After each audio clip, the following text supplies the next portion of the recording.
Chapter 1. Rebirth in the Pokémon World.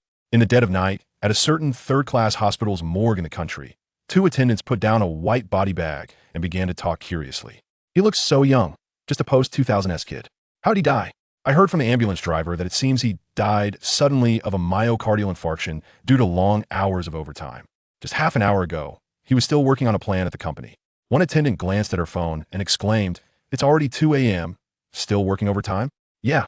The young attendant nodded earnestly, empathizing. It's the evil of internal competition. In the pitch-black darkness, a glimmer of starlight suddenly appeared. Where am I? Didn't I already die from overwork? Jiang Xiao looked around in confusion. Feeling somewhat lost, he sensed that the surrounding space was extraordinarily narrow, making it impossible to even turn over. Yet strangely, even though he had already died, he could still perceive his body, with hands, feet, and a clear consciousness. Suddenly, a dazzling light burst forth from the darkness, and he could faintly hear some unfamiliar voices. Jiang Xiao was lifted and raised by a mysterious force. His eyelids trembled as he tried with all his might to open his eyes and see the world in the light in the hospital's delivery room. Nurse Joy placed the newborn baby beside the mother, soothing her. "It's all right now, Mrs. Lin Qiyu. Your baby is very healthy." "Thank you. I really appreciate it, Nurse Joy." The woman lying in the delivery room looked a bit weak, but when she saw her child, she slowly reached out her arm to hold him in her embrace. "Baby," the woman gently rocked her arm, smiling. "Don't be afraid. Mommy is here. Blissey, use Heal Pulse." Nurse Joy commanded her Pokémon. Blissey. After putting down the surgical tray, Blissey opened its pink little hands, and a gentle energy enveloped the mother and child in the delivery room. Jiang Xiao, held in his mother's arms, slowly opened his eyes under this power. At that moment, hurried footsteps were heard from outside the delivery room. A rugged man with a beard burst through the door, rushing to the bed and embracing the mother and child, shouting loudly, "Wife, you've worked so hard. Is this our baby? He looked just like me when I was young." The woman rolled her eyes in silence, seemingly used to her husband's clumsiness, and then threw a reddened white pock ball onto the ground. Jigglypuff. The round, chubby Jigglypuff puffed up its cheeks, angrily looking at the man, then jumped at him, delivering a series of slaps that made the man flee with his hands. Over his head. Hey, honey, stop hitting me. I'm sorry, isn't zetanuk? Jigglypuff, stop. Jigglypuff. Jigglypuff shook its little pink fists at the man. "Mr. Jiang Jinghao, please do not shout in the delivery room. Mrs. Lin Qiyu just gave birth and needs a quiet environment to rest. Also, don't rub your beard on the baby's face. The baby's skin is too tender, and you might scratch him." Nurse Joy stood with her hands on her hips, somewhat reproachfully lecturing Jiang Jinghao, hoping he would be a qualified father. Sorry. The man chuckled, constantly bending over and scratching his head. "It's my first time having a baby. I have no experience." The woman on the delivery bed gave her husband a glance, then lovingly swayed her arm, seemingly trying to lull her baby to sleep. In his mother's arms, Jiang Xiao stared wide-eyed at the Blissey that was releasing Heal Pulse. Pokémon, Blissey level 21. Potential D. Gender, female. Type, normal. Ability, natural cure, can heal the status conditions of allies in battle, cannot heal itself. Held item, none. Inherited skills, Heal Bell, Aromatherapy. Basic skills, Tackle, Sing, Tail Whip, Refresh, Double Slap. Egg Bomb, Heal Pulse. Skill Tutor, none. TM, Return, Protect. Remarks. A Pokémon filled with love, said to evolve only when it shares a deep bond with its trainer. Although Jiang Xiao couldn't speak now, his consciousness was incredibly clear. The pink and white creature in front of him, with a white egg on its belly, was none other than Blissey, famously known as the god egg in the Pokémon world. I crossed over. Wait, this outfit, this appearance. It's Nurse Joy. On the delivery bed, Jiang Xiao slightly moved his neck and saw the nurse at the door scolding his father, with pink twin tails and a cross hat, definitely the Joy family standard. "Look, and this creature, Jigglypuff." Jigglypuff. As if noticing Jiang Xiao's gaze, Jigglypuff waved its little hand at him, showing a sweet, friendly smile. "Baby, be good, mommy is here." The woman hummed a nursery rhyme, her face filled with happiness. Jiang Xiao slightly raised his head, looking at the woman lost in the joy of motherhood, and couldn't help but feel a bit emotional. In his previous life, he was an orphan who worked hard to study and managed to get into a well-known university in the country. But the good times didn't last long. He died from overwork just after entering the workforce, never having experienced parental love. He nestled in his mother's arms, listening to her lullaby, gradually feeling drowsy. But at that moment, a loud voice broke the peaceful atmosphere. "So, your dad has already thought of a name for you. How about Jiang Xiao?" "Haha, Am I a genius at naming or what? Jiang Xiao, who was starting to doze off, was immediately awakened by the man's loud shout and instinctively began to cry, emitting wah wah wah sounds. This man with a beard who wants to stab me to death is my dad? Jiang Xiao felt frustrated. He didn't mean to cry, but his dad's beard was poking at his face and it hurt. Jiang Zhenghao, you go to hell. The mother, sitting up on the delivery bed, had a large Jing character appear on her forehead, then punched the man away. Jigglypuff.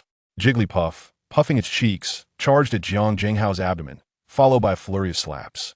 Nurse Joy's mouth twitched as she helplessly held her forehead. What is this family about? Blissey? Blissey scratched its head. Looking at the chaotic delivery room, IT quietly walked aside and picked up the surgical tray that had fallen to the ground. Jigglypuff, use body slam. The woman pointed her finger, ignoring Nurse Joy's attempts to stop her, gritting her teeth in anger. No way. How could it escalate to body slam? Isn't that life-threatening? Jiang Xiao's right eyelid twitched. He really didn't want to become a child from a single-parent family right after being born. But seeing his mother, with her fists clenched and looking like a fierce tiger, suddenly shrink her neck in fear, not daring to speak, the crying gradually faded away. Wife. The man being beaten by Jigglypuff reached out for help. Honey, I was wrong. I want Dare to poke our son with my beard again. Is it going to be next time? The woman raised an eyebrow. Jigglypuff. Use takedown. Bang. The wall of the hospital delivery room was smashed open, and dust immediately filled the air. Is this really my mom and dad? They seem so unreliable. Jiang Xiao expressed his panic. Chapter 2. Not want to go to elementary school. 8 years later. Longhua, Tianwu City. Squeak. In the back mountains of the Tianwu City gym, a large kingler, with a wingspan of over 2 meters, landed steadily on the treetops. On its back, a handsome little boy with sword-like eyebrows and starry eyes carefully climbed down and crouched on a branch. This backpack-carrying little boy is none other than the 8-year-old Jiang Xiao. Over the past 8 years, he has grown up healthily under the meticulous care of his parents, but due to the constraints of the Pokémon League, even though he is the son of Jiang Zhenghao, the gym leader of Tianwu City, he had to start elementary school at the age of 8. That unlike the world of his previous life, schools in the Pokémon world only have 3 levels: elementary school, middle school, and university.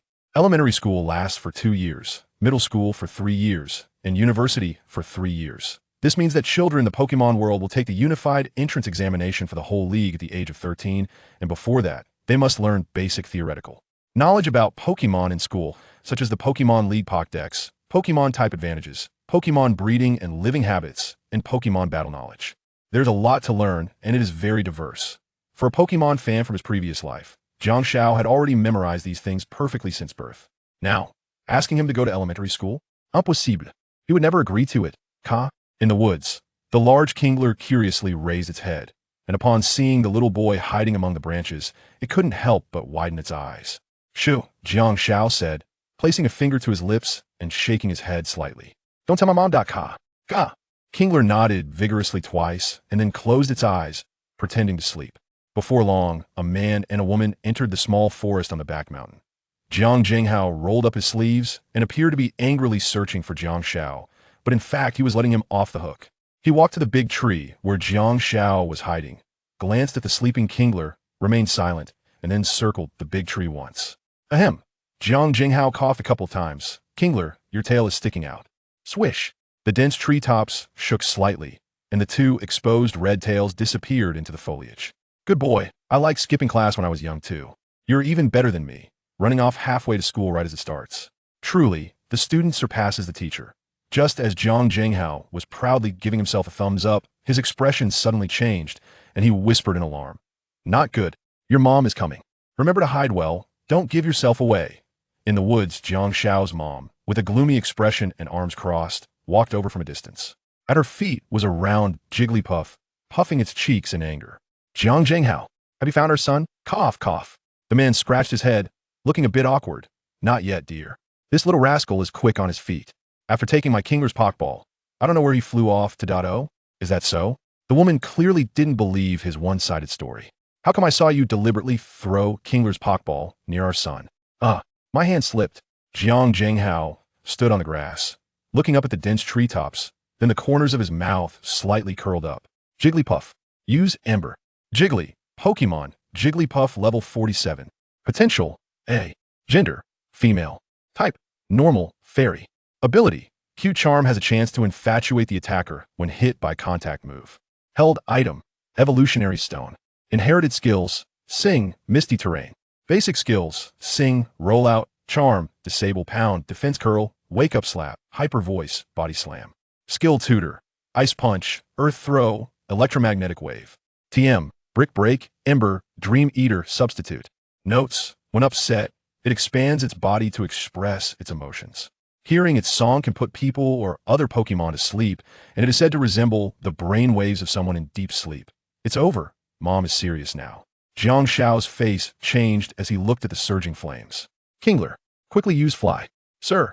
The Kingler let out a cry and shot into the sky, then hovered above the back mountain. Jiang Shao, tightly holding Kingler's neck, was sweating profusely as he looked down at the burning tree, swallowing hard.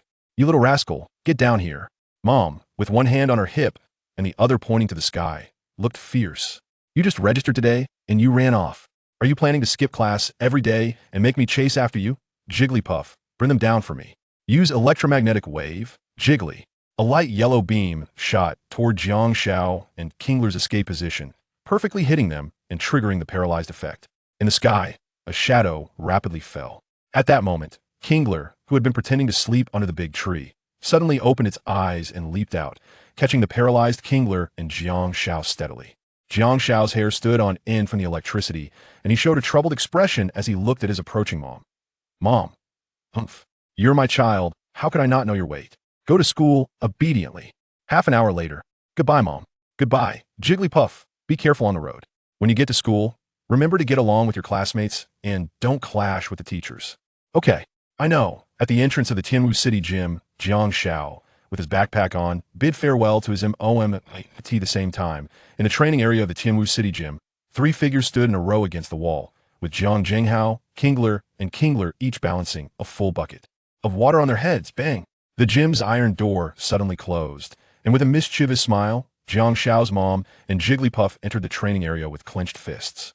So it was you 3 who helped Jiang Shao skip school. Huh, dear. We are innocent. Jiang Jinghao hurriedly explained. Sir, Ka. Both Kingler and Kingler protested their innocence. As Jiang Shao walked halfway, a terrible scream suddenly came from the Tianwu City Gym behind him.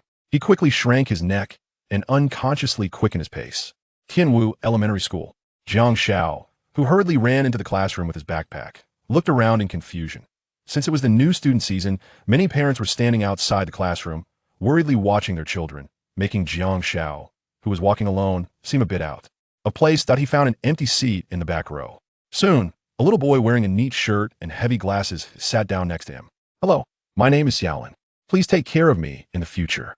The bespectacled boy seemed a bit shy. After speaking, he lowered his head bashfully. Hello, my name is Jiang Shao. Chapter 3. The First Class and Choosing a Pokémon Egg. Before long, the remaining empty seats in the classroom were filled by the new students, and the entire classroom had about 40 people. The new students were chattering and laughing. Hey, let me tell you, my dad is super strong. He's a professional trainer ranked in the top 2,000 of the Tianwu City Pokémon League leaderboard. How about that? Isn't that impressive? Really? Then you must be awesome too, right? A little fangirl's eyes sparkled with excitement. Of course. The student with green hair gave himself a thumbs up, nearly tilting his nose to the ceiling. My dad said that after registering the league information today, he would give me a Clevel Potential Nidoran when we get home, so I could be an amateur trainer too. Clevel Potential? Isn't that going to cost 100,000 league coins? Money is not an issue. I'm really envious of you. My family doesn't have that much money, so I can only wait for the school to randomly assign a Pokemon egg. Jiang Shao lay on his desk, half-closed eyes, feeling a bit drowsy. The Tianwu City Competition Area Leaderboard? He scratched his head. That I remember my scatterbrained old man saying he once ranked first when he was young. Huh, I'm so sleepy. If I get back to class, I might just skip school. Ahem. Classmates, please be quiet. The classroom door opened, and a somewhat old-fashioned, middle-aged teacher walked in. He held a ruler in one hand and a textbook in the other, and behind him followed a Pokemon that looked like a nut. Let me introduce myself. The middle-aged teacher walked to the podium and set down the textbook. My surname is Tang. Just call me Teacher Tang. This is my old partner, Furitos. Furitos squinted its eyes and wiggled its hard body with a smile. Sprite.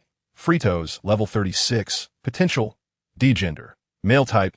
Bug. Steel ability. Sturdy, it will not be affected by one-hit knockout moves. Additionally, when at full health, it can survive a fatal hit with at least 1 HP remaining. Held item. Focus Sash inherited moves. Stealth Rock-based moves. Protect, toxic spikes, rapid spin, explosion. Iron defense, move, tutor. Giga drain, rock slide, toxic, move, TM. Substitute note, its body inside the shell only appears the moment it swallows its prey. But no one or Pokémon has ever seen its true form. What is all this? Jiang Xiao was still a bit sleepy, but after catching a glimpse of the information about this Furitos, a chill suddenly ran down his spine. Substitute toxic. Jiang Xiao sat up abruptly and carefully examined this Furitos' moves, solid ability, and the breath belt, along with 3 types of field moves. Isn't this purely disgusting? The teachers at school really know their stuff. Did they even consider the quadruple weakness to fire due to the bug steel typing?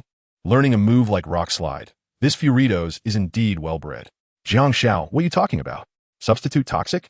I don't quite understand, said his neighbor, Shaolin, pushing up his thick glasses with curiosity.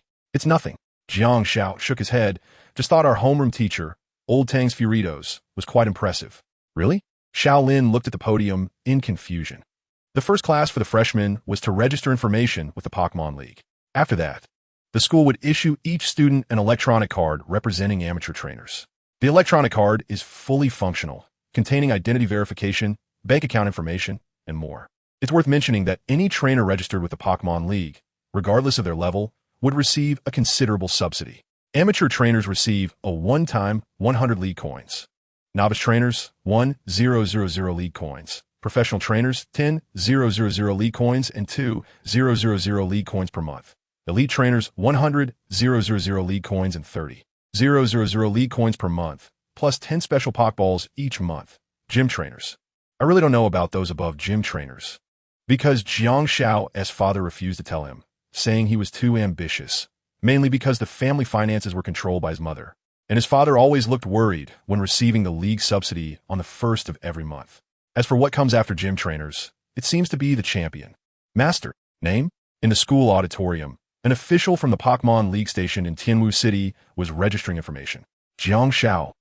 You are Jiang Jinghao's son? Yes. Jiang Xiao looked at the official's surprised expression and smiled awkwardly. Is there a problem? No, no problem. I'm friends with your father. You can call me Uncle. Uncle, is there any way you can help me out? Jiang Xiao showed great honesty. And the league official who was registering information on the computer was momentarily taken aback, his mouth twitching a couple of times. Even if you're Jiang Jinghao's son, you still have to follow the rules when doing things, but Jiang Xiao raised his eyebrow. He casually asked a question, not expecting there would really be a loophole. The Elf Alliance recently transported a batch of Pokémon eggs to the warehouse of your school. According to the Alliance's rules, any amateur trainer who's 8 years old and newly registered can be assigned a Pokémon egg. You can go in and choose one for yourself. Everyone else will just get whatever they are assigned, and there won't be any more than that. I can't break the rules for you. Thank you, Uncle. After Jiang Xiao thanked them, he slipped into the half-open and half-hidden warehouse under the watchful eyes of 2 Alliance guards. Perhaps for other freshmen, there wasn't much difference between randomly assigned Pokémon eggs and those they chose themselves, but for Jiang Xiao, who could visually identify Pokémon, this was a huge loophole. Inside the warehouse, Pokémon eggs were lined up in order, with a staggering number exceeding 1,000. Rattata, Spearow, Caterpie, Pidgey, Zubat, Nautilus, Electrike. What the heck, it's bad enough that the base stats are low, but how can the potential stats be so low as well? Jiang Xiao turned around in the warehouse for a little while.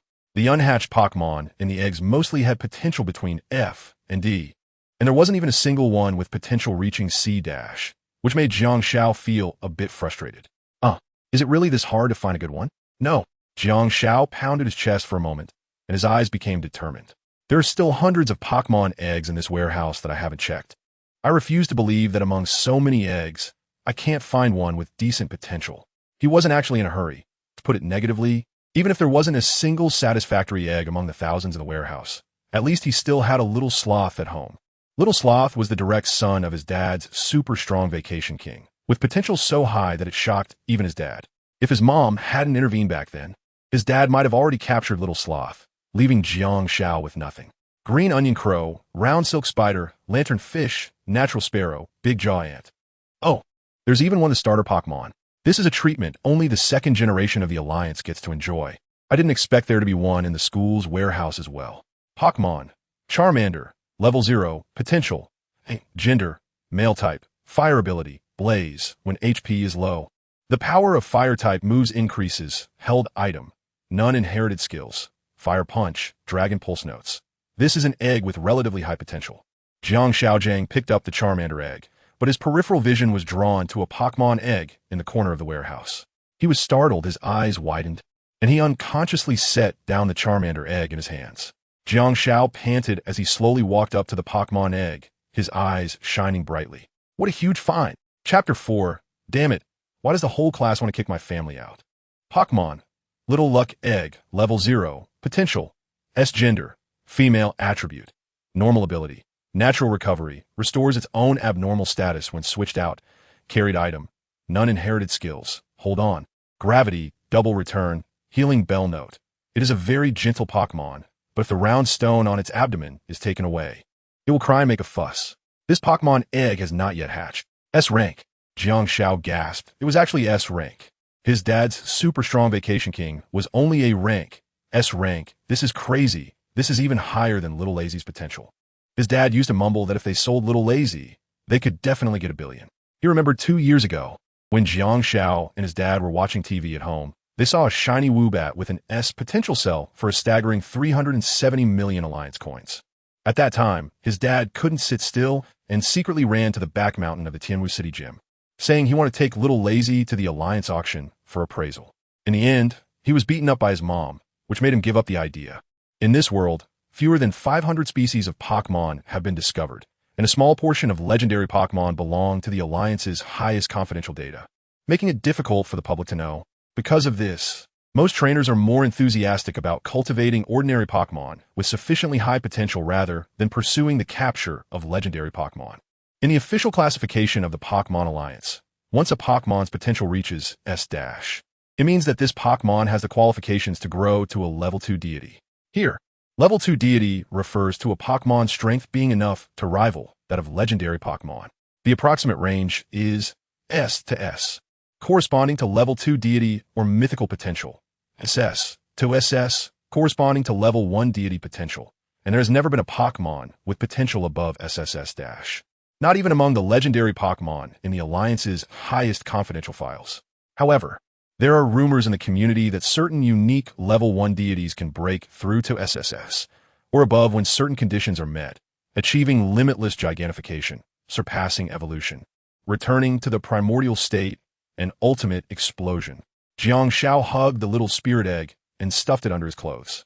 Although he strongly opposed the competition among trainers, he didn't want to let go of a Level 2 deity that he could obtain for free. Have you made your choice?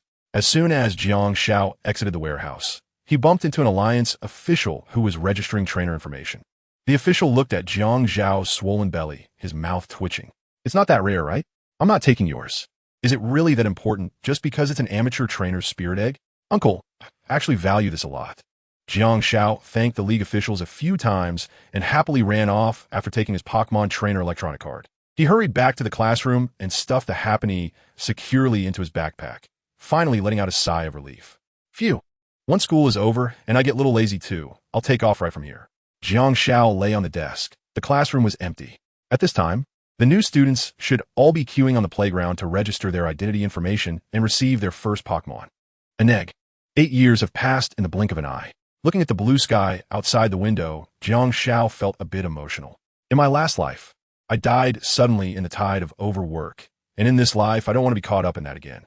Perhaps staying in Tianwu City and inheriting my father's gym to become a gym leader would be quite nice. Speaking of which, is my golden finger just the ability to visually identify Pokémon? Is there nothing else? For example, an infinite Master Ball system, a one-click max level system, a legendary Pokémon locator system, a pretty girl loves me system. Time flew by, and soon it was afternoon. At this point, most of the new students had completed their registration and received their amateur trainer electronic cards and the randomly assigned Pokémon eggs from the Pokémon League. Kobayashi sat back in his seat, satisfied, holding a relatively small Pokémon egg. Jiang Xiao, who was dozing off on the desk, wiped his drool and curiously glanced over, suddenly jolting awake. Wow, what luck! The Pokémon egg Kobayashi received was none other than the Charmander egg that Jiang Xiao had once picked up and then put down, with a potential value of A-. Hey, isn't that a bit too small? A discordant voice came from the front row. A green-haired boy waved a giant Pokémon egg in a mocking manner, saying, "Look at mine. Aren't you jealous?" Pokémon, Diglett, Level 0, Potential, F. Gender. Female type. Ground ability. Sand Veil. Doubles evasion in sandstorm weather and prevents sandstorm damage. Held item. None inherited skills. None remarks. The soil after a Diglett passes through will be appropriately turned, becoming the most suitable land for farming. The potential of this unhatched Diglett. Well, it's a bit disappointing. I like it a lot, Kobayashi stubbornly retorted, lowering his head. What good is liking it? The green-haired boy scoffed disdainfully. Pokémon are obviously better when they're stronger. I want to become a professional Pokémon trainer like my dad.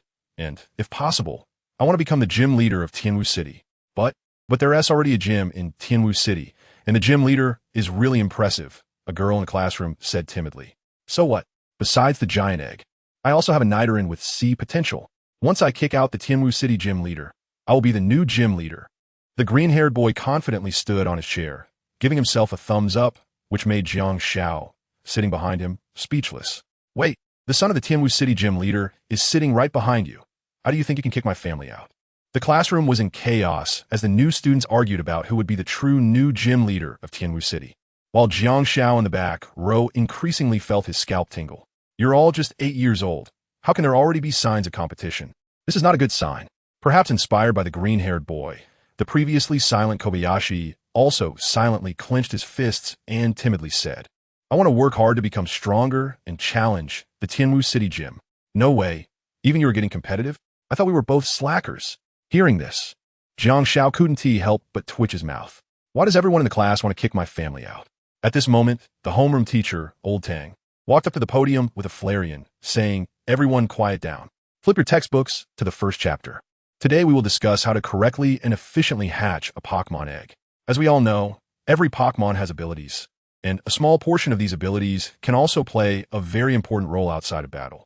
For example, the ability we will discuss today that can promote the quick hatching of Pokémon eggs, Flame Body. Chapter 5, Super Competitive System, Activate Mom. I'm back. Jiang Xiao pushed open the door to the Tianwu City gym with his backpack, looking around and wondering, hey, why is no one here? Did they all go out? Maka. On the living room sofa, a round and lazy sloth raised its head slightly to look at Jiang Xiao, who was approaching. Little lazy. Jiang Xiao rubbed the sloth's head and casually placed his backpack on the sofa. Little lazy, we will be partners from now on. Look, I'm already an amateur trainer of the Pokémon League. Maka. Jiang Xiao took out the trainer's electronic card from his pocket and happily picked up the sloth Pokémon. Xiaolon was the child of his father Sloth King and a hyperactive monkey from Banana Forest, born 2 years ago. Just after hatching from its Pokémon egg, his father brought Xiaolon to the gym for assessment. The results astonished his father, as its potential reached S-. And due to inheriting some moves from his father Sloth King, it already had considerable strength right after hatching. However, since his father initially did not directly capture it, but instead let Xiaolon roam at home, it did not improve its strength much afterward, and its personality was lazily outrageous. Pokémon. Sloth Pokémon. Level 9. Potential. S. Gender. Male type. Normal ability. Lazy. Needs to rest for a while after each action. Held item. None inherited moves. Slash. Test knife. Arm, thrust, basic moves. Yawn, clap, take it easy move tutor. None TMHM. None remarks. The heart beats only once per minute. As it is a Pokémon that will always lie down no matter what, it is rarely seen moving. Jiang Xiao carried the lazy old man to the gym training area and inadvertently caught sight of 3 buckets of water placed in the corner by the wall. Dad wouldn't be hospitalized because of Mom beating him, right? He recalled the screams he heard when leaving in the morning and shivered a bit. Over the years, Dad had been beaten up by Mom quite a bit, and after each beating, he would have to lie in hospital for a few days. Even his 2 Pokémon, King of Absence and King Yin, would suffer along with him. Dad actually had dozens of Pokémon, including BB Bird, Bienyin Long, Quintero, Meowth Night Owl, Charge Bear, Qingshan Bird, Rolling Rabbit, and Little Snorlax, among which there were many duplicates, but they all had the normal type.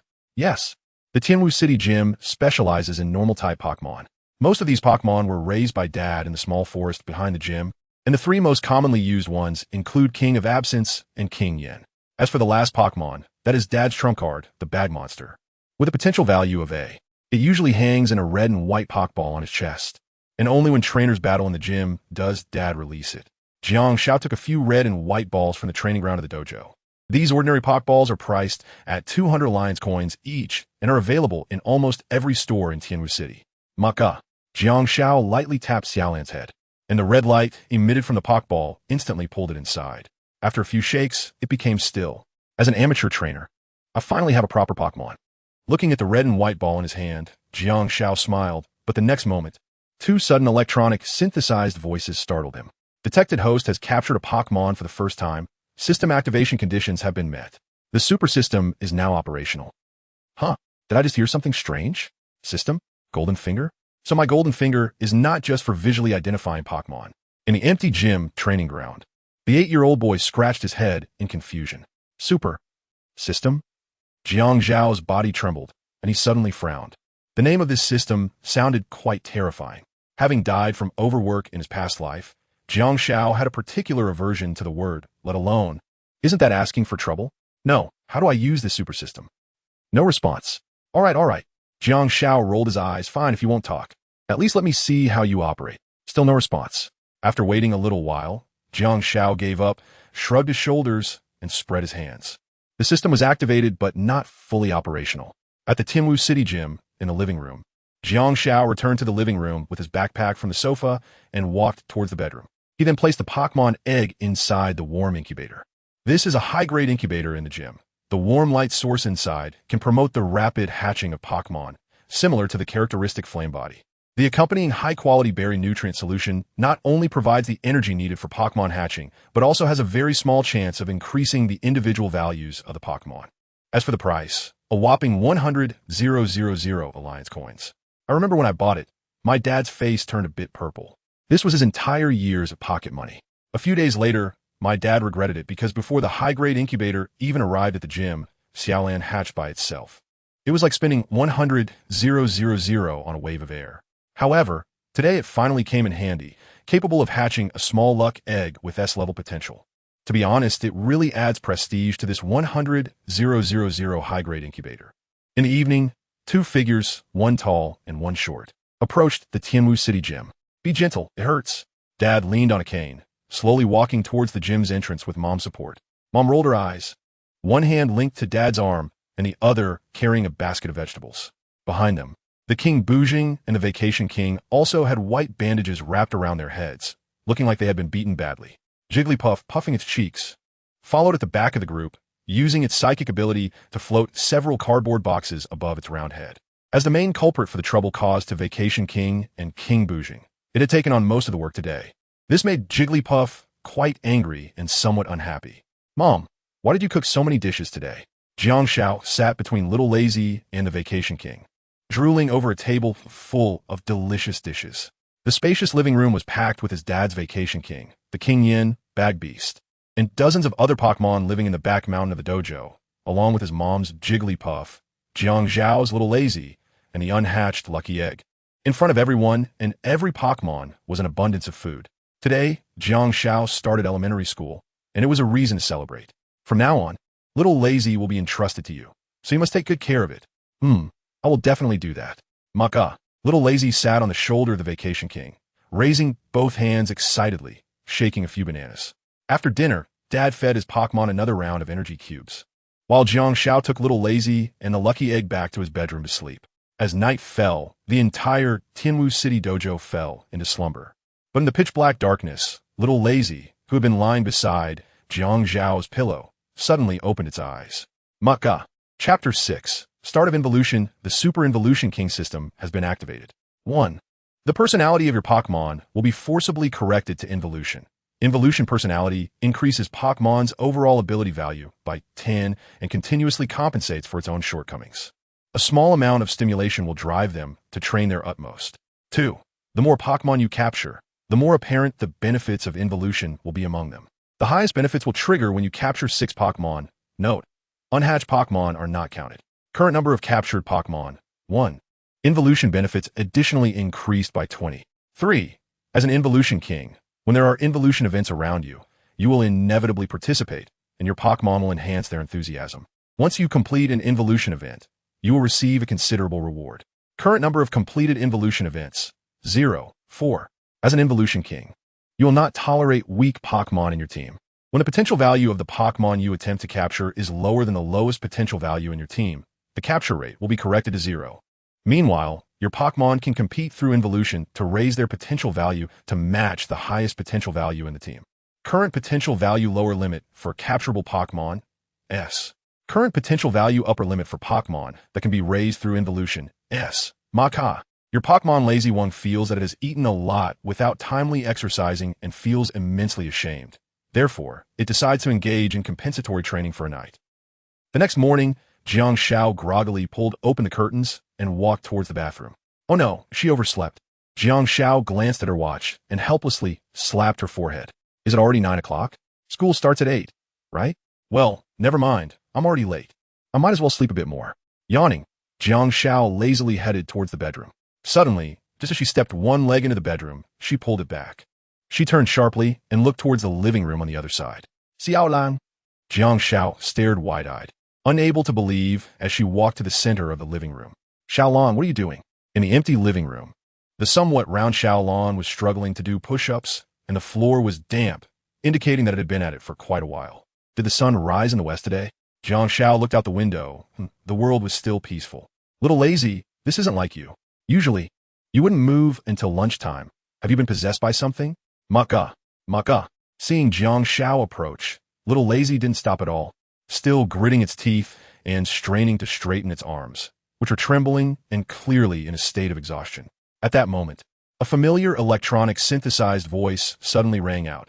Your Pokémon Lazy King has successfully completed 300 push-ups through persistence and effort overnight. Lazy King's physical attack effort value has increased. Lazy King has leveled up, now at level 10. Lazy King has learned the move bodybuilding. Pokémon Lazy King, level 10, potential, S, gender, male type, normal ability, lazy, needs to rest for a period after each action. Held item.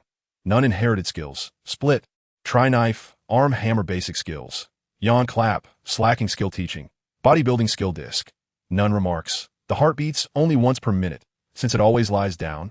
You can hardly see it move. After reading Lazy King's attributes, Jiang Zhao's jaw almost hit the floor. It actually got stronger. In just one night, it leveled up by doing push-ups and even learned the bodybuilding move. You have to know for the past 2 years, this guy was just eating and sleeping. The Lazy King lineage is inherently lazy, and with little lazy, it was extraordinarily lazy, probably the laziest Lazy King Jiang Xiao had ever seen. How did it suddenly change overnight? Wait, could it be? Jiang Xiao stroked his chin, squinting his eyes. Is it because of that super rolling king system? He noticed the sudden appearance of the electronic, synthesized voice. Good. After pondering for a moment, Jiang Xiao suddenly slapped his palm, getting a bit excited. Isn't this exactly the lying flat system he had dreamed of? Getting stronger while lying down, no need for the trainer to worry or exert effort. Perfect. From now on, little lazy can train by itself. I could just slack off. But why is it called the super rolling king system? Is it because there's a lot of competition among Pokémon? Jiang Xiao expressed some confusion. Just then, a voice from behind made the little boy in the living room sit up straight. Why haven't you gone to school yet? Are you trying to skip class again? Mom, I was just about to go. Jiang Zhao's expression was troubled. His mom, holding a rolling pin, kept slapping her palm, and her expression grew increasingly terrifying. At Tianwu Primary School, Jiang Xiao rushed out of the Tianwu dojo and ran straight to school.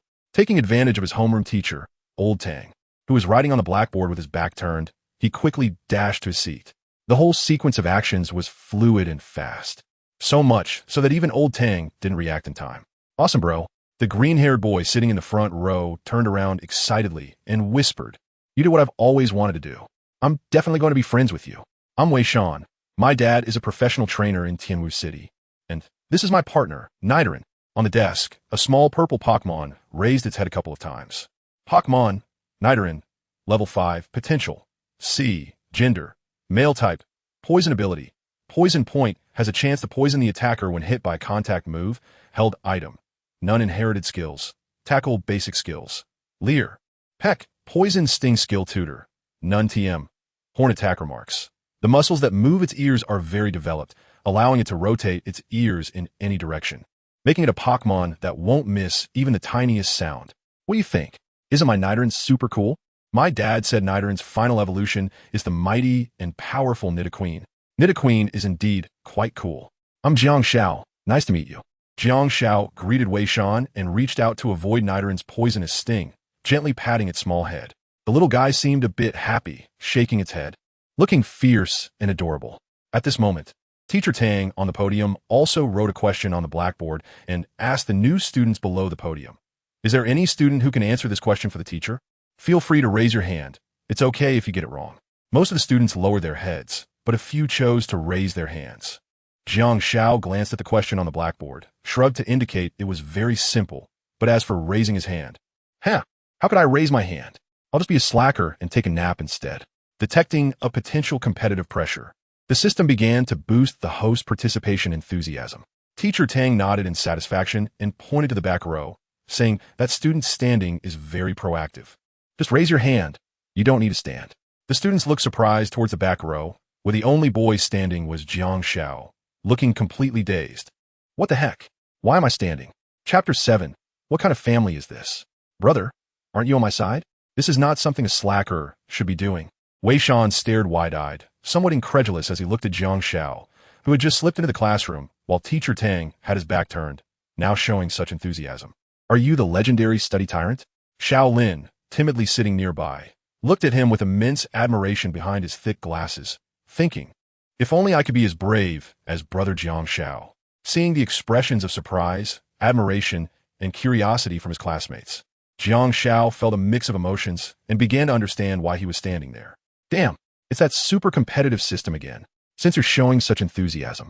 Teacher Tang, stroking the few strands of hair on his head, walked over to Jiang Xiao. Then you can explain this question to your classmates.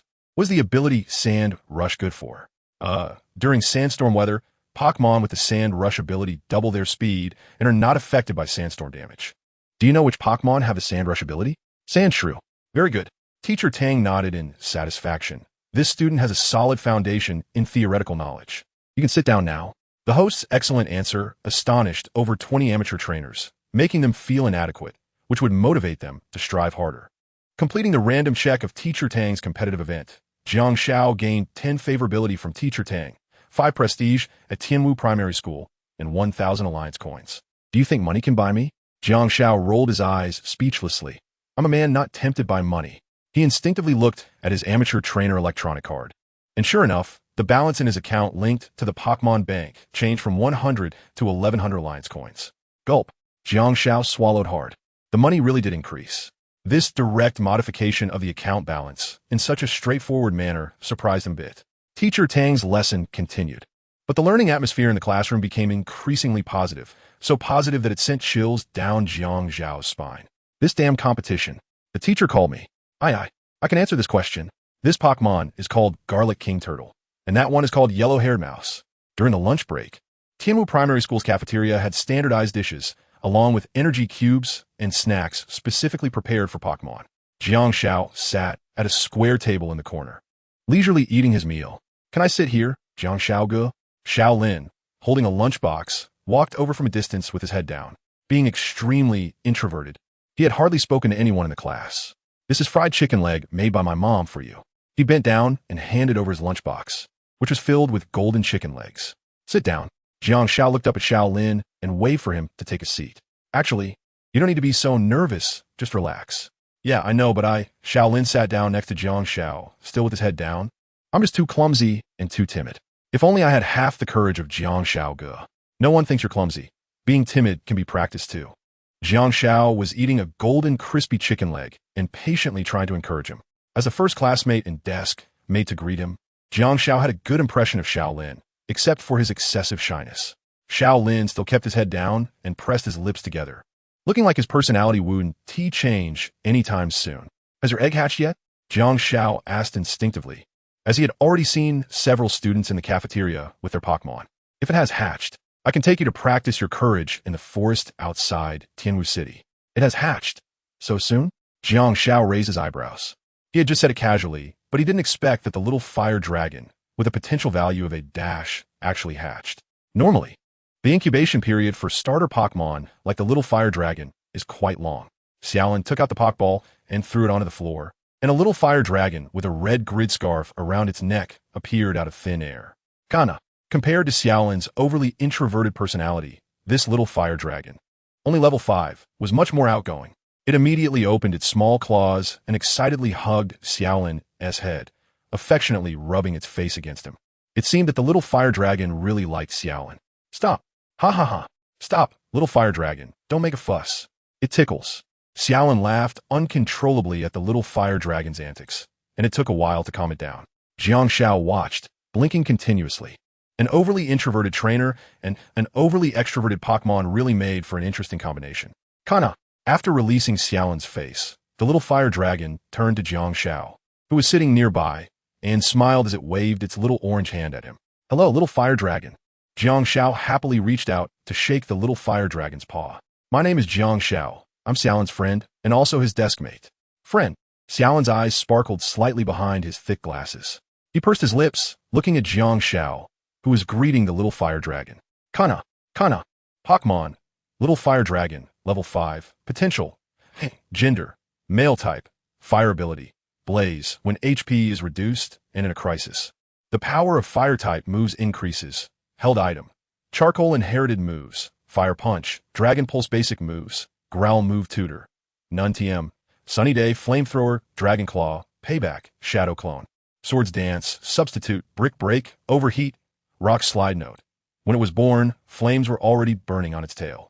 When the flames go out, its life will also end. Wow, what kind of family is this? Jiang Shao looked at the little fire dragon's appraisal information, his eyes wide with shock. Sunny day, overheat, swords dance. Are the TMs free?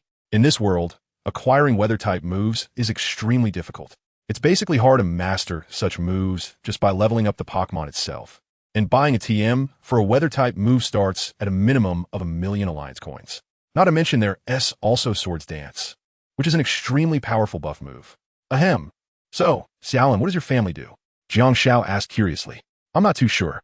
My dad seems to be a miner, and my mom has never worked. Our family is quite poor. Well, I'm a child from a poor family. Then it's fine. My family is also quite poor. Jiang Zhao's mouth twitched. That statement was not wrong. Just then, an interested voice came from the next table. Wei Shan, with green hair, waved at Jiang Shao. I've been listening to what you just said. Wei Shan raised his Nidoran and laughed. If you guys are going to the forest to train your courage, how about adding me to the mix? I'm super strong. Nidoran. The little purple head of Nidoran lifted in pride. Chapter 8. The forest outskirts after school. The three agreed to take the bus to the entrance of the forest. Wei Shan was the first to get off the bus, followed by Jiang Shao and Xiaolin. Looking at the lush forest, they tilted their heads and their eyes sparkled. It's so big. Are there a lot of bug-type Pokémon in the forest? There are also quite a few grass types. Huh, glasses guy. Don't get scared and shout for your mom when you see a bug-type Pokémon. I'm not scared. Kana. The little fire dragon shook its fist at Wei Shan, warning him to be careful, or it would teach him a lesson. Nidoran was not to be outdone, stomping its little feet with a dangerous glint in its forehead spike. All right. Jiang Shao stepped in between the two opposing Pokémon. You haven't even entered the forest yet, and you're already bickering. What if we encounter danger? Wei Shan snorted and turned his head to step into the forest. And Xiaolin, unwilling to back down, gritted his teeth and followed him in. Watching the two sulking, Jiang Shao shrugged helplessly. You're 8 years old. You shouldn't be like this. Why are you still acting like kids? With the experience of 2 lifetimes, Jiang Shao was more mature and composed than these amateur trainers who had just started elementary school, and his demeanor carried a hint of adult-like seriousness. What Pokémon is that? Is it Caterpie? Looking at a creature slowly crawling on the treetops, the academically challenged Wei Shan asked a soul-searching question. No, Caterpie is green, and it doesn't have a poisonous spike on its head. Xiaolin, also crouching in the bushes, pushed up his heavy lenses and timidly shook his head. So it's a Metapod. Pokémon. Metapod, level 2, potential. F gender, female type, bug, poison ability, run away in wild battles. It can always escape, held item, none inherited moves, none basic moves, string shot. Poison sting move tutor, none TM, none note. It has a very keen sense of smell and can use its big red nose to smell the leaves it likes and dislikes. It's so weak. Can you really bear to beat it up? Nidoran, use tackle. Nidoran charged forward like an arrow, and the Metapod, leisurely munching on green leaves on the treetop, was startled and dropped the leaves, trying to escape, but was still knocked several meters away by the rushing Nidoran. Nice job, Nidoran. But was it necessary to use tackle, which deals 1,000 damage to the enemy, but 250 to yourself, against a level 2 Metapod? Jiang Shao expressed his speechlessness. On the other side, Xiaolin, unwilling to fall behind, also found a level 4 Metapod. Little fire dragon, use flamethrower. Kana. The little fire dragon opened its orange little hands, took a deep breath, and then opened its mouth wide, shooting out an orange-red flame from its mouth. It seemed that the little fire dragon was not very skilled at using flamethrower, and the direction was slightly off, just grazing over the Metapod's head. Haha, glasses guy. You can't do it. Do you want my Nidoran to help you? Kana. The little fire dragon, unwilling to give up, shook its orange claw and once again used flamethrower on the fleeing Metapod. This time, the flame was noticeably thinner than when it was first used, only the thickness of an adult's arm. But fortunately, it finally hit. The Metapod fell into the bushes, enveloped in black smoke, and disappeared from sight. Watching the 2's performance from the sidelines, Jiang Shao sighed helplessly. Using a move that dealt recoil damage to attack a Pokémon much weaker than oneself was already a fatal mistake.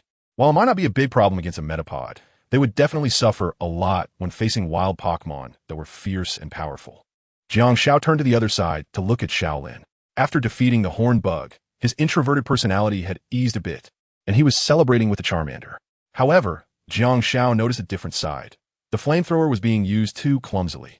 For a level 5 Charmander, to use a move that could only be learned at a higher level was quite a challenge. If it didn't practice properly after 3 tries, it wouldn't even be able to spit out sparks, let alone a fire pillar. The two of them, having tasted victory, grew more courageous and gradually ventured deeper into the forest. Are we going too deep? Shaolin, who was at the back of the group, timidly glanced around at the dense woods. Shouldn't we head back? Back? Where to? Wei Shan crossed his arms, clearly not taking it seriously. Nidoran, who was advancing alongside him, confidently raised its small head, the poisonous needle on its forehead glinting with a metallic sheen. The Pokémon outside the forest are too weak. My Nidoran can knock them away with one move. The Pokémon here are at a higher level. Who knows? Maybe we could get to level 6 today. Nidoran squinted its eyes in agreement, seemingly endorsing its trainer's words. Jiang Shao, what do you think? I'm following your lead. Shaolin, unable to make a decision, had to seek help from Jiang Shao, who was walking ahead of him. Just then, the usually quiet Jiang Shao suddenly pressed the two of them down into the grass. Shoo! He gestured. There's a very strong Pokémon hunting ahead. Keep your voices down. In the distance, under a large tree, a black-red spider, about the size of half an adult, was crouching in the grass. Suddenly, it pounced on a crawling caterpie, its sharp fangs clamping down tightly on it. It's Ariados, the evolved form of Spinarak. Shaolin adjusted his glasses, as he was practically a humanoid Pokédex, rich in theoretical knowledge. It's a dual bug and poison-type Pokémon, inherently ferocious and prefers to be active at night. Pokémon, Ariados, level 14, potential, D, gender, female type, bug, poison ability, swarm sense, increases the power of bug-type moves when health is low, held item, none-inherited moves, twin needle basic moves, string shot, poison sting, bug bite, absorb, nightshade, move tutor, none TM, none notes, roams every night in search of prey. When it finds prey, it uses string shot to immobilize it, then bites it. It wants to eat the caterpie, Wei Shan said, feeling a shiver at the sight of Ariados' writhing fangs, unable to believe it. Otherwise, Jiang Shao rolled his eyes. Do you think wild Pokémon grow by eating berries? They are all ruthless predators, and they are very dangerous. Jiang Shao squinted his eyes. Under the constraints of the Pokémon Alliance, trainers usually only knock out wild Pokémon during battles in the wild, without killing them. However, there are no such regulations among Pokémon, and mutual slaughter is quite common. Just then, Wei Shan, who had been motionless beside him, suddenly stood up and shouted angrily at Ariados. You bastard, let go of Caterpie. Chapter 9. War God Ariados. Nidoran, use tackle. Wei Shan stood up and charged straight at Ariados alongside Nidoran. Bang! Nidoran's petite body collided with Ariados, whose size was comparable to a grinding wheel. And the result was predictable. Nidoran was sent flying by the recoil, tumbling to the ground. On the other side, Ariados, hindered from feeding, roared in anger and spat out a circle of white silk to ensnare Nidoran. Ali SSS. Wei Shan, disregarding the danger, rolled under Ariados' belly and tightly hugged the injured Caterpie. Yay! Caterpie opened its watery eyes, staring blankly at this reckless green-haired boy. At that moment, Wei Shan was its angel. Ariados' attack followed, opening its pincers to bite down at Wei Shan beneath it. Seeing his trainer in danger, the fallen Nidoran struggled to get up, and then, with a determined look, charged at Ariados again. Its poisonous spikes visibly elongated. This was Nidoran's only learned move, Horn Attack. In the past, No matter how much Wei Shan encouraged it to use this move, it always failed, but at this moment, Nidoran succeeded. The sharp horn, glowing with a metallic sheen, fiercely stabbed towards Eridos. With a loud bang, Eridos was knocked back several meters by the small Nidoran, crashing hard against a nearby tree trunk. Adiya isisis. With its hatred drawn, Eridos shifted its gaze to the trembling Nidoran, continuously spitting out white silk to tightly bind the exhausted Nidoran. A massive shadow fell over Nidoran's body, and then Eridos used its sharp pincers to grab Nidoran's back. Visible green light points floated from Nidoran's surface, gathering towards Eridos' body. Bug-type move, Leech Life. Nidoran let out a painful howl, and Wei Shan, who was holding Caterpie in the distance, burst into tears, quickly taking out a Pokeball to try and recall Nidoran. However, as soon as the red beam from the Pokeball touched Nidoran, it was dispersed by the poisonous needles shot from Eridos' head, failing the recall. Nidoran! Wei Shan cried out in agony. Charmander, use Ember. A familiar voice came from the grass nearby, and Wei Shan looked in surprise at the trembling Shaolin, who he had once looked down upon, unexpectedly helping him at this moment. A giant pillar of fire shot towards them, and seeing this, Eridos decisively abandoned Nidoran and chose to climb up the large tree behind it. Charmander's Ember attack missed completely, but this also gave Wei Shan a chance to recall Nidoran. The red beam of the Pokeball enveloped the incapacitated Nidoran, pulling it into the ball. Thank you for your hard work, Nidoran. After putting away the Pokeball, Wei Shan hurriedly moved with Caterpie to a safe area to escape Eridos' attack. If one attempt fails, try again. Charmander's Ember attack came again. But this time the pillar of fire was significantly weaker than the first, only the thickness of an arm. Aliyah SSS. In the shadow of the treetop, a pair of crimson eyes flickered slightly. Eridos sidestepped to dodge the small fire pillar and moved at an extremely fast speed towards Charmander's position. Damn it, Charmander. Use Double Team. Seeing the fierce Eridos approaching, Shaolin immediately changed tactics. Kana. Two somewhat blurry copies appeared on either side of Charmander. The effect of Double Team was evident. It was almost useless. Not only was the number of copies small, only two, but their quality was also poor. Anyone could tell which was the real body and which were the fakes, and this naturally couldn't fool Eridos' eyes. The Bug Bite move accurately bit Charmander's true body, followed by the familiar Leech Life, with visible green light points emerging from Charmander's surface, gathering towards Eridos. Charmander, break free and use Dragon Claw. Kana. Charmander roared, constantly scratching at Eridos' head with its claws. But this Dragon Claw move was just like Charmander's other moves. It was half-baked. The green energy that should have covered its claws could only cover 2 fingers, and after several scratches, the damage was minimal, almost like a tickle. Seeing this ineffective attack, Shaolin was sweating profusely. Fire Punch. Attack its head with Fire Punch. Adiya isisis. Eridos' face displayed a look of fear, causing the Fire Punch that Charmander had just gathered to extinguish instantly, its legs trembling uncontrollably, and even its speed was greatly affected. Don't be afraid of it. Charmander, keep using Fire Punch. Kana. Charmander tried its best to gather fire, but the flames at its tail grew smaller and smaller, on the verge of extinguishing.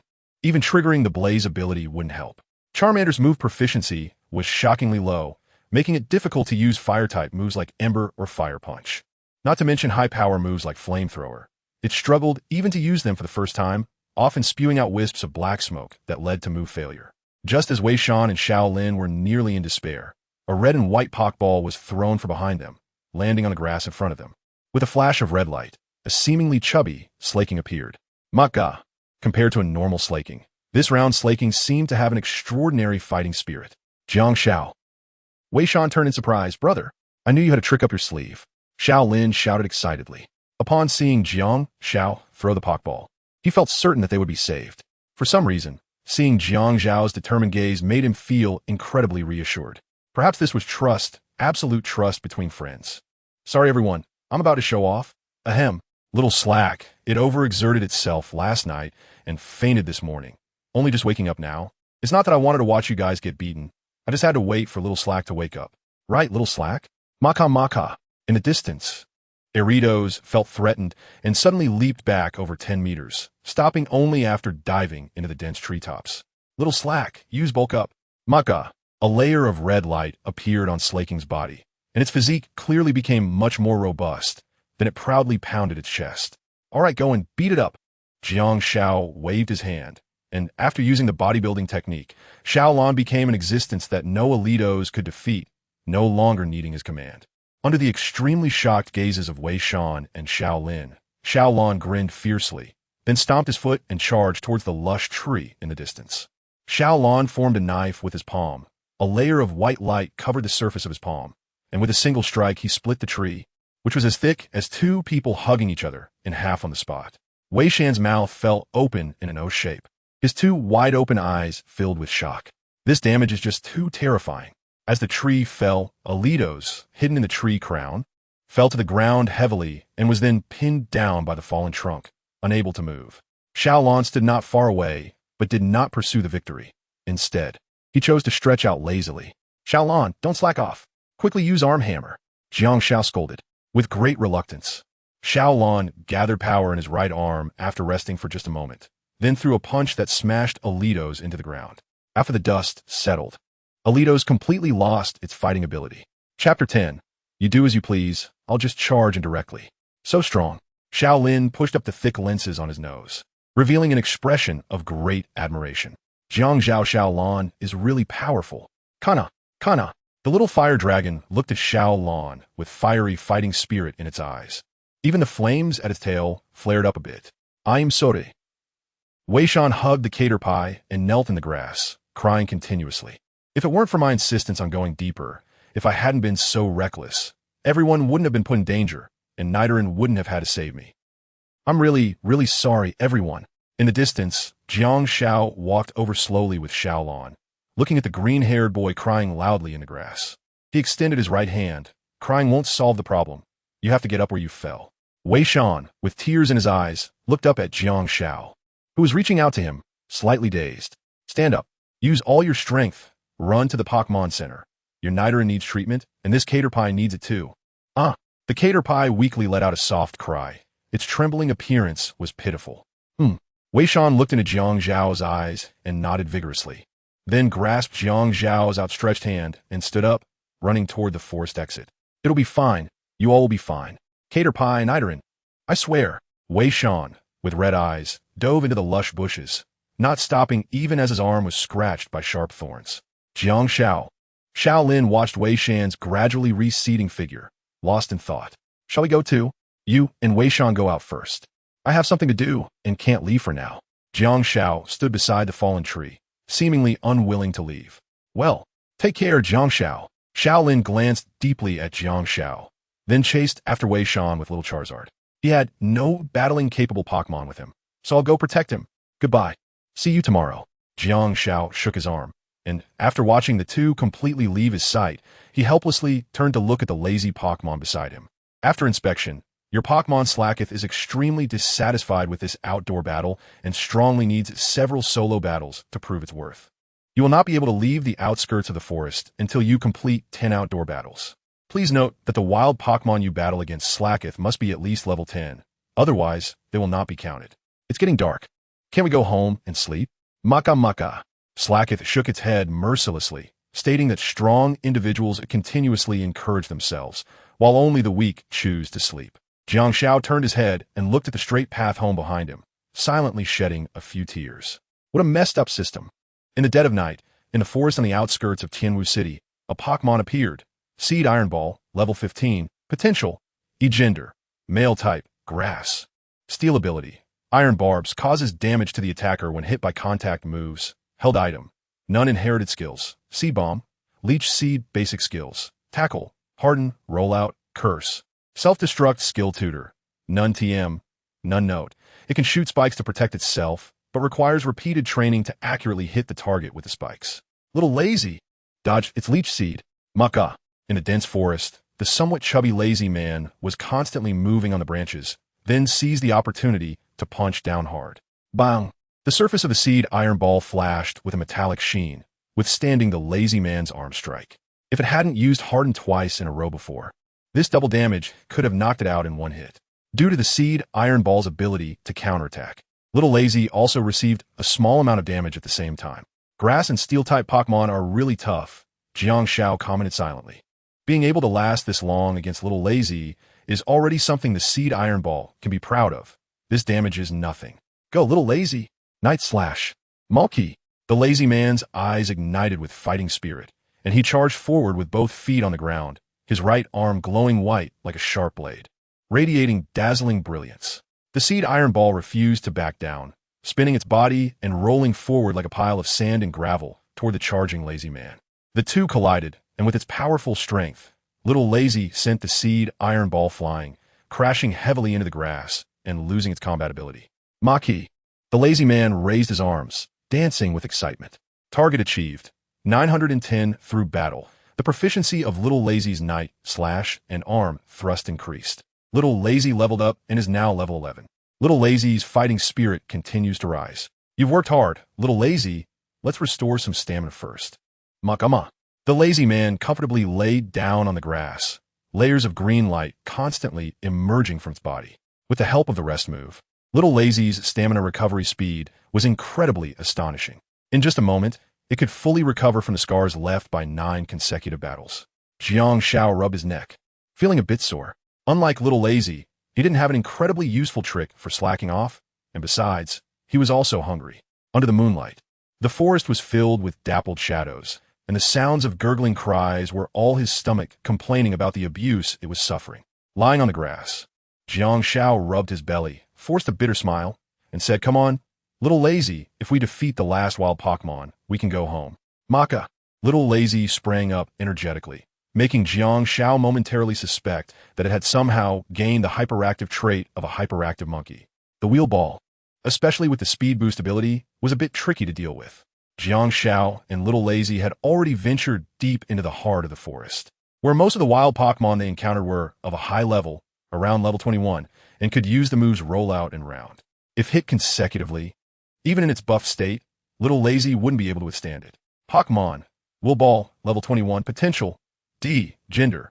Male type. Bug. Poison ability. Speed boost in battle. The Pokémon speed increases in stages. Held item. None inherited skills. Tackle. Twin needle basic skills. Round. Rollout. Poison sting. Pursuit. Poison tail. Iron defense skill tutor. None TM. Rage notes. Protected by a hard shell, it spins like a tire and crashes violently into enemies. Using Round doubles the power of Rollout, and each hit of Rollout further doubles its power, stacking up to a final multiplier of 32. Gulp. Jiang Xiao swallowed hard. It was a full 10 levels higher, and could perform such a twisted combo. Maybe we should switch, Little Lazy. Suddenly, a shadow darted out from the hidden grass, leaping onto the ground. Under the moonlight, Jiang Xiao was dumbfounded. Little Lazy, why'd you just rush in like that? Chapter 11. Round Rollout, the terrifying move that keeps doubling. Your Pokémon, Little Lazy, is showing a strong desire to battle against the powerful opponent before it. Little Lazy's fighting spirit is continuing to rise. Is this your will? Jiang Xiao looked at Little Lazy in surprise at that moment. It had shed its previous lethargy and was standing upright, staring intently at the wheel ball, eager to go. Then in that case, I'll fight with you. Little Lazy. Maka. Little Lazy glanced back, its gaze becoming more determined. At this moment, the bond between trainer and Pokémon became unbreakable. Wheel Ball also sensed Little Lazy's intense fighting spirit, and the two Pokémon locked eyes, sparks flying in the air. Strike first, Little Lazy. Use Bulk Up. Then use Split Attack. Maki. Little Lazy's muscles bulged, and its whole form looked much sturdier. The battle was about to begin, and in its Bulk Up state, Little Lazy's attack and defense were significantly enhanced, giving it the confidence to challenge higher levels. The Wheel Ball wasn't foolish. Seeing its opponent enter a brief state of inactivity after using the first move, it let out a low growl filled with anger. A visible metallic sheen appeared on its surface. It was the Steel-type move, Iron Defense, greatly increasing its defense. Just then, Little Lazy's attack was closing in, its white glowing hand slicing toward the Wheel Ball's shell, followed by a muffled thud as the Wheel Ball was sent flying. Wheel. Because it had previously stacked a layer of Iron Defense, Little Lazy's attack didn't deal much damage, but instead, it completely enraged the Wheel Ball. Swish! Swish! 2 sharp spikes shot out from the darkness, precisely hitting Little Lazy in the abdomen. Little Lazy winced in pain, but that was all. Soon, the Wheel Ball's attack came again. It first used Round, then charged at Little Lazy at incredible speed. Just as Little Lazy was about to retaliate, Jiang Xiao hurriedly called out, "Little Lazy, don't take it head-on, dodge its attack." Maka. Little Lazy quickly leaped onto a high branch. The ground below was suddenly struck, creating a shallow pit, and before the dust had settled, a shadow broke through it, rapidly charging toward Little Lazy, who was crouched on the treetop. So fast. Jiang Zhao's expression changed in shock. The wheel ball's movements became increasingly agile. Keep dodging. Look for an opportunity to use yawn. Maka. Little Lazy felt a bead of cold sweat on its forehead. Battling the wheel ball was putting it under unprecedented pressure. It wasn't just the wheel ball's formidable defense, but also the continuously increasing speed and the potential for poisoning that were troublesome. In the forest, the wheel ball moved like an out-of-control tire, recklessly smashing about, leaving shallow pits in the grass as traces of its rampage. This wasn't a sustainable strategy.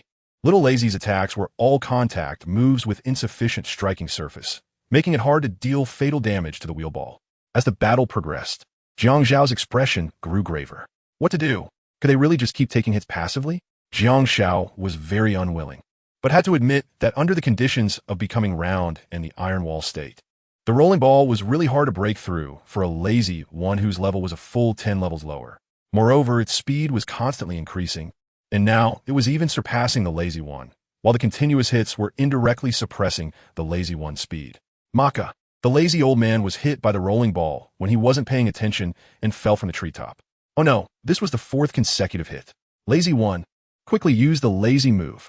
While the rolling ball was still in the air, the lazy old man lay flat on the grass, and a green light covered his whole body, restoring quite a bit of his stamina. Quick dodge. The rolling ball fell from above, and if he got hit again this time, the damage from the rolling combined with the increased roundness would be enough to take out the remaining stamina of the lazy one in one hit. Boom! The ground shook slightly, and a big pit was smashed into the grass. Fortunately, the lazy one reacted in a critical moment, gritting his teeth and rolling to the side, narrowly avoiding the explosion damage from the fifth consecutive hit. This is... Jiang Zhao looked at the rolling ball, which had lost its movement in the deep pit, and couldn't help but feel curious. Suddenly, he widened his eyes and exclaimed in surprise, "Well done, lazy one." After multiple confrontations, the rolling ball had been hit by the lazy one's breath move, and at this moment, it was lying in the center of the deep pit, fast asleep. Should they escape? Jiang Zhao asked the injured lazy person. Isn't this the best time to escape? Maka. The lazy old man stood up resolutely, looking at the wheel ball that he had put to sleep. He gritted his teeth and shook his head several times. All right, let's go all out. He continuously used bodybuilding. Jiang Shaoling threw a punch into the air, and the lazy old man beside the deep pit immediately roared and charged down the steep slope, taking advantage of the situation to attack, aiming to leave you battered and bruised even if he couldn't defeat you. The fitness moves crazily stacked during this opportunity, with the powerful strength and physique enhancing the power of the moves continuously. Maka, Maka, Muda, Muda. Jiang Shaoling was also frantically attacking from the side. The wheel ball, awakened from sleep, suddenly crashed into the lazy old man. But at that moment, the lazy old man had already stacked 3 layers of fitness, boasting incredible defense, only stepping back half a step before once again suppressing the revived wheel ball.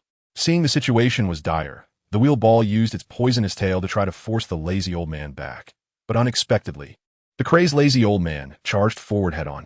Maka, Maka. The lazy old man raised his right arm and smashed the wheel ball hard into the ground. The wheel ball counterattacked, shooting out sharp spikes in succession. But such low-power skills couldn't harm the lazy old man at all. Don't give it another chance to stack rolling. Lazy old man, use applause on the wheel ball. Clap. The applause forced the wheel ball to use its double needle skill, which was exactly what the lazy old man wanted. The double needle and split move clearly resulted in a significant loss. But the continuous double needle still left the lazy old man poisoned, with some purple appearing on its surface and its stamina continuously depleting over time. Finally, just as the lazy old man's stamina was about to run out, the wheel ball, which was pinned beneath it, could no longer endure and lost its combat ability. The lazy old man fell backward, toxins nearly spreading throughout its body. Maka, lazy old man. Jiang Shaoling quickly ran to the fallen lazy old man, helping it up. Can a lazy old man still move? If it can, use the lazy skill one more time. A green light appeared, and Jiang Shaoling breathed a sigh of relief. Although in a poisoned state, if its stamina was sufficient, it would be fine to hold on until reaching the Pokémon Center. Thank you for your hard work. Jiang Shao captured the lazy Wong in a Pokeball, and a familiar system voice immediately echoed in his ears. After detection, the host conditions were met, and rewards were issued. Chapter 12. Accidentally entering the wrong classroom your Pokémon. Lazy Wong, has continuously defeated 10 high-level wild Pokémon through persistence and effort, accumulating impressive battle experience. Lazy Wong's level 2. Defeating high-difficulty opponent Wheel Ball at level 10 or above grants an additional level 1. Obtained Antidote X10. Obtained Alliance Coins 5,000.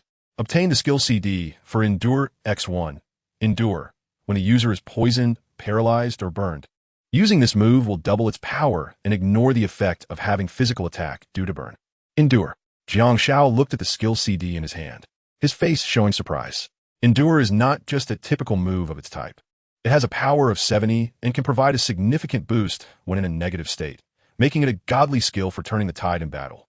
Jiang Xiao threw out the Pokeball to release the poison Lazy, consuming a bottle of the newly obtained antidote. Maka. The poison state was lifted, and Lazy no longer looked so listless.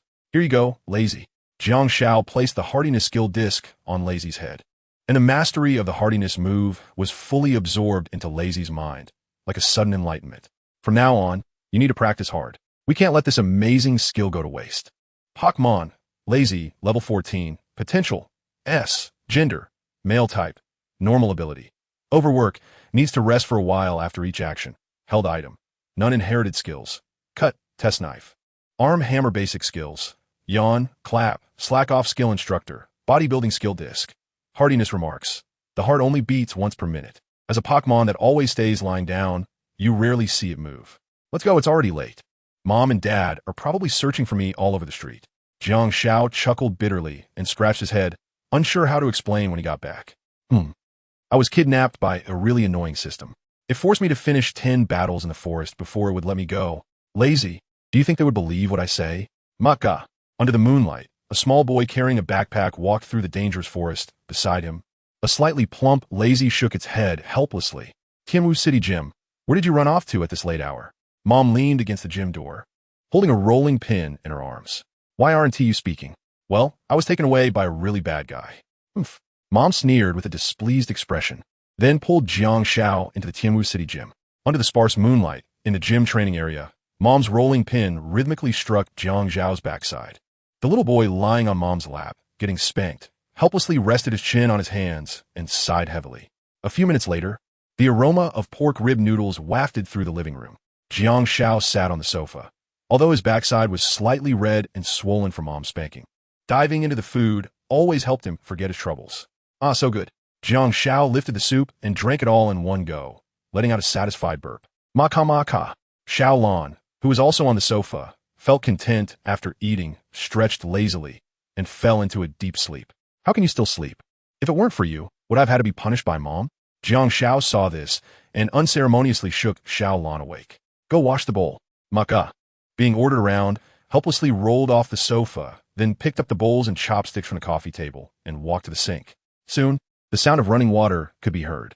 Jiang Xiao yawned, noticing it was getting late, and collapsed onto the bed with his weary body. In the corner of the bedroom, a Pokémon egg in the high-end incubator wobbled slightly. The next morning, good morning, Shaolin. Jiang Xiao walked to his seat, dropped his backpack heavily on the desk, and then rested his head on his hands, preparing to catch a few more ZS. I'm so tired. Do you know what time I got home last night? It was a full 11 o'clock. I'm not Shaolin. My name is Luo Dong. Did you mistake me for someone else? A strange voice startled Jiang Xiao awake from his sleepy state. He abruptly looked up at his deskmate. Wearing glasses, with fair skin and 2 braids, her voice was sweet. Damn, she didn't seem like Shaolin. Jiang Xiao shook his head, and his vision gradually became clearer. Where is this? He looked around at the numerous astonished eyes, at the unfamiliar teacher on the podium, and at a few people in black at the back of the classroom. He felt a bit flustered and said, I'm sorry. I think I've entered the wrong class. Bye.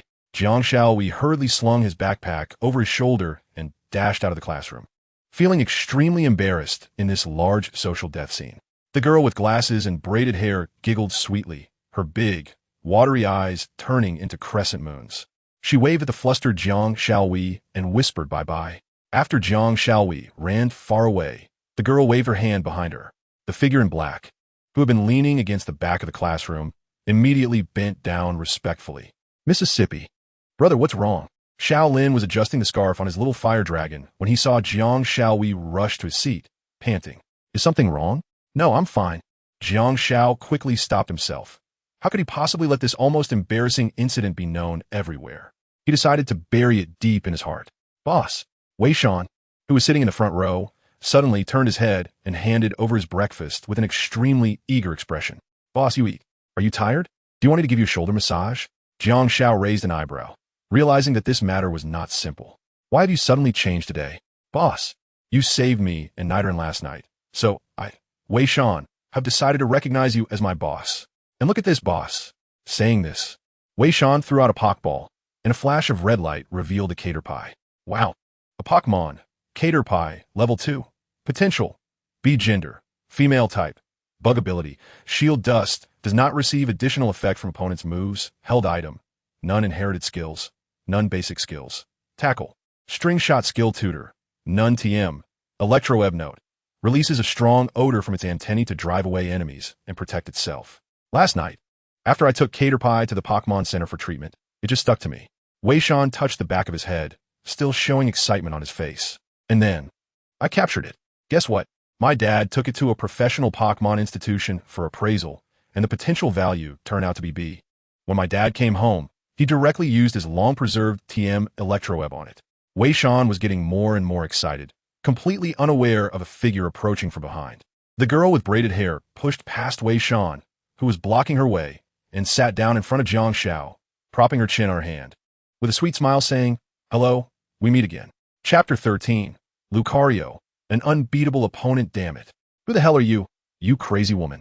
Wei Shan pushed aside, clenched his fists in frustration. This is my seat. Luo Donger turned her head, looked Wei Shan up and down, and then rolled her eyes. Now this is my seat. What did you say? Wei Shan, with his fists clenched, angrily approached, but was blocked by several men in black who followed Luo Donger. What do you want? This school is not a place for you to mess around. Wei Shan protested, with Caterpie at his feet also making angry sounds.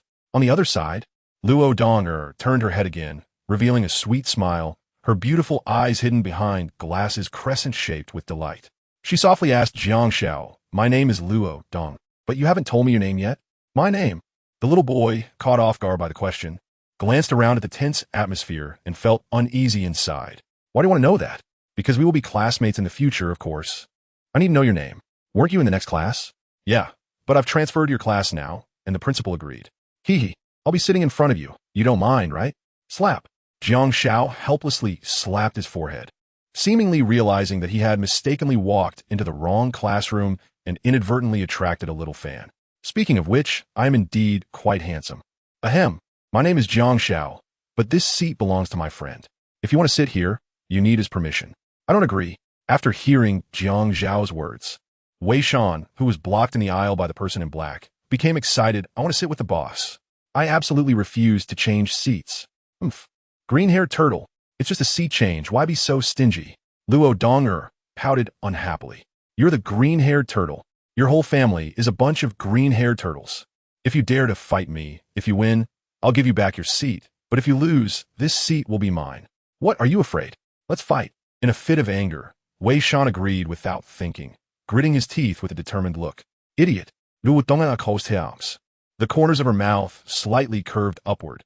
At Qianwu Primary School, in the indoor battle arena, Wei Shan stood on the battlefield with his fist clenched, feeling both nervous and excited since it was his first time participating in a Pokémon battle between trainers. Scattered students sat in the audience, and even teachers from the school came to watch, including their homeroom teacher, Old Tang. This kid, Wei Shan, is still so reckless. Isn't this obviously a trap? Jiang Shao shook his head helplessly from the audience. Most likely he would lose, based on his 2 lifetimes of experience.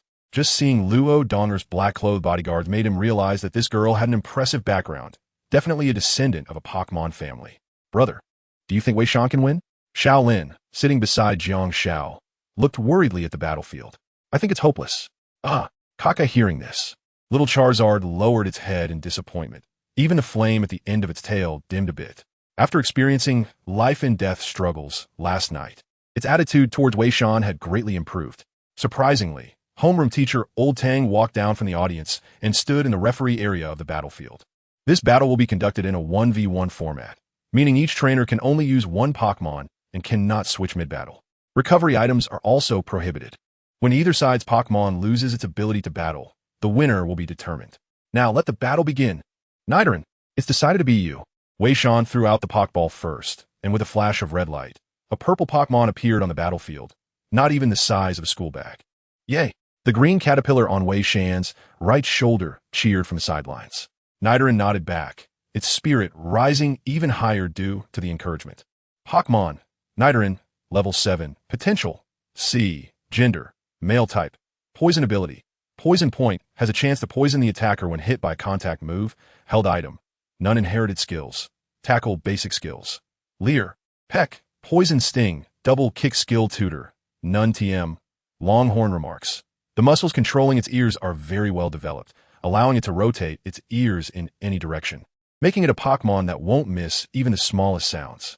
Level up, Jiang Xiao, sitting in the audience with his legs crossed, nodded slightly. Although its potential was a bit low, it could still be trained well. Is this your Pokemon? It's nothing special. Luo Dong threw a sweet ball and shouted, go. Lucario. Luca. As Lucario, which was as tall as an adult, appeared, the teachers and students present erupted in excitement, all chattering about this Pokemon they had never seen before. So cool. I've never seen this Pokemon before. It seems to be a very rare Pokemon. It looks so strong. Can Nidoran really defeat it? It's the Wave Guidance Pokemon Lucario. Shaolin, sitting beside Jiang Xiao, widened his eyes and sat up abruptly. It's over. Wei Shan's Nidoran could never defeat it. Pokemon, Lucario, level 12, potential, S gender, male type, fighting, steel ability, inner focus will not flinch or be affected by intimidation, held item.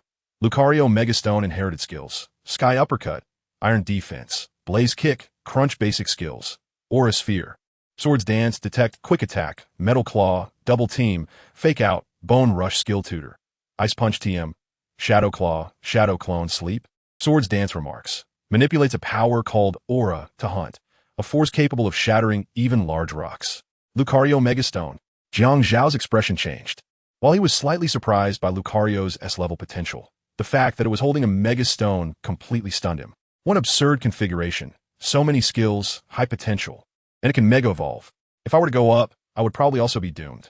Jiang Xiao squinted his eyes, and only then did he notice that the colorful raw stone on Luo Donger's wrist was the keystone said to resonate with the Super Stone, prompting Pokemon to Mega Evolve. Damn, what Pokemon is this? I've never seen it in textbooks. Wei Shan, standing in the battle arena, was already sweating profusely, as the pressure from Lucario was too great. It's not too late to surrender now and avoid getting beaten up by my Lucario. In the distance, Luo Donger had her hands on her hips, her expression particularly proud. Who would surrender? Nidoran, get it together. Use Horn Attack. Wei Shan shouted, clenching his fists while Nidoran, on all fours, also mustered the courage to launch an attack at the same time. Chapter 14. Mega Lucario Nidoran's horn on its forehead elongated at a visible speed, shining with a metallic luster. Give it a strong tackle, Nidoran. Nidoran. Lucario. Use Iron Defense to take this hit. Luo Donger, hands on her hips, was unfazed, sneering lightly. Thinking of using a Steel-type move against Lucario? You're even dumber than I imagined, green-haired kid. Luca. Lucario's body was enveloped in a layer of light gray aura, and then it stood still, seemingly giving up resistance entirely. Nidoran's attack was almost upon them, and in the next moment, they collided forcefully. A deafening roar echoed through the indoor battle arena, and Wei Shan's Nidoran was sent flying back by the recoil, while Luo Donger's Lucario showed no signs of retreating. Luca. Lucario disdainfully wiped the dust off its abdomen. The damage from the horn attack was pitifully low, not even hurting. Nidoran, use Poison Sting like this. Nidoran. A few poison purple spikes shot towards Lucario, and the result left Wei Shan dumbfounded. How could it not cause any damage? Stupid, poison-type moves can't hurt steel types. Luo Donger, somewhat bored, tapped her round-toed shoes, saying, if you can't come up with a decent move, I think this boring battle can come to an end. Damn it. How dare you underestimate me? Wei Shan gritted his teeth, a few drops of sweat sliding down his cheek as he shouted to Nidoran. Nidoran, use Horn Attack again. It's useless. Horn Attack can't deal significant damage. Give up. You won't know until you try. Nidoran, let us go. Nidoran. Nidoran charged again, its long horn aimed sharply at Lucario, which scoffed disdainfully. Even if it didn't fight back, the opponent wouldn't be able to shake it at all.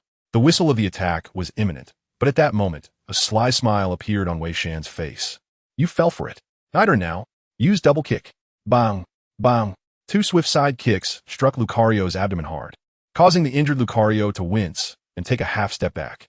That half step completely enraged Lucario. Damn green-haired turtle, you actually sneak attacked. I'll let you off at first. Luo Donger gritted her teeth, her fair hands clenched tightly. Lucario, show your true power. Mega Evolve. Luca. In the indoor battle arena, a dazzling array of colors connected the Keystone and the Superstone, and every teacher and student in the audience widened their eyes, not wanting to miss even a second. As the light broke, a majestic figure stood in the arena. It was Mega Lucario. Not only had its size increased, but it also had many more spikes at the joints, with its fists and feet of fierce deep red, and the yellow fur on its chest and tail connected like a stylish open-collared coat. What is this? Wei Shan's eyes widened, and as the other party in this battle, the visual impact of Mega Lucario was truly shocking. Nidoran shrank back a bit, seemingly intimidated by the transformed Mega Lucario. Go! Mega Lucario! Use Sky Uppercut! Luca! What is going on? Wei Shan was stunned. In his field of vision, Mega Lucario's figure had already vanished from the arena. Where did it go? So fast. In the audience, Jiang Xiao squinted his eyes. Even from outside, he could barely keep up with Mega Lucario's speed. In the blink of an eye, Lucario had already dashed in front of Nidoran. Before Nidoran could react, a tremendous force struck from below its jaw, sending it soaring into the air. Mega Lucario, seizing the opportunity, leaped into the air. With its palms together, it slammed down. Bang! The ground was smashed into a large pit, and Nidoran, lying in it, had completely lost its fighting ability. Nidoran! Wei Shan stared blankly at everything happening before him, kneeling on the ground. This was a battle of an entirely different level, leaving him heavily impacted.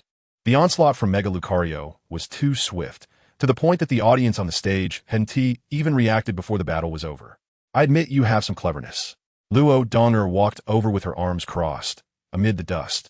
The towering figure of Lucario and her petite figure created a stark contrast, but in the face of absolute strength, no amount of tricks would be of any use. Lucario, use Aura Sphere. Luca. Mega Lucario raised its arm, gathering aura energy into a deep blue energy sphere in its palm. Just as the aura sphere was about to be fired, a massive figure stood in front of the downed Nidoran. Cola. Pokémon. Bastiodon. Level 41. Potential. A gender. Male type. Steel. Rock ability. Sturdy head. Will not receive recoil damage from recoil moves. Held item. Hard helmet inherited moves. Heavy slam. Stealth rock. Tackle basic moves. Tackle. Harden. Metal claw. Roar. Rock slide. Metal sound. Takedown. Iron tail. Protect. Heavy slam move tutor. Ice punch. Magnet rise TM moves. Dragon claw. Hyper beam. Earthquake. Stone edge note. It will treat a mountain as its territory. If anyone dares to cause trouble, it will mercilessly thrash them and always patrol the mountains. Miss Luo, this is where it ends. Nidoran has lost its fighting ability. You have won this battle. An old man with white hair stood up from the audience and looked down at the arena. Lucario, stop. Luo Donger glanced at the old man with white hair in the audience, then nodded silently. Let us go. Luca. Mega Lucario dispersed the aura sphere it had gathered in its palm, and then followed Luo Donger away. Old Tang, you're not cut out for this referee job. Nidoran has already lost its fighting ability, and you still Haven T stop the match. This girl is a descendant of the Aura family. Once these Aura users, who have inherited from ancient times, get serious, they fight for their lives. The old man with white hair walked up to the referee's seat and murmured a few words. The principal Teacher Tang, who was well aware that he had nearly caused a disaster, lowered his head upon seeing the old man, not daring to refute at all. It's too late to say anything now. Old Tang, I remember you seem to have a moonstone. The principal stroked his beard, implying that Teacher Tang should compensate Wei Shan. I understand. Principal, I will handle this matter properly. Chapter 15. Late compensation, moonstone in the school infirmary boss. I lost Wei Shan, sitting beside the hospital bed, lowered her head in disappointment, feeling a bit gloomy. Her Lucario was just too strong. Nidoran was no match for it. On the hospital bed, Nidoran, bathed in healing waves, slightly trembled its eyelids, struggling to open its eyes. Nidoran, you're awake? That's great. Wei Shan hugged the newly awakened Nidoran, tears welling in her eyes, while the green caterpillar on her shoulder also snuggled up to Nidoran at the same time. Don't take it too hard. If I were to go on stage, the outcome would be the same. Jiang Xiao leaned against the wall with his arms crossed, still immersed in the shock brought by the Super Lucario. Let's rest for a bit. Nidoran just woke up and is still weak. By now, Xiaolin should be back. Okay. Thank you, Chow Pao. Chow Pao, dressed in a nurse's outfit, smiled and waved after checking Nidoran's condition, then walked out of the infirmary with small steps. Pokémon, Chow Pow, level 22, potential, D-gender, female type, normal ability, regenerator, recovers HP when withdrawn from battle, held item, leftovers inherited skills, wish basic skills, harmony, help, refresh, charm, healing wave skill tutor, telekinesis skill TMs, light screen, magical shine note. Through the antennae on its ears, it can understand the physical condition of others, even knowing when Pokémon hatch from their eggs. Chow Pow. Chow Pow blinked curiously as a balding middle-aged man was waiting on a bench at the door, holding a small wooden box. Chow Pow, right? I'm not injured. I'm here to find someone. Teacher Tang shook his head and stood up to enter the infirmary. Chow Pow tilted its head and did not stop him, but instead ran back to the entrance, carrying a stretcher with an injured Pokémon into the operating room. At that moment, Xiaolin, who had just bought berry nutrients, happened to bump into Old Tang entering the door. Hello, Teacher Tang. The shy Xiaolin greeted softly, but just as he was about to leave, he was pulled back by Teacher Tang. Hey, student, I remember you seem to be quite close to Wei Shan, right? Did you buy this for Nidoran? Teacher Tang pointed at the packs of nutrients in Xiaolin's arms. Yes, Wei Shan is my friend. Xiaolin nodded without hesitation. That's great. I was just worried about where to find him. The homeroom teacher, Old Tang, excitedly clapped his hands. Can you take me to see him? I have something to give him, please. Not a problem. Not a problem. It's on my way. Xiaolin hurriedly waved his hands. And after chatting with Old Tang for a while, his speech became quite awkward. The wooden door of the hospital room opened, and two figures walked in. Xiaolin, you're back.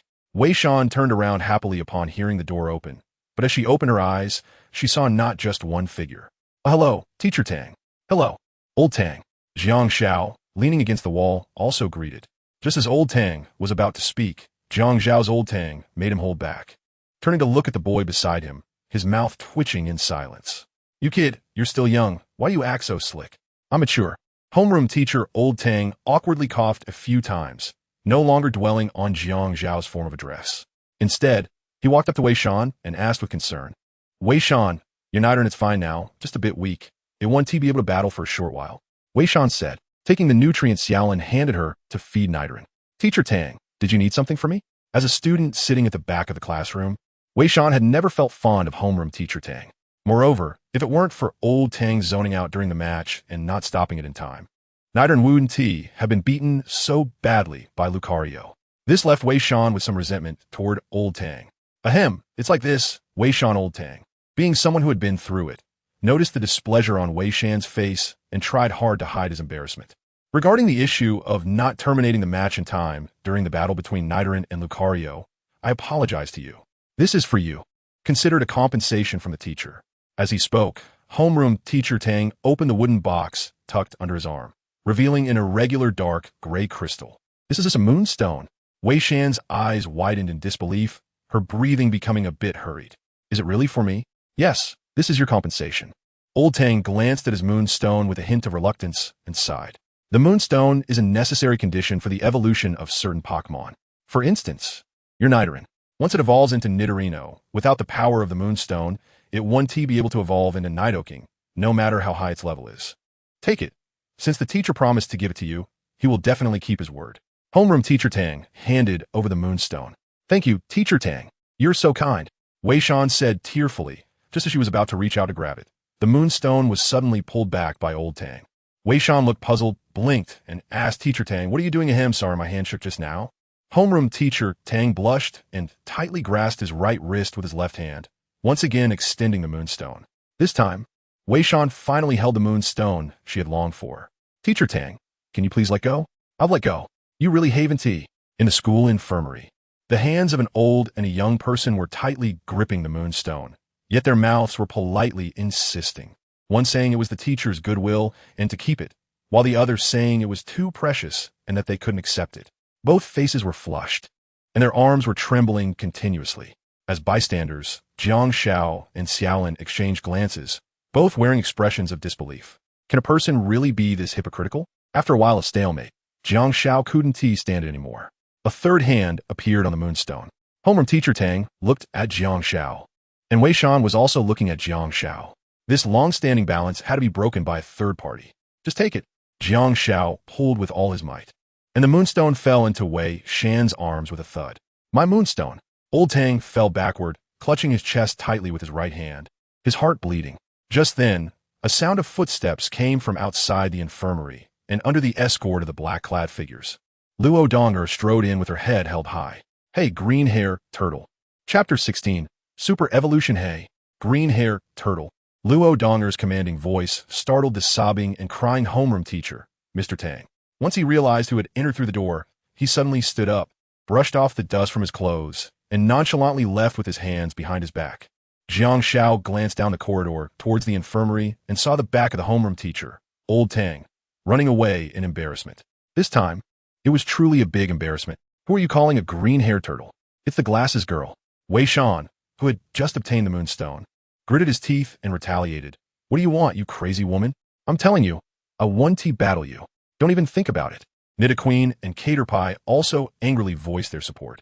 I 1T battle with trash. It's just wasting time. Luo Donger snapped her fingers, and a man in black wearing sunglasses immediately respectfully handed her a skill disc, whether she wanted it or not. Luo Donger threw the skill disc towards Wei Shan and then glanced at Jiang Shao leaning against the wall before turning away leisurely. This little girl is really Tsundere. Jiang Shao watched Luo Donger leave, shaking his head helplessly. It wasn't as bad as I thought. That annoying crazy woman even threw something at my head. Wei Shan touched the large bump on his forehead, grimacing in pain, and cursed a few words towards the door. He picked up the item at his feet and was instantly stunned. This is a skill disc? Wei Shan raised his head and looked at the empty corridor outside the ward, his eyes filled with unusual emotions. Skill disc, Venom Shock, splashes a special venom onto the opponent, doubling the power against a poison opponent. A very good move, combined with Nidaqueen's innate ability and the poison sting skill. It's easy to deal double damage. Jiang Shao patted Wei Shan's shoulder, pulling him back to reality. Use it well, you now have the moonstone. The future is promising. Congratulations, Wei Shan. I wasn't scared to death when Luo Donger came in just now. I thought she was here to cause trouble.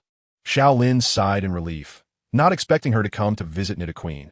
I misunderstood her. Kaka. The nearby Charmander was also thumping its chest, letting out a long breath. Boss. Wei Shan, who had come back to his senses, suddenly looked at Jiang Shao with a serious expression. Do you think if Nidaqueen evolves into Nidoking and learns Venom Shock, can it defeat her Lucario? Wei Shan's eyes were mixed with barely contained anticipation. Seeing this, Jiang Zhao's mouth twitched. Is this what you've been thinking about all along? Yes. I don't want to be looked down upon by that crazy woman. It might be a bit difficult. Jiang Shao tilted his head, the image of Mega Lucario lingering in his mind. Lucario, being a steel and fighting-type Pokémon, is completely immune to poison-type moves. Even if your Nidaqueen learns moves of other types in the future, it will be tough. Mega Evolution is no joke. Mega Lucario is indeed very strong. Even if my Slacketh evolves into Slaking in the future, I can't be 100% sure to defeat it, and it might even lose. Jiang Shao spoke very seriously, and it is indeed the case. Luo Donger S. Lucario has an S-level potential, not only mastering as many as 18 different moves, but also capable of Mega Evolution, which is something Wei Shan's Nidoran cannot compare to. Mega Evolution? Wei Shan and Xiaolin both looked quite confused, scratching their heads a bit awkwardly. Boss, during the battle, that crazy woman's Lucario suddenly changed its form. Is that what they call Mega Evolution? Jiang Shao shook his head. What you said is not correct. Mega Evolution is not just a change in form, but a comprehensive enhancement, an evolution beyond evolution, capable of unleashing a Pokémon's hidden powers in a short time. A Pokémon that has undergone Mega Evolution not only sees a significant increase in its stats, but its abilities and types also change. Of course, Mega Lucario's type remains the same as before Mega Evolution, which is fighting and steel. So, can Nidoking also Mega Evolve? Wei Shan's eyes widened, and the look of anticipation on his face was almost overflowing. Jiang Shao was silent for a moment, then raised his head and said solemnly, Okay, great. Nidoran, did you hear that? You can become as powerful as a Mega Lucario in the future. Nidoran happily lifted its little head and embraced Wei Shan, while Shaolin and Charmander silently made a pact, promising each other that one day in the future they would also achieve a transcendental evolution. In the infirmary of Tianwu Elementary School, there was a warm and joyful atmosphere. Jiang Shao looked up at the blue sky outside the window. His youthful and radiant smile reflected on the glass. The evolution beyond evolution itself is a miracle. But what could be a greater miracle than my rebirth in the Pokémon world? Watching Nidoran being tossed up repeatedly by Wei Shan, Jiang Xiao smiled. Perhaps this little guy could really pave a path for Nidoqueen's Mega Evolution in the future. Brother Jiang, how can I make my Pokémon Mega Evolve? Kobayashi, who had just made a promise with Charmander, mustered up his courage and whispered. Jiang Xiao glanced back at his younger brothers, who were looking at him with eager eyes. He smiled wryly and shook his head. You guys really aim too high. It's only a few levels in. You're already thinking about super evolution. Wei Shan and Xiao Lin exchanged a glance and awkwardly scratched their heads. Let's put it this way. To achieve super evolution, 3 prerequisites must be met. The evolution keystone, the corresponding megastone, and an unbreakable bond between the trainer and the Pokémon. The two, deeply shocked, lowered their heads in contemplation. As for where to find the first 2 stones, don't ask me. I really don't know. Jiang Xiao spread his hands to indicate he was helpless. He didn't have them himself, so how could he help Xiao Lin and the others? They could only rely on fate. Perhaps if they went out more, they might stumble upon them. Boss, how do you know so much knowledge that's not in the textbooks? Because I'm your boss. Of course I know more than you little brothers. Wei Shan and Xiao Lin blinked their big eyes, unable to find a rebuttal. Time flew by, and soon it was time to get out of school. Jiang Xiao put on his backpack and said goodbye to Xiao Lin and Wei Shan before heading home in different directions. That lazy guy, he should have stopped by now, right? Jiang Xiao was walking by the roadside when he suddenly remembered the lazy old man he had left in the dojo. Ever since returning from the forest, the little lazy one had been doing push-ups and sit-ups in the bedroom, and no matter how hard he tried, he couldn't persuade him to stop. Chapter 17. The Violent House Demolisher, Little Fortune Egg. Tianmu Dojo. The evening glow was crimson on the horizon. Jiang Xiao, carrying his backpack, walked to the entrance of the dojo and looked at the severely deformed door. His expression gradually became strange. Is this my home? He then leaned to the sides to peek and took a few steps back. After assessing the situation around him, the little boy with the backpack nodded. That's right, this is my home. As if thinking of something, Jiang Xiao's expression changed. Could it be that someone came to challenge the dojo? With a hint of doubt, he pushed open the door of Tianmu Dojo with force and walked inside. The scene inside was even more exaggerated. The place was in disarray, with remnants of electrical appliances everywhere, wood shavings scattered all over the floor. And even the 75-inch color TV that his mom had bought during a sale yesterday was smashed to pieces. Jiang Xiao was flustered, dropping his backpack and shouting loudly, Mom, Dad, Xiaolan, Qin Jiaowang, De Wang Yin, Bag Beast, where are you all? At that moment, a few loud metallic scraping sounds broke the dead silence of the dojo, and the severely deformed iron gate in the backyard was pushed open in response. Hey, Qin Jiaowang.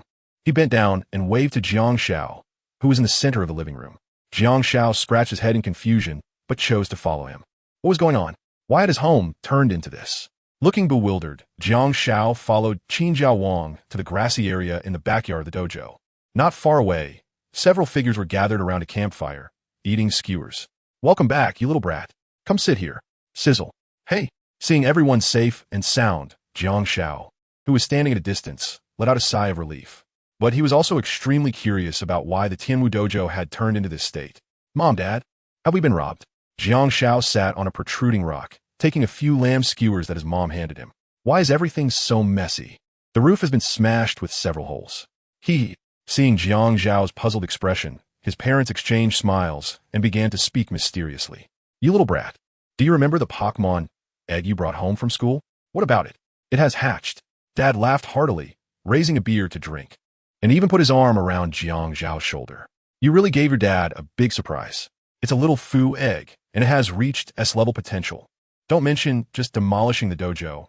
Even if your dad had to rebuild it for it to be destroyed again, he would still be happy. Dad's beard scratched against Jiang Zhao's forehead, making him twitch his mouth. He finally understood why his parents were so happy even though they knew the dojo had been destroyed. It turned out it was because they had seen the S-level potential of the little foo egg. Jiang Xiao didn't want to hide the matter of the little foo egg, but since it hadn't hatched yet, openly discussing its potential level would probably make no one believe him. However, it didn't matter now. Judging by his parents' excitement, they had likely already done a thorough assessment of the little foo egg. Dad, where's the little foo egg? Jiang Xiao pushed away his dad's big hand. His beard was really prickly. And what about Xiaolan? Why hasn't it come to eat? Before Dad could respond, Mom, who was grilling skewers, pointed to the bedroom. They're all sleeping inside. The little foo egg started banging its head against the wall as soon as it hatched, so I had Fat Ding put it to sleep. Otherwise, our home wouldn't be in such good condition. As for Xiaolan, it hasn't gotten up yet. Jiang Xiao twitched the corner of his mouth.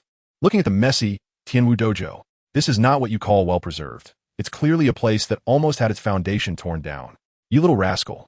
Don't you think our original battle arena is a bit too low-key? It's just a flat ground, and every time a trainer comes to challenge the dojo, I have to smooth out the area in advance. Jiang Xiao pondered, how about we set up a battle arena with a stone forest terrain? That way, it would be advantageous for both the Kingler and the Bagon. Hearing this, his dad suddenly slapped his hand, his eyes sparkling with excitement.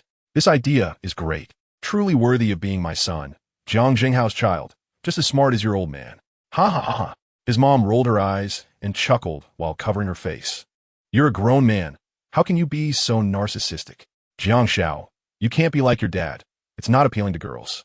Don't listen to your mom. Back in the day, she was the school beauty, and she still chose to be with me. His dad proudly gave himself a thumbs up and laughed heartily. Dad, I'm only 8 years old. After passing through the messy living room, Jiang Xiao returned to his room, which was not much better. As the initial hatching ground for the happening, it was a blessing that it hadn't collapsed.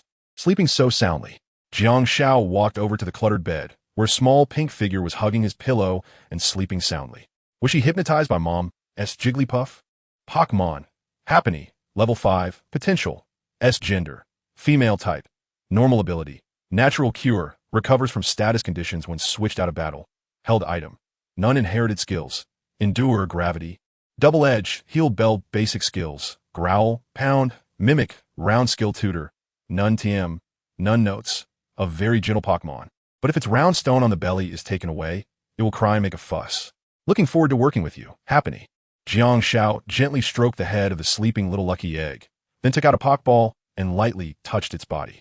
A red light flashed, and little lucky egg was drawn into the ball. After a few shakes, the Pokeball settled into complete stillness. It detected that the host had captured their second Pokemon, and the additional benefits from the internal competition would now increase to 50. It also detected that there were 2 Pokemon with different potential values in the team, allowing the lazy old man to enhance its own potential value to S level through internal competition. The host can now only capture Pokemon with a potential value of S or above. Jiang Xiao threw out the Pokeball, and the Happiny reappeared on the big bed in the bedroom. Due to its natural recovery ability, its hypnotic state was also lifted. The moment it saw Jiang Xiao, Happiny, with its big watery eyes, leaped into Jiang Xiao's arms and began to cry loudly. Seeing this, Jiang Xiao realized that the reason Happiny was causing trouble at home right after hatching was that it felt abandoned by him and was very wronged. Here, Jiang Xiao opened his hand, revealing several shiny fruit candies lying in his palm. Don't cry, okay? How could I ever abandon you? Happiny nodded vigorously, grabbed the fruit candies from the boy's hand, and stuffed them into its mouth. Soon after, it started to giggle foolishly. Buku Buku. Chapter 18. Burning Fighting Spirit. Giant Hyper Monkey 6:15 a.m. The lazy elder felt extremely challenged when facing the wheel ball with insufficient striking power. For this reason, it planned a day-long special training session. 9:30 a.m. The lazy elder completed 500 sets of push-ups. 11:45 a.m. Refusing to eat due to not achieving training results. The lazy elder headed to the back mountain of the Heavenly Martial Arts Hall for a 2-hour boxing training session. 2:50 p.m. The lazy elder's fists were extremely hot and painful. 4:10 p.m. The lazy elder's fighting spirit was burning, and it learned the move Flame Punch. 4:13 p.m. The lazy elder lost consciousness from overtraining. 5:37 p.m. The lazy elder woke up and decided to familiarize itself with the newly learned move at the back mountain of the Heavenly Martial Arts Hall. In the room, Jiang Xiao was browsing through the system records, his brows gradually furrowing. The moon was bright and the stars few. In the woods of the back mountain under the night sky, a fire quietly ignited. The lazy elder, who had just awakened from its coma, was now gasping for breath, looking exhausted yet extremely excited. Maka! The lazy elder howled towards the sky, startling a few dark crows resting on the treetops. It swung its fiery fist towards the big tree in front of it, and the trunk exploded with a loud bang, splintering wood flying everywhere. A few lingering sparks ignited the remaining trunk, turning it into a burning tree, the flames dispelling the darkness and also lighting up the eyes of a small boy who was walking towards the woods. Little lazy, under the moonlight, Jiang Shao followed the path into the woods, and in his line of sight, a disheveled figure was standing on the charred ground filled with burning branches. Facing away from him, all around, the towering trees were ablaze, and the hot wind carrying sparks rushed towards him. The small boy extended his arm in front of him, bracing against the hot wind as he trudged forward. "Little lazy," Jiang Shao continuously called out Xiaolan's name, and the figure standing on the scorched earth seemed to not hear, raising its head to gaze blankly at the bright moon in the night sky. Suddenly, a dreamlike light burst forth from Xiaolan's body, more dazzling than the stars in the sky, like a brilliant diamond. In the radiance, Xiaolan's eyes began to grow taller. Its appearance underwent a tremendous transformation. "This is..." Jiang Shao widened his eyes in disbelief. "Is it going to evolve?" "No, Xiaolan is only level 14. This unexpected scene completely contradicted Jiang Zhao's understanding of Pokémon from his previous life. As the light of evolution extinguished, a large snow-white giant Pokémon stood on the scorched earth, and the surrounding burning trees extinguished simultaneously. The giant Pokémon turned around, revealing a tuft of fiery red fur on its forehead, as stunning as flames. Pokémon.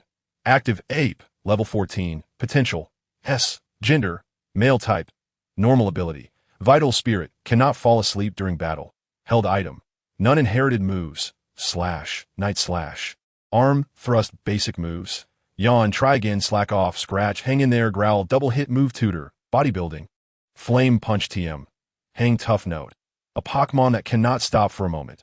Even when it wants to sleep, its blood still boils, and it cannot calm down without running around in the forest. Yalu. In the blink of an eye, the massive active ape was already standing in front of Jiang Shao, and then, to Jiang Zhao's astonishment, the active ape lifted him entirely and placed him on his shoulder. "This is too big." Looking at the active ape beneath him, which was comparable in size to a mammoth, Jiang Shao exclaimed in awe. "I thought my dad's Kingler was already big, but it can't compare to Xiaolan at all.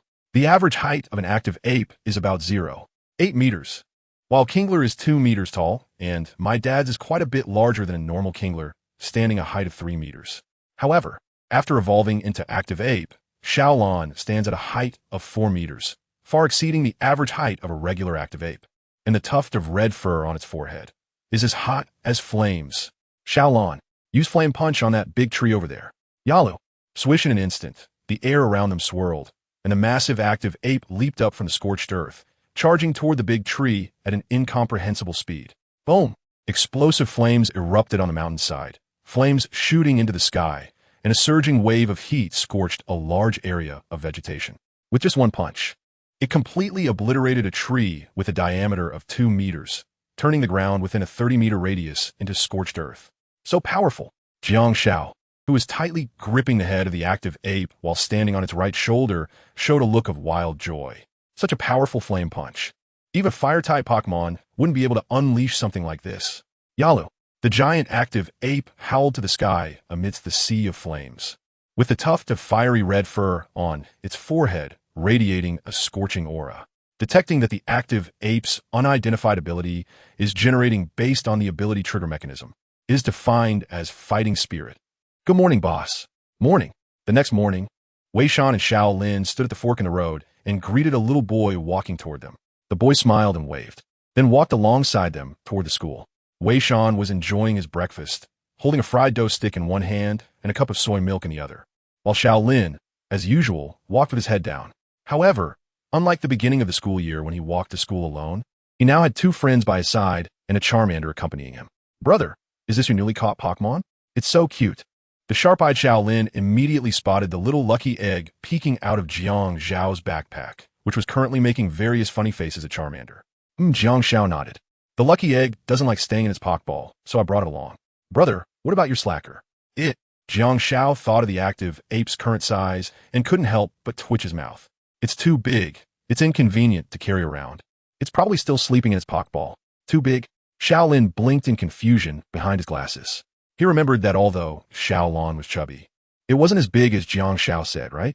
However, seeing that Jiang Shao was unwilling to continue discussing the matter, Xiaolin wisely chose to remain silent. Soon, the 3 entered the classroom. Unlike usual, Wei Shan's seat was now occupied by a little girl with braided hair, sitting next to a tall Lucario with its arms crossed. This little girl was none other than Luo Donger, a descendant of the ancient Waveguide family. That annoying glasses girl. Wei Shan gritted his teeth in frustration. He could only sulk and find another seat, fortunately not too far from Jiang Shao and the others.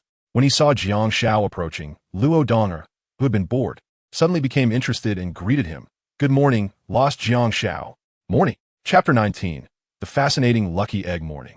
Hearing Luo Donger's nickname, Jiang Shao felt speechless. What do you mean by lost Jiang Shao? It's just that I didn't sleep well at night and was a bit dazed in the morning.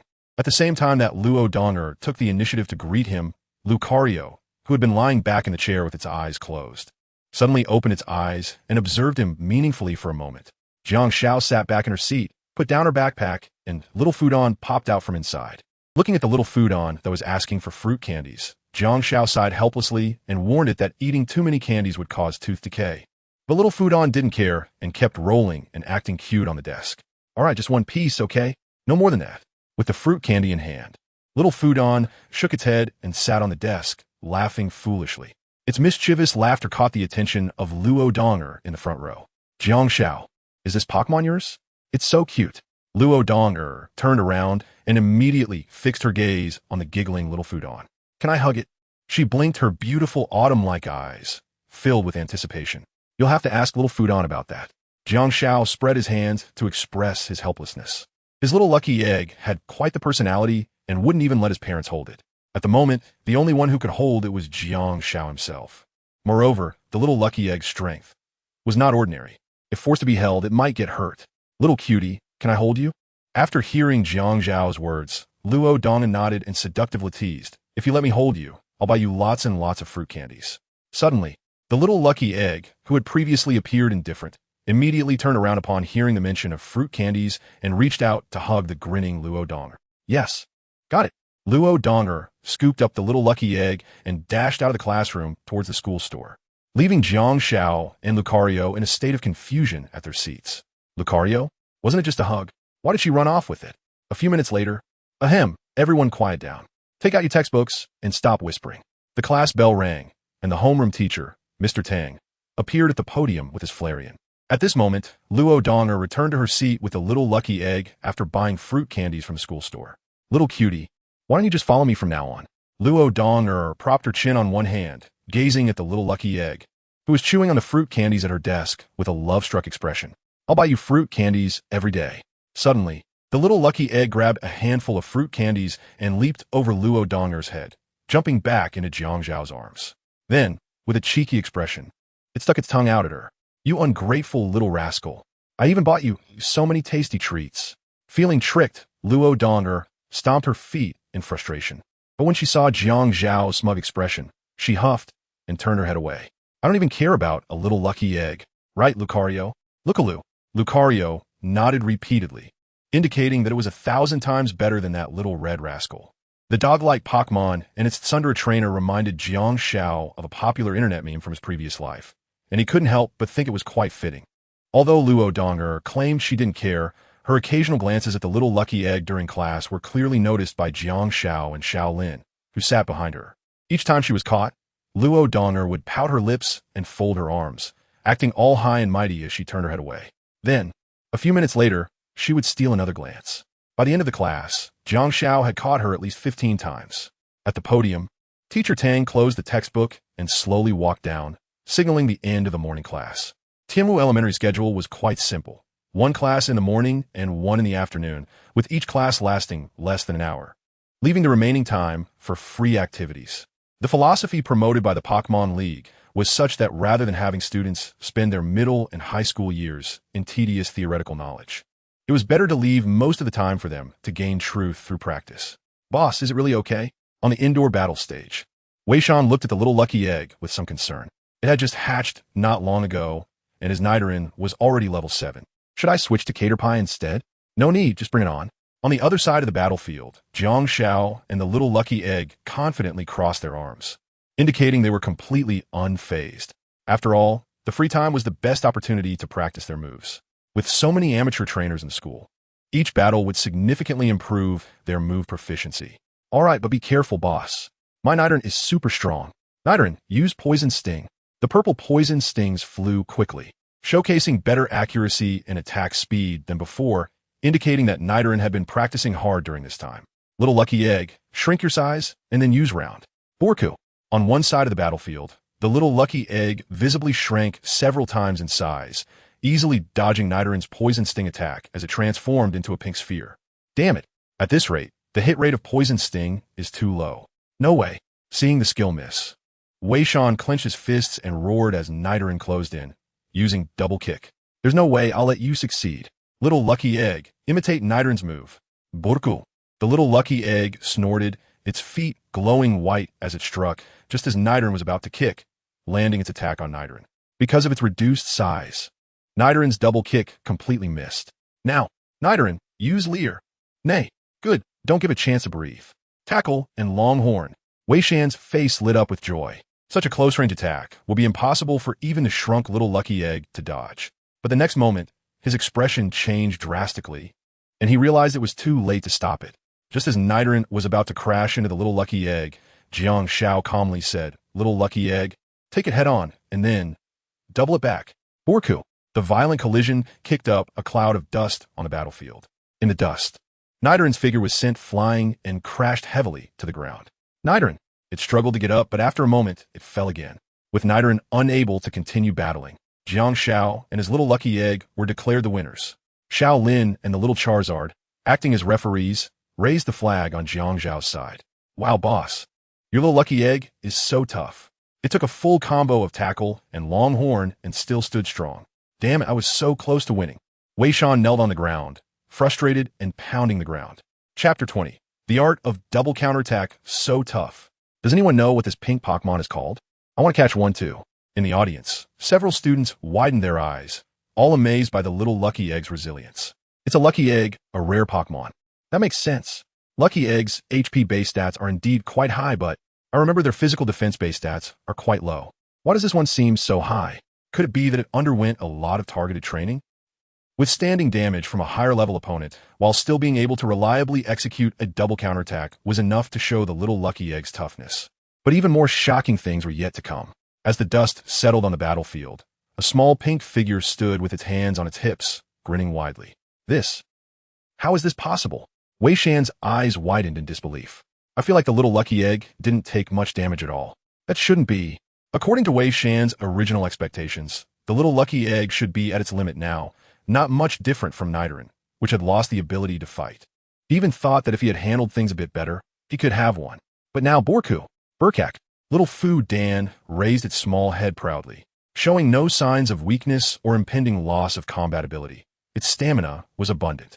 In a corner of the audience, Luo Donger, resting her chin on her hands, wore an expression of surprise like many amateur trainers, exclaiming how adorable it was and how strong it seemed. Lucario scoffed disdainfully, indicating that it could knock it away with a single move without needing Mega Evolution. Nevertheless, Luo Donger continued to gaze adoringly at Little Fu Dan. What was she thinking? Little Fu Dan was a fierce existence that could demolish her father's heavenly martial arts gym right after being born. It was not a fragile little creature that would falter after taking a couple of hits. Jiang Shao crossed his arms, indicating that everything was within expectations. Just then, someone in the audience couldn't sit still. A senior student dressed in a chamois style directly flipped over the railing and jumped into the arena, saying, "Hey little guy, dare to have a match with me? The loser has to bow and call the winner big brother when we meet at school, got it?" He was Chao Hanfei, a second-year student, and I heard he had defeated several novice trainers before. Right, I remember him. He's quite arrogant, but his Machoke is indeed very strong. Shameless, using a level 17 Machoke to fight a level 5 Happiny. Chao Hanfei's arrogant demeanor drew disdain from many students in the audience, and the latter's earlobes twitched as he coldly snorted and shouted, "Everyone shut up. Who said I would use Machoke? Am I that kind of person? Little guy, do you dare fight? If you lose, you call me big brother and I'll take you as my little brother. If I lose, not only will I be your little brother, but I'll also pay you 2,000 Poc dollars. How about that? This way, it won't be considered bullying, right?"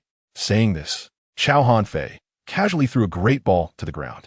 The light burst open, revealing a muscular Machoke. Pokémon, Machoke, level 9, potential, a gender, male type, fighting ability, no guard in battle, both sides attacks are guaranteed to hit, held item, none inherited skills, bullet punch. Scratch basic skills, focus energy, low kick, trip skill tutor, thunder punch skill disc, revival remarks. Always full of strength. He lifts rocks to pass the time due to excess stamina, which makes him stronger. Stop calling me little guy all the time. You seem to be only a year older than me. Jiang Shao stood still, unfazed, and simply waved his hand lightly. As for taking little brothers, I think I'll pass. I already have 2 little brothers, so I don't need you. Just get the 2,000 Poc dollars ready. Hee. You'll know once you try. Mac Oak, it seems we're going to add another stubborn little brother to our collection. Don't back out later, you little brat. Hey. Mac Oak spread its hands and provocatively waved at the Happiny in front of it. Happiny, we need to step it up. It seems someone underestimates you. Jiang Shao chuckled slowly. Even though he had just finished a match, he had absolute confidence in Happiny. Buku. Happiny's eyes were filled with rage, and its mouth was pouted high. Jiang Shao gave a glance to Xiao Lin in the referee area, and the latter immediately raised the flag and shouted. Now, the battle between Chao Hanfei's and Jiang Zhao's Pokémon begins. Go, Mac Oak. Show him the results of your training these days. Hey, don't give a chance to counterattack. Use Bullet Punch. Mac Oak spread its arms and let out a loud roar, then rushed towards the opposing side where Happiny was, its strong fists raining down like a storm. Happiny become round. Buku. Mashoki's attacks were swift and frequent, but Happiny managed to time its moves perfectly, turning the tables after enhancing its defense, and with a single palm, knocked Mac Oak several meters away. Mac Oak, with its arms crossed in front, was dragged several meters across the battlefield, leaving clear grooves in the ground. Gasps of shock arose from the audience. This Happiny was not only tough, but its attacks were also surprisingly exaggerated. Such a strong little cutie. Luo Donga, resting her chin on her hands, gazed dreamily, while the nearby Lucario looked quite jealous, claiming it was stronger. Indeed, it has some skills, but so what? Your speed is too slow. Chao Hanfei was also startled by Happiny's terrifying power, but he didn't stop there. Mac Oak used tickling to limit its attacks. After being knocked back, Mashoki's eyes sparkled with determination, and it executed a tactical slide tackle to bring Happiny down, then used both hands to tickle it madly. Happiny rolled on the ground, laughing heartily. Happiny then got back up and used Pound on the ground. Jiang Shao squinted his eyes slightly. This move of Mac Hop was very effective, and the tight coordination made it difficult to find an opportunity for counterattack. Coupled with its defensive characteristics, its various skills would never miss. Boom! The trapped Happiny suddenly slammed its palms against the ground, sending sand and gravel flying on the battlefield, forcing Mac Hop to retreat, allowing it to get back up and resume its defensive stance. However, just as it stood up, it was hit by Machop's low kick, causing its speed to inevitably decrease. Good, just like that. Mac Hop, create distance and use focus energy. After executing a move, Mac Hop quickly turned and retreated to the edge of the battlefield, its muscles tensed, the momentum layering upon itself. Even the sand and gravel beneath its feet were blown away by the invisible pressure. Jiang Shao saw the situation and felt it was bad, hurriedly shouting, Xiao Fu Dan, get up and hold on. Wuku. Xiao Fu Dan performed a carp jump and stood up from the ground, immediately focusing and holding its breath with its pink little hands crossed in front of its body. The arm strength on the other side had accumulated power, and waves of energy surged all over its body, with lightning flashing on its right fist. It was Thunder Fist, or rather, Thunder Fist after gathering energy. Hey! The arm's strength rushed rapidly across the battlefield. The lightning wrapping around its right fist was incredibly dazzling. Boom! A thunderous explosion echoed through the venue, and the surging waves of energy blew the students in the audience on both sides to raise their arms in front of them. Amidst the flashing lightning and dust, a ball of pink energy slowly rose, then violently tore through the earthy dust filling the venue, exposing Xiao Fu Dan's figure to the public eye. Chao Hanfei looked at the battered Xiao Fu Dan with a look of terror and hurriedly shouted, Arm strength, quickly dodge. You can't dodge. Have you forgotten? Your arm strength has no defensive characteristics. Xiao Fu Dan, double return. Wuku. Xiao Fu Dan, wrapped in pink energy, charged out like a furious lion, shattering the ground and exploding forth, the pink energy rampaging, completely engulfing the arm strength. Boom! A large pit covered in spiderwebs appeared in the center of the battlefield, and the arm strength, having taken a hit from the double return, completely lost its fighting ability. The venue fell silent for several seconds, then erupted into thunderous cheers. I lost. Chao Hanfei knelt weakly on the ground, his eyes vacant. In the large pit, a A small pink figure staggered out amidst the cheers, with Xiao Fu Dan pouting and raising its little hand, then fell to the ground and fainted. Chapter 21. Unwilling to lose? One punch secured the win. You've worked hard. Xiao Fu Dan, have a good rest. A red light enveloped the incapacitated Xiao Fu Dan and pulled it into the Pokeball. Jiang Xiao softly comforted it, then looked up at Xiao Hanfei on the opposite side. Hey, upperclassmen, what about the 2,000 Alliance coins you promised me? You wouldn't go back on your word, would you? Who would go back on their word? Dare to have another match? Xiao Hanfei slammed the ground, gritting his teeth as he got back up. Gao Hanfei have never lost to a lower classman, and today will be no exception. TCH, you shameless shammate. Boss's Xiao Fu Dan has already fought 2 matches, and you want to take advantage of it. How shameless. Wei Shan, holding a green caterpillar in the audience, angrily raised his arm and protested loudly, his face filled with disdain. Many lower-classmen around also stood up in righteous indignation, having been bullied by these upperclassmen for so long. They finally had a chance to vent their anger. How could they willingly back down? Xiao Hanfei, you have already lost. Please leave the arena as soon as possible. The referee, Xiao Lin, waved a flag in his hand indicating the outcome of the friendly match. In the venue, the sounds of curses rose and fell, and Xiao Hanfei, nearly overwhelmed by the verbal onslaught, suddenly clenched his fists and shouted angrily, his eyes turning red. He then pulled out a thick stack of Alliance coins from his pocket and threw them on the ground, shouting, 10,000. Let's have another match, win or lose. It's all yours. What if I refuse? Jiang Xiaoduan narrowed his eyes slightly, facing the almost frantic Xiao Hanfei. He felt like a lone boat teetering on the waves, surrounded by hungry sharks, but fortunately, he was the fisherman on that boat, wielding a sharp harpoon. It was still uncertain who was the hunter and who was the prey. No, do you really think you can walk out of here? Xiao Hanfei stood still, sneering, as a group of young people with hair dyed in various colors. The shammate approached the entrance of the arena. Big brother. The shammate bowed in respect to Xiao Hanfei on one side of the battlefield, then threw their Pokeballs from their waists. Suddenly, the arena was filled with a dense crowd of Pokémon, counting at least 20. Dairubi, Duskull, Skuntank, Krogunk, Zubat. Bad Frog.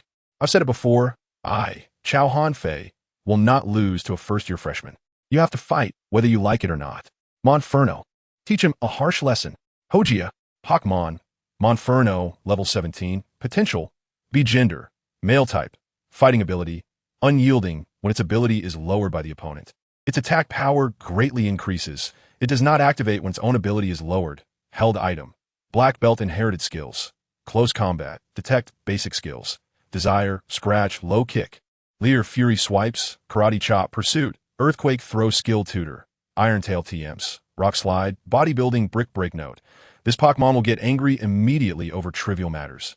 And since it does not accumulate stress, it can live for a relatively long time. Monferno paced back and forth, furiously swinging its fists in midair. Jiang Xiao couldn't help but sneer at the scene before him. He just wanted to live a stable life as a slacker. But once a person becomes outstanding, there are always some ill-intentioned people, either out of envy or jealousy, bringing all sorts of trouble. It's really a hassle. I'm actually a very low-key person. Jiang Xiao silently reached into his pocket, tightly gripping a seemingly ordinary, yet incredibly hot red and white ball in his palm. He could feel the fighting spirit of the slaking burning within. In the audience, Luo Dong, who had been resting her chin on one hand, now looked at Xiao Hanfei with a grim expression. Beside her, a majestic Lucario stood with its arms crossed on the railing, ready to leap into action at her command to deal with the troublemakers. Boss, don't fight him. That guy's Monferno is level 17. Wei Shan shouted from the audience. Let's go tell the director. The seniors are trying to bully newbies just because they're higher level. Yeah, brother, don't mind them. This is school. They wouldn't dare go too far. Xiao Lin clenched his fists in frustration, feeling utterly powerless at that moment. Kana. Charmeleon tugged at the netted scarf around its neck, wanted to jump into the fray, but was stopped by Jiang Zhao's hand. Thanks, guys. Maybe I've been too low-key, making some self-important guys think they're invincible. Today I'll show you the true strength of your boss. Go, lazy. It's time to stretch those muscles. He threw the red and white ball high into the air, and as it landed on the other side of the battlefield, a brilliant light burst forth. A massive slaking let out a long howl, sending shockwaves through the arena, causing everyone to widen their eyes in astonishment. Yalu, what the heck is this? Have you ever seen such a big Pokémon? This can't be a legendary beast, right? The enormous slaking's appearance stunned the audience, and they began speculating about Lazy's true identity. Amateur trainers had never seen a Pokémon of such size before. Is this the boss's slaking? Wei Shan's mouth dropped open, his eyes wide with disbelief. It's so big. No, this is a slaking, the evolved form of Lazy. But Jiang Zhao's is truly the largest slaking I've ever seen. Xiao Lin adjusted his thick glasses while explaining. Wow, it's amazing. Luo Dongye Guspit. Clearly astonished by the gigantic slaking before her. Lucario. Lucario nodded, its expression turning serious. Gulielu, a group of punk-like followers and their Pokémon, blocking the entrance of the venue, instinctively swallowed hard and took a few steps back. Boss, should we retreat? Boss. On the other side of the battlefield, Chao Hanfei stood frozen in place, but he had lost the arrogance he had moments ago, now only showing shock and fear on his face. After Jiang Xiaofang unleashed the giant primate, he did not stop there, but took the battle between trainers seriously. Xiao Lang, charge in, use arm thrust. The massive primate smashed the ground, leaping up suddenly, with a howling wind swirling around its right fist, and it punched down at the dazed Mankey. The entire arena trembled as if it could not withstand the raging power of the giant primate and was about to collapse. Under the astonished gaze of all the spectators, the ground of the battlefield was shattered by a single punch, becoming fragmented. The giant primate slowly raised its arm, and under its massive fist, Chao Hanfei's Mankey was pinned to the ground, completely losing its ability to fight. With just one punch, the battle was over. Even the proud Lucario was left in shock, its crossed arms unknowingly dropping to its sides. I announce, Xiao Lin, in the referee's area, took a deep breath. The winner of this Pokémon battle is Jiang Xiao from Tianwu Primary School, 1st grade. Chapter 22. Is there no reward for battles? Xiao Lin's clear voice echoed across the silent battlefield. This time, Chao Hanfei was utterly defeated. Both of his Pokémon had fallen, and his heart was filled with despair. If the first Machop could at least fight to a draw, the appearance of the giant primate completely crushed his confidence. Just one arm thrust was enough to render the level 17 Mankey incapable of taking care of itself. Such a terrifying Pokémon was actually controlled by an 8-year-old amateur trainer. Is that reasonable? Jiang Xiao expressed that it was quite reasonable. After a brief silence, a person suddenly stood up in the audience. It was Wei Shan. He raised Nidoran and Caterpie high and let out a heart-wrenching roar. Boss is awesome. Yai. Nidoran and Caterpie also shouted with all their might. Then, like waves, bursts of cheers came one after another. Jiang Xiao looked at the flashing camera lights on both sides of the audience and slightly raised the corners of his mouth. This feeling was really quite nice. Amidst the cheers, the giant hyperactive ape first roared and beat its chest, then suddenly flipped over and began doing push-ups on the broken battlefield. Snap! Jiang Xiao slapped his forehead, speechless, with his mouth twitching.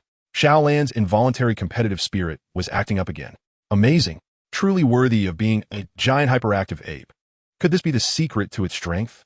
Push-ups. I want to post this on our school's official website. In the audience, many students noticed Xiao Lan's unusual behavior and raised their phones to snap a couple of pictures. Jiang Xiao looked at the scene before him, his mouth twitching. He really wanted to refute this paradox, but after thinking carefully, it seemed to make sense. Xiao Lan indeed got stronger just by doing push-ups and sit-ups. Hey friend. Jiang Xiao walked down from the battlefield and waved to one side of the audience. Xiao Lan, besides doing push-ups, also does sit-ups regularly. Really? Thanks, bro. Hearing Jiang Xiao share his exclusive Pokémon training plan, many sharp-eyed students gathered around and listened in, with some even taking notes. The host's act of sharing knowledge successfully attracted the attention of over 150 amateur trainers, who were grateful and would diligently train their Pokémon according to the host's methods for a long time to come. Thank you, host, for your outstanding contribution to the competitive environment. Additional rewards: 1,500 Alliance coins, 5 Super Balls. The host successfully defeated senior student Chao Hanfei, completing the unyielding Shamade event and gaining 50 reputation at Tianwu Primary School, 30 favorability from lower grade students, 10,000 Alliance coins, and 1 Muscle Feather. Muscle Feather can slightly increase a Pokemon's base attack stat. Huh? Jiang Xiao said, looking confused. So Chao Hanfei is also a victim of the competitive environment? That makes sense. This guy seemed quite serious. Watching Chao Hanfei being taken away by the Shamade's little brothers, Jiang Xiao shrugged and walked up to the audience. Boss, you were just too awesome. Wei Shan and his 2 Pokémon looked at Jiang Xiao with admiration. No wonder you said this morning that Xiao Lan was too strong. I didn't get it at the time. By the way, boss, Could doing push-ups and sit-ups really make you as strong as your hyperactive monkey? I guess so. Jiang Xiao chuckled awkwardly and sat back in the corner of the audience seats next to Wei Shan. From time to time, Xiao Lin from the referee area also came over with his little Charizard. As soon as he returned to his seat, Charizard eagerly ran into the aisle and started doing push-ups, looking as if it completely believed what Jiang Xiao had said. Hey boss, look over there. Wei Shan pointed towards the entrance of the indoor battle arena, where two figures of different heights were slowly walking out from the dark doorway. It was that crazy woman and Lucario. Jiang Xiao slightly raised her head and exchanged glances with Luo Donger from a distance. The battlefield of the school had an automatic replacement function, and, at this moment, the ground shattered by the giant hyperactive ape was sinking, with a brand new battlefield emerging from beneath. This new battlefield was completely different from the previous flat ground, filled with towering rocks, making it much sturdier and the terrain significantly more complex. Jiang Xiao, Luo Donger below the stage, waved continuously at the audience, her face showing an expression of anticipation. Shall we battle too? My Lucario against your giant hyperactive ape? With me? Yes. No way. Jiang Xiao decisively shook her head, casually crossing her legs in the audience and remaining motionless. No reward. Fighting is boring. Luo Donger, frustrated, placed her hands on her hips and stomped her feet repeatedly. Then what do you want? Skill discs? Held items? Or evolution stones? Upon hearing this, Jiang Xiao stroked her chin as if contemplating what to take as a reward for the battle. She then stated a condition that Luo Donger couldn't accept. I want a mega ring. Not a chance. Luo Donger decisively refused, pulling down her right sleeve to cover the white jade ring worn on her right wrist. It's useless to you. Neither the little cutie nor the giant hyperactive ape can mega evolve. Besides, you don't have the corresponding megastone. Pick something else. Fine. Fine. Jiang Xiao sighed with regret. Although he knew that his request was somewhat unrealistic, he thought it was worth a try. What if it actually worked? So, the power scarf? That's doable. I'll have my bodyguard bring it over, but the premise is that you have to beat my Lucario first. Luo Donger raised her little head, looking full of confidence. If you lose, my little cutie will have to hug me every day. Lucario. The Lucario beside her spread its arms wide, exuding an incredible aura that shot up to the ceiling, full of fighting spirit. Pokémon. Lucario, level 12, potential. S-gender. Male type, fighting. Steel ability. Inner focus, does not flinch and is not affected by intimidation. Held item. Lucario Megastone inherited moves. Sky Uppercut. Iron Defense. Flame Kick. Crunch basic moves. Aura Sphere. Swords Dance. Detect. Quick Attack. Detect. Metal Claw. Double Team. Faint Move Tutor. Ice Punch TM. Shadow Claw. Shadow Clone Rest. Swords Dance Note.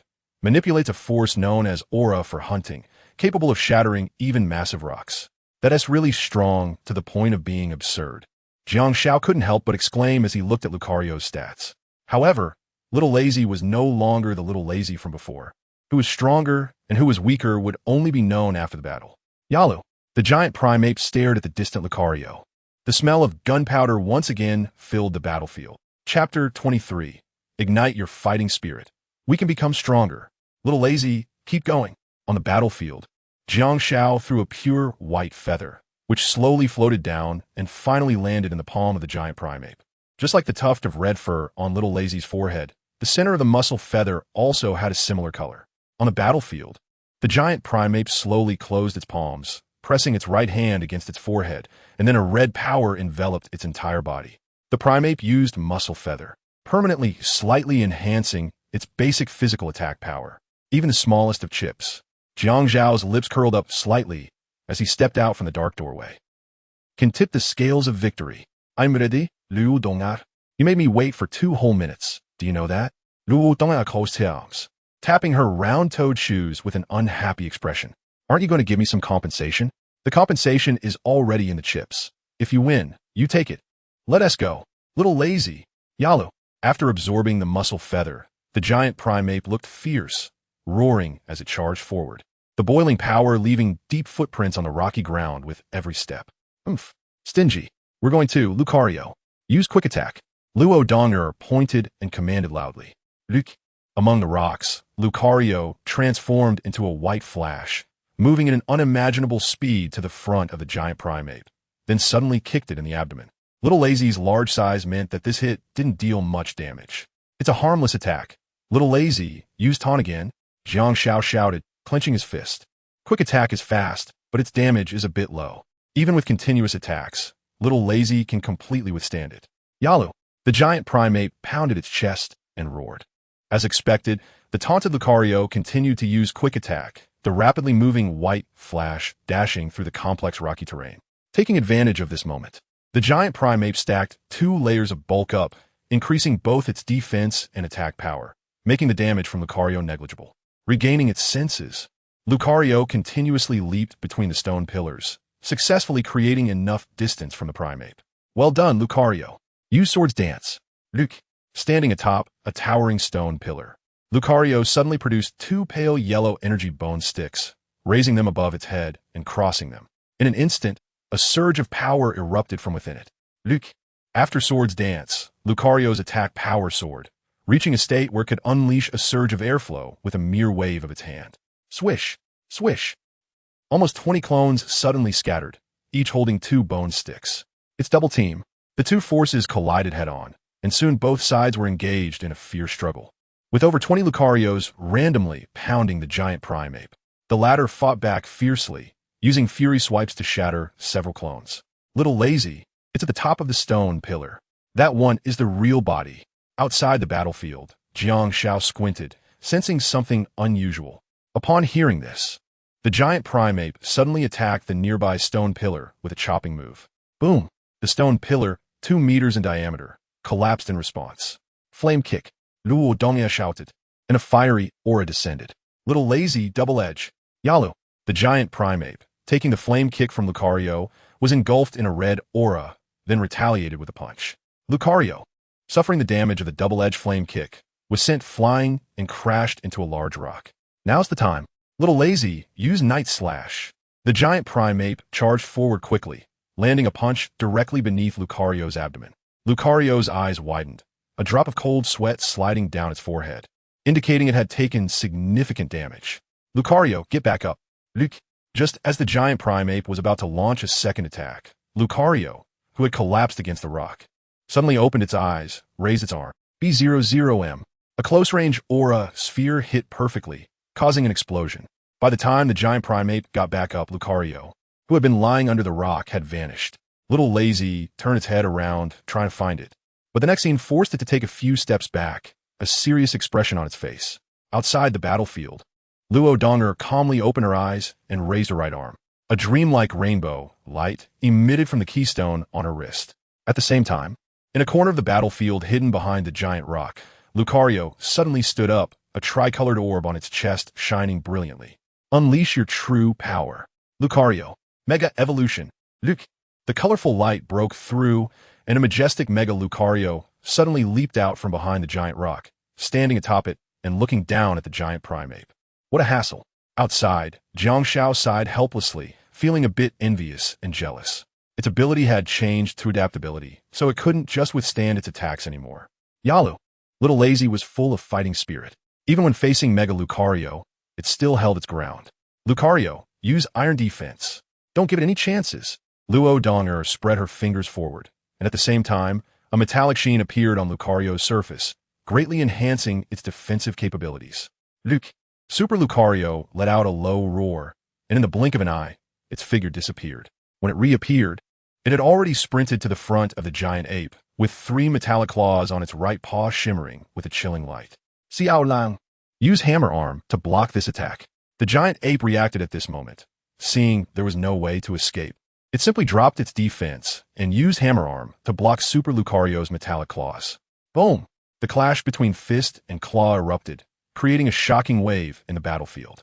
Both Super Lucario and the giant ape were sent flying, and as they separated, Jiang Shao hurriedly shouted, Shaolan, recover your stamina first. Yuru. The giant ape responded with a low roar, and then green light points emerged from its body, rapidly increasing its stamina. You have a recovery move, but we do too.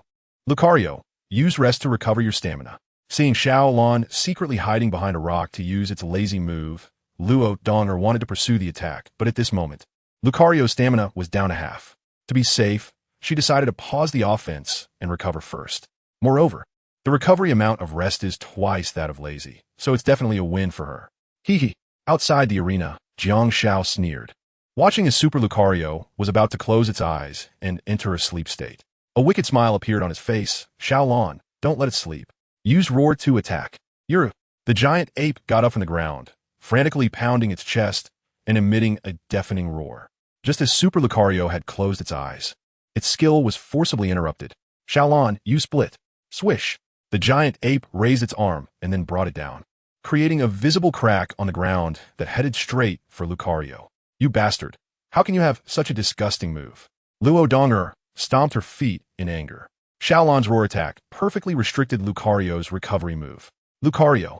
The interrupted Super Lucario's eyes were filled with rage. Facing the giant ape's split attack, it crossed its arms in front of itself, completely blocking the offensive. Then they clashed head-on, fists against fists, legs against legs.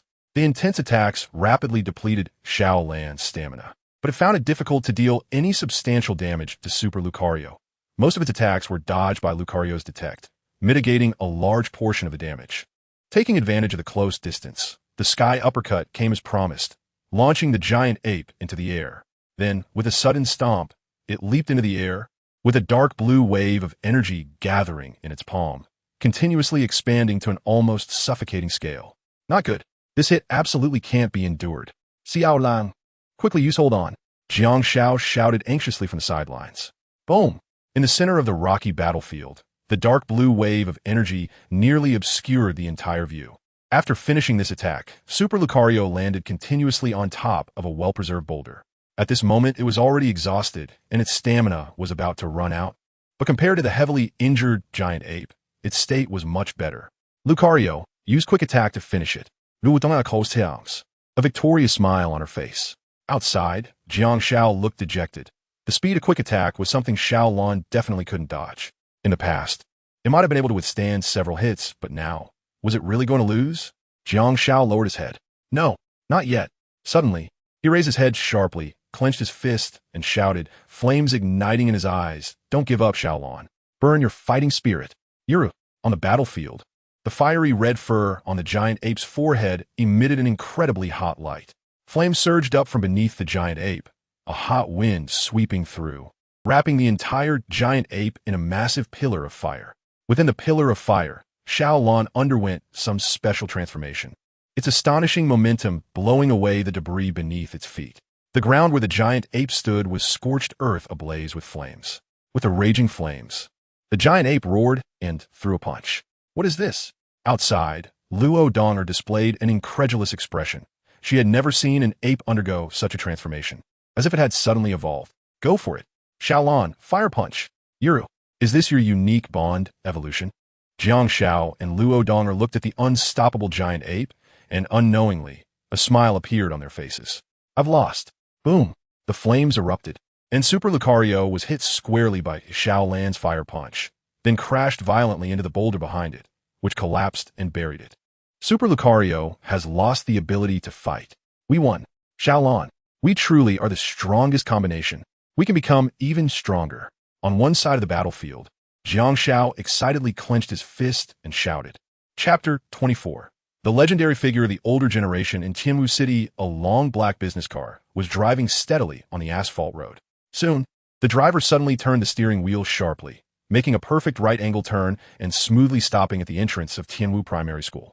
The car door opened, and a middle-aged man wearing a bowler hat and a leather trench coat stepped out. The man had a serious expression, and his demeanor exuded the aura of someone in a higher position as he walked towards the school gate with a black briefcase in hand. Stop! Who are you? Just as the man in the trench coat was about to enter the school, a stern voice suddenly came from the police office beside the school gate. Then, an elderly man dressed in a security guard uniform, stooped in posture, walked out of the police office holding a large German shepherd. The German shepherd stared warily at the man in front of it, baring its teeth and occasionally letting out a few frightening low growls. Uncle Fu, don't you recognize me? Looking at the elderly security guard who was scolding him, the man in the trench coat did not show any signs of annoyance. Instead, he calmly lifted his bowler hat, and a rare ripple appeared in his deep-set eyes. You're Lu Rulong. Uncle Fu stared blankly at the face beneath the hat, shock evident in his eyes. Lu Rulong, a name that was well known among the older generation in Tianwu City, could be said to be the strongest prodigy ever born in Tianwu City. At the age of 10, he made a name for himself, defeating all his peers with just a black shining Banjiras. At 13, he participated in the Dragon Kingdom Joint Examination, overwhelming all the seed competitors and ultimately winning the championship. At the age of 16, he ventured into Chimney Mountain and captured the legendary Pokémon, Shurdolin, making a name for himself. Lu Rulong's life could be described as legendary. Of course, even the proud son of heaven, Lu Rulong, had a failed romantic experience in his past. At that time, he was young and just stepped into university, where he immediately set his sights on the campus beauty of their school. Unlike many wealthy girls who pursued him, this girl had a unique temperament. She was pure and lovely, yet also spirited and elegant. Such a distinctive quality deeply attracted the young Lu Rulong. As the recent champion of the national entrance exam, he thought he could win her heart, but the result left the onlookers in shock. The proud Lu Rulong actually lost to an unknown young man. Interestingly, both of them were from Tianwu City. Thus, Lu Rulong's only emotional experience in his life ended in failure. Years later, now in middle age, he still hadn't fallen in love with any woman and remained unmarried. Uncle Fu, coming back to his senses from the shock, swallowed hard and quietly asked Rulong, "Did you come back for something? I need to talk to the teacher about something important." "The teacher? Oh, you mean the principal. He should still be in his office. If you go now, he is probably still there." Uncle Fu nodded with a silly smile and no longer blocked his path. After a brief conversation, Lu Rulong lowered his top hat and walked slowly through the school gate. In the principal's office, knock knock. 2 knocks echoed, and the elderly man inside sighed in melancholy before getting up to open the door. "Teacher, long time no see." "Yes, it has indeed been many years. You still treat everyone coldly, just like when you were a child." "I can't change that." The old man with a white beard smiled and nodded, leading Lu Rulong into the room. "Rulong, about that matter, the Elf Alliance has already contacted me in advance, but..." The principal sat on the sofa, a bitter expression on his face. "Do we really have to do this? They're still children under 10. Isn't it a bit too early?"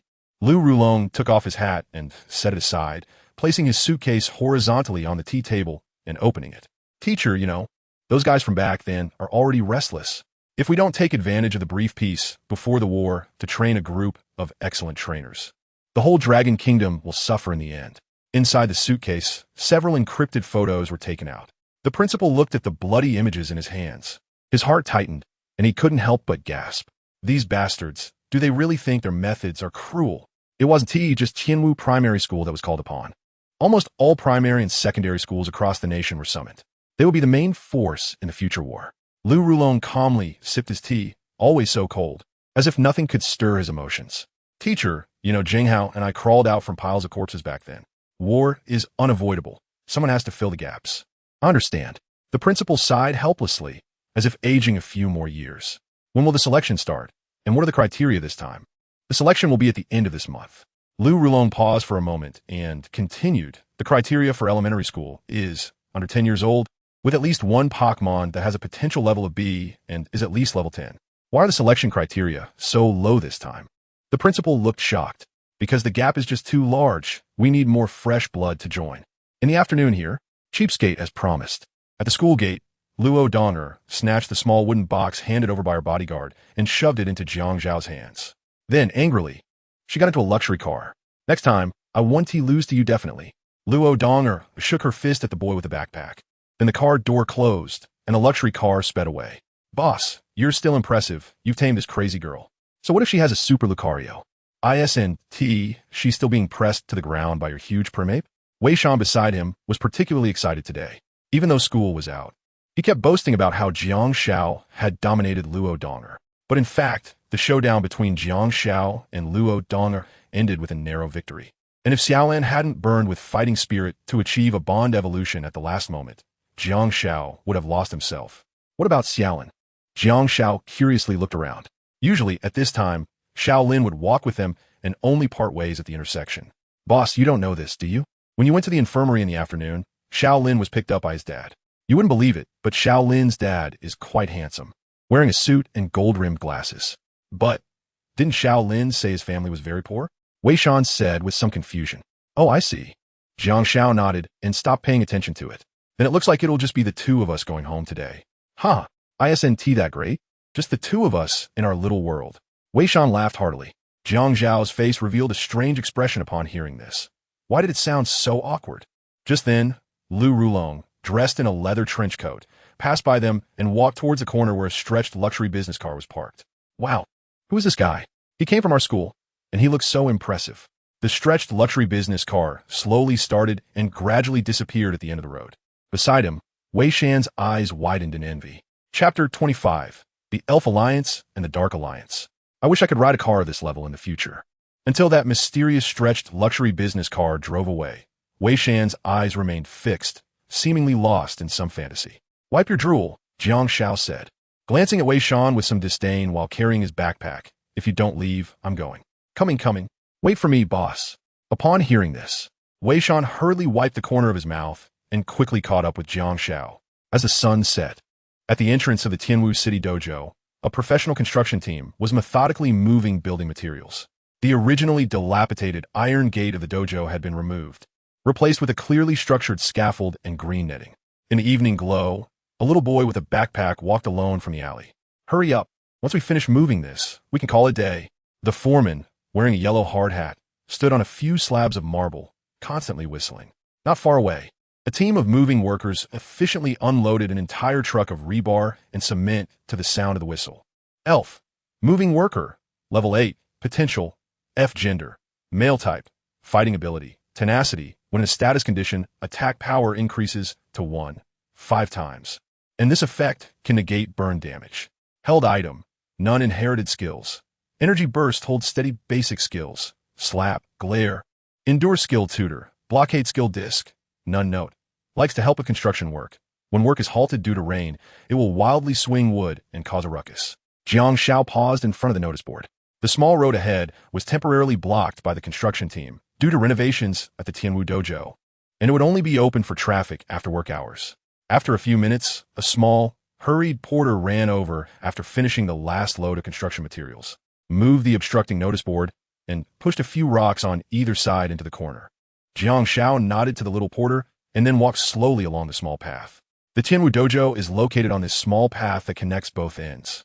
Since the school is situated in the south, Jiang Shao would pass through the narrow alleys of the old city on his way home from school, eventually reaching the southern entrance of this path. As for the northern entrance on the other side, it connects to the main road of the city, and the construction team had not set up any barriers or signs there. If trainers come to challenge the Tianwu Dojo, they can easily enter from the northern entrance without causing any trouble. Just as Jiang Shao reached his front door, he stopped in place, stunned. He tilted his head and looked towards the northern side of the path, where a long luxury van was parked by the roadside, and the driver was leaning against the car door, leisurely smoking a cigarette. Isn't that the same car that was at the school entrance?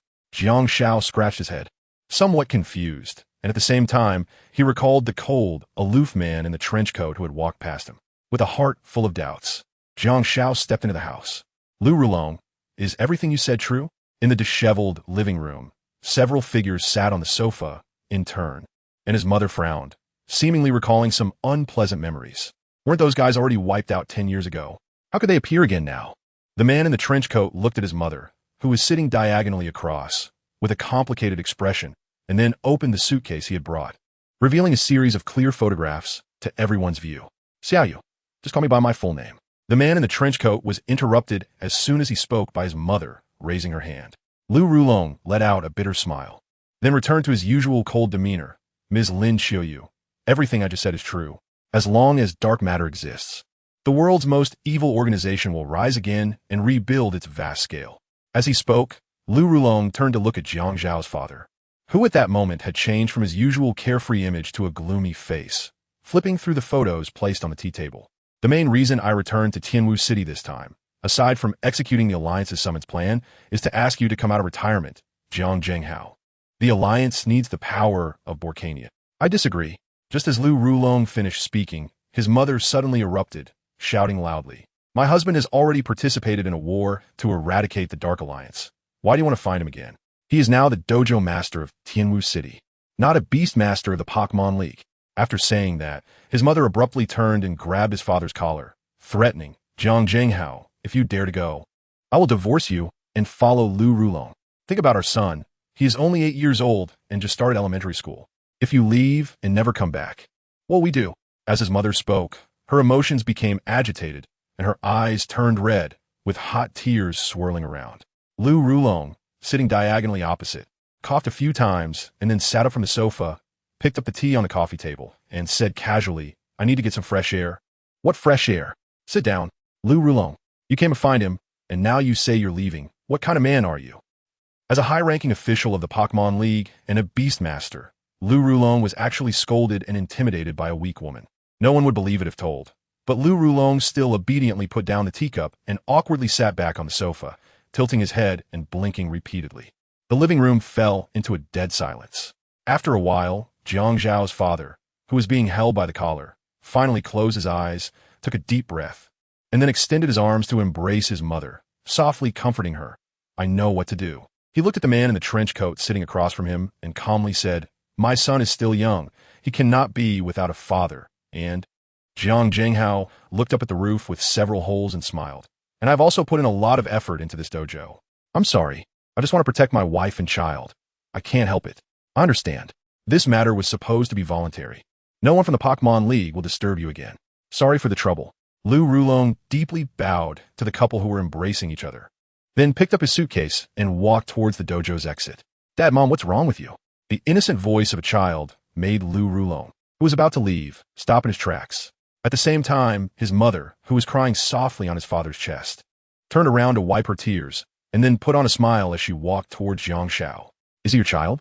Lou Rouleau asked in a daze, looking at Jiang Xiao. Ah, my silly head, Jiang Xiao. Quickly call him Uncle. Uncle Lou is your father's former colleague, and he came to visit today. His mother smiled as she picked up Jiang Xiao, encouraging him to greet Lou Rouleau. Hello, Uncle. Jiang Xiao softly called out, and after a moment of daze, Lou Rouleau, who was a few steps away, rarely smiled and nodded towards Jiang Xiao. Watching Lou Rouleau's gradually receding figure, Jiang Xiao turned to her mom and asked, Mom, did you just cry? No, how could that be? Who do you think your mom is? Your dad cried because I hit him and I wouldn't cry. Be good. Don't think too much. Put your backpack away and come eat dinner. Oh, Jiang Xiao lowered her eyes and nodded slightly. Late at night, the bright moonlight poured in through several holes in the roof. A middle-aged man with a full beard walked to the door of the dojo and lit a cigarette, then dialed a phone number. Hello, it's me. On the other end of the line, Lou Rouleau was silent for a moment, then asked softly, What's up? Help me register. Chapter 26, A Casual Farewell, Old Man. Jiang Zhenghao's right hand trembled, and the cigarette he was holding almost fell to the ground. He sat up from the dojo entrance and turned to glance at the little boy walking out of the living room, grinning. You little rascal. Still not asleep at this hour? Don't be late for school tomorrow. Dad, tomorrow is the weekend. School is off. Jiang Xiao sat down next to Jiang Zhenghao, his brows lowered, looking a bit sad. Who is Uncle Lou, who came to visit today? Mom seems really unhappy. Jiang Zhenghao took a deep puff of his cigarette, memories of the past flooding back. He's just a show-off. Back when I was in university, he was chasing your mom along with me, but in the end, he lost to me. Later, your mom and I had you. Jiang Zhenghao ruffled the little boy's hair, seemingly admiring his masterpiece. But what about the story in between? From when you went to college to when you and my mom had me. There must have been many years in between, right? Jiang Xiao moved his father's large hand away, somewhat reluctantly combing his hair. Hey, you little rascal, you're really something, just as mischievous as I was back in the day. No wonder you're the offspring of Jiang Zhenghao, huh? Under the moonlight. The bearded man, sitting in front of the dojo, burst into hearty laughter. Kid, don't ask so many boring questions. Jiang Zhenghao turned his head, wrapping his arm around Jiang Zhao's shoulder, his eyes deep as he looked at him, seemingly wanting to engrave Jiang Zhao's appearance in his mind. Just remember, the world is far more complicated than you think. Work hard to improve yourself. He patted Jiang Zhao's shoulder, then sighed as he slowly got up, the remaining cigarette but falling to the ground, sparking a few tiny flames. Hey, Dad, you haven't told me yet. What did you do during the time from when you went to college until you had me? I'll tell you when I come back. Jiang Zhenghao put on his coat, one hand in his pocket and the other waving as he turned his back and walked into the dark alley. Dad, where are you going? Jiang Xiao rushed out the door, looking at the man's receding figure and shouting with all his might, Go to a very, very far place. Suddenly, a melodious song echoed from the deep alley, the voice sweet and serene. Just a few steps into the alley, Dad let out then pinched his slightly drowsy forehead, his expression bitter.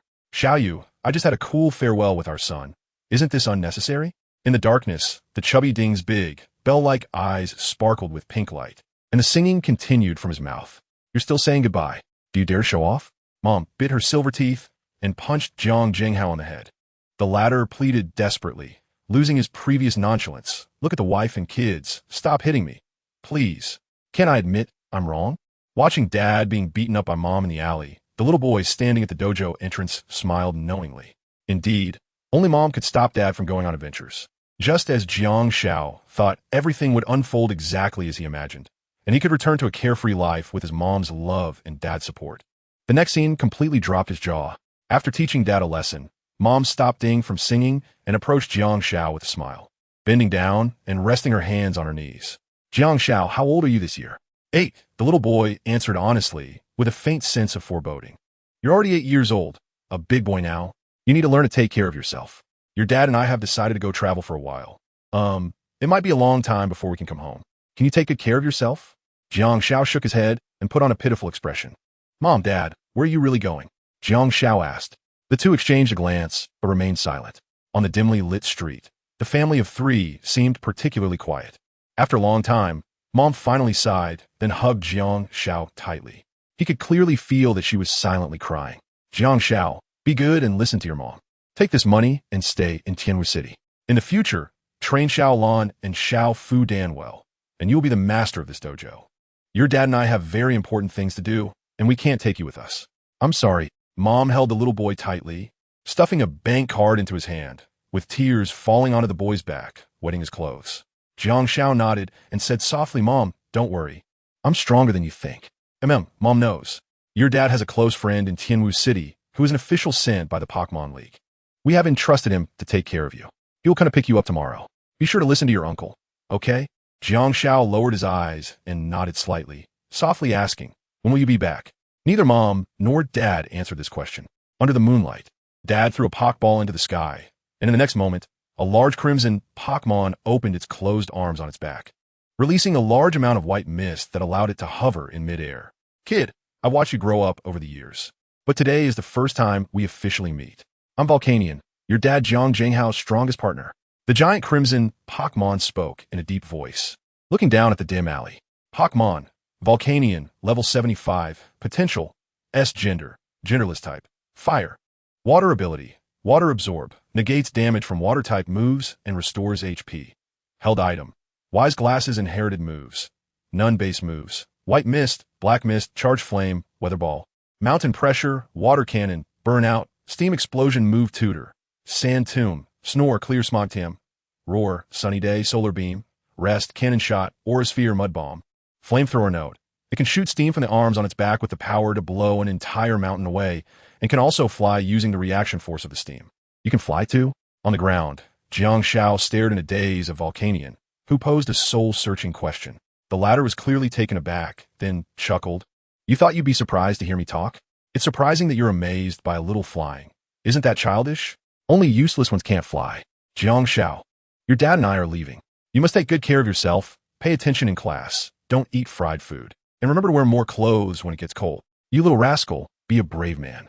If you see a girl you like, you must boldly pursue her, just like your dad did back in the day. Volcanion quickly ascended with Dad and Mom, their voices growing smaller until they completely disappeared. Chapter 27. Get stronger, becomes stronger on the dimly lit street. A little boy in pajamas pursed his lips and raised his head, gently shaking his arms towards the dim night sky. Goodbye, Dad and Mom. I think we will see each other again soon, because we are family, and family should eat together and live together. Jiang Xiao lowered his arms and walked towards the empty living room. The bank card left to him by his mother was slightly bent from being gripped tightly in his hand. The little boy, with his back turned in the dark, unconsciously shook his shoulders a couple of times, followed by a barely audible sob. Behind the Tianwu dojo, beside a tranquil stream, a huge hyperactive ape was rhythmically doing push-ups and sit-ups, while a nearby tree creaked. The little Fukudama was also continuously bumping its head against the trunk, causing it to lean slightly, and the grass was now scattered with visible wood shavings. Outside the forest, the little boy with red-rimmed eyes walked over with a forlorn expression. Suddenly, the huge hyperactive ape and the little Fukudama stopped their actions at the same time, as if sensing something, and turned to look at the gradually approaching boy. Jiang Xiao sat silently on a large stone by the stream, his head lowered without a word. Yalu! Yalu! At that moment, a large face reflected in the clear stream was closely pressed against the little boy's profile. The hyperactive ape grinned widely, making loud noises. and kept rubbing its white furred head against Jiang Zhao's side. At the same time, a pink meatball fell into Jiang Zhao's arms. Under the boy's gaze, the little Fukudama suddenly spread its limbs and made a funny face to amuse him. Puku. It seemed that seeing the little boy smile momentarily made the huge hyperactive ape and the little Fukudama work even harder. Their playful noises breaking the tranquility of the forest and stream, causing many nocturnal Pokémon to curiously peek out and watch. Thank you, I'm okay now. Jiang Xiao tightly hugged the giant hyperactive monkey and the little lucky egg, his expression no longer as sad as it once was.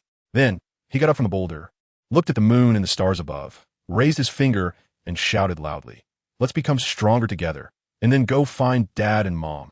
No matter where they are, no matter what they are doing, they can never think of leaving us behind, because we are really strong." Yalubuku. The giant, hyperactive monkey and the little lucky egg also shouted loudly beside him, the sound deafening. Day turned to night, and the morning mist covered the green leaves, condensing into crystal-clear water droplets. The droplets slid down at an angle, waking the sleeping boy. Jiang Xiao wiped the dew off his forehead and crawled out from under the giant hyperactive monkey's fur. He stretched lazily and then walked towards the flowing stream. The clear stream washed away the fatigue of the previous night. The boy glanced back at the scorched earth and the fallen trees in the distance, involuntarily twitching the corners of his mouth. These two guys really are quite hardworking. Your Pokémon, little lucky egg, successfully knocked down 76 large trees and smashed 43 rocks by continuously hitting its head. The physical defense EV of little lucky egg has increased. Little lucky egg accidentally found a mature pomelo fruit while knocking down trees. Little lucky egg's level has been raised to level 7. Little lucky egg learned the move Mind Headbutt. Mind Headbutt concentrates the power of thoughts at the forehead for an attack, sometimes causing the opponent to flinch. Pokémon, little lucky egg, level 7. Potential, S gender, female type. Normal ability, natural recovery, recovers from status conditions when swapped out. Held item, pomelo fruit inherited skills. Hold on. Gravity double return, heal belt basic skills. Shrink, pound, mimic, round move tutor. Mind Headbutt TM. None remarks, a very gentle Pokémon. But if its round stone in the abdomen is taken away, it will cry and cause a commotion. Your Pokémon, Hyperactive Monkey, reviewed its previous battle with Mega Lucario and gained practical experience from it. The skill proficiency of Hyperactive Monkey has improved. Hyperactive Monkey is curious about the hidden power within itself and boldly tries to unleash it, resulting in a slight increase in its potential. Hyperactive Monkey's level has been raised to level 15. Pokémon, Hyperactive Monkey, level 15, potential, S, gender, male type, normal ability, vital spirit, cannot fall asleep in battle, held item, power band inherited skills, cut, night slash, arm thrust basic skills, yawn, try again, slack off, scratch, hold on, noisy, double return move tutor, bodybuilding, fire punch TM, endure remarks, a Pokémon that cannot stop for even a moment. Even when it wants to sleep, its blood is still boiling, and it cannot calm down without running around in the forest. A car drove up to the entrance of the Tianwu City gym, and an Alliance official in a dark blue suit looked wistfully at the gym door under renovation. He then bent down to pass through the construction warning line and entered the gym. Suddenly, he was a bit surprised and froze in place, as he saw a little boy with a backpack standing alone in the empty living room, dragging a wheeled suitcase. Jiang Xiao, do you remember your uncle? When you first entered school, I was the one who registered your Alliance trainer information. The Alliance official waved at the little boy standing in the living room, forcing a smile. The latter nodded slightly and slowly walked towards him, dragging the suitcase. I remember, it was thanks to you that I got to take a shortcut. Oh, you mean the time you chose the Pokémon egg, right? The Alliance official slapped his head as if recalling this trivial matter, then smiled as he took the suitcase from Jiang Zhao's hands. So, has the Pokémon hatched? Have you shown it to your dad? Yeah, it has hatched.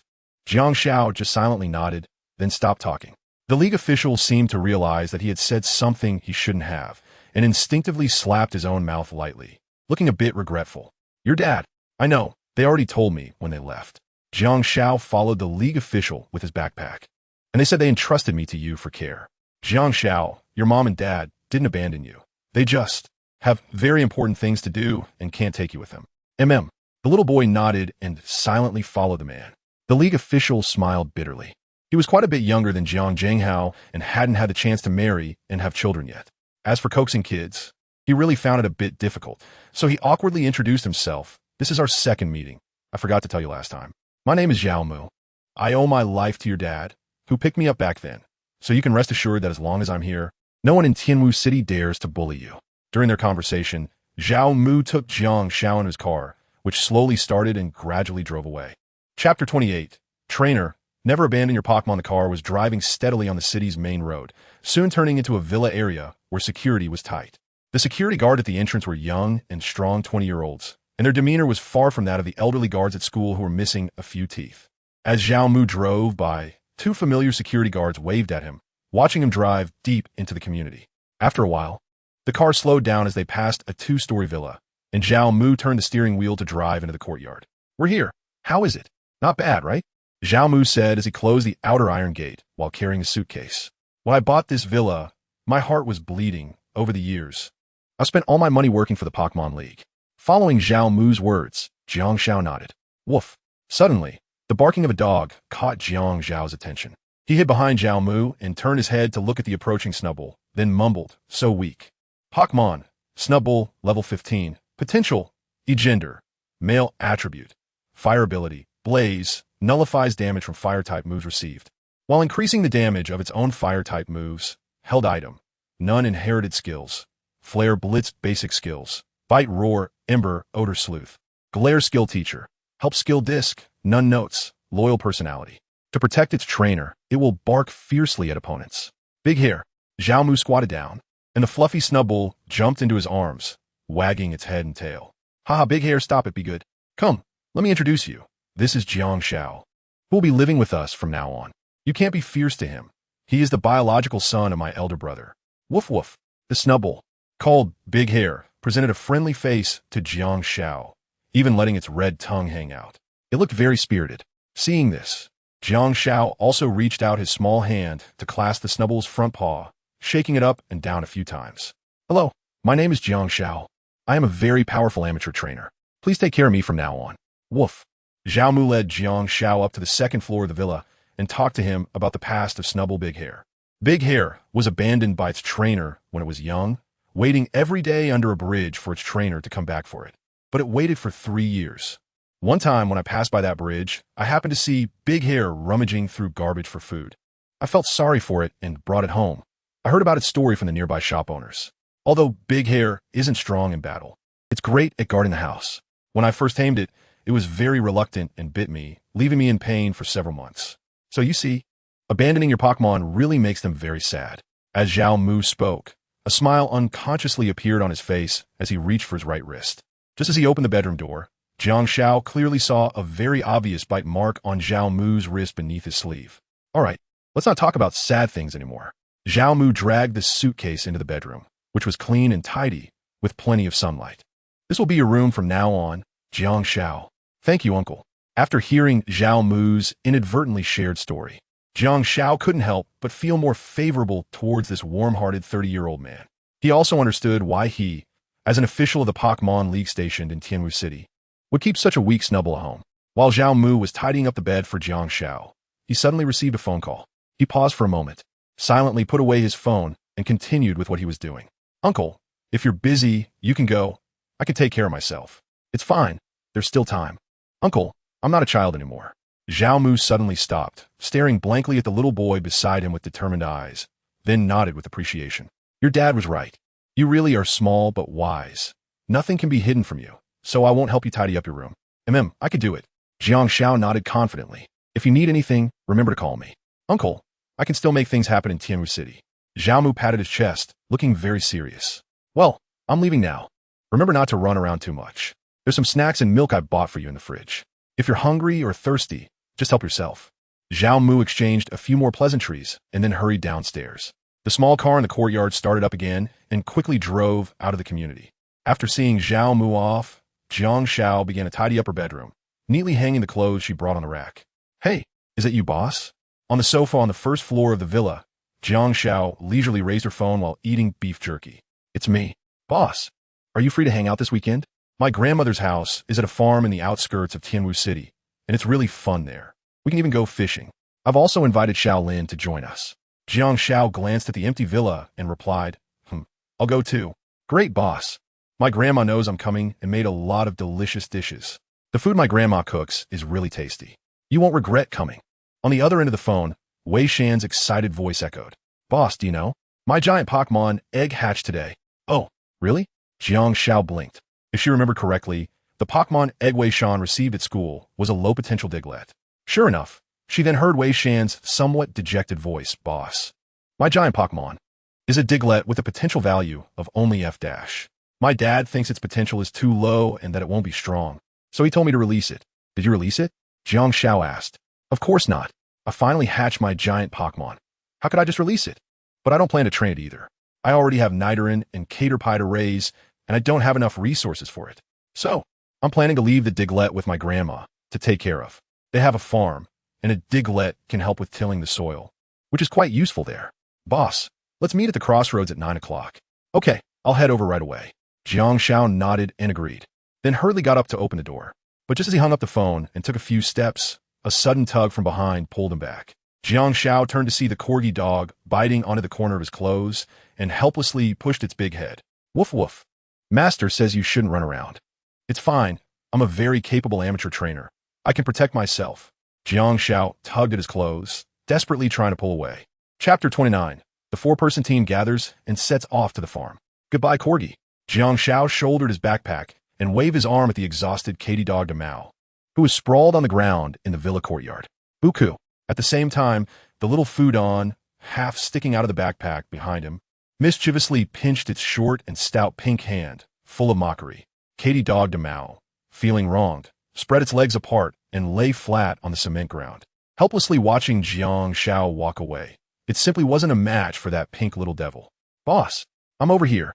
At the entrance of a store at the intersection, Wei Shan, who had been waiting for a long time, excitedly waved his arms while standing on tiptoe.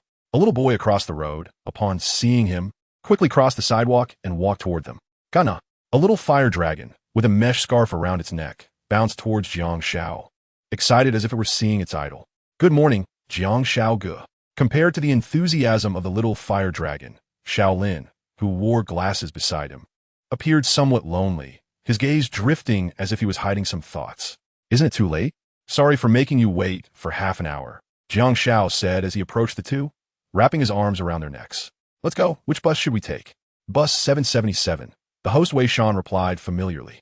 The three of them sat on a bench at the bus stop, waiting for the bus to arrive.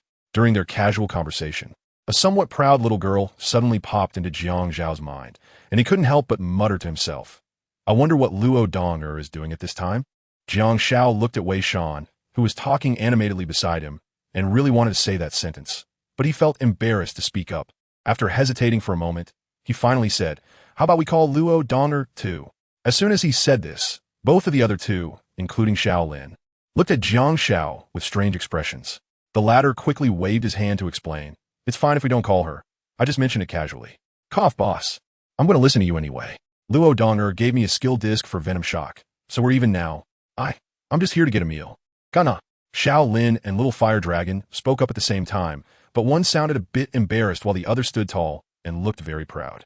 Since the words were already out, Jiang Xiao naturally couldn't back out, so he had to call Luo Donger his phone number under the majority rule. Beep. Hello. Is this Jiang Xiao? On the other end of the line, Luo Donger sounded a bit surprised. It's me. What do you want? Are you looking to battle me?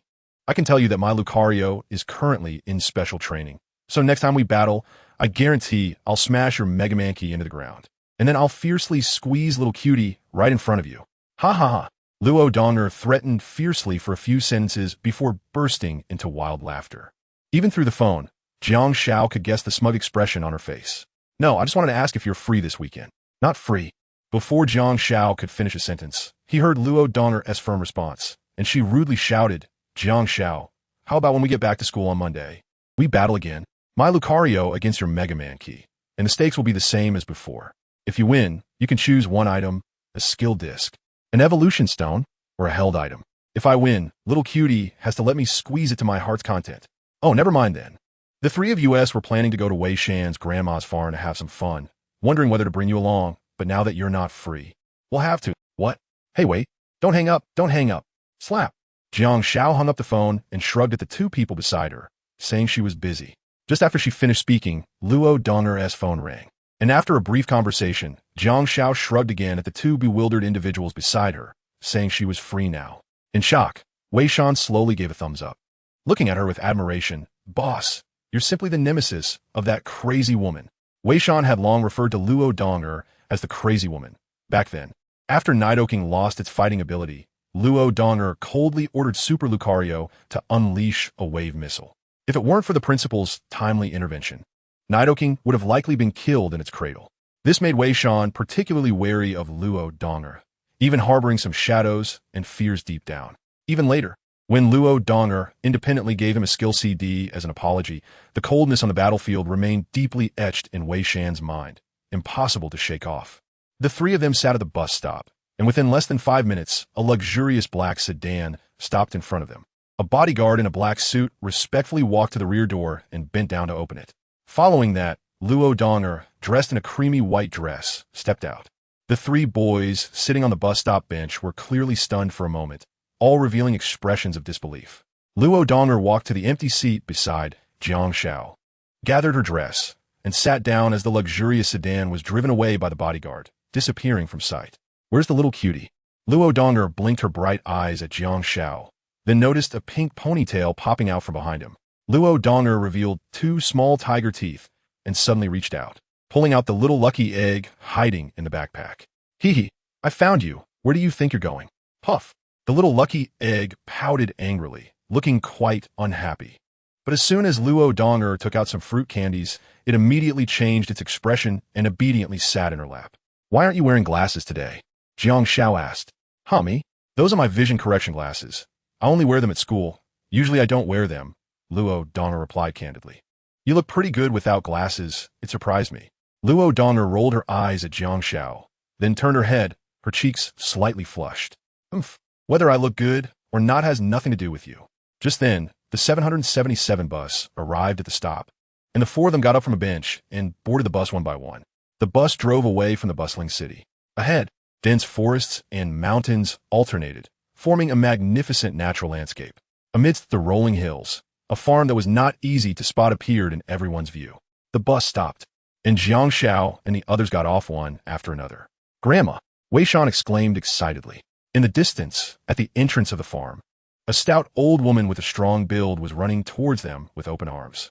"Xiao Shan, you've lost weight. Grandma is worried. Didn't your mom give you pocket money to buy food?" The grandmother hugged Jiang Xiao and asked with concern.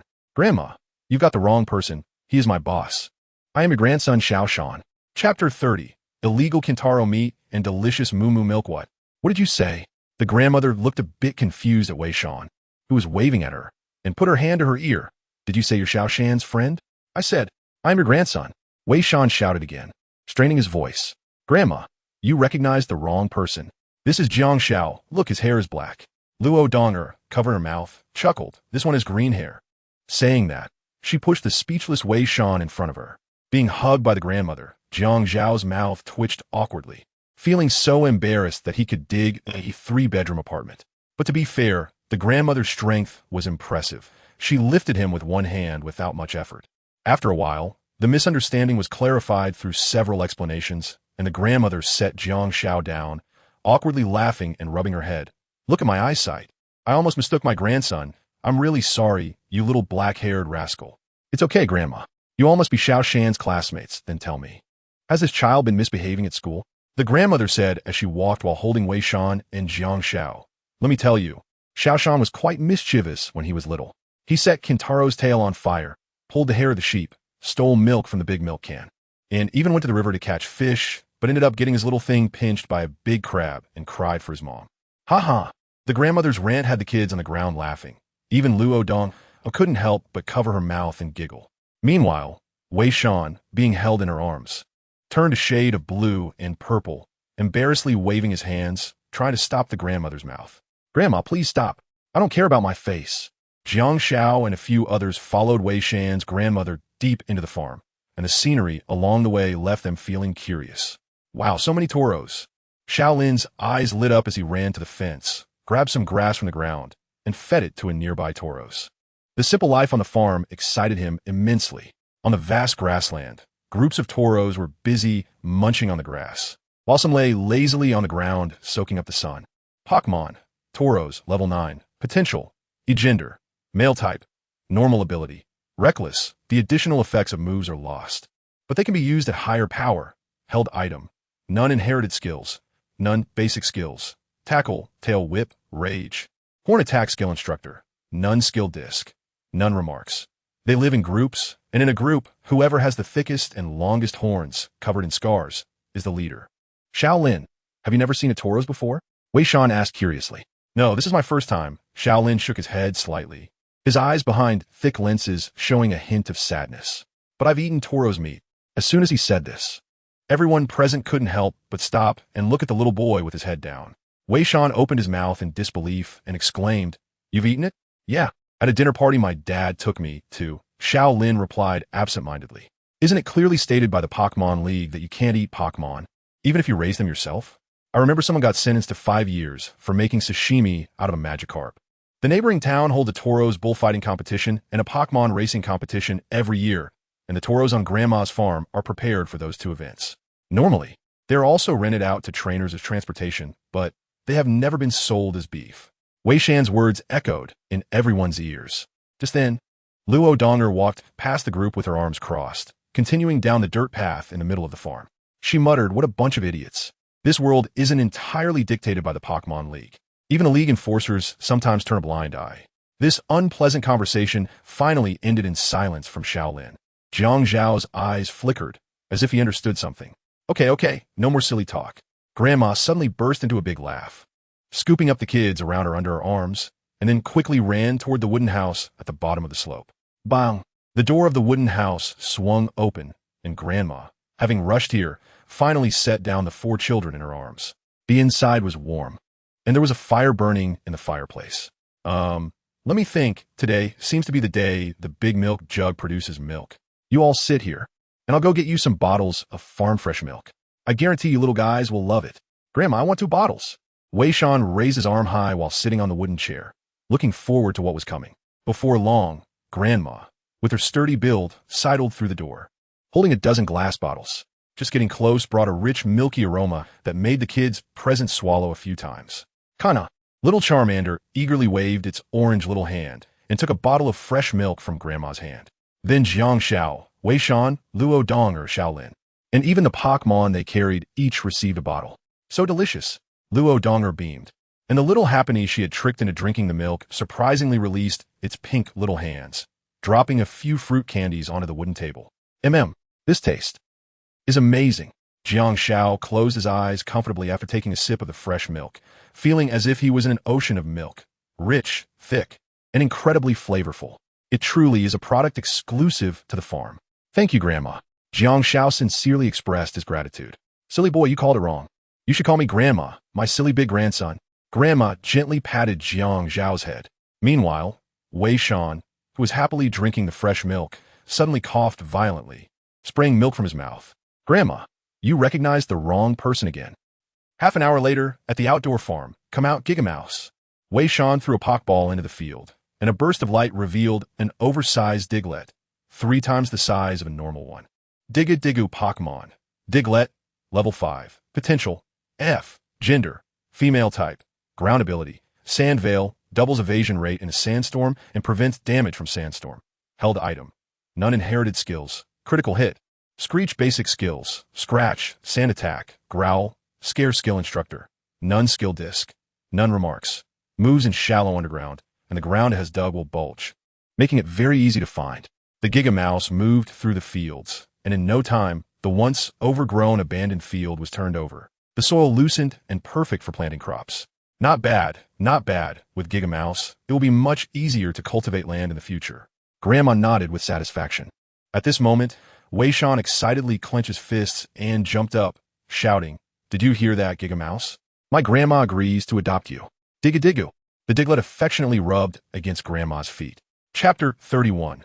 Climbing over the fence. Wei Shan's painful memory. My grandma is a great person, so you mustn't cause trouble after you follow her.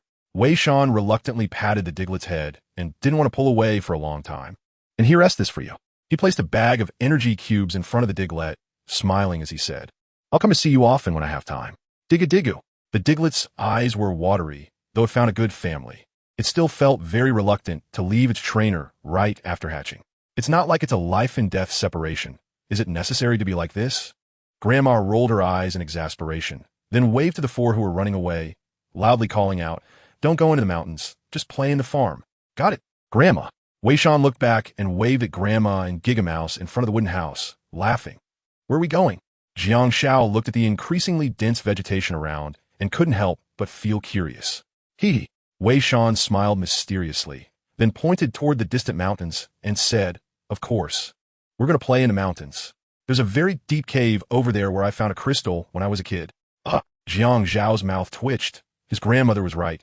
Wei Shan was indeed quite mischievous. However, seeing Xiao Lin and Luo Donger beside him looking intrigued, Jiang Shao didn't want to dampen everyone's spirits and quietly followed at the back of the group. Before long, the small team reached the end of the road, surrounded by lush vegetation, with only a 3-meter-wide stream blocking their way. At the same time, there was an endless grid fence extending across the river, reaching far into the distant farm. "Is this the river where you got pinched by a big crab when you were a kid? Boss, can you not bring that up?"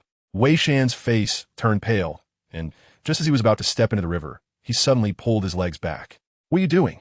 Wei Shan's strange behavior puzzled Luo Donger, and even Xiao Lin beside them looked at the green-haired boy preparing to wade in with a confused expression.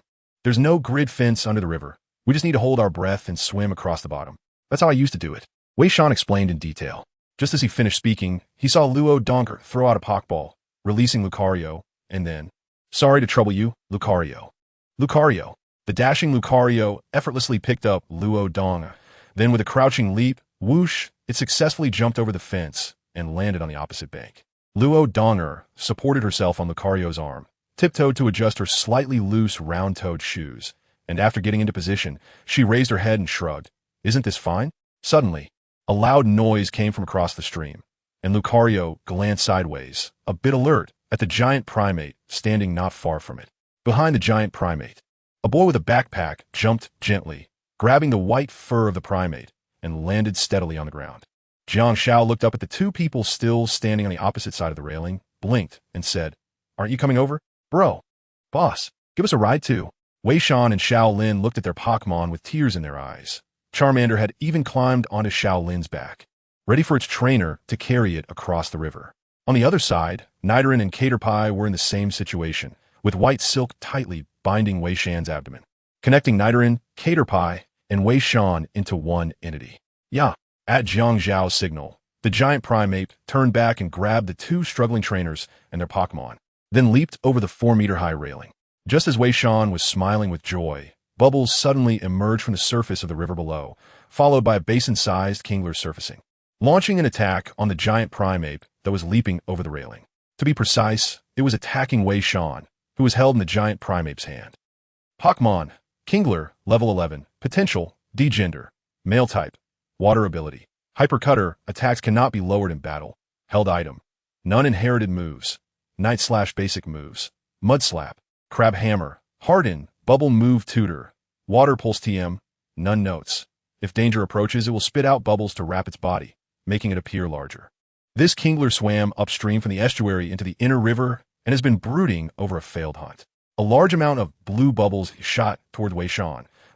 In anger and panic, quickly shouted, "Nidoran, use Poison Sting to pop those bubbles." Nidoran, held in the giant primate's palm, managed to squeeze its head out between the fingers and began firing its poison stings, intercepting all the incoming bubbles half a meter away from Wei Shan. The giant primate successfully leaped over the railing and landed on the opposite riverbank. Wei Shan rolled onto the grass, gasping for air. "I'm saved." Suddenly, Wei Shan sat up with a start, his eyes wide. "I remember now, it's this guy." Wei Shan pointed angrily at the Kingler surfacing. "This guy has a cross mark on its right claw. Look there, it's it. It was only the size of a pancake back then, and now it's grown at least 5 times. Wei Shan made a gesture. Jiang Shao on one side looked at the Kingler that was continuously spitting bubbles on the river surface. It's comparable to an ordinary basin. If Wei Shan was pinched by a Kingler of this size when he was a child, then he would probably. That's nonsense. Luo Donger and Xiao Lin, who had reacted, were also trying hard to stifle their laughter, not wanting to make a sound. After all, criticizing their friend in front of an old enemy felt a bit wrong in their conscience. Nidoran, Caterpie, get a good lesson. The two freed Pokémon, filled with rage, gradually approached the riverbank, and the air was thick with tension. Jiang Xiao and the others, standing at a distance, did not intervene. They knew this was Wei Shan's battle for dignity, as well as his battle for revenge. Clack! Kingler raised its claws above the water's surface and snapped them in the air, which thoroughly pierced Wei Shan's nerves. Gritting his teeth, he roared in an almost furious tone. Caterpie, use string shot to trap it. Yeah. Seemingly sensing its trainer's anger, Caterpie lifted its head, and its white silk spun into a big net aiming to cover the Kingler in the river. However, as soon as the net fell, it was quickly cut apart by the Kingler's sharp claws, leaving no trace of the silk net. Meanwhile, Nidoran let out a long howl and chose to engage in close combat, sprinting towards the riverbank at high speed, its sharp horn on its forehead shining with a metallic luster. Chapter 32, Forgiven but Not Completely Forgiven. Bang! A loud crash echoed as Nidoran collided fiercely with Kingler. However, to everyone's surprise, Kingler withstood Nidoran's attack with sheer brute force, remaining motionless despite Nidoran's efforts. Nidoran, take advantage of this momentum and use double kick. Nidoran's front legs kicked rapidly towards Kingler's claws, but the next moment, an unexpected turn of events occurred. The Kingler, which had been competing with Nidoran in strength, suddenly shrank back into the water, causing Nidoran to miss its kick. At the same time, due to inertia, Nidoran fell into the water. Not accustomed to swimming, Nidoran struggled to paddle towards the shore, but was caught by Kingler, which pulled its right foot down into the water. Wei Shan, along with Caterpie, rushed to the riverbank, kneeling and shouting anxiously, Nidoran, hold on. In the distance, the spectators' expressions changed slightly, and just as they were about to rush over to assist, Jiang Xiao, sitting on a tree trunk, reached out to stop them. He shook his head and said softly, this is Wei Shan's battle. We shouldn't intervene. But Xiao Lin hesitated, wanting to help, but for his fire-type Charmander, it would be difficult to inflict damage on the Kingler hiding underwater, and if things went wrong, it could also be dragged into the water by Kingler. Don't worry. This guy isn't as fragile as you think. His Nidoran can face off against even Mega Lucario. Jiang Zhao's eyes sparkled with a faint light.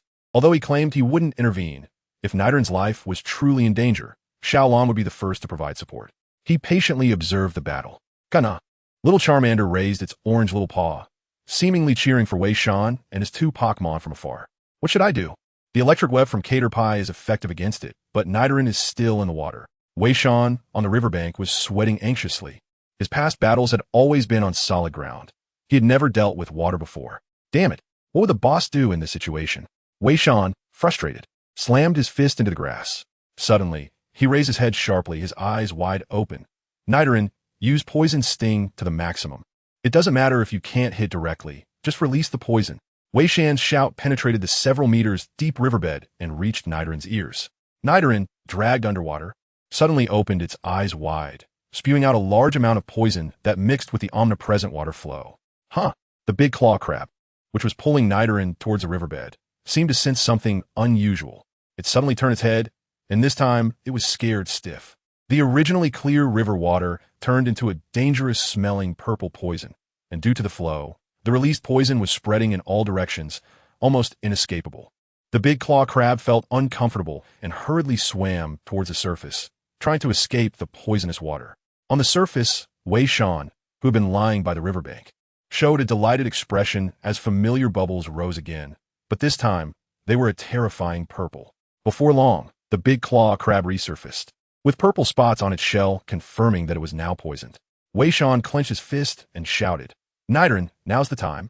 Use tackle to break free from its claws. Nidoran, which had its right foot trapped, curled up its body and slammed into the joint of the big claw crab's claw. In pain, the big claw crab furrowed its brow and released its grip, free from its restraints.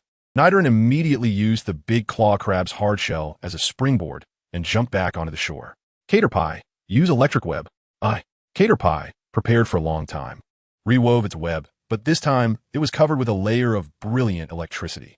The dazzling electric sparks flickered in the toxic river, accompanied by the big claw crab screams, which soon fell silent. Caterpie dragged the unconscious big claw crab onto the shore with its woven electric web. You bastard! Wei Shan, furious, punched the big claw crab's hard shell through gritted teeth. Once he calmed down, he hugged Nidoran and Caterpie and sat back up, then grinned at the three people walking towards him in the distance. Sorry to keep you waiting. You did well, coming up with this plan. Jiang Xiao extended his right hand and helped Wei Shan, who was slumped on the grass, to his feet. It's all thanks to you, boss. Huh? What does this have to do with me? Jiang Shao replied with a puzzled expression. The latter, feeling a bit shy, touched the back of his head and humbly said, I just thought of you in a moment of urgency. I immediately reacted by using venom to contaminate the river, forcing the big claw crab to surface. Jiang Shao twitched the corner of his mouth, feeling that this sentence was a bit awkward. Suddenly, he frowned and looked up and down at the dirty little green-haired boy, softly murmuring, was he pinched by a big crab when he was a child? Could it be? As soon as he thought of this, Jiang Shao suddenly raised his head to glance at Wei Shan, whose cheeks were slightly flushed, and felt a sense of dread in his heart, unconsciously stepping back 2 steps to maintain a certain distance. Look, the big crab seems to be dying. Shaolin beside him suddenly exclaimed. Following his finger, they saw that the big crab, trapped in the electric net, had now regained consciousness, but the toxins in its body were not diminishing, but increasing, and it seemed to be having trouble standing. If it was severely poisoned, it could easily die in the wild. Luo Donger walked up to the big crab, lowered her head, and took a couple of glances. Without external interference, it wouldn't survive for half an hour. Green caterpillar, untie the electric net. Oh, Wei Shan crouched down and picked up the weak big crab. You're not actually planning to save it, are you? Luo Donger asked in surprise, looking at Wei Shan, who was preparing to wade through the river back to the farm. ISNT at your enemy? Yes, I want to save it. Wei Shan nodded seriously, rolling up his pants and walking into the river under Luo Donger's puzzled gaze. You crazy guy, it bullied you when you were a child, and you still want to save it. Actually, there is something I've always been too embarrassed to say, Wei Shan said, struggling to lift the big crab, half of his body already submerged in the river. Because I urinated on it when I was a child and carved a cross on its right claw. That's why it hates me so much. Hey, boss you. No wonder your grandma has been scolding you. You really are mischievous, Jiang Shao said speechlessly, reaching out to touch his forehead. The huge hyperactive ape beside him lifted both Wei Shan and the big crab he was holding out of the water. Here, you don't need to say those sad things anymore. This is the antidote. Just pour it on the big crab. Jiang Shao tossed a bottle of yellow potion to Wei Shan, who fumbled to catch it and then burst into a carefree laugh, still relying on the boss. I'm sorry, big crab. I shouldn't have peed on you when I was a kid, and the marks on your claws too. Wei Shan awkwardly scratched the back of his head and bowed in apology. On the clear water's surface, the restored big crab raised its giant claw and gently touched the small boy's outstretched right hand. A bright white pearl fell into Wei Shan's palm, and he blinked in astonishment, somewhat at a loss. Are you saying you forgive me? Just as Wei Shan was asking, the big crab, which had been still, suddenly opened its claws at an incredible speed under Wei Shan's crotch, launching its special move to attack the vital points. Splash! After the strike, the big crab scuttled sideways and jumped into the river, disappearing from sight. Wei Shan grimaced in pain, curling up on the grass with a pale face. You bastard! Chapter 33. Picnic by the river, the willing-to-be-eaten king carp splash. The water surface splashed as Wei Shan, out of breath from throwing stones, leaned on his knees, feeling a lingering pain in his abdomen that almost made him unable to stand. It took him a while to compose himself. Wei Shan, are you okay? Shaolin hurriedly stepped forward and caught the green-haired boy who was stumbling and almost fell, then suggested with concern, Bro, why don't we rest here for a bit? Wei Shan can't walk anymore. I agree, Jiang Shao nodded slightly. Thanks guys, I'm fine, I can still walk. After thanking them, Wei Shan pushed Shaolin away and insisted he could walk normally, but soon, after barely taking 2 steps, he tripped over a protruding rock and fell hard on the grass, letting out a heart-wrenching scream. TSK, boys are so fragile. Luo Donger disdainfully turned her head and sat down on the soft grass under the tree trunk. Although she complained, she still accepted Xiao Lin's suggestion. Jiang Shao also looked at Wei Shan with sympathy, then leaned against the tree trunk, muttering thoughtfully. The attack on vital points is really a dangerous move. Yalu. The gigantic hyperactive ape pinched a makeshift fishing pole made of bug silk and branches, sitting cross-legged by the river, almost reeling in a small fish every few minutes. In contrast, Xiao Fu Dan sulkily pouted beside it, gripping a small twig, but unfortunately, it hadn't seen a single fish scale until now. Feeling somewhat dissatisfied, it broke the fishing pole and threw a tantrum in front of Jiang Shao, claiming it was the pole's fault. Jiang Shao couldn't refuse Xiao Fu Dan, so he had to pick up a new branch from the woods for it and let the green caterpillar spin silk to tie the bait. Puku. Xiao Fu Dan took the brand new fishing rod and finally sat up from the grass, fishing steadily. In the distance, Luke Liu was grilling small fish and river shrimp on the campfire, skewering them with fresh branches, then applying oil and sprinkling seasoning, his actions flowing smoothly, leaving the little fire dragon who was kindling the fire in awe, eyes full of admiration. If nothing unexpected happens, it really wanted to learn this barbecue skill. The enticing aroma made everyone's appetite surge, and they took out the instant noodles they had prepared in advance, enjoying skewers while eating noodles. Damn bastard! Wei Shan cursed fiercely, throwing a homemade, simple fishing rod into the river. Next time I catch it, I'll use it to cook my seafood noodles. Saying this, Wei Shan stuck the simple fishing rod into the mud at an angle and began to eat the steaming seafood noodles greedily. Didn't the big crab give you a pearl? Xiao Lin, eating grilled fish, glanced at the indignant Wei Shan beside him. Haven't you forgiven it yet? This is medical expenses, you know. Wei Shan defended. I'm still in pain. Just then, the simple fishing rod in Xiao Lin's hand suddenly shook violently, and the fishing line made of green caterpillar silk was pulled straight by something underwater. Is it a catch? Kana. In the distance, hearing the commotion, the little fire dragon put down the burning firewood and rushed toward Xiao Lin. It reached out its two orange claws and crossed hands with Xiao Lin on the fishing rod. What great strength! Could it be a Pokémon? Xiao Lin gritted his teeth, holding on tightly to the fishing rod, feeling it was quite a struggle. Bro, I can hardly hold on. Finally, after sliding a few meters down, Xiao Lin shouted for help. Xiao Fudan, go help them. Puku, sitting next to Jiang Xiao with a thin branch. Xiao Fudan suddenly stood up, then took the fishing rod from Xiao Lin's hand and yanked it sharply towards the shore. The river water surged, and under the sunlight, a bright red king carp was pulled onto the shore by Xiao Fudan, struggling on the grass while biting the bait. Trying to return to the water, Xiao Fudan pressed it down with one hand, rendering it unable to move. It's a king carp. Xiao Lin sighed, slightly disappointed. Even if wild Pokémon are allowed to be eaten, I don't think anyone would choose to eat it. The king carp was covered in scales and bones. He really didn't know what those guys on the black market who liked to eat king carp sashimi were thinking. Pokémon, king carp, level 6, potential, E, gender, male type, water ability, swift swim, speed doubles in rainy weather, held item, none inherited skills, none basic skills, water splash skill tutor, bounce skill disc, none remarks, a weak and pitiful Pokémon that can only be swept away by the current in faster waters. It's really tough. At this moment, the four of them gathered around. Wei Shan knocked a few times on the body of the king carp, curiously wondering, is there really someone willing to eat this thing's sashimi? Well, there are always some strange guys in this world. Luo Donger squatted on the grass, also observing the bright red king carp. I also heard that many people are willing to spend a lot of money to buy Shinado from Pokémon hunters. If it's a blue shiny one, it can fetch over 100 million. Shinado? Yes, Shinado. It has another name with Pokémon hunters, called wife beast. But not all Shinado are female. Half of them are male. Do people also call the male's wife beast? Xiao Lin pushed up his glasses, realizing a blind spot. That's why I said they are really strange. Luo Donger blinked her bright eyes, feeling speechless about these strange adult men.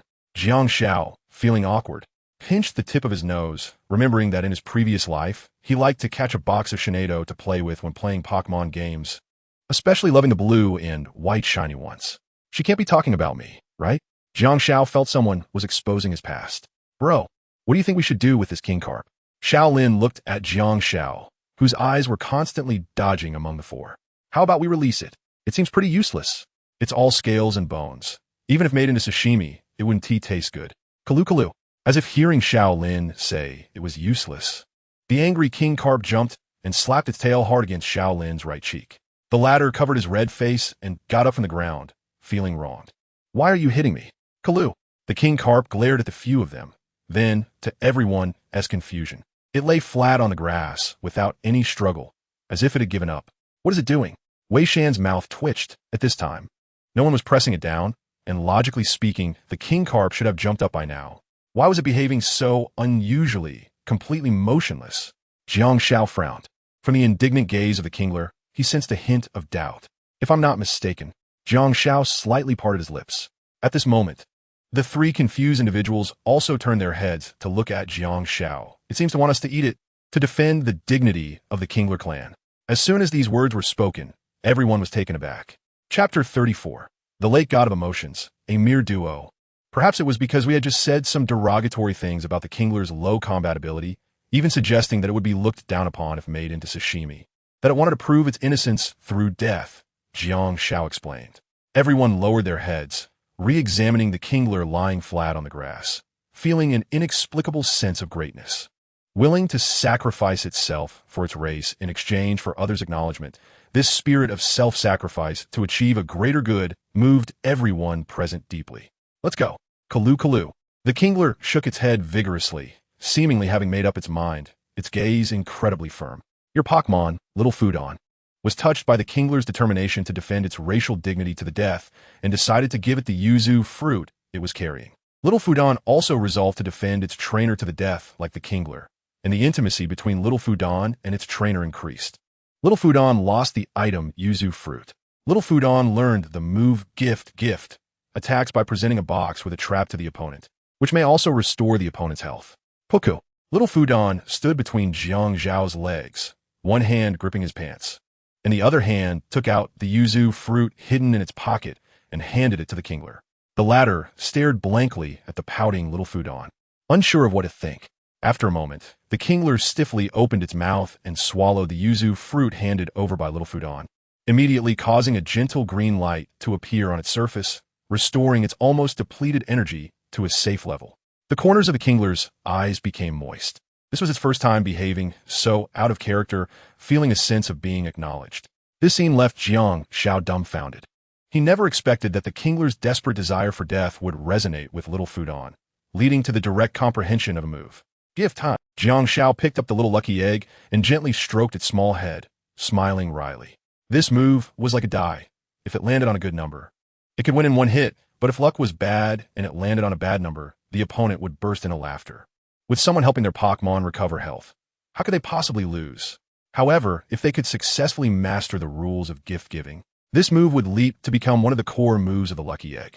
Just as everyone was still immersed in the spirit of the Magikarp's fearless attitude, Wei Shan suddenly reached out to touch the Magikarp's abdominal fin and pulled out a small piece of transparent crystal. Wei Shan's eyes widened, and then he excitedly asked, "Have you been to the crystal cave on the mountain? There are lots of these transparent stones there." The green-haired boy opened his palm, revealing the transparent crystal that was the size of a fingernail. Kalu. The Magikarp nodded. "That's great. Can you take us there? We're planning to go to the crystal cave today." Wei Shan grinned, showing a pure smile. At this moment, the other three also reacted, inviting the Magikarp to be their guide for this cave exploration. After a brief moment of daze, the Magikarp nodded firmly, then leaped from the grass, struggling to roll into the river. This feeling of being recognized and needed was something it had longed for since childhood. Kalu. Kalu. The Magikarp surfaced, looking at the four on the shore. "It wants us to follow it. Hurry, let's go." Jiang Xiao waved his hand, signaling the others who were standing, still not to be dazed. "Shaolin, let's follow the boss." To think that a wild Magikarp trying to seek death would become a guide. Luo Donger, who had stayed behind, shrugged in disbelief, then helplessly held her forehead. This group of boys was truly crazy. "Lucario, let's follow too." Luca.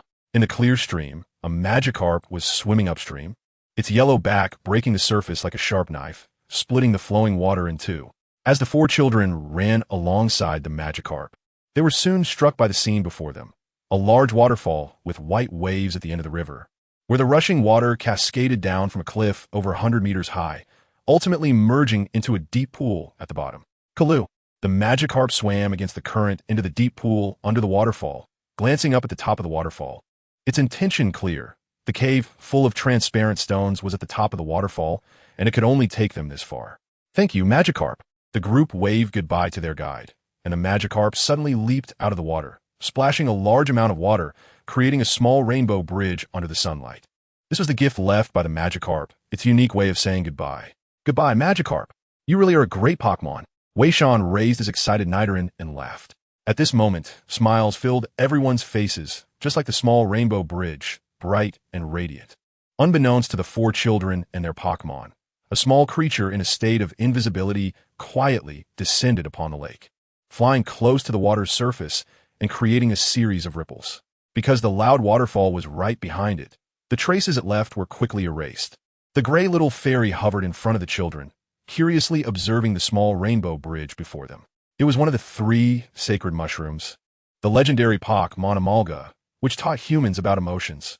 Amalga seemed to really enjoy the children's innocent joy, and even after the rainbow bridge on the lake completely disappeared, It chose to stay and quietly followed behind the four children, watching them. After bidding farewell to the king of carp, Jiang Shao and his companions walked along the small path by the lake towards the mountain, with their ultimate destination being the crystal cave above the waterfall. During their walk, Jiang Shao suddenly furrowed his brow and touched the back of his head, then stopped to look back at the lakeside path. In his view, the sunlight was just right, and the lush green branches hung over the lake, reflecting a beautiful scene in the shimmering water. Bro, why aren't you moving? Xiao Lin, who was a few steps away, also noticed Jiang Zhao's unusual behavior and couldn't help but ask curiously. Nothing, Jiang Shao replied. Jiang Shao smiled and shook his head at him, then quickly caught up with the three companions in front. However, before leaving, he furrowed his brows and looked back at the woods with a hint of confusion, murmuring, "Why do I feel like something has been following me?" Jiang Shao scratched his head, leaving things unresolved. After the boy walked away, a series of ripples suddenly appeared on the surface of the lake, as if an invisible weeping willow had swept across. Chapter 35, Crystal Cave. Restless swarm of Zubat, what a bunch of useless trash. How could you let it escape? In the depths of the disheveled cave, a man with a hooked nose draped in a black coat walked over with his hands behind his back, his expression gloomy. Keeping you all is less useful than raising a pack of dogs. Lord Crow, we really tried our best. That guy is just too cunning. He slipped into the cave before we could react. Perhaps feeling scolded to the bone, one of the team members stubbornly raised his head to argue. Are you talking to me? The man called Crow glanced sideways, revealing a cruel smile. Whoosh! In the dim cave, a shadow swept past the team member, who suddenly clutched his throat and struggled in pain, blood seeping through his fingers. You!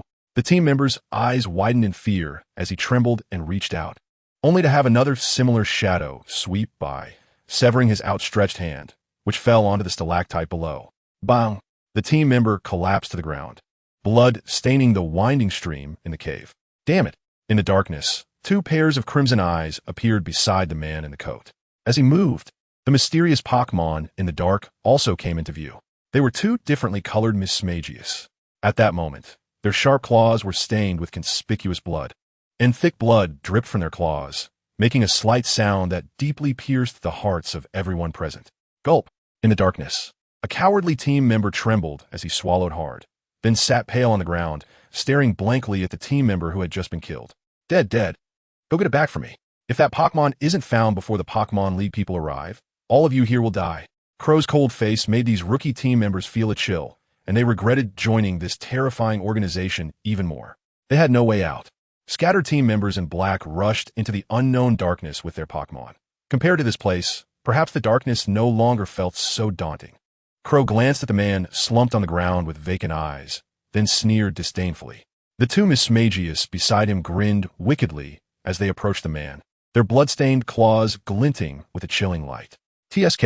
An injured Escavalier stepped forward, blocking the fallen man with its twin swords, showing no fear in its eyes. Courageous, but a bit overconfident. The man in black walked indifferently into the darkness, and soon, the screams of the Escavalier and the fallen team member echoed from within the cave. Boss, we've arrived. On the rocks at the top of the waterfall, Wei Shan excitedly pointed at the cave entrance before him, shouting, "Look, it's right here. The crystal cave. I told you I'd find it. Be careful when going in. There are a lot of Zubat inside. Don't wake them up." How deep is this cave? Jiang Shao walked up beside Wei Shan and glanced at the cave entrance not far away, feeling that it looked quite large inside. Not just large, it's super large. If you're not careful, you might get lost. But I've been here a few times and left marks along the way. Besides, as long as we don't go too deep, the light is still plenty. Wei Shan patted his chest confidently. Leave the light source to Charmander. It can handle even the darkest places. Xiao Lin bravely stepped up, leading the way into the cave. Kana. Following Xiao Lin, Charmander raised its little head proudly. Sure enough, as soon as it stepped in, the flames on its tail flared up, illuminating a 10-meter radius, making the darkness feel non-existent. Let's go in and have a look, Lucario. Who knows? We might find something fun. Luo Donger crossed her arms and walked in with an expectant look. Seeing the others about to walk far, Jiang Shao, holding little Fuku egg, shrugged and quickly followed. Less than 10 minutes after entering the cave, they faced their first dilemma. Hundreds of Zubat were flying chaotically in the pitch-black cave, surrounding the four-member team. Pokémon, Zubat, level 512, potential, F gender, male type, poison, flying ability, infiltrator, Ignores the effects of walls created by opponents when attacking. Held item. None inherited skills. Quick attack, pursuit basic skills. Leech life, supersonic, scare. Bite skill professor. Thief skill TMs. None note. Unable to see due to the lack of eyeballs, it emits ultrasonic waves from its mouth to detect its surroundings. Damn it. We were being so careful. How do we wake up so many Zubat? Wei Shan complained, waving his arms. In just half a minute, he had already been bitten several times by Zubat. Caterpie, use Electroweb. Yay! The Caterpie on Wei Shan's right shoulder raised its head, angrily spitting silk to weave a net, then covering it with a layer of electricity. Soon, several unlucky ones were ensnared in the electrified web and fell from the air, charred black. No, these Zubat weren't awakened by us. They flew here from the depths of the crystal cave. Jiang Xiao raised his hand to shield himself. In the chaotic environment, he saw a continuous stream of Zubat flying out from the dark passageway. It was obvious that something deep within the crystal cave had startled and driven these Zubat out.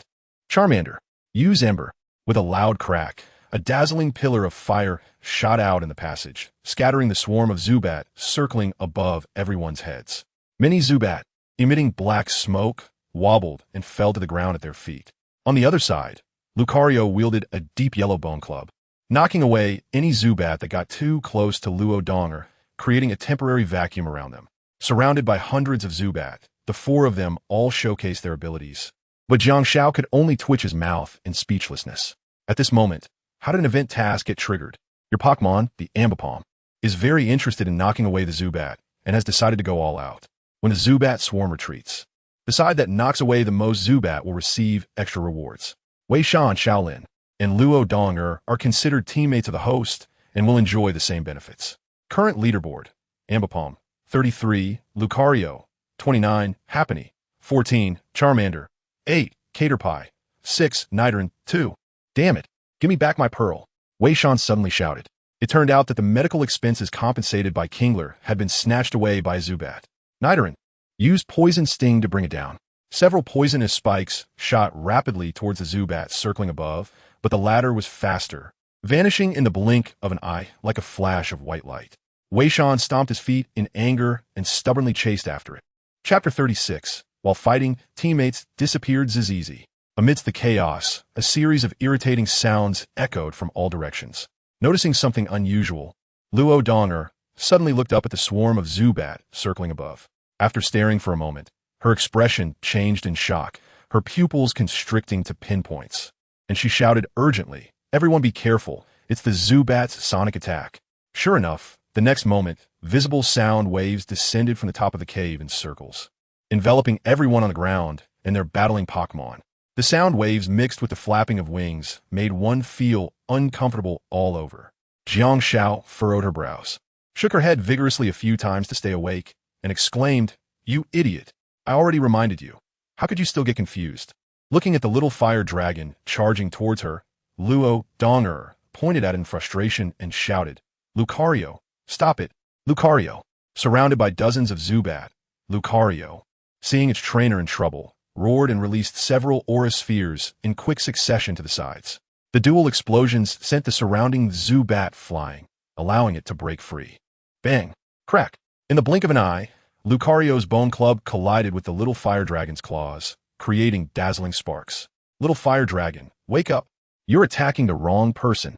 Shaolin, whose right hand was shielding himself from several Zubat, rushed over despite the risk, wrapping his arms around the out-of-control little fire dragon and shouting, "Stop it, little fire dragon." At that moment, a soothing bell sound rang out, blocking the ultrasonic waves surrounding everyone. Little Fukiball stood on top of Jiang Zhao's head, holding a shining silver bell in its pink hands, and a healing sound came from it. Kana? The little fire dragon, coming back to its senses, scratched its head in confusion, not understanding what had just happened.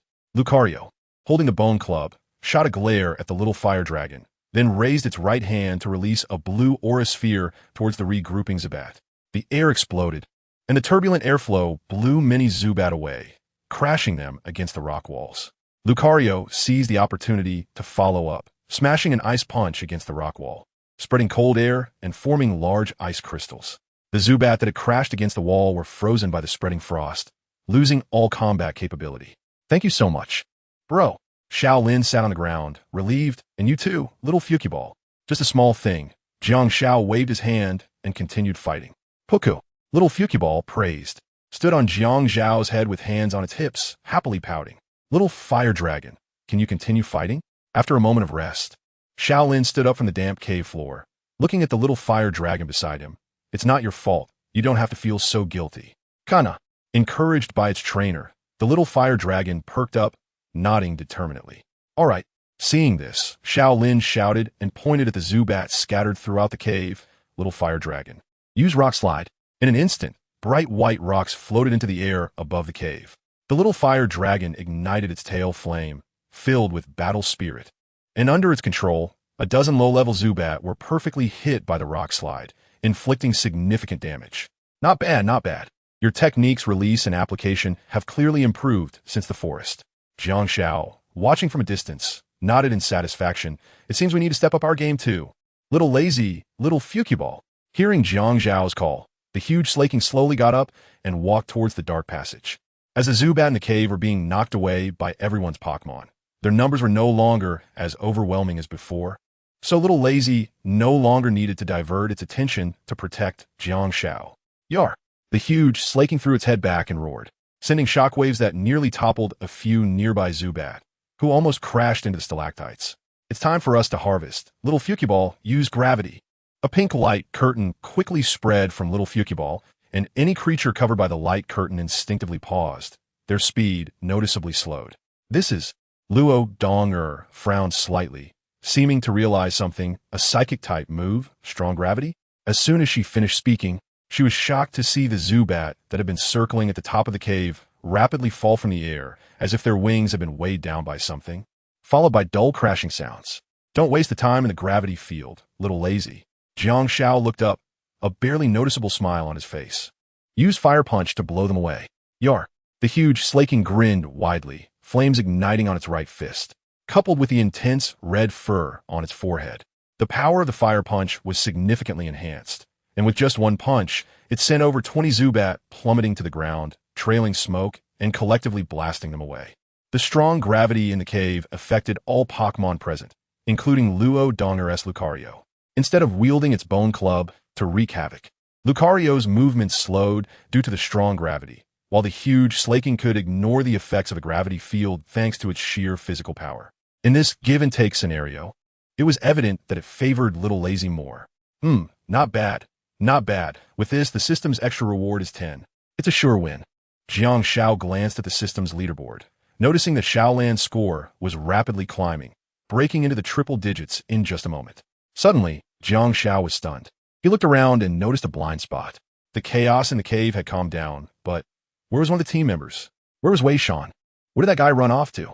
In the distance, the sounds of battle intensified, but the boy with the backpack frowned in confusion, showing a face full of bewilderment. Brother, something's wrong. Shaolin, who had run over with a little fire dragon, seemed to have realized that someone was missing from the team and shouted. Wei Shan is gone. The two exchanged glances, paused for a moment, then immediately rushed deeper into the cave with their Pokémon. Hey, where are you two going? On the other side, after finishing their battle, Lucario and Luo Donger arrived at the corner of the cave, watching the two figures that had already run far ahead. She pouted angrily, stomping her feet. This is so infuriating. How can you be so reckless? After saying that, she glanced back at the entrance of the crystal cave, thought for a moment, and gritted her teeth to chase after them. Chapter 37.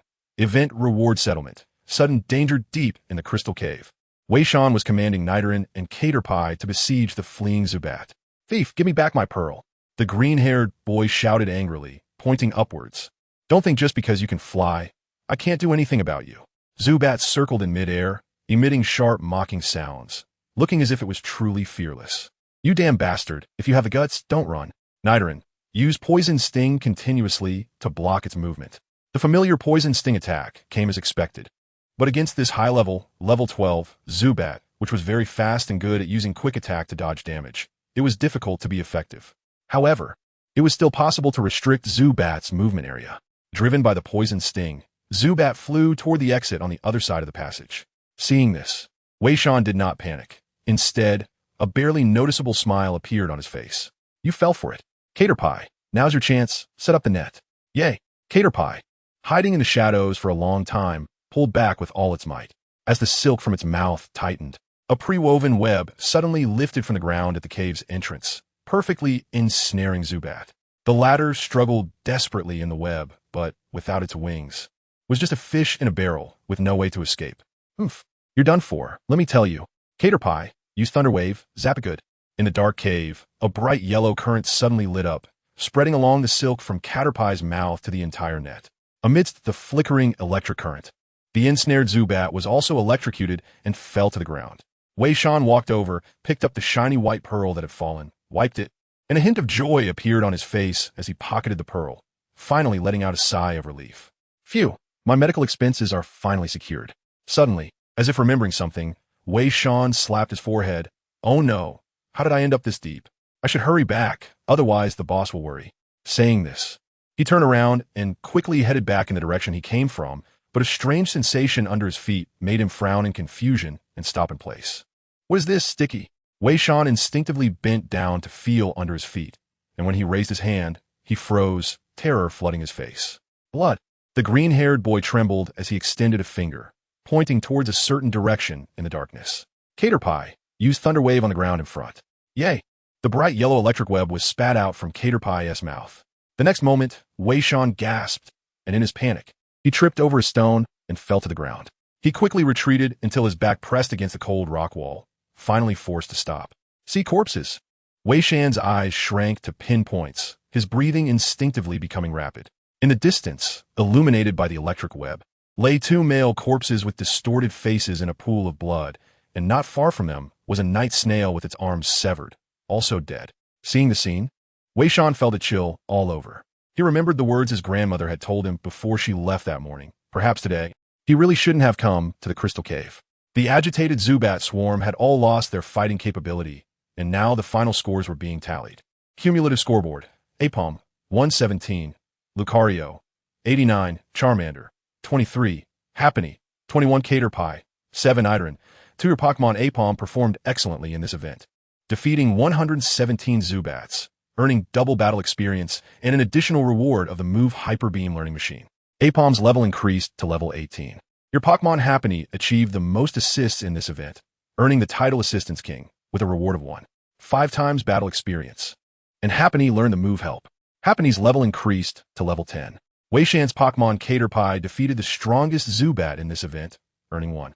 5 times battle experience and an additional item Silver Powder. The strongest Zubat? While running, Jiang Xiao caught a glimpse of the suddenly appearing system settlement page and then realized, no wonder that guy disappeared. He went to chase that so-called strongest Zubat. Brother, what's wrong? Xiao Lin, who was beside him, noticed Jiang Xiao suddenly slow down and couldn't help but ask. Oh, it's nothing. If I'm not mistaken, that kid Wei Shan probably won't run into any big problems. Jiang Xiao shook his head, lowering his gaze at the little fire dragon closely following Xiao Lin. Sure enough, the little fire dragon's level has also increased. If that's the case, then what about Luo Donger's Lucario? Just as Jiang Xiao was squinting and lost in thought, a hurried sound of footsteps came from behind. Jiang Xiao, Luo Donger, who had caught up, leaned on her knees, panting heavily. Do you know how dangerous it is to do this? And that Caterpie too. How could it run so deep all alone? You guys are really going to drive me crazy. Jiang Xiao ignored Luo Donger as complaints and turned his head to look at the Lucario following her like a bodyguard. Level 15. What are you mumbling about? Luo Donger walked up to Jiang Xiao, reached out, and turned his head to face her directly. Did you hear what I just said? Jiang Xiao nodded firmly, then turned around and continued walking into the darkness ahead. I know it's dangerous to barge in like this, but I will still do it, because I'm their leader. What about me? The one being foolish is the green-haired turtle. The one showing off is you, but why do I have to take risks with you guys? Luo Donger crossed her arms with some dissatisfaction, her small face pouting in anger. Because we are friends. Jiang Xiao stopped, facing away. Shouldn't friends help each other? You. Luo Donger pouted, slightly tilting her head, her cheeks flushing a little. Fine, I'll go with you guys. As Luo Donger followed Jiang Xiao, she glanced at his right hand, suddenly feeling a strong urge to hold it. But just then, the little Lin in front suddenly called out, Brother, look, it's Wei Shan. I see Wei Shan. He asked at the cave entrance ahead. I'm coming. With that, Jiang Xiao hurriedly quickened his pace to catch up, while Luo Dong lost in thought behind him, couldn't T help but take a deep breath and retract the hand she had just stretched out, gritting her teeth in frustration. Damn it. Chapter 38. Encountering the Dark Alliance for the first time. If you can't win, call for help. The smell of blood. As Jiang Xiao reached the cave entrance, his expression suddenly changed, and he hurriedly stepped into the cave. Wei Shan, what happened to you? Just as he stepped into the entrance, he saw Wei Shan sitting on the ground in terror, looking somewhat dazed. Jiang Xiao helped him up and waved his hand in front of Wei Shan's eyes. You're not really scared, silly, are you? Boss. Wei Shan, who was helped up, looked as if he had lost his soul, his legs still weak. He trembled as he spoke. Look over there. Following the direction Wei Shan pointed with his right hand, Jiang Xiao frowned slightly because it was too dark to see anything. He signaled to the little Lin beside him, who immediately understood. Little fire dragon, use spark. A small cluster of flames slowly spewed out from the little fire dragon's mouth, then landed in the direction Wei Shan pointed, the firelight flickering, dispelling the surrounding darkness. Suddenly, everyone present gasped in shock, their pupils constricting to pinpoints. Both Xiao Lin and Wei Shan reacted similarly, directly scared to the point of their legs going soft and collapsing to the ground. Luo Dongme Kovalteamil, unable to help but turn her head and dry heave against the rock wall. Corpses. Jiang Xiao felt cold sweat bead on his forehead. Although he had lived 2 lives, he had encountered very few dead bodies, so he was panicking as well. Let us go. It's not safe to stay here. The giant overactive ape picked up the collapsed Xiao Lin and Wei Shan, then quickly followed Jiang Xiao to escape. Jiang Xiao, I think I recognize them. You recognize them? During the escape, Luo Donger, who had been looking uneasy, suddenly bit her silver teeth and revealed the information she knew. They are members of the Dark Alliance. My grandfather taught me how to identify members of the Dark Alliance since I was young. The simplest way is by their clothing. Their outer members all wear uniform black outfits, just like the style on those too. Moreover, judging by the rank of their uniforms, they seem to be newcomers who just joined the Dark Alliance not long ago. After Luo Donger finished speaking, everyone fell into silence. Xiao Lin slightly adjusted his glasses on the bridge of his nose. It seemed he also understood what those 4 words meant. Of course, there was still one person in the group who looked completely bewildered. It was the Dark Alliance. Wei Shan, who had just recovered from his panic, turned his head and blinked curiously. No, why aren't you 3 speaking? The Dark Alliance. Jiang Xiaomei lowered her eyes and couldn't help but recall the scene when Lu Rulong visited their home. At that time, he had hidden behind the screen at the door and overheard quite a few secret messages, a large part of which was about the Dark Alliance. It wasn't until Lu Rulong left that he came out from behind the screen, pretending to have just returned home from school. Is Dad fighting against such a dangerous group? No, these are just newcomers. Dad has a level 75 Volcanian, and both he and Lu Rulong are beast masters of the Elf Alliance. Therefore, the enemies they face must be at least on their level. Otherwise, Lu Rulong wouldn't have specially come to Tianwu City to ask my dad to come out of retirement. It's really worrisome. The more Jiang Xia understood the Dark Alliance, the more anxious he became about his parents' safety. But it was useless to say anything now. He was just an 8-year-old child. Moreover, if even his dad, as a beastmaster, couldn't solve the problem, then it would be no different from trying to shake a tree with a feather, overestimating his own abilities. After Xiao Lin explained what the Dark Alliance was to Wei Shan, the latter fell silent and climbed out from the huge, hyperactive monkey's hands, crazily running towards the cave entrance, wishing he had 4 legs to run faster. This guy. Watching Wei Shan, who had already run to the front of the group, Jiang Xia twitched his lips. Why didn't he run like this earlier? Boss, the Dark Alliance people must have a purpose for coming to the Crystal Cave. Should we call the police? Wei Shan asked, slowing down to get close to Jiang Xia. I've already reported it, Xiao Lin said, putting down his phone with a bitter smile. The officer said they would consider reporting this to the Alliance officials. What does that mean? What do you mean by consider? Aren't they sending someone over? I think they don't believe what I said at all, Xiao Lin sighed. After all, it was an 8-year-old child talking, and about the Dark Alliance at that. If it were me, I would also consider the truth of this matter. Besides, we are at least an hour and a half away from Tianwu City's urban area. 20 minutes. Just wait for 20 minutes. My bodyguards will arrive at the farm's entrance. Luo Donger confidently assured everyone. What we need to do now is to get out of the Crystal Cave quickly. Boss, what are you doing? Just when everyone was anxious, Wei Shan suddenly noticed that Jiang Xia, who had been silent all along, had picked up his phone and was smiling as he dialed a number. Beep. Hello. Is this Jiang Xia? What's up? Uncle, the matter is settled, and I'm on my way home now. If you're hungry, I brought you fried chicken. Zhao Mu was leisurely driving his car on the highway, with a bucket of steaming KFC in the passenger seat. Uncle Zhao, I've encountered bad people. Jiang Xia's tone was very sincere. Bad people. Zhao Mu straightened up, his eyes filled with confusion. Yes, very bad people. Where are you now? Are you safe? I'll send you my location. I'm safe for now. Those bad guys are wearing strange black uniforms. I heard them say they seem to be from an organization called the Dark Alliance. What? You're not joking, are you? The Dark Alliance? Zhao Mu slammed the brakes, causing the tires to smoke. No, really, Uncle Zhao, you have to believe me. I'm not at home, and I've sent you my location. Zhao Mu quickly checked the map and furrowed his brows sharply. Crystal Cave. Jiang Xia, you must hide well. Don't let the Dark Alliance people find you. I'll be there in 5 minutes. Remember, you must hide well. Okay, Jiang Xia replied. On the highway, Zhao Mu got out of the driver's seat and then made another call. Hello, A's, bring more people to the Crystal Cave. Those Dark Alliance lackeys have appeared again. After receiving confirmation from the other side, Zhao Mu took a deep breath and threw a Pokeball into the sky. Dragonite, go to the Crystal Cave at full speed. Roar. Zhao Mu mounted Dragonite's back and disappeared into the skyline in the blink of an eye. Chapter 39, Orphan, Illegitimate Child, Poor Guy, That's Not Me. Hey, you jerk, don't park randomly on the highway. Zhao Mu had barely left when a motorcycle with flashing police lights quickly pulled up beside him. Junsha, wearing a police uniform, turned her head to look into the driver's seat. When she found no one, her eyelids twitched, and she gritted her teeth, clenching her fists. Just because you're an official of the Elf Alliance, does that mean you can do whatever you want? Junsha picked up her phone and called Zhao Mu, scolding him as she spoke. Hey Zhao Mu, where are you? How did you disappear right after leaving the police station? What about our weekend date? What? You're in the air. Hearing the reply, Junsha instinctively paused and looked up.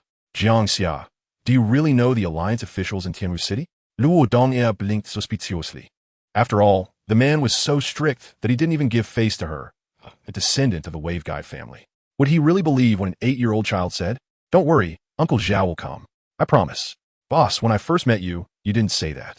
I remember you and Shaolin were crying poor in the school cafeteria that day. Wei Shan covered his mouth, his eyes watery, feeling like he had been deceived emotionally. Actually, Uncle Zhao is a friend of my dad. My family is indeed quite difficult. There are several holes in the roof, and when it rains, the living room drips water. Several holes? Yes, after my dad and mom left, I moved to Uncle Zhao's house.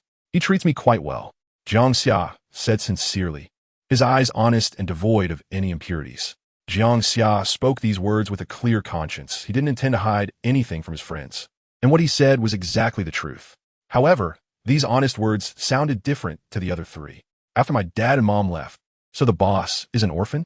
No wonder he's been going to school alone with a backpack for so long. Wei Shan's eyes turned red, and he unconsciously lowered his head, feeling ashamed. Boss, I'm sorry. I shouldn't have reminded you of these sad things. I will be your family from now on. Wei Shan hugged Jiang Xia's shoulder and leaned his head against him. But after a brief moment, he was ruthlessly pushed away by Jiang Xia, who indicated that he was straight. Wait a minute.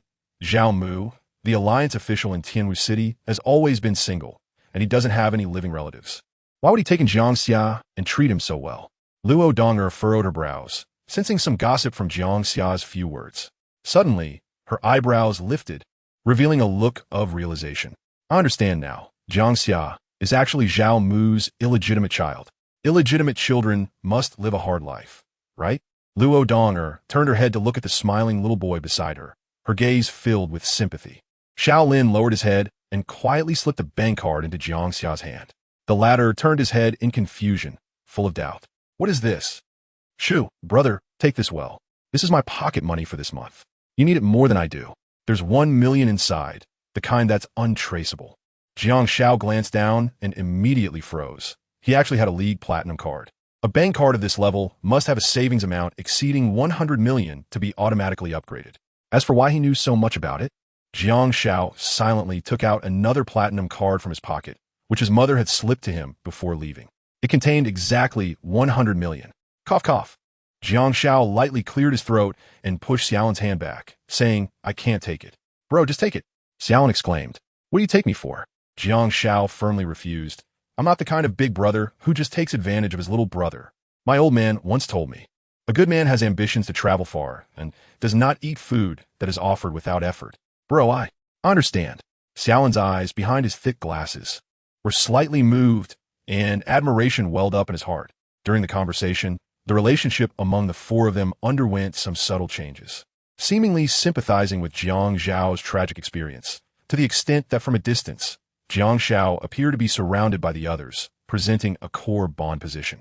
Ahead, several beams of light slanted in from around the corner. Upon seeing this, everyone's expressions finally improved, revealing joy at having survived a disaster. "We're out." Luo Donger slowed her pace, unconsciously letting out a sigh of relief. Even as a descendant of the Wave Guide family, she felt a bit timid when facing the Dark Alliance. The more she learned about the Dark Alliance, the more she understood their terror and cruelty.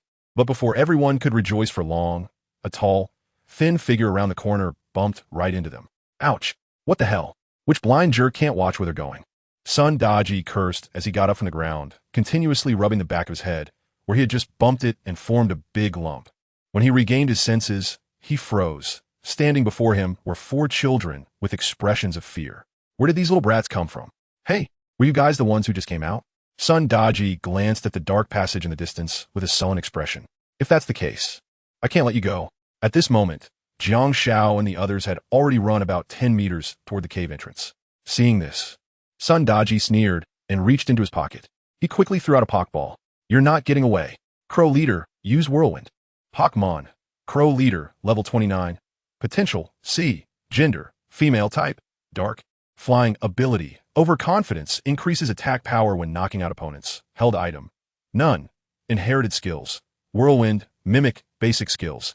Ambush, Frighten, Dark Mist, Pursuit. Wing Attack, Skill Tutor. Ice Wind, Skill TM. Provocation, Aerial Ace. Note, a follower who absolutely cannot tolerate failure or betrayal. Forced to act to maintain group order. As Crow Leader shouted, it spread its wings and blocked the exit of the cave.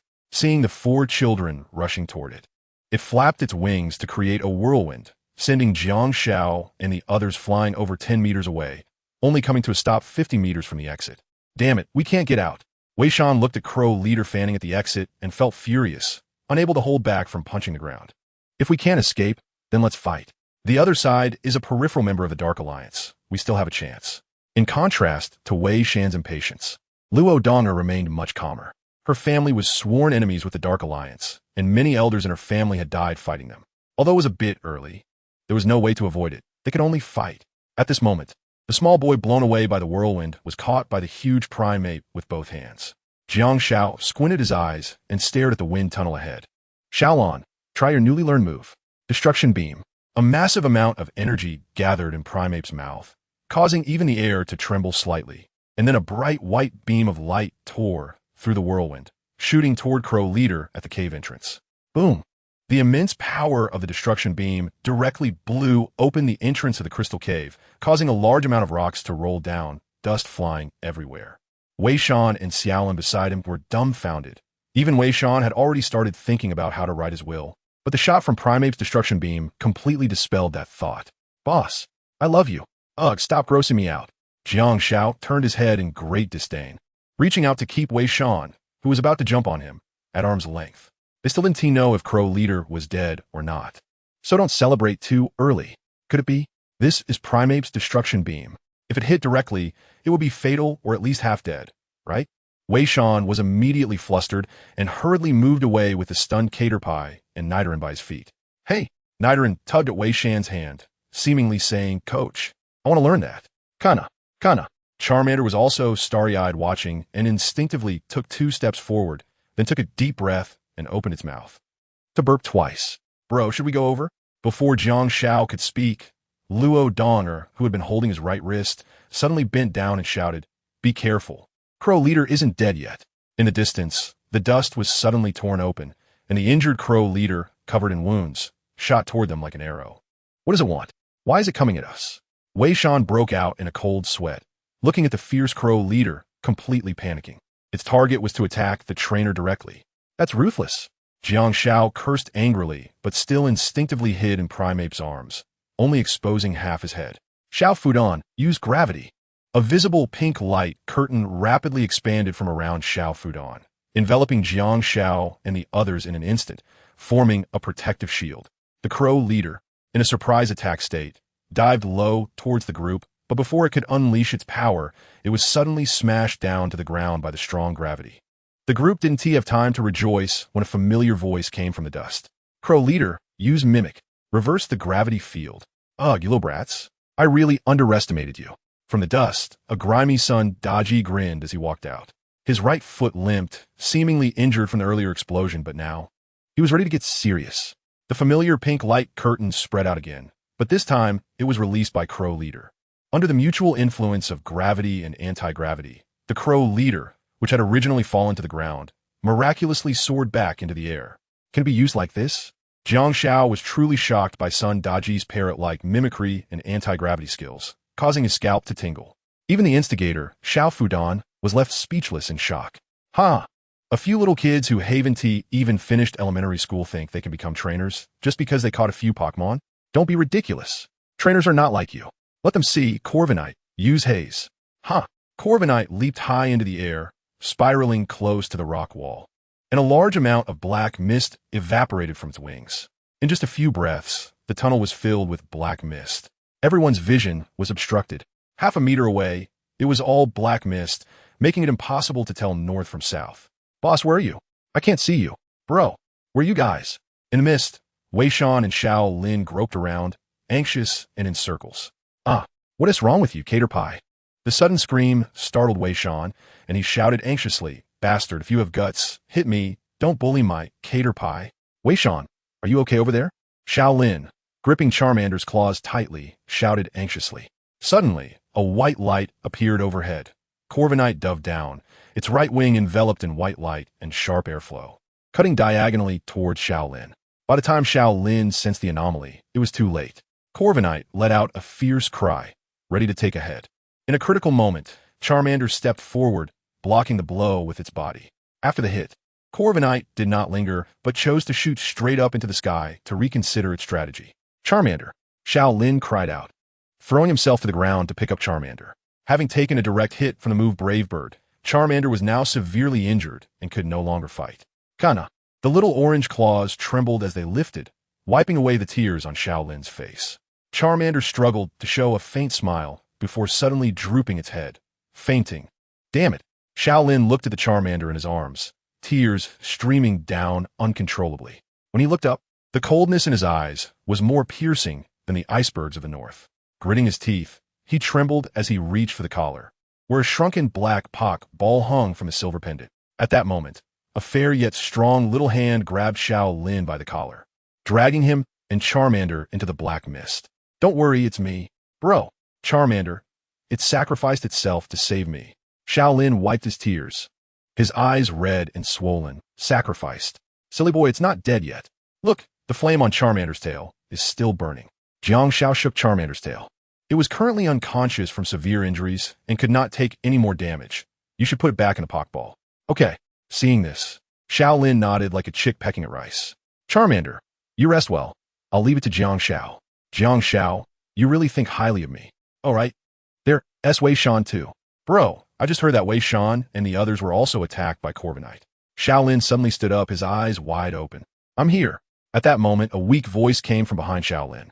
Wei Shan was lying on the ground, looking distressed. Xiao Lin walked forward, about to crouch down, but the latter quickly waved his hand, a pained expression on his face. No, my leg is broken. Wei Shan, where's your Cater Pie? I think I heard it getting hit. Is it okay? Like me, it's half dead in the Pokeball. Wei Shan's eyes were tightly closed, clearly recalling some bad experience. I just said it casually, but I didn't expect that damn blackbird would really come flying at me. If it weren't for the boss pulling me back, I'd be dead today. Chapter 41. The Wave Guide's Hero, the blindfolded Lucario, thanks for the trouble, Gory Bear. Yar. Xiao Lin sat next to Wei Shan, their backs leaning against the giant Gory Bear. Even in the black mist, Corviknight did not dare to approach easily. I really feel useless. I always drag the boss down. Xiao Lin lowered his head, his expression complicated. If it weren't for me, the boss could definitely escape by himself. I think you're implying something. Wei Shan chuckled, bro. Have you heard the old saying? What old saying? Surviving a great disaster will surely bring good fortune. I believe we'll definitely soar in the future. Wei Shan laughed heartily. Once we get out, I'll definitely train Nidoran and Cater Pie twice as hard. As long as Nidoran evolves into Nidoqueen, my Moonstone will have its use. Can we really survive and walk out? Xiao Lin looked up at the occasionally flickering silhouette of Corviknight in the mist. instinctively reaching for his chest. If even the boss and the others can't get out, then I'll have to borrow its power. Come on, Lucario. You can do it. Luo Donger clenched her hands tightly, as if it wasn't Lucario overcoming difficulties, but herself borrowing the power of the wave guide to see this world. Be careful, Corviknight is coming. Jiang Shao reminded from the side, then raised his hand to command the giant gory bear, Lazy, use break to intercept it. Yar.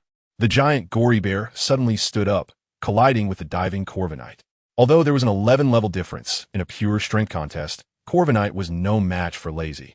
After several rounds of attacks, neither side gained an advantage. In the distance, Sun Daji looked somewhat exasperated, unable to help but curse under his breath. Damn it. How can this little brat's gory bear be so strong? It actually took both Brave Bird and Aerial Ace head-on. It's like seeing a ghost. Sun Daji's face darkened. You can guard them for a lifetime. When the captain arrives, you'll all die. Corviknight, keep using fear. Don't let these little brats come out of the black mist. Huh. The Corviknight circling overhead screeched, then dove into the black mist, disappearing from sight. At the same time, Lucario, who was sitting cross-legged on the ground, suddenly radiated a layer of ghostly blue light, gathering at the top of its head and eventually condensing in its mind. Done. Luo Donger excitedly clenched her fists, breathing a bit fast. Lucario, can you see now? Luca. Lucario slowly rose, raising its head towards the converging black mist from all directions, its tightly shut eyes moving in sync with the movements of a certain creature. The ghostly blue wave energy spread out, constructing a ghostly blue 3D panoramic view in its mind, directly ignoring the blind spots of the black mist, encompassing all scenes in the front half of the cave.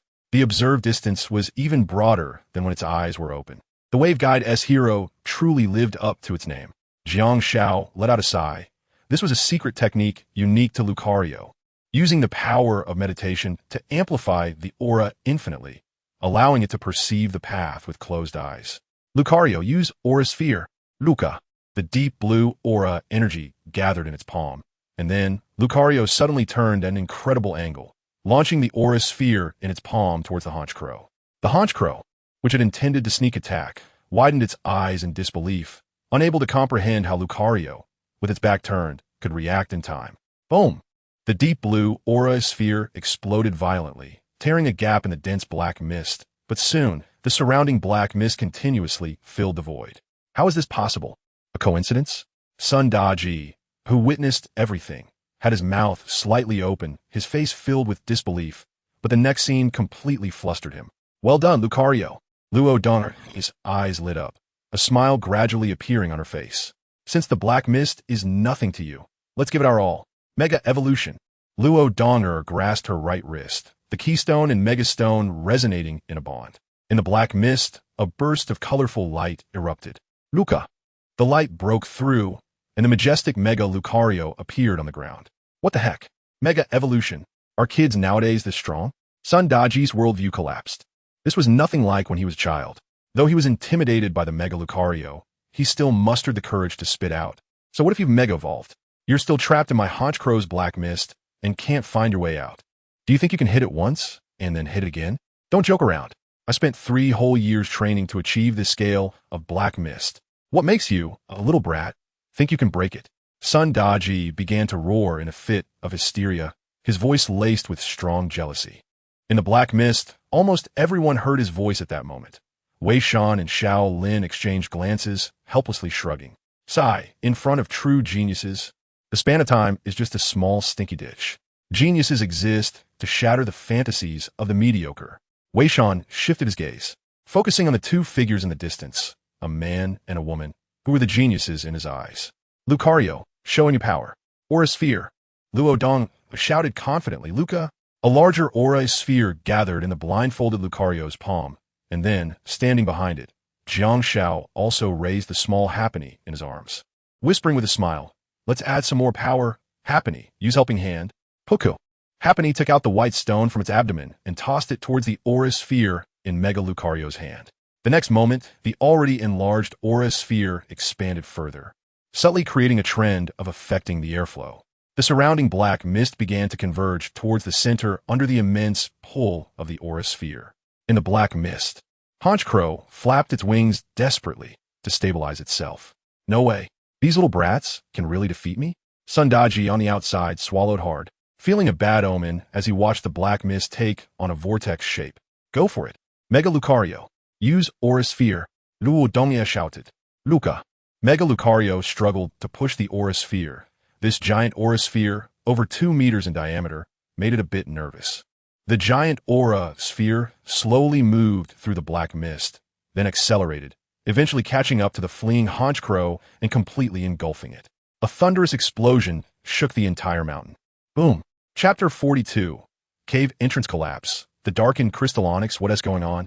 In the depths of the Crystal Cave, a member of the Dark Alliance, Honchkrow, suddenly turned around. The intense vibrations from afar could even be felt clearly here. Loose stones fell from above, and the rookie team members in the Crystal Cave were awkwardly dodging among the crystal clusters. Honchkrow, the control device is secure. A researcher wearing special machinery approached Honchkrow, bowing and nodding, not daring to show any negligence. Understood. Honchkrow turned its head and casually summoned several rookie team members from the outskirts, coldly saying, "You 5 go to the entrance first. I'll be there soon. If you find any suspicious persons, kill them immediately. Understood?" "Yes, sir." The 5 outer team members immediately bowed in respect and then hurried into the passage. Roar. Behind them, in the cave filled with crystal clusters, a massive onyx with an ice-blue body was nailed to the ground by iron chains, struggling to move. The crystal onyx fought hard, but only received brutal beatings in return. "Shut up, Marshadao." Honchkrow impatiently frowned. Marsh. As soon as the words were out, 2 Marsh shadows, one black and one red, appeared on the crystal pillars, moving to the top of the crystal onyx in the blink of an eye and using their scratch attack. Since it had not been subdued yet, the Marsh shadows were quite restrained, giving it a simple lesson before jumping back to the sides of the crystal pillars. Seeing that the crystal onyx had stabilized a lot, Honchkrow nodded in satisfaction. At this moment, the researcher who had forcibly restrained the crystal onyx with iron chains walked over from a pile of machinery, holding a black briefcase in his hand. "Honchkrow, this is the dark matter ball sent from headquarters." The researcher opened the briefcase, and after entering 3 passwords, a shrunken black Pokeball appeared in Honchkrow's view. Honchkrow reached out to take it, feeling the surging evil power within, and couldn't he help but smile, revealing a chilling grin. The dark matter ball landed precisely on the head of the crystal onyx, and the next moment, chaotic black energy surged out from the dark matter ball, enveloping the crystal onyx. Roar! The crystal onyx let out a cry of pain, its body shaking violently. Even the chains binding it were flung away in its struggle. The sharp chains danced in the crystal cave like silver snakes, breaking countless crystal pillars. And some unlucky outer team members were caught in the ropes movement, being severed in half and falling into pools of blood. The crystal cave was in utter disarray, with dismembered outer team members scattered among the crystal clusters, wailing in agony. Honchkrow appeared indifferent to everything, even completely ignoring the lives and deaths of these people, only focused on allowing the dark matter to invade the crystal onyx's body smoothly. The smile on Honchkrow's face grew increasingly sinister, its laughter piercing, like a chilling crow at midnight. Finally, after struggling for quite a while, the crystal onyx completely fell silent, its body transforming from ice blue to pitch black, slowly raising its massive head to look at the hooked-nosed man in front of it, showing a posture of submission. "Good." The crow nodded in satisfaction, then collected the darkened crystal giant rock snake into the dark matter sphere and walked toward the passage with his hands behind his back. When he reached the cave entrance, he glanced back at the scattered outer team members lying in disarray within the crystal cave, a cold smile unconsciously appearing at the corner of his mouth. "Kill them all. The Dark Alliance doesn't need the handicapped." "Master, I'm still useful. Don't leave me behind. I'm still useful." The researcher, with one arm broken, reached out in pain, but was met by a claw from Marura that slashed his throat, leaving him to die with unclosed eyes on the cold crystal ground. After finishing everything, the man with a hooked nose, his face full of gloom, reached out to catch a piece of falling debris from above, then slowly walked into the darkness. It seemed that a few little mice had slipped into the cave. At this moment, in the first half of the crystal cave, in a dust-filled corridor, the 4-member team crouched behind the massive hyperactive ape, avoiding the aftermath of the explosion. Jiang Xiao coughed as he stood up, brushing off the small stones from his head. "What the hell? Didn't they say that help could only increase power by 50? Why do I feel like it increased by 500 all of a sudden?" Cough, cough. "You still have a nerve to say that." Behind Jiang Xiao, the dusty Luo Donger, with the support of Lucario, struggled to get up. As soon as she stood, she looked at Jiang Xiao with eyes full of complaints. The Super Lucario's aura sphere was already enough to take out the crow leader. Why were you adding fuel to the fire? Now look, the cave entrance has collapsed. How are we supposed to get out? I was just trying to be foolproof. After all, he is also a level 29 crow leader. Jiang Xiao awkwardly scratched his head, pretending to know nothing. Should I let Xiao Lan use the destructive ray again to blow the cave open? Boss, you two better stop blowing things up. If you keep this up, the whole mountain will collapse. Wei Shan lay flat on the ground with a face full of despair, feeling like he could cry without tears. He had already had one leg broken by the crow leader, and now the collapse caused by the explosion had crushed his other leg, leaving him truly incapacitated. Brother, why don't we go back? Maybe they're still away inside? Xiao Lin took off his broken glasses and wiped them, then quietly murmured while pointing at the narrow passage in front of him. No way. Jiang Xiao immediately refused, his expression particularly serious. The Dark Alliance definitely has more than just Sun Ji. There must be more deeper in the Crystal Cave. It would be tough to deal with one, let alone a few more. We'd be done for. Let's just wait here. Uncle Zhao should be looking for us by now. Jiang Xiao looked back at the cave entrance that had collapsed, his eyes filled with hope. Damn it, why did it suddenly collapse? At the entrance of the Crystal Cave, Zhao Mu angrily punched the rock. Jiang Xiao, you better not be in trouble. If something happens to you, how can I face my brother? Roar the Dragonite extended its claws and tapped Zhao Mu's back, indicating it had a solution. Then it opened its mouth wide, continuously gathering energy, an astonishing aura emanating from beneath Dragonite's feet, blowing away a lot of debris. Wait, seeing this, Zhao Mu hurriedly stopped it, cold sweat breaking out on his forehead. We can't use Hyper Beam. If Jiang Xiao is right behind those boulders, that attack will leave nothing of them. Roar. Dragonite scratched its head, looking a bit dejected as its wings drooped. Zhao Mu looked at the massive pile of rocks blocking their way with a serious expression, then picked up his phone and made a call. Hayes, where are you? Hurry over. I need your Alakazam's help. The moment he hung up the phone, Zhao Mu suddenly paused, then hopefully opened his contacts to find Jiang Zhao's number. Beep. He waited for a long time for the call to connect, but Jiang Xiao didn't answer. Zhao Mu sighed and helplessly put down his phone. Is it because there's no signal? Brother, how is it? Did you get through? Xiao Lin asked with a worried look. Jiang Xiao shook his head and said nothing, but everyone present understood the meaning of this gesture. Damn it. What a piece of junk banana, 17 Romax. Next to her, Luo Donger, who also failed to make a call, smashed her phone on the ground in frustration, breathing heavily. How could this broken phone that can't even make a call be sold for 50,000 Alliance coins? Once I get out of here, I will definitely have my grandfather sue the banana company. After venting her anger, Luo Donger, feeling wronged, hugged her legs and squatted in the corner. The sound of her crying faintly heard. Damn Jiang Xiao, it's all your fault. If you hadn't let Xiao Fuduan use that so-called help, we would have been home by now, and we wouldn't have to be here, scared to death. I'm only 8 years old. I don't want to die so early, boohoo. Jiang Xiao touched his nose and did not refute. At that moment, the situation was indeed almost certain. The reason he had little Fu Dan use Helping Hand on Lucario was mainly to try and secure an assist. Wuku. Little Fu Dan seemed to notice Jiang Zhao's gaze and blinked curiously. You little rascal, taking advantage and acting innocent. Isn't this still to help you level up quickly? Jiang Xiao hugged the mischievous little Fu Dan and walked up to Luo Donger, shaking it. Here. Hearing the sound, Luo Donger lifted her head, sobbing pitifully a couple of times, then took little Fu Dan and hugged it tightly. He, little cutie, you are mine. Don't follow that bad guy anymore, okay? Seeing Luo Donger smile through her tears, Jiang Xiao couldn't help but breathe a sigh of relief. If people's hearts were not united at this time, then not to mention confronting the minions of the Dark Alliance head-on, it might not even be possible to wait for rescue in peace. He found a flat stone to sit on, staring blankly at the dark passage. Boss, what are you thinking about? Next to him, Wei Shan, who was slumped on the ground, tremblingly raised his hand and then placed it on Jiang Zhao's thigh. Are you thinking about when the Dark Alliance people will come? Not really. Jiang Xiao responded calmly, resting his chin on his hand, his eyes fixed straight ahead. I was actually thinking, which Pokémon could be invisible? Invisible? Wei Shan tilted his head in confusion. Boss, we're in a life-and-death crisis right now, and you're actually thinking about capturing an invisible Pokémon to do something bad. Wei Shan's astonishing thought process left Jiang Xiao speechless. Why is the term invisible always associated with bad deeds and women's bathrooms? Seeing that the other person was a bit slow-witted, Jiang Shao didn't bother to refute him, and instead continued to speak to himself. Don't you feel like we've been watched by something all along? No. Wei Shan answered firmly. Did you see that when the aura bomb exploded, there was a small figure in the black mist that was also blown away? Jiang Shao pinched the bridge of his nose to recall, although it was just a brief moment.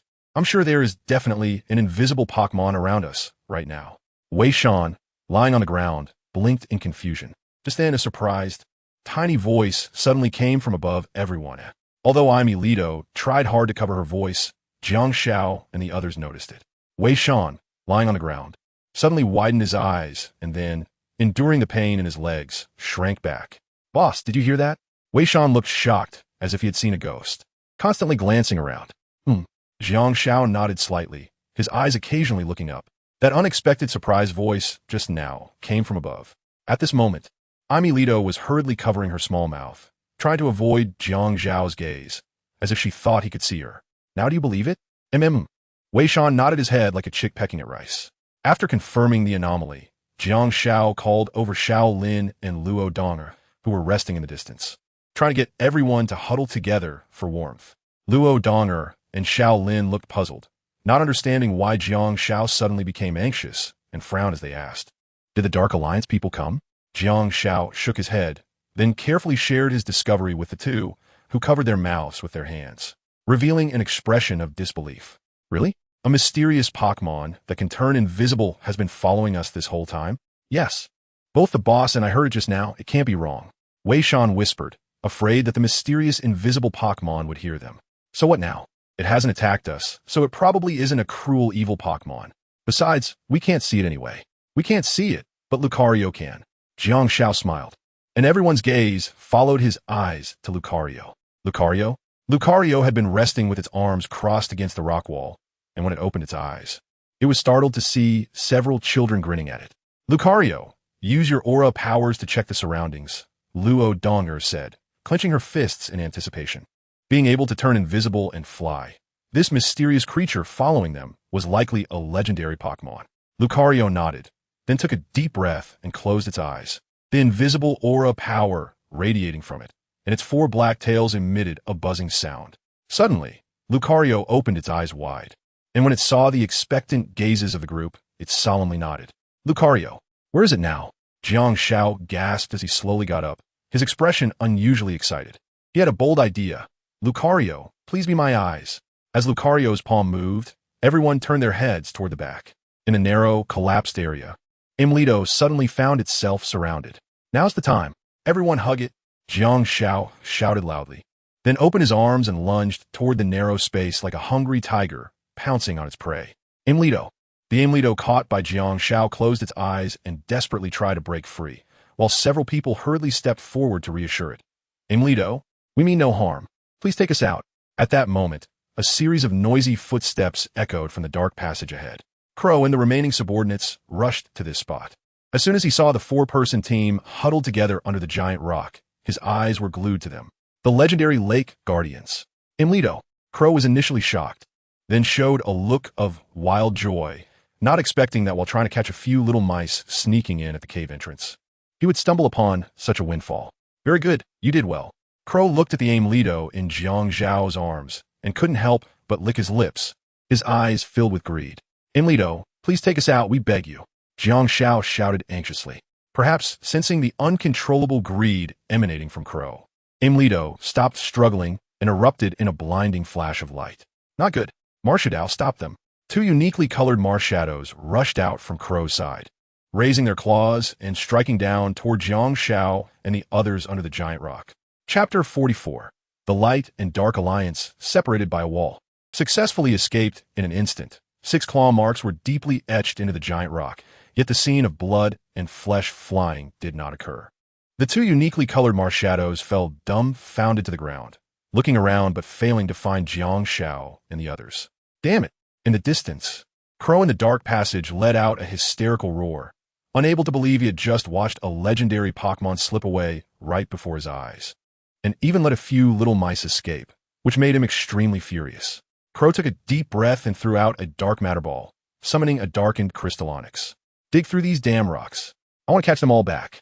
Filled with anger, Crow roared like a lion at his subordinates around him.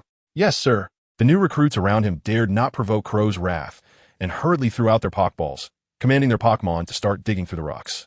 On the other side, at the entrance of the Crystal Cave, a similar scene was unfolding.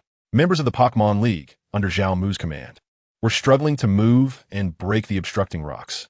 Hypno used telekinesis. With a bend of the spoon in Hypno's hand, pink psychic energy swept towards the rocks in front of them. After a brief shaking, various stones began to show signs of levitation. That's it, Hypno. Maintain your balance and move them all aside. Vice Captain Ace gritted his teeth, cheering on his Pokémon. Such a heavy task was extremely challenging, even for a psychic-type Pokémon like Hypno. Fortunately, there were many Pokémon from the police and the Pokémon League nearby helping out. Ace, thank you, Zhao Mu said as he walked over from a distance, his expression somewhat anxious. How much longer until we can break through to the Crystal Cave? I'm worried that if we wait too long, Jiang Shao might. Zhao Mu paused at this point as he had his suspicions.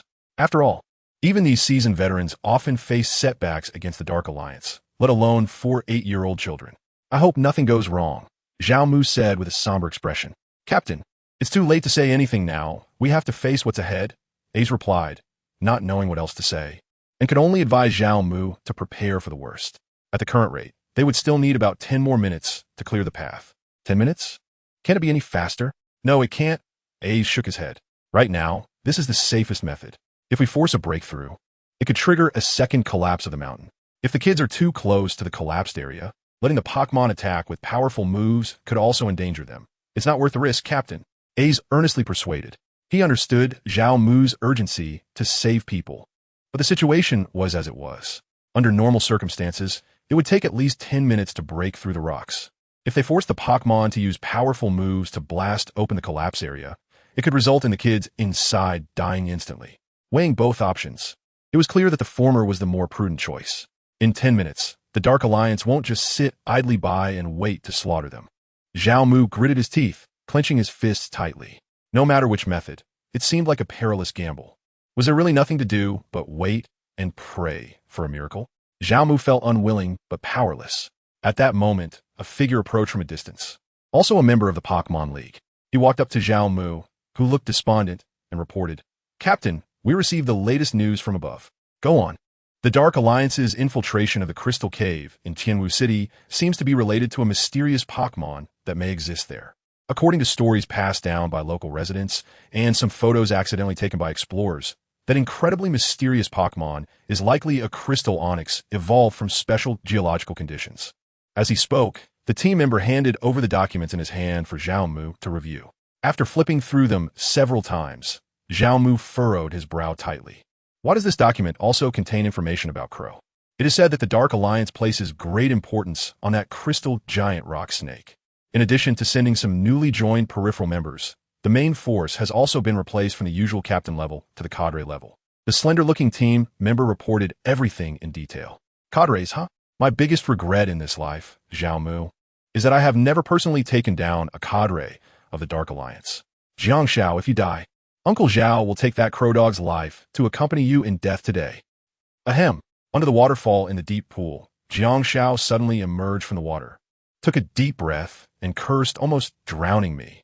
Hey, Amrito, who broke free from Jiang Zhao's embrace, fiercely whipped his tail against Jiang Zhao's back a couple of times, then instantly teleported and disappeared on the surface of the lake. He runs really fast. I was still thinking about whether I could get close to him and tame him. Jiang Shao sighed in disappointment. What a pity. Bro, great, you're okay too. At that moment, Xiao Lin also surfaced from a corner of the lake, looking around. When he saw Jiang Shao, he quickly waved his hand and swam over. Bro, have you seen Wei Shan? His leg is broken and he can't swim. Jiang Zhao's expression changed, and he said in a daze, I think I just saw a shadow sinking beside me. Could it be him? The two exchanged a glance, then turned their heads and swam together towards the bottom of the lake. A few minutes later, Jiang Shao and Xiao Lin emerged from the water at a corner by the lake, straining as they each pulled one of Wei Shan's legs to drag him ashore. Looking at Wei Shan's round belly, the two took turns pressing on his stomach. Cough, cough, cough. Wei Shan spat out a large amount of lake water, struggling to open his eyes, and immediately burst into tears. Big brother. Xiao Lin, I thought I would never see you again. Boo-hoo. I will definitely listen to my grandma from now on and won't run up to the mountain to play anymore. Hey, green-haired turtle, you're not dead, are you? If you're not dead, stop crying, said Luo Dong, who was drenched and walked over with her arms crossed. Look at the top of the waterfall. There seem to be a lot more people. My bodyguards are over there too.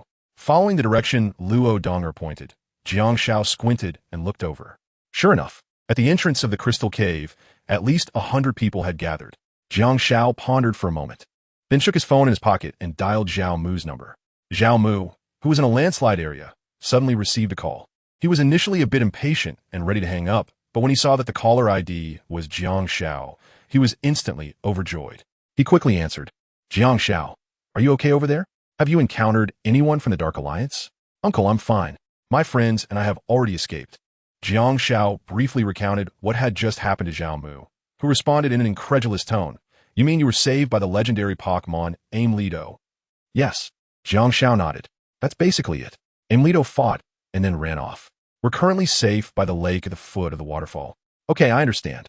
Uncle has some matters to attend to. I'll send someone to take you back first. Stay safe. Zhao Mu put down his phone, a look of relief and joy on his face. Then, his expression turned serious as he called a halt to the workers who were breaking rocks and instructed them to retreat with their Pokémon. As the crowd looked on in confusion, Zhao Mu stepped forward slowly and suddenly pointed towards the cave entrance. Go ahead, Dragonite. Use Hyper Beam. Roar. Dragonite leaped into the air, spreading its arms as energy began to gather in its mouth, creating an overwhelming force that made everyone below instinctively raise their arms to shield themselves.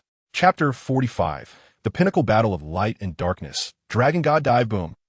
A massive energy beam struck the collapsed area with precision, unleashing a gust of wind that left everyone present in shock. Mouths agape. On the mountainside, a 10-meter-wide hole was blasted into the front half of the crystal cave, debris raining down, with wisps of black smoke slowly rising from the cave entrance. Years ago, it was said that Zhao Mu, an official stationed in Tianwu City, was a ruthless character who had retired from a highly confidential organization. Who would have thought he possessed such strength? Captain, what about the 4 kids in the cave? A stepped forward, momentarily lost for words. Don't worry, Zhao Mu replied with a confident smile. Those kids are quite capable. They've already made their escape. What remains in the cave are just the lackeys of the Dark Alliance. Upon hearing this, the crowd snapped out of their surprise, immediately throwing their Pokeballs and commanding their Pokémon to face the blasted cave entrance, ready for action. At that moment, a large, pitch-black crystal onyx suddenly charged out from the dark passage, sending the Alliance Pokémon near the entrance flying with its tail. It blocked the cave entrance with its massive body and let out a chilling roar. How dare you ambush me? From the dark passage, a figure emerged, clutching its left shoulder and walking out slowly. It was Crow, disheveled and with the left side of his face a bloody mess, resembling a demon crawling out of hell. Very well, I haven't been this angry in a long time. You all will not escape today. Kill them all. With a furious roar, Crow's eyes were wild as he commanded 2 differently colored Mismagius to charge at the Alliance members and police officers. Fall back. You're no match for him. Zhao Mu frowned upon seeing this. Let me handle him. Aze, you surround that crystal onyx. Got it. Deputy Captain Aze took a deep breath and threw out 2 more Pokeballs. Come out, Whimsicott. Chimecho. Whimsicott, use Tailwind. Chimecho, use Surprise Attack. Chimecho quickly struck, pushing the crystal onyx back towards the cave entrance. Meanwhile, Whimsicott summoned a gentle breeze that swept over the mountainside, allowing the Alliance Pokémon present to move with increased speed. Hypno, use Hypnosis. Don't let it escape. A shouted, cold sweat dripping down his forehead. This was his first time directly confronting a cadre of the Dark Alliance, and he was being extra cautious to avoid casualties. Hypno's spoon bent as its powerful psychic energy enveloped the crystal onyx, rendering it immobile. However, it only held for a moment before the latter broke free. Crack! Hypno closed its eyes, gripping its forehead and shaking its head, causing its spoon to shatter from the backlash. What terrifying power! Aze marveled as he watched the crystal onyx engage dozens of Alliance Pokémon without losing ground. Is this the mysterious Pokémon from the Crystal Cave? Truly impressive. I wonder how the captain is doing. Dragonite, soar to the skies and use Dragon Dance. Roar. On the mountainside, the 2 differently colored Mismagius dashed forward, launching a flurry of attacks that left even the tough and bulky Pokémon injured. To hold its ground in a 1-on-2 situation for so long, only this quasi-legendary Pokémon could manage it. Dragonite soared into the air, narrowly dodging the metallic claws of the black Mismagius before landing a tail strike on the red Mismagius. It quickly ascended into the sky, its body spinning rapidly, its powerful aura intensifying, almost tearing through the clouds. Not so fast. Crow clenched his fists in frustration. Mismagius, use Ice Wind. The two differently colored Mismagius stood diagonally on the hillside, tilting their heads back and opening their mouths wide, unleashing a dual icy gale that caused the temperature to plummet. Dragonite was violently shaken by the cold winds, its flight trajectory becoming erratic. Worse yet, a layer of ice began to form on its wings. Without the support of its wings, Dragonite plummeted rapidly from the sky. Haha, so much for a quasi-legendary. Crow cackled, sensing victory within reach. Xiaomu, once I'm done with you, I'll take the heads of those guys on a mountain one by one. I told you, you know it. None of you will escape. Crow's maniacal laughter echoed like a feast of crows as dark energy from the dark matter ball in his hand surged outward. In that moment, he was completely consumed by darkness, becoming nightmarishly terrifying. Huh! A cold laugh made Crow, who was in a frenzy, abruptly cease his tremors. He twisted his head in a way that seemed impossible for a normal person, glaring at Zhao Mu with bloodshot eyes. Hey, what are you laughing at? Zhao Mu did not answer, but raised his head to look at Dragonite, which was falling from the sky. As his gaze shifted, Crow also slowly lifted his head. In the next moment, his eyes widened in shock. Dragon God Dive. Mismagius dodge. Crow screamed desperately, but it was already too late. Dragonite, descending from the sky, unleashed Dragon God Dive after performing Dragon Dance, creating a howling wind that sent a chilling aura that stunned the two Mismagius, causing them to tremble uncontrollably. In the vision, a giant dragon silhouette appeared around Dragonite, rapidly enlarging. Boom! The mountain shook violently, and a large amount of debris rolled down the slope into the deep pool.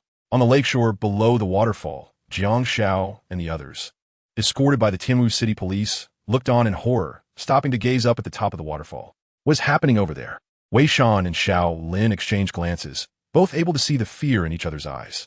Even Luo Donger, who was born into a family of wave guides, couldn't help but frown, feeling shocked. A move with such power could only be executed by few Pokémon, even in her own family. And the trainers who controlled those few rare Pokémon were all elders of the clan. I really underestimated him. No wonder my grandfather asked him to take care of me a bit back then, even though he seemed indifferent. Luo Donger murmured softly, Uncle Zhao, you mustn't get into any trouble. Jiang Xiao silently glanced at the distant mountain peak, unable to help but wipe a few beads of sweat for Zhao Mu. Chapter 46, Crystallonic Snake Recovery Failure, Angelic Grandma. Captain, A saw Zhao Mu coming down the slope and, momentarily stunned, showed a look of wild joy as he quickly ran over. Captain, are you all right? That explosion just now. It was caused by Dragonite. Zhao Mu nodded, looking grimy and seemingly affected by Dragon God's dive. Captain, what about the Dark Alliance officer Crow? Did he escape? Ace tilted his head and looked around behind Zhao Mu, curious as he found no trace of anyone. He's here. Zhao Mu extended his hand to pass a blood-stained piece of cloth, then walked forward casually. I didn't find anything else. He probably turned to ashes. Ace looked at the blood-dripping black cloth in his hand, his mouth twitching. He took a deep breath, placed the item in his evidence bag, and recorded the suspected death of Crow in the documentation. Zhao Mu reached the cave entrance and saw that the crystallonic snake was now under control by everyone. He then took out the dark matter ball he had picked up, preparing to recover it. However, an unexpected change occurred. Just as the crystallonic snake was being recovered by the dark matter ball, a massive cloaked aircraft revealed itself in the sky, and its tremendous suction lifted Zhao Mu entirely, pulling him straight towards the bottom hatch of the black aircraft. Dragonite, use Hyper Beam. In a critical moment, Zhao Mu threw the Pokeball hanging from his waist. Roar! Injured all over, Dragonite ignored the pain and soared high into the air, gathering energy in its mouth. An astonishing aura radiated from it, and with a flash, a giant energy beam shot out, streaking across the sky like a meteor, directly crashing into the side of the black aircraft. However, the expected explosion did not occur, nor did it even cause a ripple. The hyper beam from Dragonite was blocked the moment it made contact with the energy shield on the aircraft's exterior, disappearing without a trace. Seeing this scene, Zhao Mu felt a chill in his heart. Looking at the dark matter ball that was pulling him upward, he gritted his teeth and unwillingly released his grip. Once released, Zhao Mu indeed fell rapidly, no longer being pulled by the beam. Dragonite flapped its wings and flew from a distance to catch Zhao Mu securely on its back. Roar! It's okay, it's not your fault. Seeing Dragonite so downcast, Xiaomu quickly reached out to pat its head for comfort, never expecting the Dark Alliance would go to such lengths for a crystallonic snake. But this was good. The parameters of this cloaked aircraft had already been recorded by the League's researchers. If it appeared again, it would definitely regret it. Having witnessed this mysterious black aircraft disappear into invisibility, Xiaomu could only grit his teeth in frustration and give up. Dragonite landed steadily from the sky, and immediately, members of the Pokémon League came forward to offer comfort. Captain, that crystallonic snake. Don't mention it, it's bad luck. Xiaomu angrily waved his hand to stop, and after leaving a small number of Tianwu City police officers to finish up, the rest of the personnel also left one after another. Tianwu City, outskirts farm. After receiving treatment from professionals, Wei Shan and Jiang Xiao, with their legs in casts, returned to the foot of the mountain at the request of Miss Jun Sha. Grandma, let me explain. Wei Shan looked at his grandmother's unkind eyes and immediately panicked, waving his hands to clarify. We were planning to play in the farm. Who would have thought we ended up on the mountain? He didn't expect there were bad guys on the mountain. Today is truly the worst luck ever, right? Wei Shan, sitting in a wheelchair, looked pleadingly at the few people beside him. The others shrugged and ignored him, as it was clearly Wei Shan who had dragged them over the railing to play on the mountain, claiming there was a cave that could dig out crystals. But the result was, Kana, the already recovered Charmander, raised its little head, looking as if it would never admit it, making Wei Shan emotional and tearful. Charmander understands me best. Grandma, it was the green-haired tortoise who encouraged the four of us to go up the mountain to play. Luo Dongya, sitting in front of the fireplace, pouted and directly sold Wei Shan out. You should spank him and teach him a lesson. That's fine.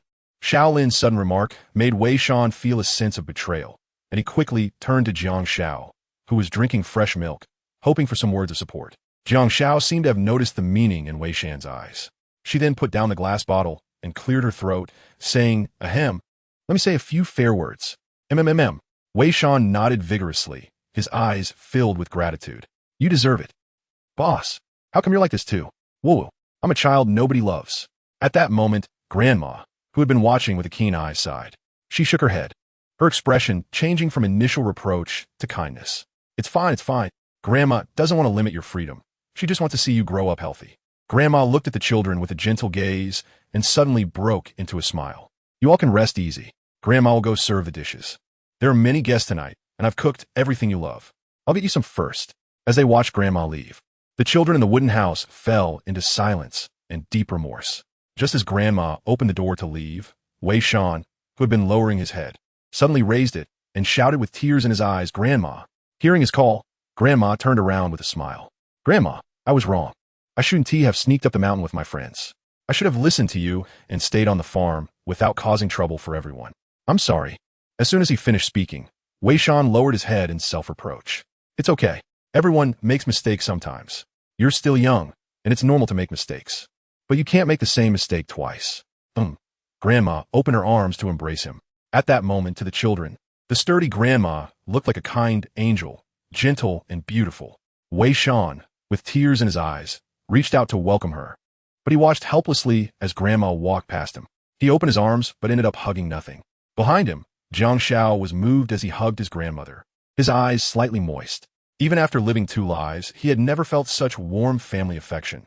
But after all, his grandmother belonged to someone else. So he reminded her self-consciously, Grandma, you've hugged the wrong person again. I'm Jiang Xiao. He's your real grandson, Wei Shan. Haha. Inside the wooden house, the gloomy green-haired boy and the tearful smiles around the room formed a stark contrast. Chapter 47. Only good food and family should not be disappointed. Jiang Xiao. You little rascal, I need to give you a good talking to today. Zhao Mu, back from the crystal cave to the farm, grabbed the backpack boy who was trying to escape. Tell me, what did I say before I left? Not to run around everywhere. Jiang Xiao retorted. How dare you say that? Zhao Mu's eyes widened in anger. You went out to play, and that is fine, but how could you run to such a dangerous place? Do you know what kind of ruthless criminals you encountered today? They are members of the Dark Alliance, merciless even to their own, let alone to you kids. Zhao Mu lectured earnestly. Jiang Xiao nodded and didn't argue back, promising, I won't do it again. After saying that, he silently thought to himself, next time I definitely won't, because I will become stronger and won't be so embarrassed as I was today. All right, let's leave it at that. Tomorrow is Sunday. You mustn't mess around again. I have an important matter to attend to. Is it a date with Miss Junsha?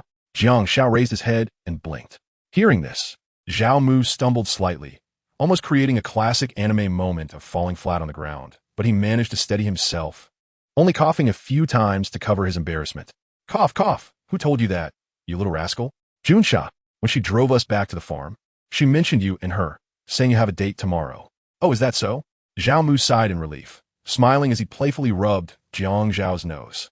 You little rascal, so nosy at such a young age. When you grow up, I bet the newspaper will welcome you with open arms.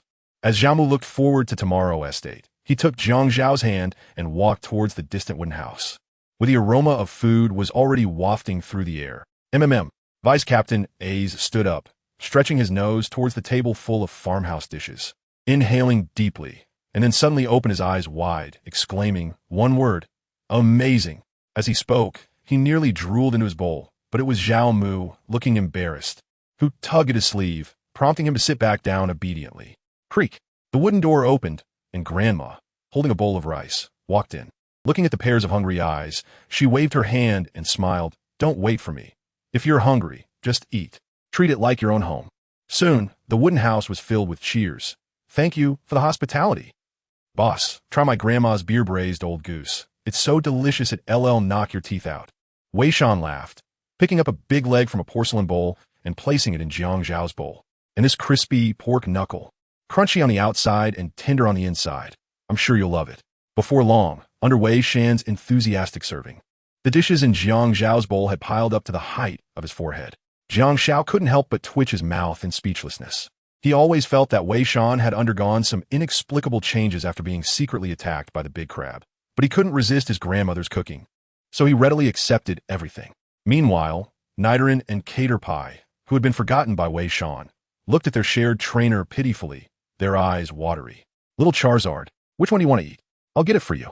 Shaolin looked at the drooling Charizard at the neighboring table, which could only watch helplessly because its short arms couldn't reach the food, and smiled helplessly as he took its plate to help it get some food. Kana! Kana! Little Charizard waved its little orange claws, pointing at every dish on the table. Lucario, stop drinking. Luo Donga said angrily, hands on her hips. You're already drunk. Luca. The blushing Lucario shook its head vigorously, as if to say it could still drink. But the person it was facing was an unfamiliar member of the Alliance at the dinner table. Seeing that persuasion was ineffective, Luo Donger directly reached out and linked her arm with Lucario's right arm, trying to prevent it from raising its wine glass. But Lucario's strength was not something a small Luo Donger could shake.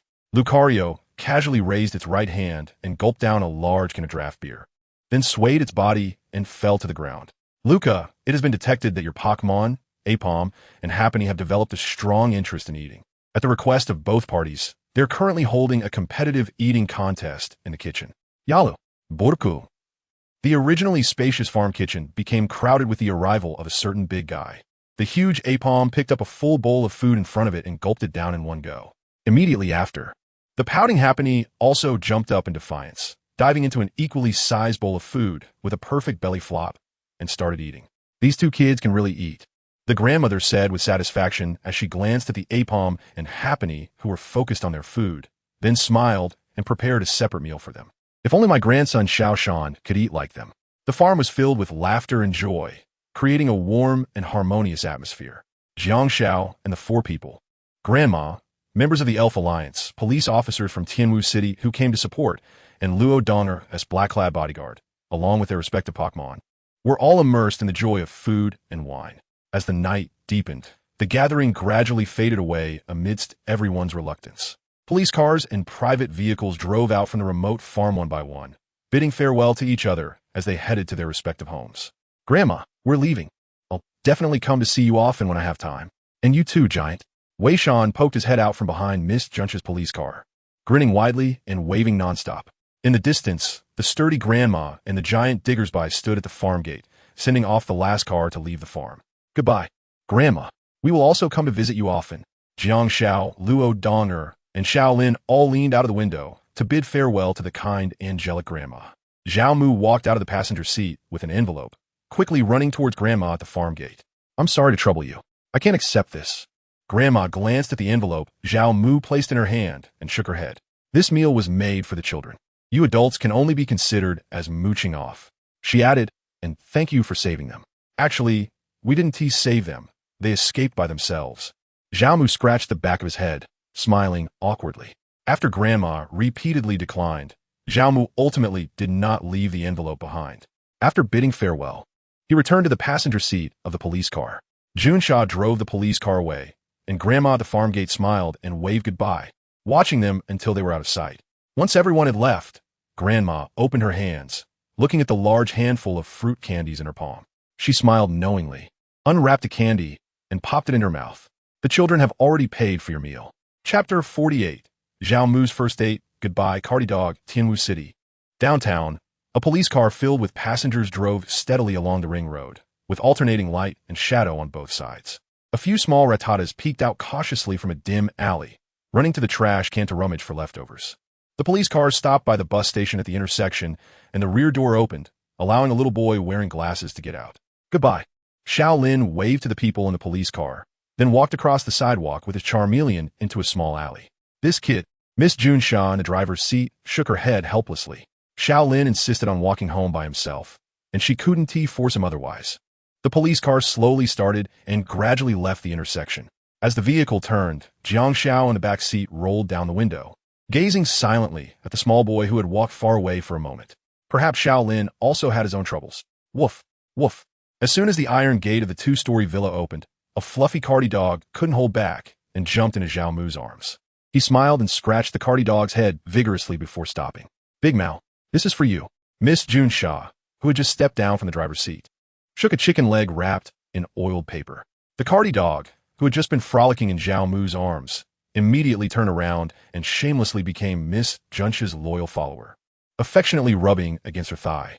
However, when it saw the third person getting out of the police car, it became unhappy and started whining, as if recounting its experience of being beaten up by the little Fubaby. Zhao Mu scratched its chin, trying to comfort it, while Jiang Xiao smartly pressed the show-off little Fubaby into his backpack. "Hee hee, Big Mouth, does your head still hurt?" Jiang Xiao squinted with a smile, rubbing the Cardi dog's head. "It's all this little rascal's fault. If it hadn't said it wanted to go out to play this morning, I wouldn't have run around aimlessly." Boo! The little Fubaby strongly condemned the trainer for blaming it, reminding him not to forget what he promised for tomorrow. Miss Junsha walked to the police car and blew a kiss to Zhao Mu, saying, "Also, you parked randomly on the highway today. Make sure to pay the fine at the police station tomorrow." "Huh?" Zhao Mu dragged out a long tone, looking as if he had just eaten something unpleasant. "Wasn't I just doing official business? Do I really have to pay a fine for that? Business is business." Miss Junsha smiled lightly as she drove the police car out of the neighborhood. Outside the villa, 2 streetlights flickered a few times. Jiang Xiao clearly saw that the corner of Zhao Mu's mouth was twitching, looking quite speechless. The next day, Sunday, Zhao Mu got up early, even taking a shower in the bathroom.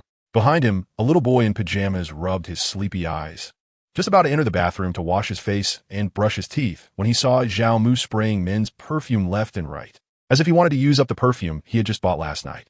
"Uncle, is it really necessary to go this far, just for a date?" Jiang Xiao rolled his eyes in disbelief, thinking that with the time spent on perfume, he might as well buy a bouquet of roses. Wait, hearing this, Zhao Mu suddenly stood up straight, turned around, and squatted down, grabbing Jiang Zhao's shoulders excitedly while shouting, "Right? Why didn't I think of that? Buying a bouquet of roses would be great. Junsha seems to really like blue roses." With Zhao Mu's self-talk, he quickly dashed downstairs, not forgetting to wave goodbye to Jiang Xiao upstairs while loudly reminding him, "Jiang Xiao, there's breakfast I bought for you on the table. Sweet and salty tofu pudding. Eat it while it's hot." After saying that, the door slammed shut. Even Cardi Dog Big Mao, who was ready to see him off, didn't catch up, feeling a bit wronged as it lay on the marble floor with its tail drooping. "Stop looking. Uncle Zhao already has someone he likes. He doesn't love you anymore." Woof, woof. Cardi Dog Big Mao barked a couple of times in protest, then turned its head to continue guarding the door. Uncle Zhao is really something. He is almost 30, and this is his first date. After finishing his morning routine, Jiang Xiao walked downstairs, mixed the 2 flavors of tofu pudding together, and stirred it while occasionally complaining about Zhao Mu's romantic history, which could be summed up as completely blank. Yes, Junsha was his first girlfriend.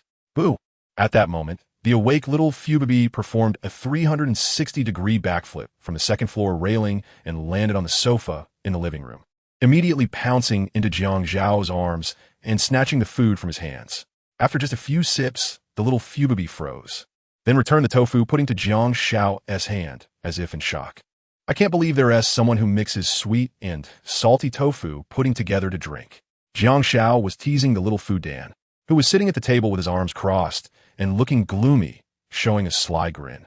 You little rascal, I knew you were going to steal my breakfast. After a while, having finished his breakfast, Jiang Shao was drinking milk while dialing Wei Shan's number. Beep. A voice answered on the other end. Boss, I miss you so much. Wei Shan's loud and piercing voice made Jiang Shao instinctively hold the phone away and tilt his head to answer. Ahem, how's your leg? Do you want me to buy a fruit basket to visit you in the hospital?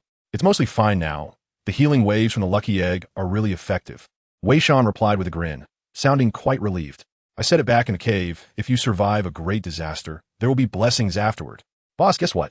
What? Your leg is broken, and you're still so happy? Jiang Shao asked, puzzled.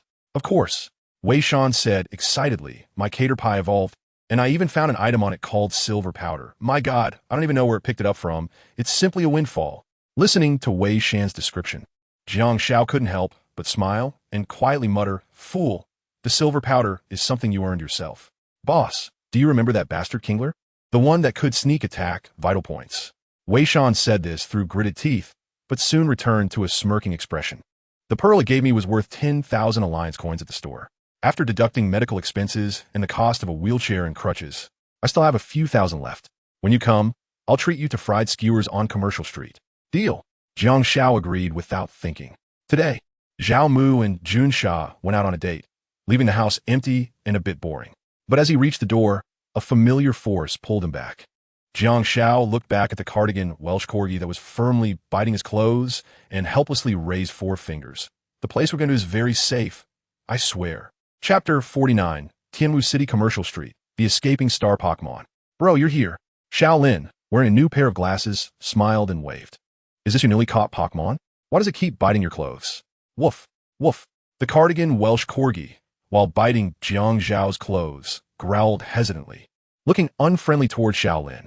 Sigh, don't mention it. Jiang Shao sat on the bench, feeling a bit down, resting his chin on his hand. He turned to glance at the corgi dog and helplessly shrugged. Its name was Demao, the head guard of Uncle Zhao's house, and it certainly didn't like me running around everywhere. Jiang Shao shook his clothes, but the corgi remained unfazed, holding on tightly. If it weren't for the fear of hurting Demao's feelings, Xiao Fu Dan's pink fist would have long since landed on its forehead. Before long, Wei Shan, leaning on a cane, staggered over from a distance, and passers-by hurriedly made way for him, afraid of bumping into him and causing a fall. Boss, Shaolin. Compared to last night when he was in a wheelchair at the farm, Wei Shan was clearly much better now, moving vigorously with 2 canes, not slower than ordinary pedestrians. Seeing him approach, the 2 on the bench quickly stepped forward to support him, 1 on each side. My brother, walk slower. If you fall and hurt your arm again, you'll end up lying in bed, Jiang Shao teased with a grin. Boss, don't scare me. My life has been saved by you several times already. How can I still qualify to call you brother? Wei Shan's expression changed, and he hurriedly lowered his status. At this moment, a Nidoran following Wei Shan, carrying a green Pokémon, greeted everyone. Jiang Shao turned to look at the voice and saw a bright green Metapod wedged between Nidoran's large ears.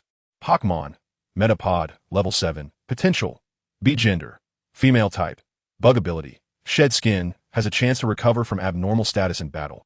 Held item, silver powder, increases the power of bug type moves by 20 for the Pokémon holding it. Inherited skills, none basic skills, tackle, string shot, hardened skill tutor, none TM, electric net remarks, currently in a state waiting for evolution, can't do anything except harden, just staying still to avoid attracting attacks. It's Metapod. How did it evolve so suddenly? Shaolin adjusted his glasses on the bridge of his nose. I saw it was still a cater pie last night. Metapod has defeated quite a few Zubat in the Crystal Cavern. Besides, it's normal for bug-type Pokémon to evolve quickly, right? Don't you think so, Metapod? Jiang Shao said. Metapod. Metapod squinted and shook its body a few times. Jiang Shao looked at the lively Pokémon around him, a slight smile appearing on his face. He gently patted the head of his Happiny and chuckled softly. Everyone has gotten stronger, it seems. Indeed, the benefits after triggering an event are substantial. Wei Shan, didn't you invite Luo Donger to come along?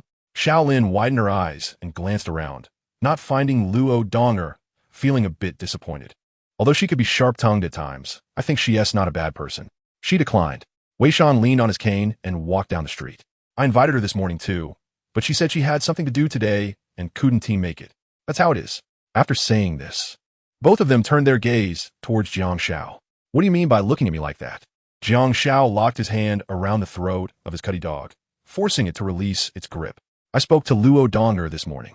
She said she was going back to her hometown today and would see us at school tomorrow. You understand what I mean, right? Got it. Xiao Lin and Wei Shan exchanged glances, then a knowing smile appeared on their faces. Boss, I think Luo Donger might have. Before Wei Shan could finish his sentence, Jiang Shao immediately locked his throat, threateningly saying, "It's not spring yet. What are you all thinking? Ah, you little brat. Do you believe I'll make you bedridden?" Boss, you're wrong, really wrong. Wei Shan, who was being choked, kept begging for mercy. And when Jiang Shao finally released his grip, he took several deep breaths, his face flushed. The cutty dog, following Jiang Shao, looked at him with sympathetic eyes, feeling a sense of empathy, as it had just been forced to release its grip in the same manner. Kana! The familiar little Charmeleon waved its orange little claws, wanting to befriend the cutty dog. As both were fire-type Pokémon, Charmeleon was very curious about this furry creature. A woo! The response came from the cutty dog's cautious growl and indifferent head shake. Charmeleon sadly lowered its little claws and then followed the main group forward. Since the cutty dog was dragged along by Jiang Shao, it instinctively squatted down beside Jiang Zhao's feet, following wherever he went. In Tianwu City, on the bustling commercial street filled with a continuous flow of pedestrians, a team composed of 3 children and their respective Pokémon walked out from the sidewalk into this shopping and entertainment paradise. Wow, it's so lively. Wei Shan leaned on his cane, his eyes shining with excitement. Look, that's the new Pokémon movie. He pointed at a poster on the wall, suddenly excited. Warriors of the Light Country, Electrode Tiga. The poster depicted an Electrode in a trench coat standing on the edge of a cliff releasing Thunderbolt, with dozens of electric-type Pokémon also unleashing electric attacks below, accompanied by the caption, "Transform into Light." Tiga. The group leaned in closer to see that the list of trainers providing these electric-type Pokémon was written at the bottom, with the main character. Electrode Tiga S trainer named Dagu. Dagu? ISNT, there's someone in our class named Dagu? So impressive. After being on TV, they can become star Pokémon. Kana. Charmeleon stood blankly under the poster, looking up with stars in its eyes, wanting to become a star Pokémon like Electrode. At that moment, a mysterious creature in a gray trench coat quickly dashed through the crowd, knocking the cane using Wei Shan to the ground. The creature paused for a moment, as if wanting to help him up, but the footsteps behind it made it suddenly drop its arm and swiftly turn a plunge into the dense crowd. Quick, chase after it. It ran north. Several staff members in crew outfits followed the mysterious Pokémon northward, pushing through the crowd. Soon, a small boy with yellow hair ran breathlessly to the poster, then leaned on his knees looking ahead. Electro, don't run anymore. Chapter 50. Don't let your Pokémon down again, Dagu. Jiang Shao blinked in surprise, not expecting to encounter another classmate on Sunday in the commercial street. RNTU in Class 1 of Tianwu Primary School. Sitting in the third-to-last row, Dagu. Hearing this, the yellow-haired boy suddenly turned his head to the side, and upon seeing Jiang Shao, he froze. Yes, it's you. Jiang Shao, is that really you? For some reason, upon seeing Jiang Shao, Dagu's cheeks flushed bright red, and he became overly excited, almost as if he had met his idol. Dagu suddenly grasped Jiang Zhao's right hand tightly, the heat making him look quite flustered. Jiang Shao pulled out his right hand with a look of disdain, shook it off, and frowned as he asked, "What are you doing? I'm a proper straight man." Ahem. Sorry, I got too excited just now. After coming back to his senses, Dagu kept bowing and apologizing, saying, "Classmate Jiang Shao, actually, I'm your fan." Jiang Shao furrowed her brows, expressing confusion about when she had fans, especially such fervent ones. It was like this, idol. Seeing Jiang Zhao's bewilderment, Dagu began to explain. Do you remember the battle a few days ago with the Xiao Ma Te Gang, leader Chao Han Fei, and the battle with Luo Dong, the Super Lucario against the raging giant apes? Dagu got more and more excited, wishing he could instantly travel back to relive the indoor battle scene of the lower-grade peak Pokémon battles. Jiang Shao nodded, faintly understanding something. I was there too, just like many in the fan group. We were all present and witnessed the idol's legendary battle. Fan group. Jiang Shao paused after each word, his face filled with disbelief. After watching his battle with Luo Donger, the lower-grade students at school actually formed their own fan group. Saying this, Dagu took out his phone and placed it in front of Jiang Shao. The latter squinted to take a look, and sure enough, the group avatar was still his large headshot. When he opened the member list, Jiang Shao exclaimed, "Wow, there are actually over 100 members. Wait." Jiang Shao pointed at two names. "How come you two are in here? You're even admins." "Bro, I." Lin, who was caught, lowered his head with a red face, his fingers tangled together. "Ahem, boss, you know I've always been your die-hard fan." Wei Shan, leaning on a cane, also got up from the ground at this moment, staggering over to Dagu, trying to grab his phone, but before he could reach it, Jiang Shao swiftly locked his throat, making him beg for mercy. This is strange. Sensing something juicy, Jiang Shao directly browsed through the other contents of the fan group in front of Wei Shan. Instantly, Jiang Zhao's face turned completely dark. He saw dozens of photos of himself in the group album, including some from the Crystal Cave and photos taken during a gathering at his grandma's farm last night. There were even pictures of the four-member team hugging the legendary Pokémon, Amrid, during its teleportation. Wow, if I didn't know you were only 8 years old, I would think you're a professional paparazzo. Jiang Shao couldn't help but complain. Then he saw something even more outrageous. As the group owner, Dagu had uploaded a document late at night on Friday, titled How to Do Push UPS and Sit UPS Like a Giant Hyperactive Ape. Jiang Shao glanced back at Dagu beside him. At that moment, he looked like a rookie art student presenting his work to an internationally renowned painter. Nervous, excited, and mixed with a bit of anticipation. Very good. Jiang Shao took a deep breath and smiled, but it's still not enough. Besides daily training, the most important thing is to participate in more actual combat. Of course, I'm just suggesting. Dagu quickly took notes. Seeing the scene, Jiang Shao could only awkwardly return the phone to him and patted his shoulder, asking meaningfully, "Dagu, that electric Pokémon on the poster, isn't it yours?" "Yeah, idol. My dad is a director at this production company." Dagu nodded, but his expression looked a bit lonely. So Tiga became the main character of this movie, although it really doesn't want to. Kana. Compared to Dagu's disappointment, Little Fire Dragon suddenly brightened its eyes, ran to Dagu, tugged at his pants, and expressed its willingness to participate. Shaolin speechlessly picked up Little Fire Dragon and took it to Katy Dog to avoid ruining the heavy atmosphere. The gray-robed Pokémon that knocked down Wei Shan and fled the scene just now was the electric Pokémon that escaped from the crew. Jiang Shao clicked his tongue and asked again, "What a coincidence." Dagu was silent for a moment, then sighed deeply. "That's it. It has escaped from the crew several times." Tiga really admires the giant overactive ape. Jiang Shao tilted his head, making a confused expression. "No way. Could the root cause of this be on me?" Shaolin and Wei Shan turned to Jiang Shao at the same time, their eyes conveying a clear message. Dagu is Jiang Zhao's little fanboy, and even his Pokémon, the electric Pokémon, is a little fanboy of the giant overactive ape. Fan behavior. Idol pays the bill. At this moment, the crew members who went to capture the escaping electric Pokémon also squeezed out from the crowd with a large net. The electric Pokémon trapped in the insulated net crossed its arms defiantly, looking like it would try again. Pokémon. Electric Pokémon. Level 10. Potential. B gender. Male type. Electric ability. Static has a chance to paralyze the attacker when hit by contact move. Held item. Life Orb increases the power of moves used by the Pokémon holding it by 30. But the user will lose some HP each time an attack hits. Inherited skills. Cross Chop. Feint basic skills. Quick Attack. Swift. Thunder Punch. Light Screen skill tutor. Flame Punch skill disc. Thunderbolt note. It gets very happy when it hears thunder. If you record the sound of thunder in advance, you can play it for it when it feels down. Diga. Dagu tore opened the net and released the electric Pokémon, then took out a Pokeball to prepare to retrieve it and take it back to the crew. But unexpectedly, the agile electric Pokémon dodged the red beam from the Pokeball several times, clearly not want to go back. Beep beep. Young master, the director is urging us to shoot the next scene. Should we just tie it up and bring it back? A crew member beside him urged in a low voice. Dagu. Jiang Shao suddenly stepped forward from under the promotional poster. He slapped Dagu's right shoulder and said solemnly, "A true trainer would never let their Pokémon down repeatedly. Can't you see? The electric Pokémon doesn't want to be a star Pokémon at all. What burns in its eyes is fighting spirit, not some so-called star dream. What wants us to battle? Dagu, don't let your Pokémon down anymore." "I understand." Dagu suddenly raised his head, clenched his fists, and then shouted in a tone that drew the attention of passersby. "Idol, please allow me to challenge you." Chapter 51. Electric Pokémon vs Little Luck Egg. 110,000 volts. Turn to light. "Idol, please allow me to challenge you." Although Dagu's voice was mixed with a bit of youthful freshness and innocence, the power emanating from it even shocked Jiang Shao. The latter was stunned for a moment, then slightly raised the corners of his mouth and lowered his head. When he raised it again, There were no other emotions in Jiang Zhao's eyes. Only bright eyes like stars. Good.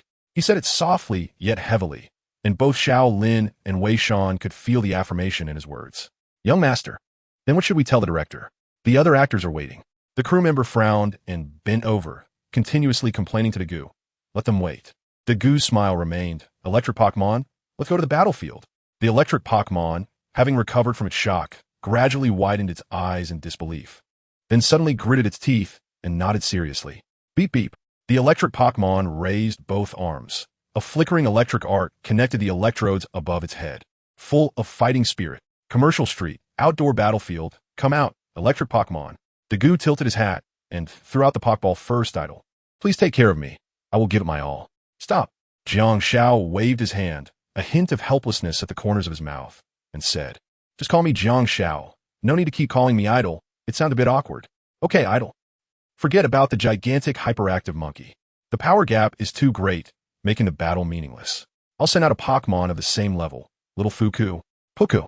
The little Fuku that Jiang Xiao tossed out performed a perfect gymnastic move in the air and then spread its arms to land smoothly. Both sides were ready, and everyone's gaze shifted to the referee area simultaneously. So I announce, referee Xiao Lin and Little Fire Dragon raised their flags at the same time. The Pokémon battle between amateur trainers Gu and Jiang Xiao officially begins. Zap, Electrode, use Quick Attack. Beep beep. At the moment, the referee's flag dropped. Electrode lunged forward, transforming into a dazzling white light as it quickly charged towards Little Fuku, with lightning flashing from its hands, clearly accompanied by other moves. Quick reaction, huh? Jiang Xiao smiled in satisfaction upon seeing this. But my Little Fuku is no pushover. Little Fuku, use Minimize to dodge the attack. Puku, in the blink of an eye, while Electrode's lightning hands kept striking, Little Fuku, having shrunk in size, quickly dodged thanks to its smaller form, managing to avoid every hit. Counter. Electrode. Take it head-on and use Cross Chop. The two Pokémon clashed again. Little Fuku, having shrunk, struck out, seemingly weak, but actually managing to push the Gu's Electrode back several meters, leaving visible grooves on the battlefield. Beep beep. Electrode covered its stomach in pain, trembling slightly. What terrifying power. The Gu's eyes widened in surprise. Is this really the idol's Little Fuku? It's just as strong as the gigantic hyperactive monkey. Electrode. Create distance and use Swift. Faced with such a formidable Little Fuku, Dagu's cheeks flushed with excitement. Even his breathing quickened. Electrode used the distance it had created to weave backward while launching a barrage of stars towards Little Fuku. The latter, unwilling to be outdone, puffed up its cheeks and mimicked the move, waving its small pink hands to unleash a flurry of pink stars. On the battlefield, the pink stars collided with the white stars, creating a shower of sparks. This won't do. At this rate, Electrode won't be able to hold on. Dagu's expression changed slightly. Electrode, raise a light screen to block those stars. Beep beep. Electrode spread its arms, creating a semi-transparent screen in front of itself. While it couldn't block all the pink stars, it could still reduce some damage. So tough. Dagu glanced at the Little Fuku, which was still proudly puffing its cheeks, and his shoulders drooped in frustration. It seemed the opponent hadn't taken much damage. Psycho Boost. Jiang Xiao issued another command. Puku. Little Fuku stopped waving the pink stars and changed its offensive stance. It stomped its feet angrily, creating a shallow pit in the battlefield. Using the reaction force, Little Fuku pounced forward like a lion, unstoppable. Ugh! Electrode's light screen shattered, and it was knocked back, crashing into the edge of the battlefield. Electrode. Dagu's expression finally changed. He hurriedly reached out to help, but then realized that doing so would be tantamount to conceding. After much internal conflict, he clenched his fists and pulled back. However, a dramatic scene unfolded. The Little Fuku that had just knocked Electrode away found itself unable to move. Electric currents crackling around it, giving Electrode a moment to breathe. This is being paralyzed by electricity. Dagu felt a glimmer of hope. Electrode, can you still stand? Beep beep. Electrode, also showing some relief, shakily stood up, then let out a roar while electricity crackled chaotically around it. Such powerful electricity that even I could feel it. Wei Shan released his grip on the wire net. At that moment, electricity traveled through the air from over 10 meters away, causing a sharp pain in his right hand. Electrode. Thunderbolt. Beep beep. The dazzling light made Little Fire Dragon in the referee area light up with stars in its eyes. This scene was reminiscent of the one on the poster. Electrode transformed into light. A thunderbolt the size of a barrel exploded in the air, then quickly arced towards the stationary little Fuku. The latter raised its mouth slightly, showing no fear. Very good timing. Jiang Shao crossed his arms, revealing a hint of approval. But unfortunately, my little Fuku is immune to abnormal statuses. Healing bell. Ding ding ding. A melodious bell rang out on the battlefield. The next moment, the paralyzed little Fuku suddenly sprang into action, bending down to dodge the massive lightning bolt, then taking a step forward and leaping out like a cannonball. Boom! A muffled sound scattered the bright yellow electricity across the battlefield. An Electrode, hit directly by the Psycho Boost, was sent flying out of the arena like a shooting star. Electrode lost its ability to battle, so the winner of this match is Chapter 52. The Transforming Movie Little Prince. Final scene. Electrode lost its ability to battle. So the winner of this match is amateur trainer Jiang Shao and his little Fuku. Kana.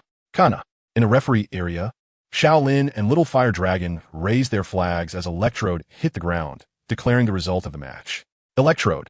Dagu picked up the Electrode that had been knocked out of the arena, gently stroking its forehead. I'm sorry, I didn't guide you well. Beep. Electrode shook its head, not placing the blame on its trainer. Sorry, I might have been a bit too rough. Little Fuku can be a bit overzealous. Jiang Shao walked over from the other side of the battlefield, holding the victorious little Fuku in his arms. They were rivals in the match, but off the field, they were still good classmates. Puku. Little Fuku looked at the somewhat weak Electrode, mockingly waved its little pink fists, and flashed a big grin, looking quite pleased with itself. All right, you little rascal. If you keep being naughty, there will be no fruit candy for you today. Jiang Shao pressed down on the little Fu Dan's head, trying not to hurt the electric shock monster's heart again. This scene was naturally seen by the Katy dog outside the iron net, who had been beaten up by this pink little devil just yesterday morning. Before leaving, it didn't forget to make a face at it, mocking it. Awoo. The more Katy dog thought about it, the angrier it became, and then it set its eyes on the nearby cane man. Wei Shan, noticing something, casually tossed his hair and suddenly exclaimed, "Which bastard is trying to look cool behind my back? My heart belongs to the boss." Awoo. In a fit of anger, Katy dog bit the hem of Wei Shan's clothes, and, just like it had pulled Jiang Shao down back then, it brought Wei Shan down too. Hey, why are you biting my clothes? Did I provoke you? Wei Shan, who had been knocked down, got up somewhat speechlessly, holding his cane with both hands, while a Katy dog hung on behind him, making it look like all his injuries were caused by Katy dog. Idol, you truly are amazing. The Gu held Jiang Zhao's hands excitedly, looking at him with admiration. Can I still challenge you in the future? Of course, you're welcome to. Jiang Shao nodded with a smile, while also pulling her hand out of the Gu's enthusiastic handshake. However, do you really want to go back with the production team to shoot the movie? I think you already understand that Electabuzz is not suitable to be a star Pokémon. It is a qualified warrior. Beep beep. The two electrodes on Electabuzz's head flickered with electricity, and it also agreed with Jiang Zhao's viewpoint. The Gu was silent for a moment, then raised his head and nodded seriously. Yes, at least today, I will still take Tiga back to shoot. Because there are still many people in the studio waiting for me, I can't let them down. However, this is also the last scene. Once we finish filming today, we will wrap up. I will have my dad find another Electabuzz to replace Tiga. The Gu touched fists with Electabuzz as if making a promise. And then we will aim to become stronger until we win the championship in the Master Ball group of the World Championship. Beep beep. At that moment, the gap between Electabuzz and the Gu completely disappeared, and it transformed from a future international film star into a Dark Horse contestant in the Master Ball group. Detecting that the host successfully added a seed player to the competitive endeavor, the event movie The Little Prince Transformation Path was unlocked. As encouragement, you will receive some special rewards. Tianwu Elementary School Reputation 50, the Gu Personal Favorability 200, Random Skill Learning Machine 1, H Enhancer 1. Oh, by the way, I almost forgot about this. The Gu suddenly slapped his forehead, then took out his phone from his pocket and started taking random pictures of Little Lucky Egg and Electabuzz, followed by diving into editing text. The Gu, what are you doing? Jiang Shao frowned slightly and leaned over curiously.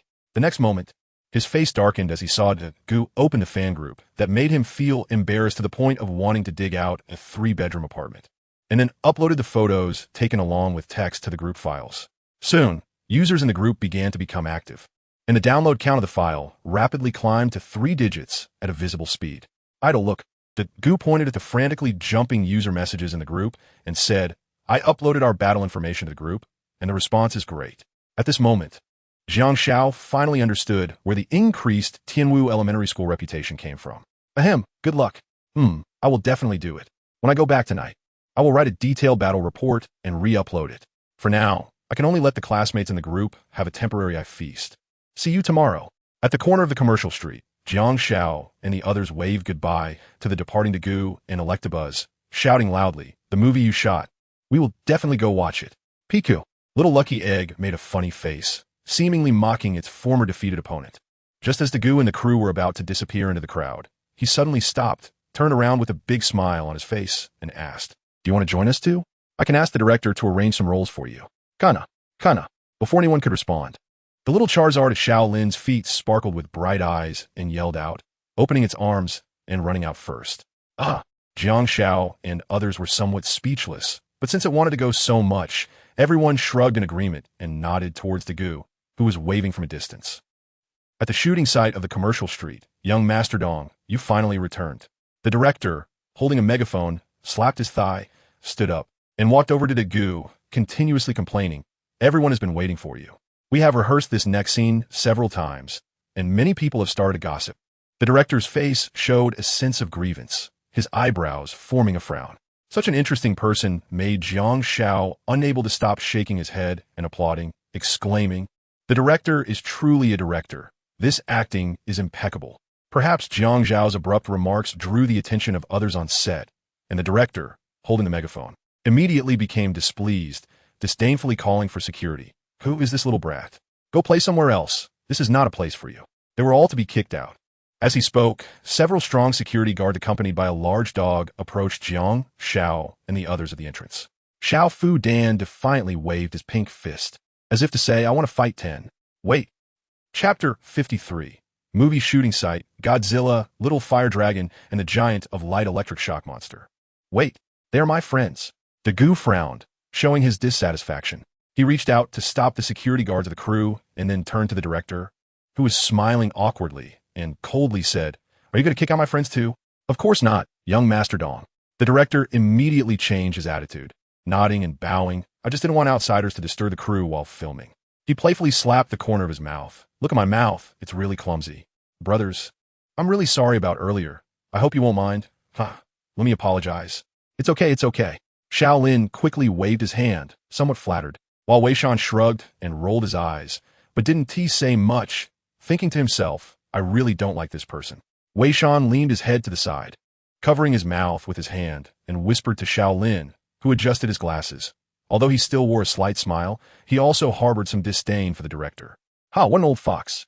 Jiang Xiao suddenly sneered, then yawned and walked into the filming site, with Shaolin and Wei Shan following closely behind. Upon entering, they were met with a cloud of dust, which made the few younger kids feel a bit more disdainful towards the film crew. In fact, from the very beginning, the crew's rough handling of the electric shock monster made them uncomfortable, as the trainer of the electric shock monster was Dagu, not the crew. It seemed their initial feelings were not wrong at all. Kana. However, the kids' reactions and the director's foul language did not dampen Little Fire Dragon's movie dreams. Since entering, it had been circling around the filming site, occasionally casting envious glances at the Pokémon extras on either side. In contrast to Little Fire Dragon's enthusiasm, the crew's Pokémon extras appeared much more dispirited, most wearing expressions of disappointment, with some occasionally glancing towards the entrance, hoping their trainers would come to take them home.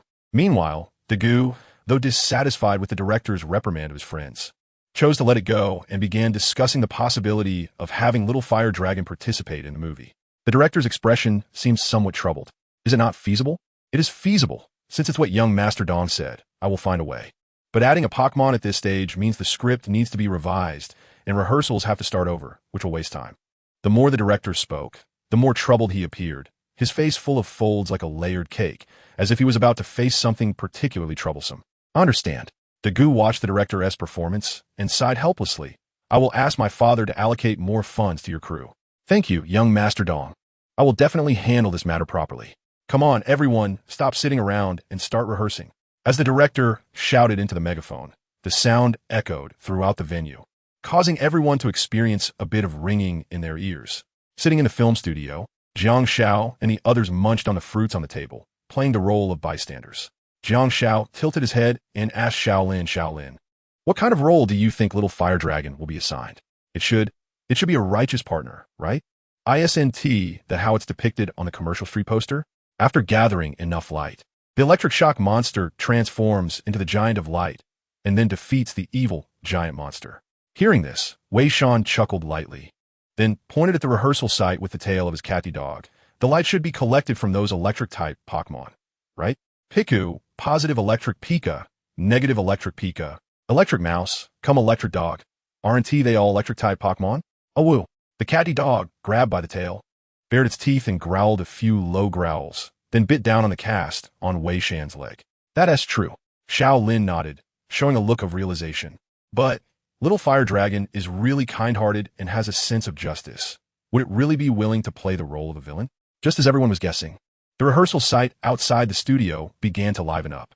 First, two female electric Pikas, one positive and one negative, holding hands, ran out from behind the green curtain, looking terrified, followed by a classic pratfall, where both fell at once.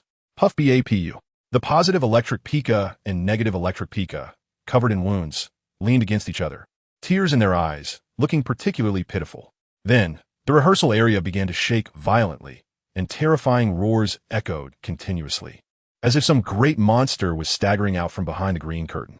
A pillar of fire shot into the sky, turning the sky red, and the air was filled with falling volcanic ash. In this apocalyptic scene, Little Fire Dragon, dressed in a Godzilla costume, roared flames as it appeared on the rehearsal site. Kana.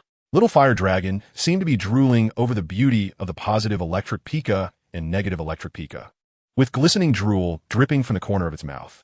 Then, amidst the shrill screams of the two Pikas, Little Fire Dragon stretched out its little orange paws and embraced them, while the ground around them erupted with flowing lava and pillars of fire shot skyward.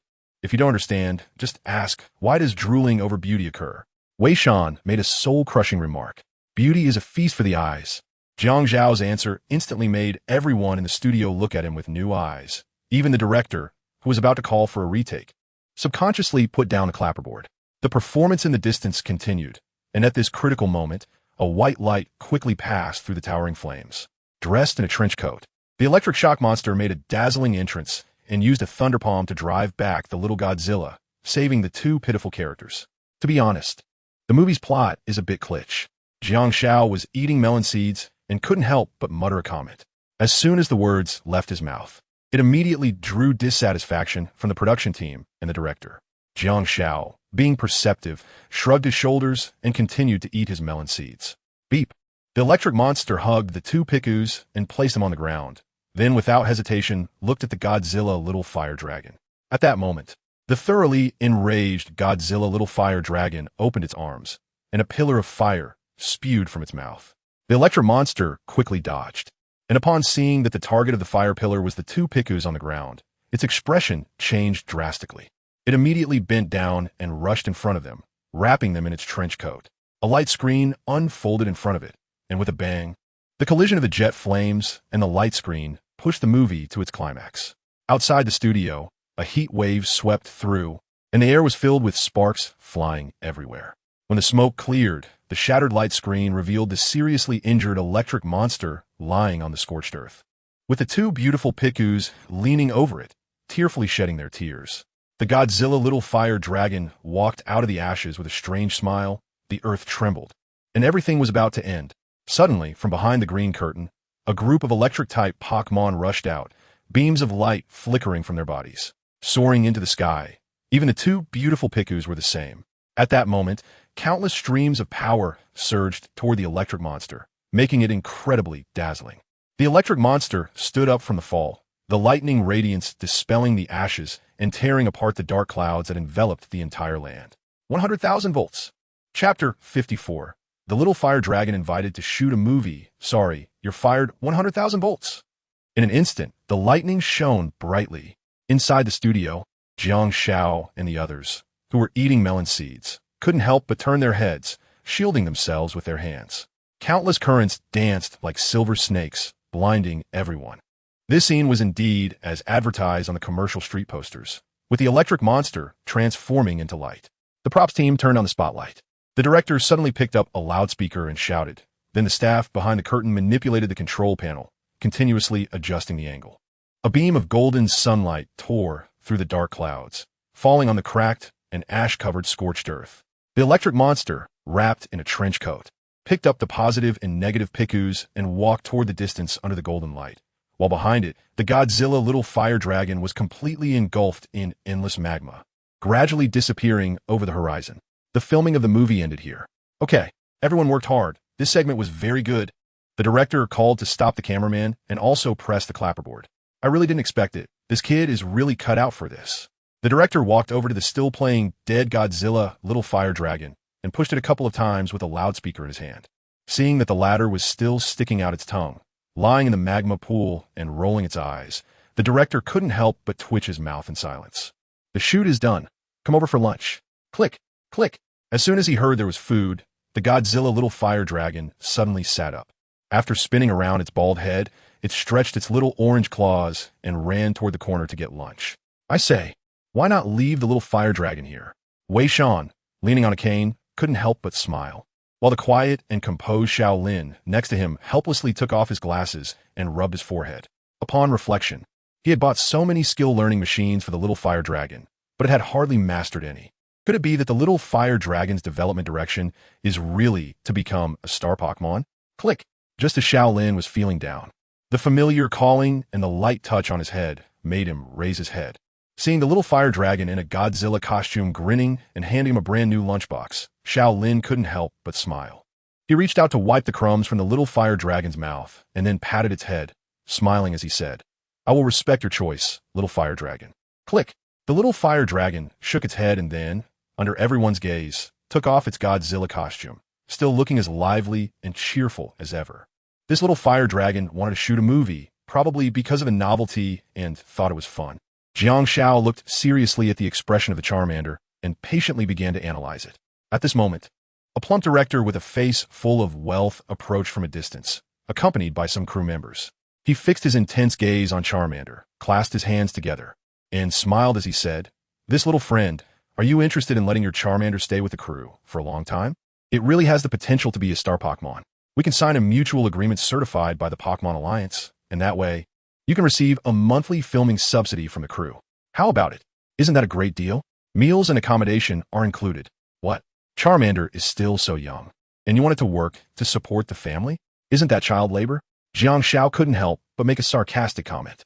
After signing this agreement, does that mean Charmander will have to stay in the crew every day like those electric-type Pokémon in film? Looking at the mutual agreement handed over by the director, Xiao Lin frowned slightly. The Pokémon actors squatting on the ground eating boxed meals from a distance might be a true reflection of Charmander's future. No, no, no. The director quickly shook his head, glancing disdainfully at the crew behind him, then turned back to Charmander with a smile, saying, Its acting skills and image are far better than those mass actors. How could it possibly be the same as them? Not only is the salary high and the treatment good, but once it appears on TV, it will also have a dedicated makeup artist to create a unique look for it. What do you think? Action speaks louder than words. The director smiled again and handed over the agreement. Xiao Lin struggled in silence for a moment, then raised his head and said firmly, I don't want to. And Charmander wouldn't want to stay here long-term either. Kana. Charmander opened its small orange paws and hugged Xiao Lin's leg, indicating that it didn't want to be separated from its trainer. Are you really not considering it anymore? The director forced a smile, but it was clear that his expression changed the moment he heard Xiao Lin saying no, anger evident in his eyes. I'm sure. You people are too rude. Even the main character, the Electabuzz, is thinking of escaping and was brought back by you. Let us not even mention that Charmander isn't the main character now.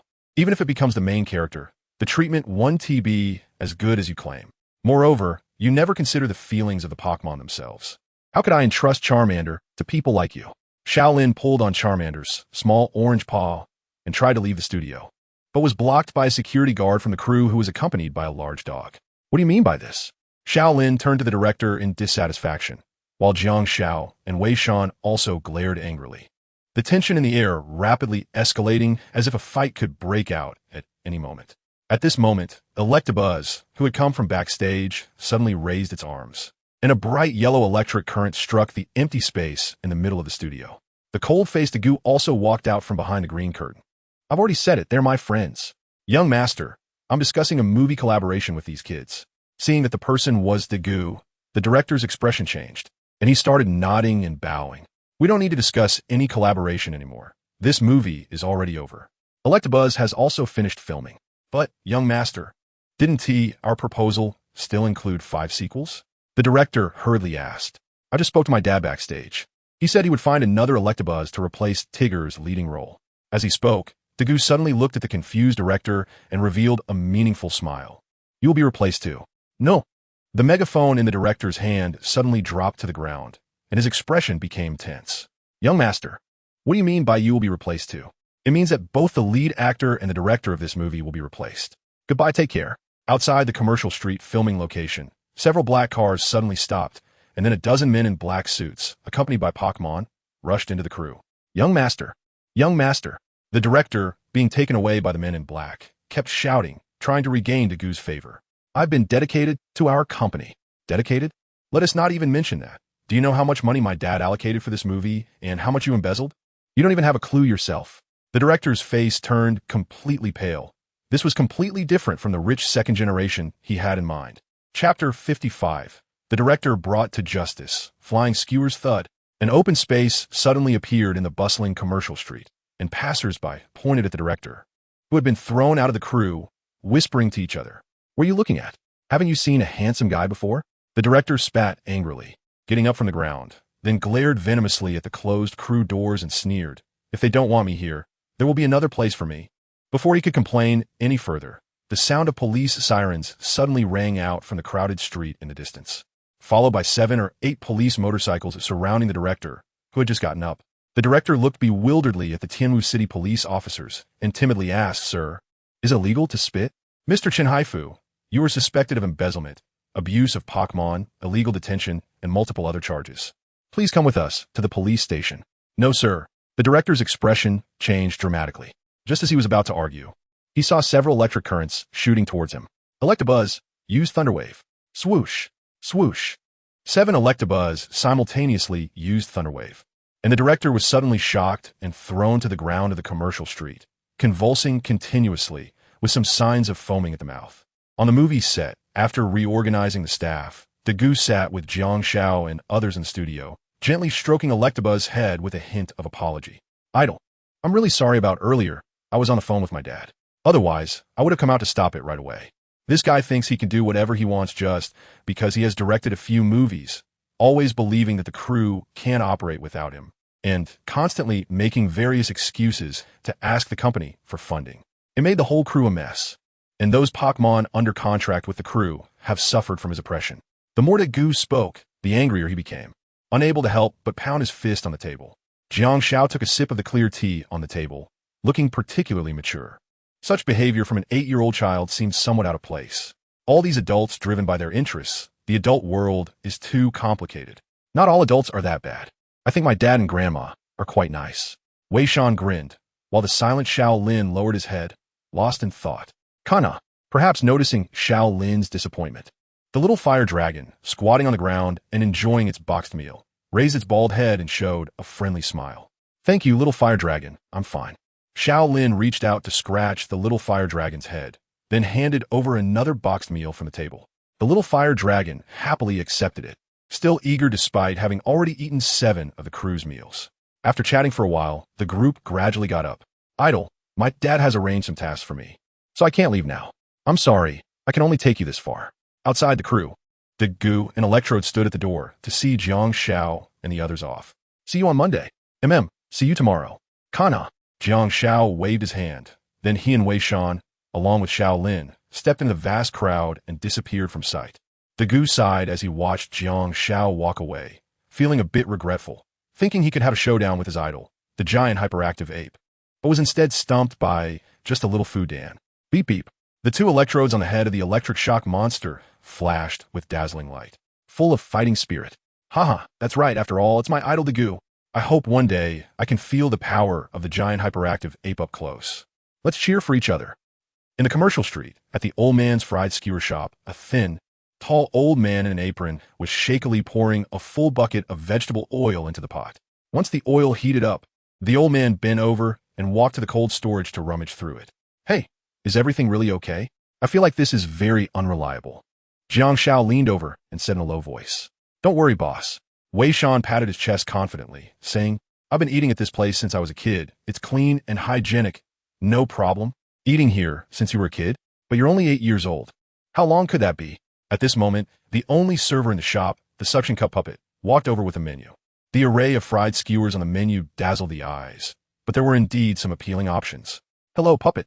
The suction cup puppet seemed to recognize Wei Shan and greeted him warmly.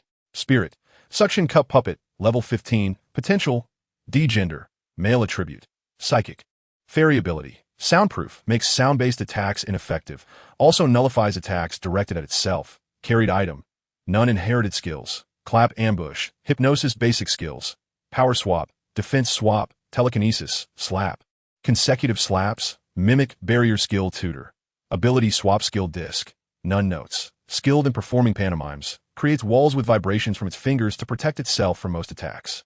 Psychic-type Pokémon are indeed interesting.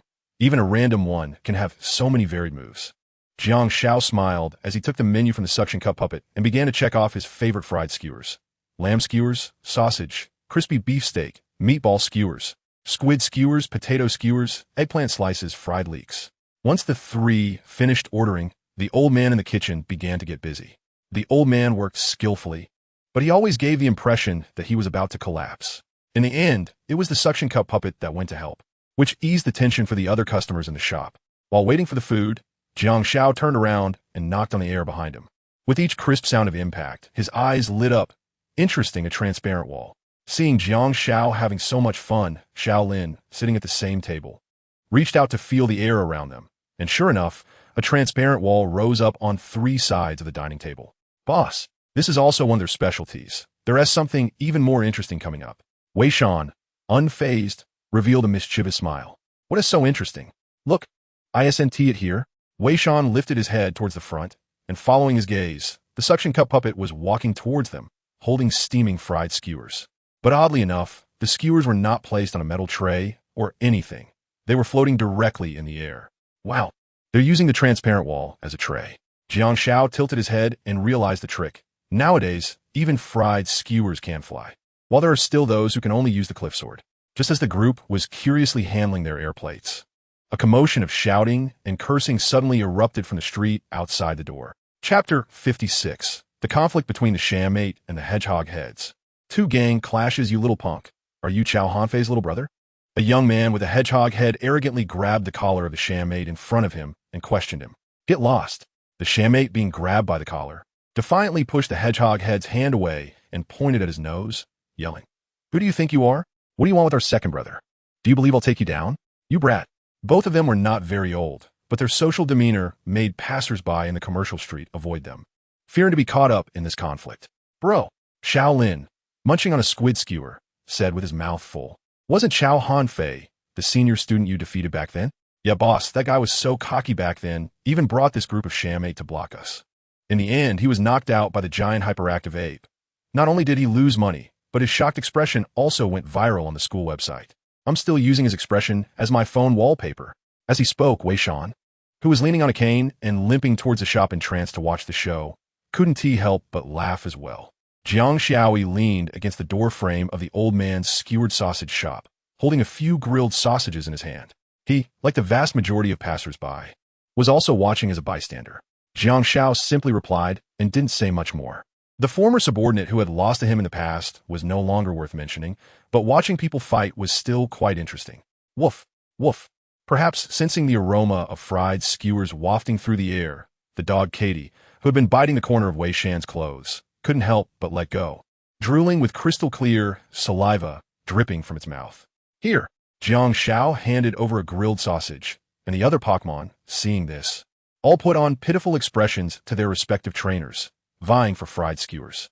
Before long, the few people watching the show at the entrance noticed that the fried skewers they had ordered earlier were almost consumed. A large portion of them had gone into the mouths of Little Luck Egg and Little Fire Dragon, truly 2 gluttons. Jiang Xiao couldn't help but twitch his mouth. In the distance, the dispute between the punk and the hedgehog head continued. You want to fight me? Just you?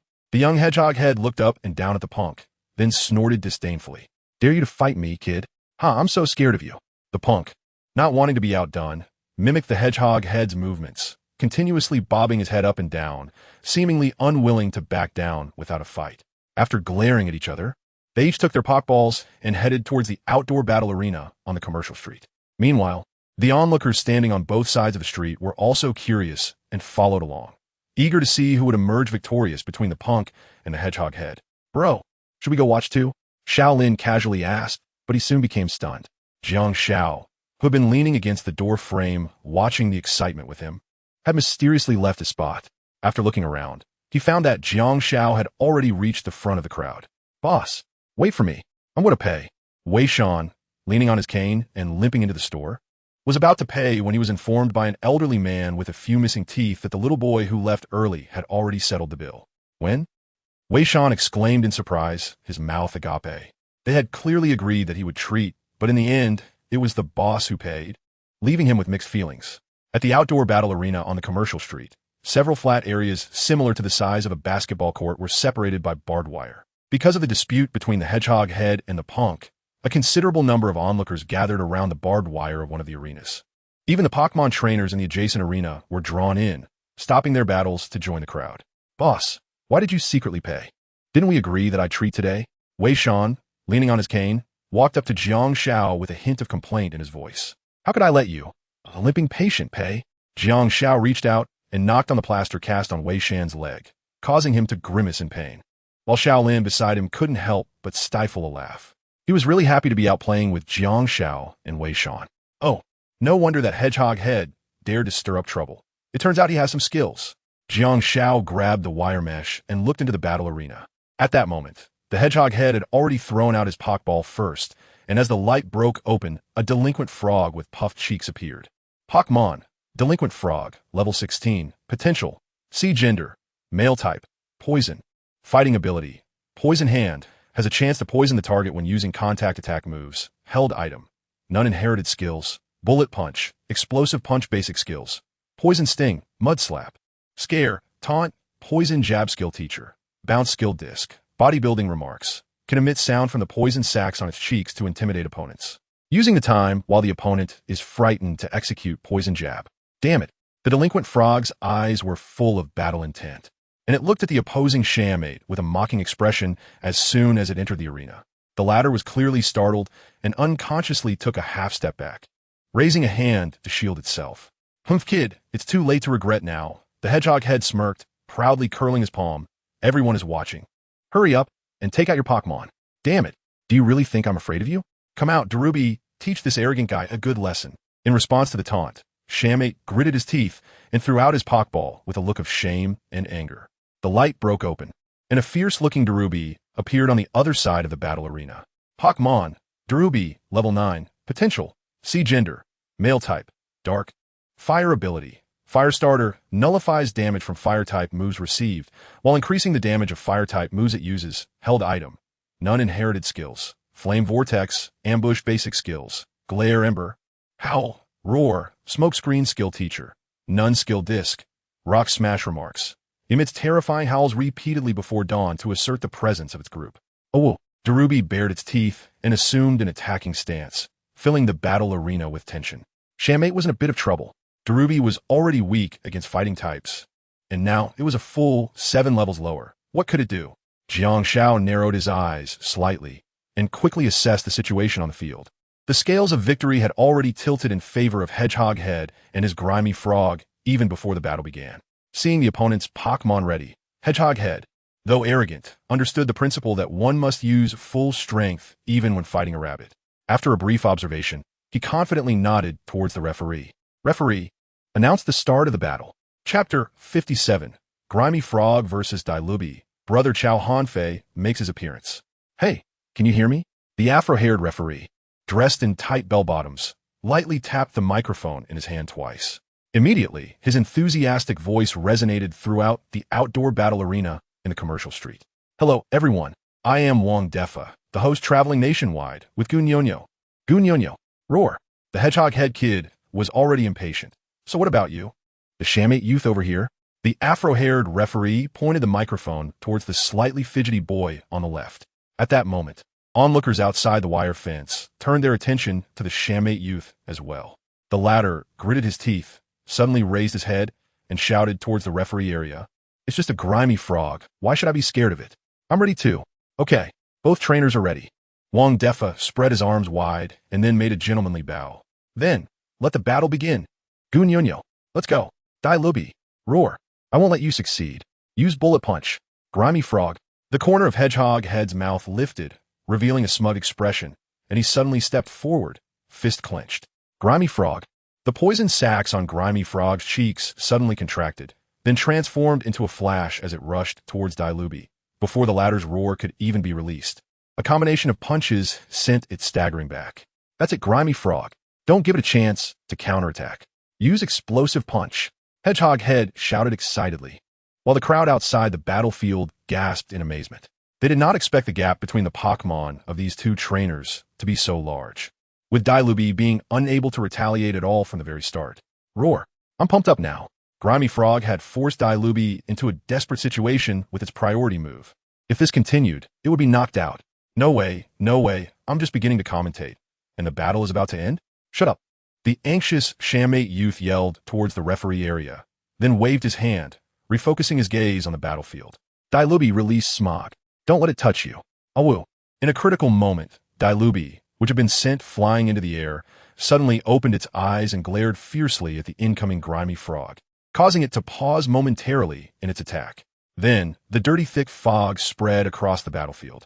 Grimy Frog? Losing its target. Grimy Frog was forced to return to the ground, then cautiously turned its head left and right, the poison sacs on its cheeks rising and falling, seemingly a bit angry. Good job. Jiang Shao outside the wire fence showed an approving gaze. Facing the dual dilemmas of type disadvantage and level suppression, causing the opponent to lose sight was indeed the best way to handle it. Brother, Dai Lubi's Smog attack shouldn't deal much damage to Grimy Frog, since it's a poison type itself. Xiao Lin asked, puzzled, looking at the stalemate on the battlefield. Dai Lubi's Smog isn't meant to deal damage or cause additional effects, but to hide itself, making it so that Grimy Frog can't defeat it in a short time.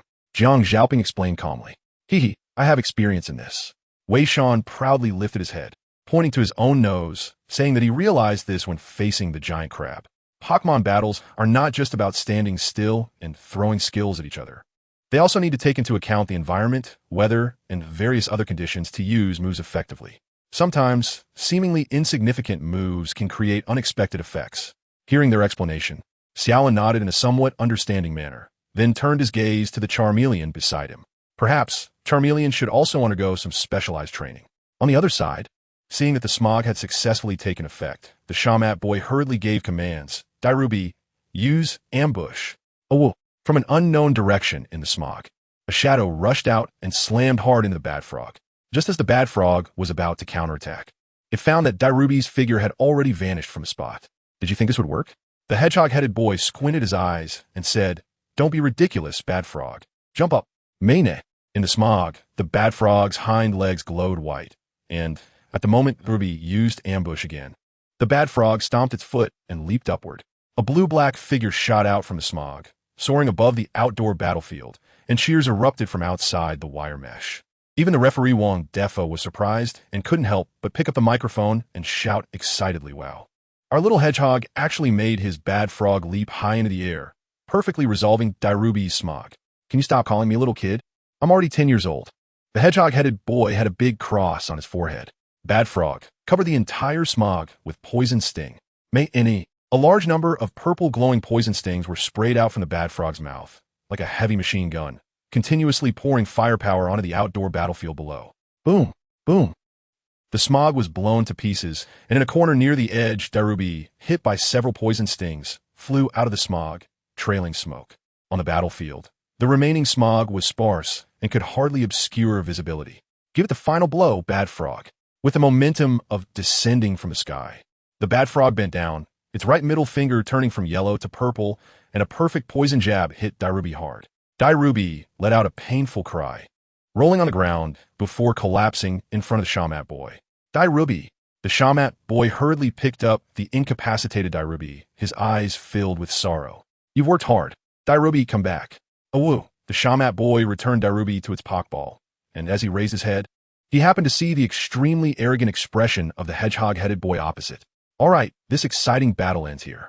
Dai Lubi is unable to continue fighting, so the winner of this battle is the hedgehog-headed boy and his Bad Frog. Referee Wang Defa and Gunini simultaneously adjusted their pentagram glasses, announcing the battle's result. Hey, you explosion-headed flashy guy. Can you stop calling me little kid? The winning hedgehog-headed boy still couldn't forget this title. They're all so strong. Kana, Xiaolin, and Charmeleon both grabbed the wire mesh, gazing longingly at the winning side. On the other side, the hedgehog-headed boy, after yelling at Wang Defa, turned to see the dejected Shamat boy and sneered. Hey, Shamat kid, I told you you're not my opponent. Call your second brother, Chao Hanfei, over. I want to challenge him one-on-one and clear my shame. Before the Shamat boy could reply, the closed wire mesh gate suddenly opened, and a domineering figure strode in, flanked by a group of Shamat followers. I heard you were looking for me. Chapter 58, The Secret Weapon of the Hedgehog-Headed Kid. Littlewood Spirit, I heard you were looking for me? Chao Hanfei walked into the battlefield, surrounded by a group of Shamat followers, his voice cold. But it made the recently defeated Shamat boy cover his eyes and cry bitterly. Second brother, the Shamat boy shouted loudly, wanted to hug Chao Hanfei's thigh, but he was grabbed by the face and tossed back among the approaching Shamat followers. Huh, you really came, Chao Hanfei. The hedgehog-headed boy snapped out of his surprise and said, I lost to you half a move back then. Now I'm here to get my revenge. With his incredible sense of smell, Referee Wang Defa opened his flamboyant pink microphone again, raised his pinky finger, and shouted loudly, wow, what a strong smell of gunpowder. After defeating the Shamat boy, the hedgehog-headed kid has actually drawn out his big boss behind him. Have the kids today already learned to form factions? What a thrilling era. Let's warmly welcome this cold second-in-command of the Shamat, along with his large group of followers. Go niu kana. Kana, outside the wire mesh. A group of people tilted their heads, all looking at the excited Charmeleon, while Xiaolin awkwardly showed a toothy grin and then covered Charmeleon's mouth. Boss, it's Chao Hanfei. Wei Shan leaned on his cane, turning to Jiang Xiao, who was watching the show, and said, this guy really loves to stir up trouble. He seems to run into his enemies wherever he goes. Jiang Xiaowei nodded slightly in response to Wei Shan's words, but he also felt puzzled. Since Chao Hanfei is the second in command of the Shamate, then who is the leader? Why didn't he see him back at the school gym? If this hedgehog-headed guy only has the bad frog as his Pokémon, he definitely wouldn't be a match for Chao Hanfei.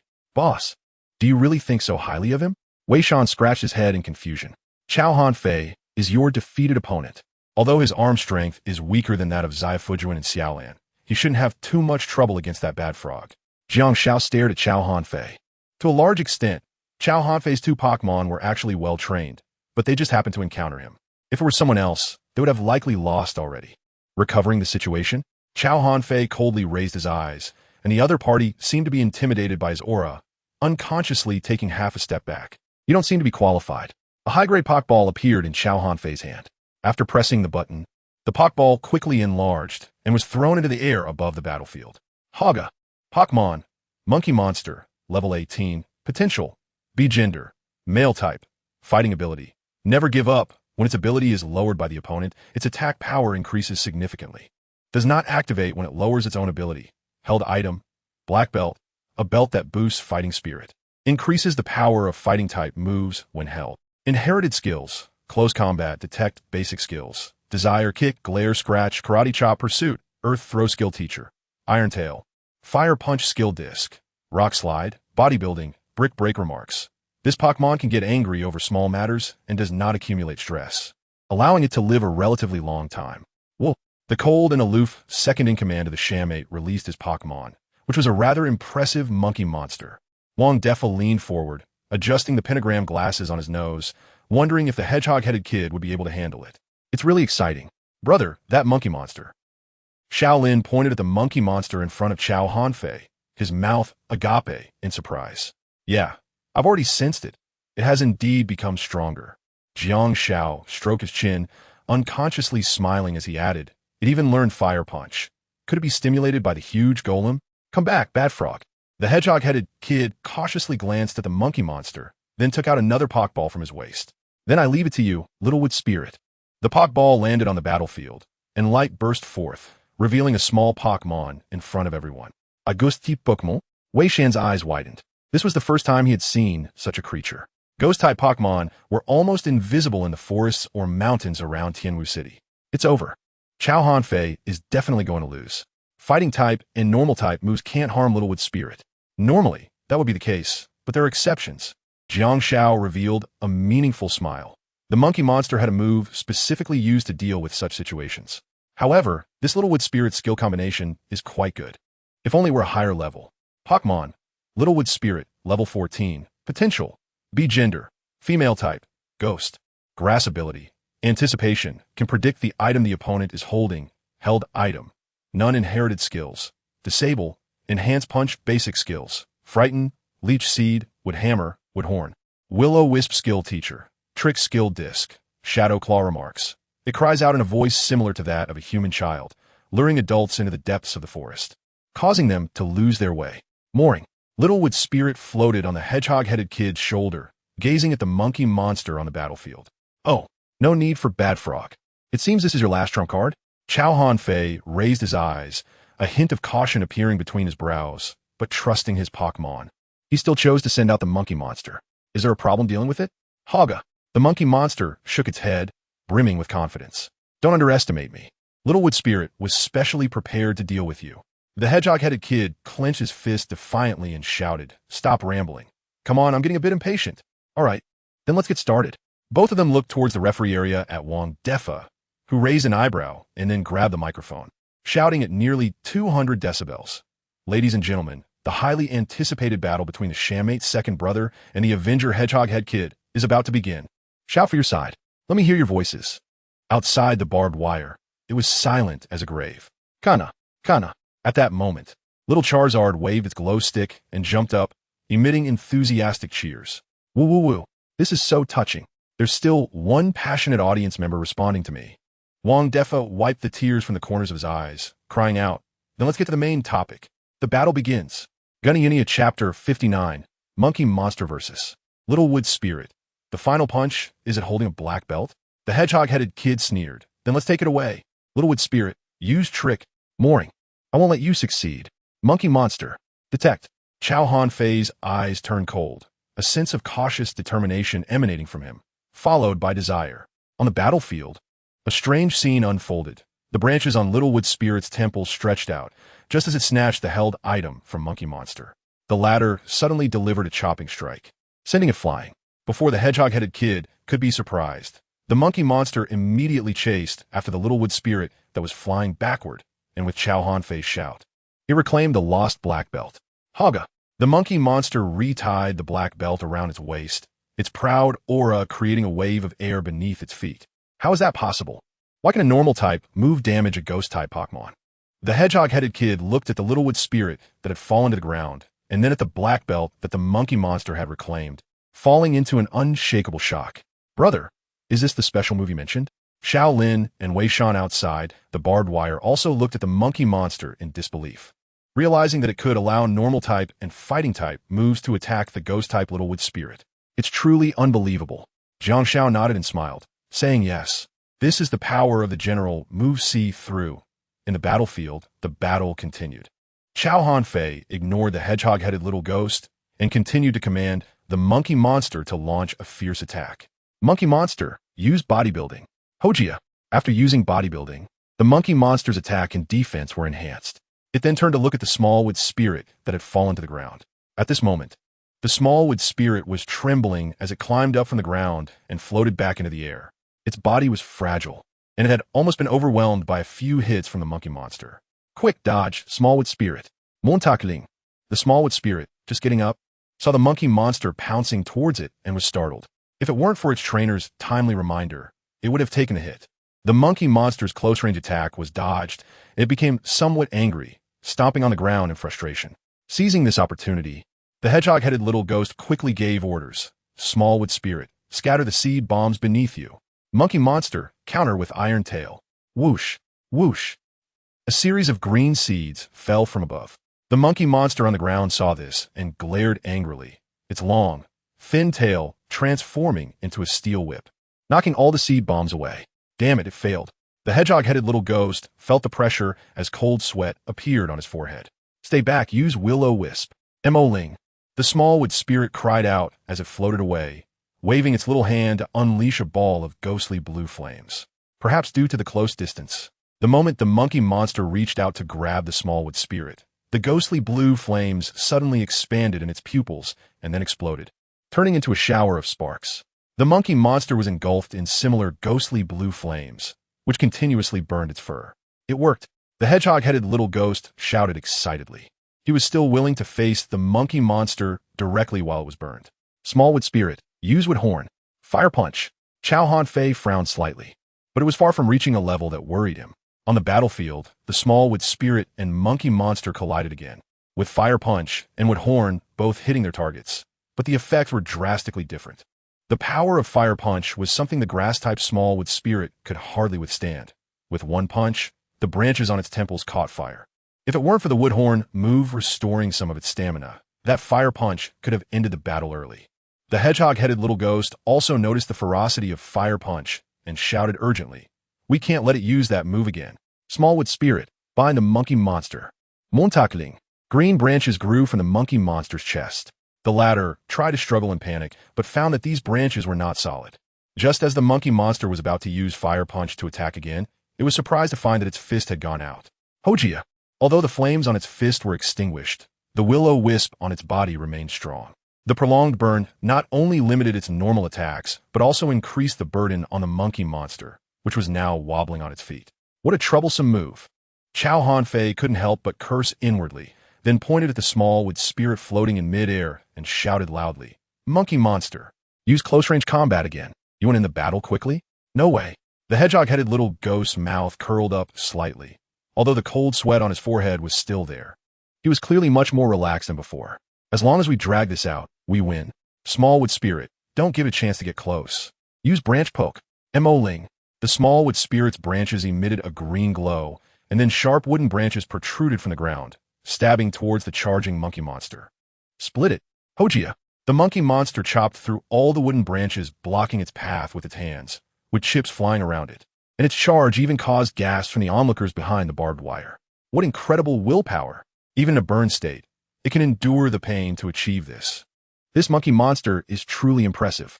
The Smallwood Spirit was not to be outdone. If it could withstand the monkey monster's last desperate counterattack, victory would be its. The reduction in physical attack from the burn activated the monkey monster's never-give-up trait perfectly. Jiang Xiao squinted, sensing something was off. Many people outside the barbed wire held their breath, and even the usually enthusiastic announcer and referee, Wang Defa, stopped shouting. Everyone was silently waiting for the final result. "Go, monkey monster. If you can't get through this, how can you face that monster?" Chow Han Fei clenched his fists.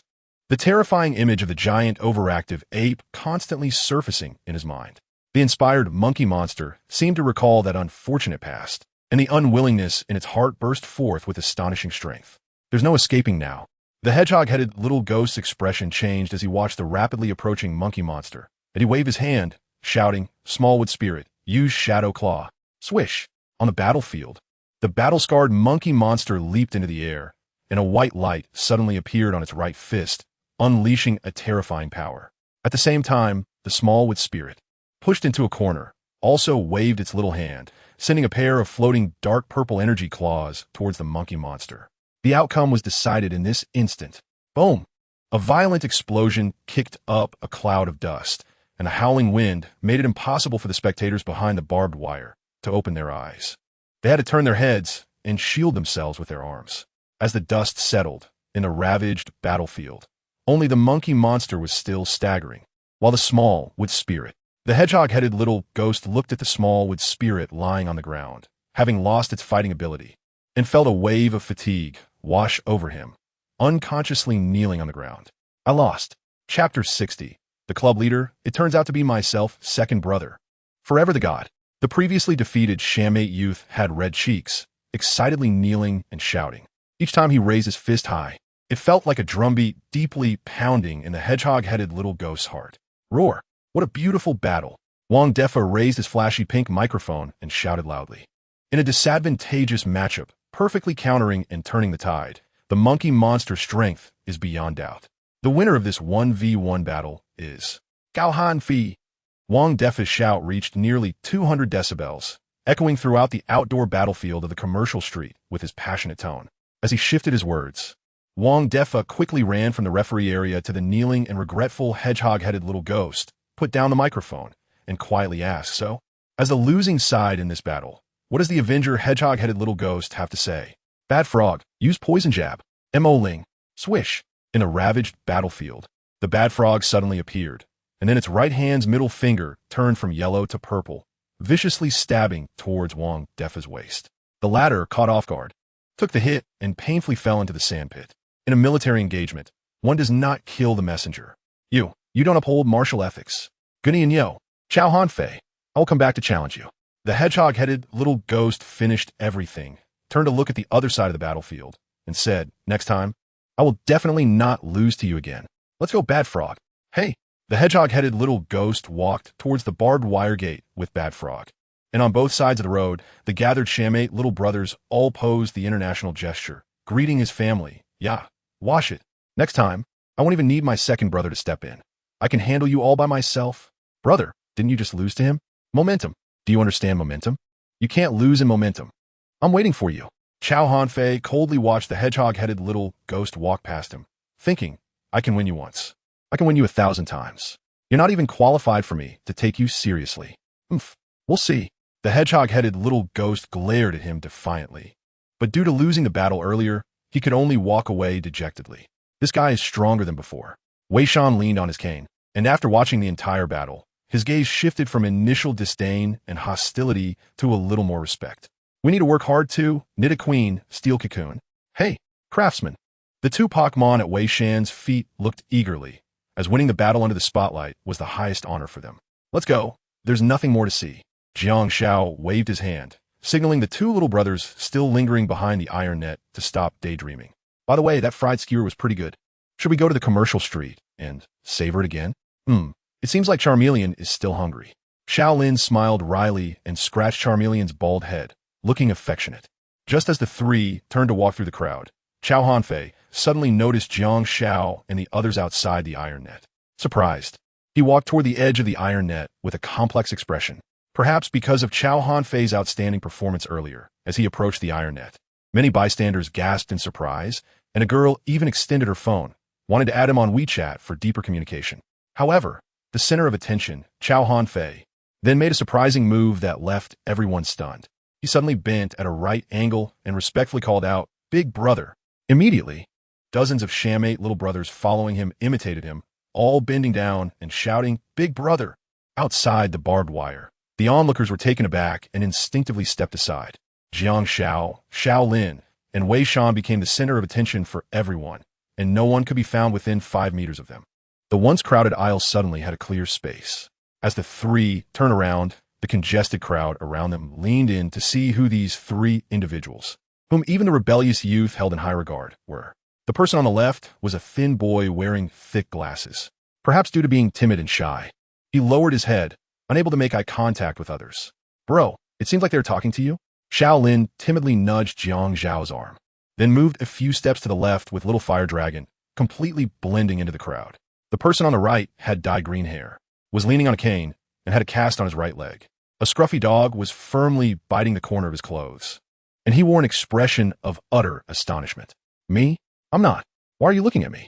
Wei Shan quickly turned his head and waved his hand, tried to avoid their gaze while leaning on his cane. Looking at the person in the middle, he appeared completely harmless, like a backpack-carrying elementary school student. Other than being relatively handsome, he didn't seem special at all. Old, weak, sick, and disabled. These three represented all of them. Cough, cough, is this a joke? Watching the scene unfold, Jiang Xiao couldn't help but twitch his lips. Stop bending over. It might cause misunderstandings if the police see you. I'm a law-abiding citizen. Thank you, Big Brother. With synchronized social phrases ringing out, dozens of people stood up in unison, their eyes fixed on the leading Big Brother. At this moment, a clear sound of gasping could be heard from the surrounding onlookers, realizing that the seemingly weak one among the old, weak, sick, and disabled was actually a hidden Big Brother. However, at such a young age, he had already gathered a group of social delinquents around him.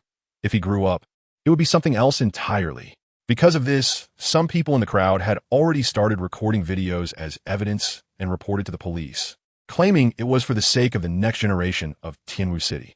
Borku, compared to Jiang Zhao's embarrassment, the little lucky egg in his backpack unexpectedly jumped to the ground, then proudly pouted and paced back and forth in front of the barbed wire, looking like a club president inspecting his subordinates. Jiang Xiao held his forehead, helplessly stepped forward to pick it up, and then advised Chow Hanfei on the other side of the barbed wire. You don't have to be so serious. It's just a battle. No, but Isabet. You do have strength that I recognize. Chao Hanfei raised his eyes seriously, then suddenly changed his tone, his eyes filled with fighting spirit. But if I win, I will still take back the position of big brother. All right then. Jiang Shao shrugged when he saw that persuasion was ineffective, smiling as he said, the big brother now orders you all to go home and find your own mothers. Chapter 61. The Fork in the Road Under the Setting Sun, Venom. Forever a god in the business street, at the old man's fried skewer shop. Thank you, suction cup magic doll, I can handle it myself. Jiang Shao took the steaming fried skewers, smelling them with an intoxicated expression. Indeed, there is nothing happier in the world than eating skewers. Bro, shouldn't eating skewers mean going for barbecues? No, no, no. Jiang Shao shook his head. For me, fried skewers and barbecues are all the same. No difference. Oh, I see. Shaolin blinked. He had been a bit conflicted about whether to invite everyone out next time under the pretext of eating barbecues or fried skewers. But now it was settled, as both were just eating skewers. Boss, look, Chao Hanfei has joined too. Wei Shan, who was playing with his phone while eating meatballs, suddenly froze. Then amusingly handed his phone to Jiang Shao. The latter tilted his head, frowning as he looked, and saw that a new member had joined the fan group established by Dagu, who was none other than Chao Hanfei, who had just left with his sham-mate little brothers. After joining, he directly downloaded all the group files uploaded by Dagu. If he guessed correctly, this guy was currently studying the essential strategy for the giant hyperactive ape. This guy, Jiang Shao sighed. Ever since he was killed in one hit by the giant hyperactive ape, Chao Hanfei's personality seemed to have undergone some subtle changes. From being arrogant and domineering, with no regard for others, he had become more aware of those around him, cold and persistent. The root cause of all this, after all, was still that mental barrier he couldn't get over. Boss, should I kick him out? Chao Hanfei is definitely researching these things to deal with you. He wants to take back the position of big brother. Let him be. I never wanted to be that big brother anyway. Wuku, little Fu Dan, hands on hips and cheeks puffed up in indignation, seemed to say that he was determined to take the position of club president no matter what. Seeing the little rascal's quirky demeanor, the three of them eating fried skewers couldn't help but laugh. All right, you could be the president of the largest club in Longwood from now on. Kana. Little Fire Dragon said he would be your bodyguard. Ha ha ha. As night fell, the group with full bellies parted ways at the intersection of the commercial street. Boss, I'll miss you. Wei Shan leaned on his cane, turning back 3 times. Shall we meet at the same place tomorrow? The 3 of us can go to school together again. Jiang Shao awkwardly scratched his head. I'm currently living at Uncle Zhao's house, and it's too far from school. If I walk over, I'd probably have to get up at 5 every morning.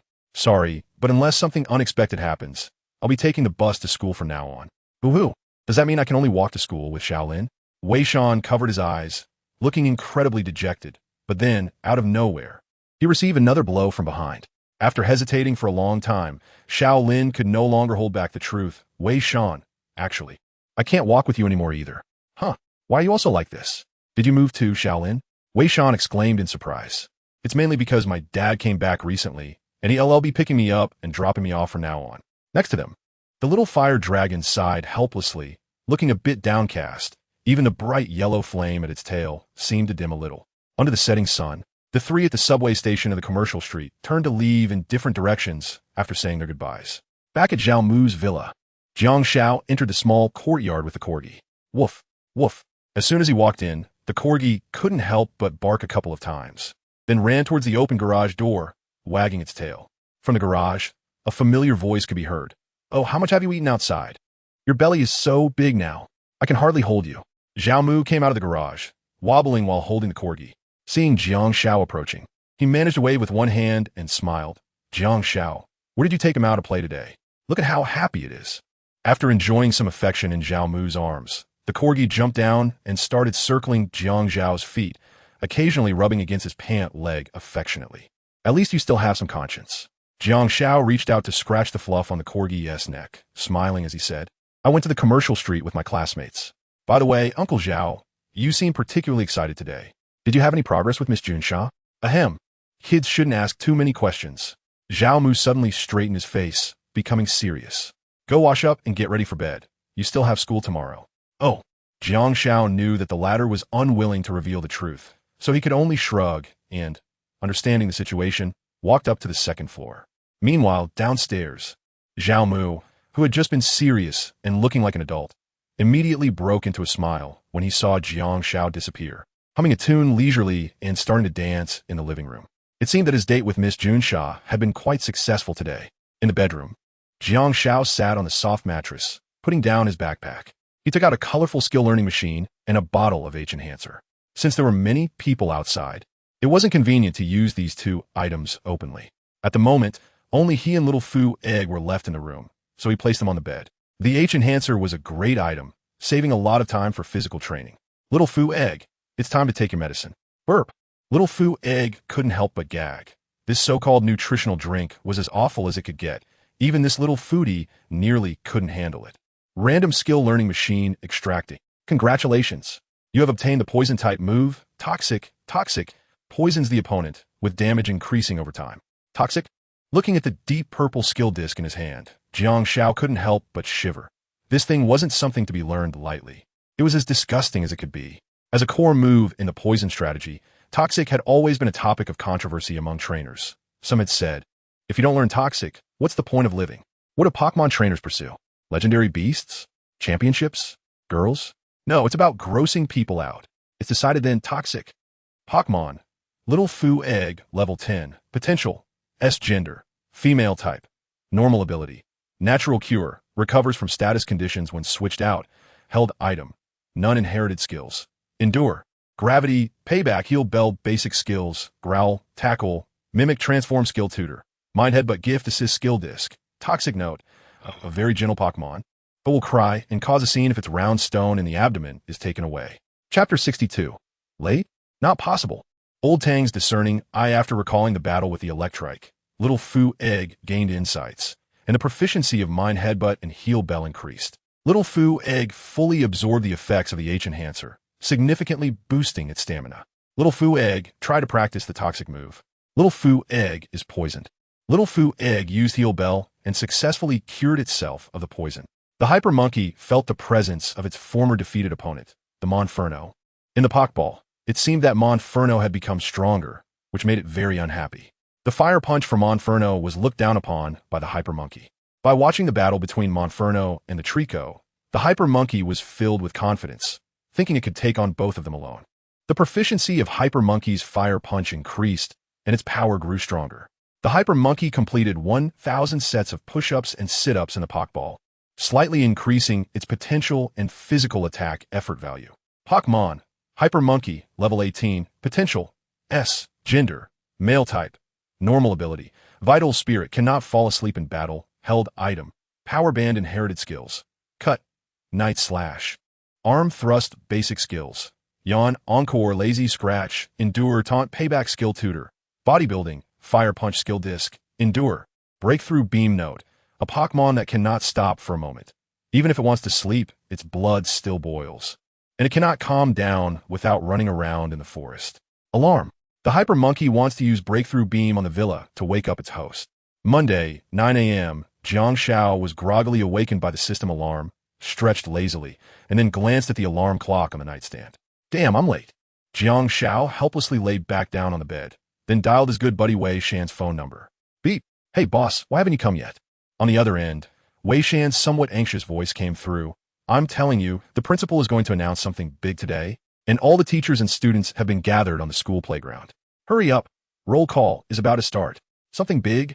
Jiang Shao, who had just laid down, sat up abruptly. Yes, a very important matter. All the school leaders are here. Wei Shan spoke seriously, and Jiang Shao even heard the loudspeaker at school buzzing in the background. Okay, I'll be there right away. Just as he was about to hang up, he suddenly thought of something and awkwardly chuckled. Wei Shan, when they call my name later, remember to respond for me. Don't worry, boss. Leave it to me. All right, thanks. After a brief chat, Jiang Shao sprang up from the bed like a carp, then quickly headed toward the bathroom. As the sound of running water filled the air, after a while, he was all set. He wanted to ask Zhao Mu if he could give him a ride using his fast dragon. But when he saw Zhao Mu's door wide open and the bedroom empty, Jiang Shao understood that things were getting a bit complicated. Come out, Xiaolon. On the spacious road outside the villa, a Pokeball was thrown high into the air, and then a gigantic Primeape appeared out of nowhere. Yeah, the Primeape, which had been cooped up in the Pokeball for too long, let out a howl that almost caused panic among the young security guards at the entrance of the villa area. The enormous Primeape dashed quickly along the path between the villas, with a slightly anxious-looking boy in a backpack sitting on its head. Jump over. When Xiaolin tried to smash the guard kiosk blocking their way with a punch, Jiang Xiao hurriedly stopped him, as they watched the gigantic creature leap over their heads. The uniformed security guards instinctively crouched down, seemingly intimidated by Xiaolin's momentum. Wow, what kind of Pokémon is this? Why is it so big? It seems like a primeape. Can a primeape be this big? It should be. The young security guard's lips twitched as he looked at the equally startled big dog and Houndoom beside him. The new car keys in his hand suddenly felt less appealing.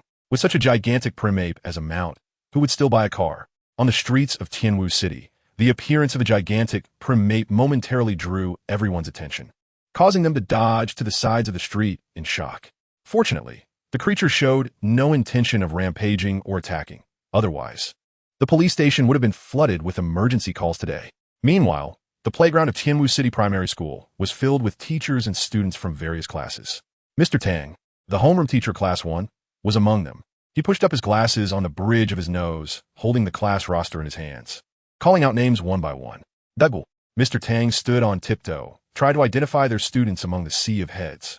Occasionally, a youthful voice rang out clearly from in front of him. Mr. Tang, I'm here. The Gu awkwardly grinned, standing right in front of the homeroom teacher. Did he seem to not recognize him? Oh, you're the Gu, right? Yes, teacher. Mr. Tang nodded in satisfaction and crossed the Gu's name off the class roster. Shaolin. Kana. Here. A timid voice accompanied by the excited sound of a little Charizard came from the crowd. Today, Shaolin was wearing a brand new light blue suit, quite different from his previous outfit. Mr. Tang glanced at the lively little Charizard, showing a kind expression. Not bad. Charizard is really good. As for Shaolin, he merely glanced at him and crossed his name off the roster. The students in Class 1 were called out one by one, and soon it was Wei Shan's turn. After answering, he felt a bit anxious. Didn't the boss say he'd arrive soon? Why hasn't he come yet? Luo Dong. This time, Mr. Tang didn't get confused. He quickly spotted the uniquely braided girl in the crowd. As for this girl who had transferred to their class, Mr. Tang could only helplessly express that her background was too terrifying to provoke. I'm here. Luo Donger looked around absent-mindedly. Soon, Jiang Xiao, who had been the last student to enroll and had escaped registration initially, was called out by Mr. Tang, making him the last one to respond. Jiang Xiao, here. Mr. Tang glanced at Wei Shan, who had raised his hand, and his eyelids twitched. You took my moonstone. I would recognize you even if you turned to ashes. Where's Jiang Xiao? I'm here, teacher. Shaolin gathered his courage to raise his hand, trying to disguise his true identity among the crowd. It was you who led me to the infirmary that day. I recognize you, Shaolin. Mr. Tang chuckled lightly, mercilessly exposing the two. Is Jiang Xiao here? Here. Above their heads, a massive black figure passed over the students of Class 1, and Jiang Xiao's voice followed suit. Chapter 63. End of month selection. Opportunity to enter the league with the sound of the gigantic primeape landing. The lawn slightly sank, and visible waves of air rippled around. Mr. Tang was caught off guard by the wind, looking up in a daze at Xiaolin, who was now so close to him. Who? The massive primeape exhaled a puff of air, blowing up the few remaining strands of hair on Mr. Tang's forehead. Good morning, Mr. Tang. Jiang Xiao slid down from Xiaolin's head and awkwardly greeted him. Ahem, sorry, I got caught in traffic on the way. I promise it won't happen again. Good morning. Mr. Tang's gaze remained upward, but his hand, which was holding the class roster, unconsciously moved to cross out Jiang Xiao's name and student number. This primeape of yours. Just as Jiang Xiao walked into the class formation with his backpack, Mr. Tang's voice suddenly rang out. It's quite impressive. Oh, thank you. Jiang Xiao nodded with a light smile, then walked towards the crowd. Suddenly, a petite figure sprang out from the backpack behind her. Puku. Kana. Little Fudan made a funny face at the little fire dragon, which, carefree as ever, lifted its butt and wiggled the bright yellow flame on its tail. Boss, you didn't ride Little Lazy to school, did you? Wei Shan and Shaolin, leaning on their canes, squeezed out from the crowd and stood on either side of Jiang Xiao, whispering in a voice only they could hear. Well, I can't just walk 10 kilometers, can I? Jiang Xiao shrugged, expressing some helplessness. Uncle Zhao had left in the morning, so there was no choice but to rely on Little Lazy for transportation. Bro, you're really cool. Shaolin secretly gave a thumbs up. The huge hyperactive monkey stood proudly at the back of the formation. Almost all the teachers and students on the playground could see this massive creature. Jiang Xiao didn't intend to hide anything. After all, the photos on the school's official website had already spread like wildfire. On the high platform of the playground, several school leaders with graying hair walked to the railing. When they saw the huge hyperactive monkey behind the formation of Class 1, even the well-informed principal couldn't help but exclaim, "I've never seen such a big hyperactive monkey in my life." Interesting, what's that child's name? The academic director handed over a list and pointed to a name on it, saying, Jiang Xiao. Is he Jiang Xiao? The principal's expression clearly paused for a moment. Then he squinted his eyes and looked deeply at the harmless-looking little boy in the crowd. I see. Principal, do you recognize him? The academic director seemed to notice the subtle change in the principal's expression and curiously turned his head to ask, "How could I not know him? He is the only son of the dojo master in this city." The dojo master in this city. The academic director's eyes widened in surprise, revealing a shocked expression. Isn't that Jiang Jinghao? That boy is Jiang Jinghao's son? Exactly. The principal nodded and couldn't help but sigh. Indeed. A tiger father doesn't raise a dog son. The ancients did not deceive me. So, you should understand my meaning, right? No matter how outstanding this child is, he cannot pass the assessment. Let him stay in Tianwu City to develop. The dojo left by his father needs someone to inherit it. The principal exhaled heavily, hands behind his back, his gaze somewhat profound. Understood. The academic director nodded solemnly. Not allowing Jiang Xiao to pass the assessment was not meant to make things difficult for him, but rather to ensure the continuation of the heroic bloodline. His ancestors had made indelible contributions to the league. After a while, the crowd that had been gathering on the playground finally settled down. Amidst the confusion of the teachers and students, the white-bearded principal in a gray coat slowly walked onto the podium. He tapped the microphone in front of him, cleared his throat a few times, and then revealed a kind smile. "I believe everyone is curious as to why I have called you all to the playground so early in the morning." The principal looked around the playground. Noticing that no one was causing a ruckus, he nodded in satisfaction and continued, "Because what I am about to say may concern your entire lives." As soon as he finished speaking, it immediately sparked speculation among the students. Some were excited, some were confused, and some were indifferent. The entire playground was filled with the chatter of students. For a lifetime? Is this just the principal's usual rhetoric? Is the school starting to make big promises this year? Guessing blindly, I think this is the rhythm of class division before the monthly exam. TCH, thought it was a big deal, making such a fuss. It wouldn't really be about class division, would it? Wei Shan seemed to overhear some classmates' remarks and became a bit anxious. "Boss, I don't want to be separated from you. Get lost. There shouldn't be hugging between males. At least humans shouldn't act like that." Jiang Xiao pushed aside the limping Wei Shan, not giving him any good expression. Compared to the suspicions of most people, among the thousands of teachers and students, there was still a small group who had received insider information, including Luo Donger, who was wearing a beige dress. She stood in the girls' line, arms crossed, looking distantly at Jiang Xiao and the others, thinking to herself, "You fools. This time it's not a joke." The principal's words stirred the crowd for a moment, and seeing that most people were captivated, he knew it was time to reveal the truth.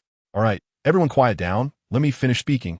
Our school has been notified by senior officials of the Alliance that there will be a qualification selection at the end of this month. Any student who successfully qualifies will receive a subsidy of 100,000 Alliance coins. Afterwards, all qualified students will undergo a 6-month military management training. Those who stand out during the training will directly obtain the status of a candidate member of the Elf Alliance, enjoying all special privileges, including guaranteed admission to 985 and 211 universities. Even if you are eventually eliminated, you will receive an additional 20 points in the National Joint Examination in the future, as well as a considerable monthly subsidy from the Alliance. What is the Elf Alliance? I believe everyone knows it well. Being able to join this giant organization means your future will surpass over 90 of trainers in Longhua. At that moment, all the teachers and students present were stunned. We're 985 and 211. They're the top universities in the entire Longhua. Each year, how many people break their heads just to enter these top institutions? And now, direct admission. What does it mean to have the status of a candidate member of the Elf Alliance? To put it simply, it means being a proper reserve cadre, enjoying special treatment, and being respected wherever you go. However, the principal's next words extinguished the enthusiasm of many excited students, who exclaimed that the threshold was too high. Chapter 64. Reasons to go. Shaolin's strange behavior. The training matter feels too far away for everyone, so I won't elaborate on it now. Someone will come and explain it to you later. The principal took a deep breath and shifted his tone, saying, "For our Tianwu primary school, there are 2 hard indicators that everyone must remember.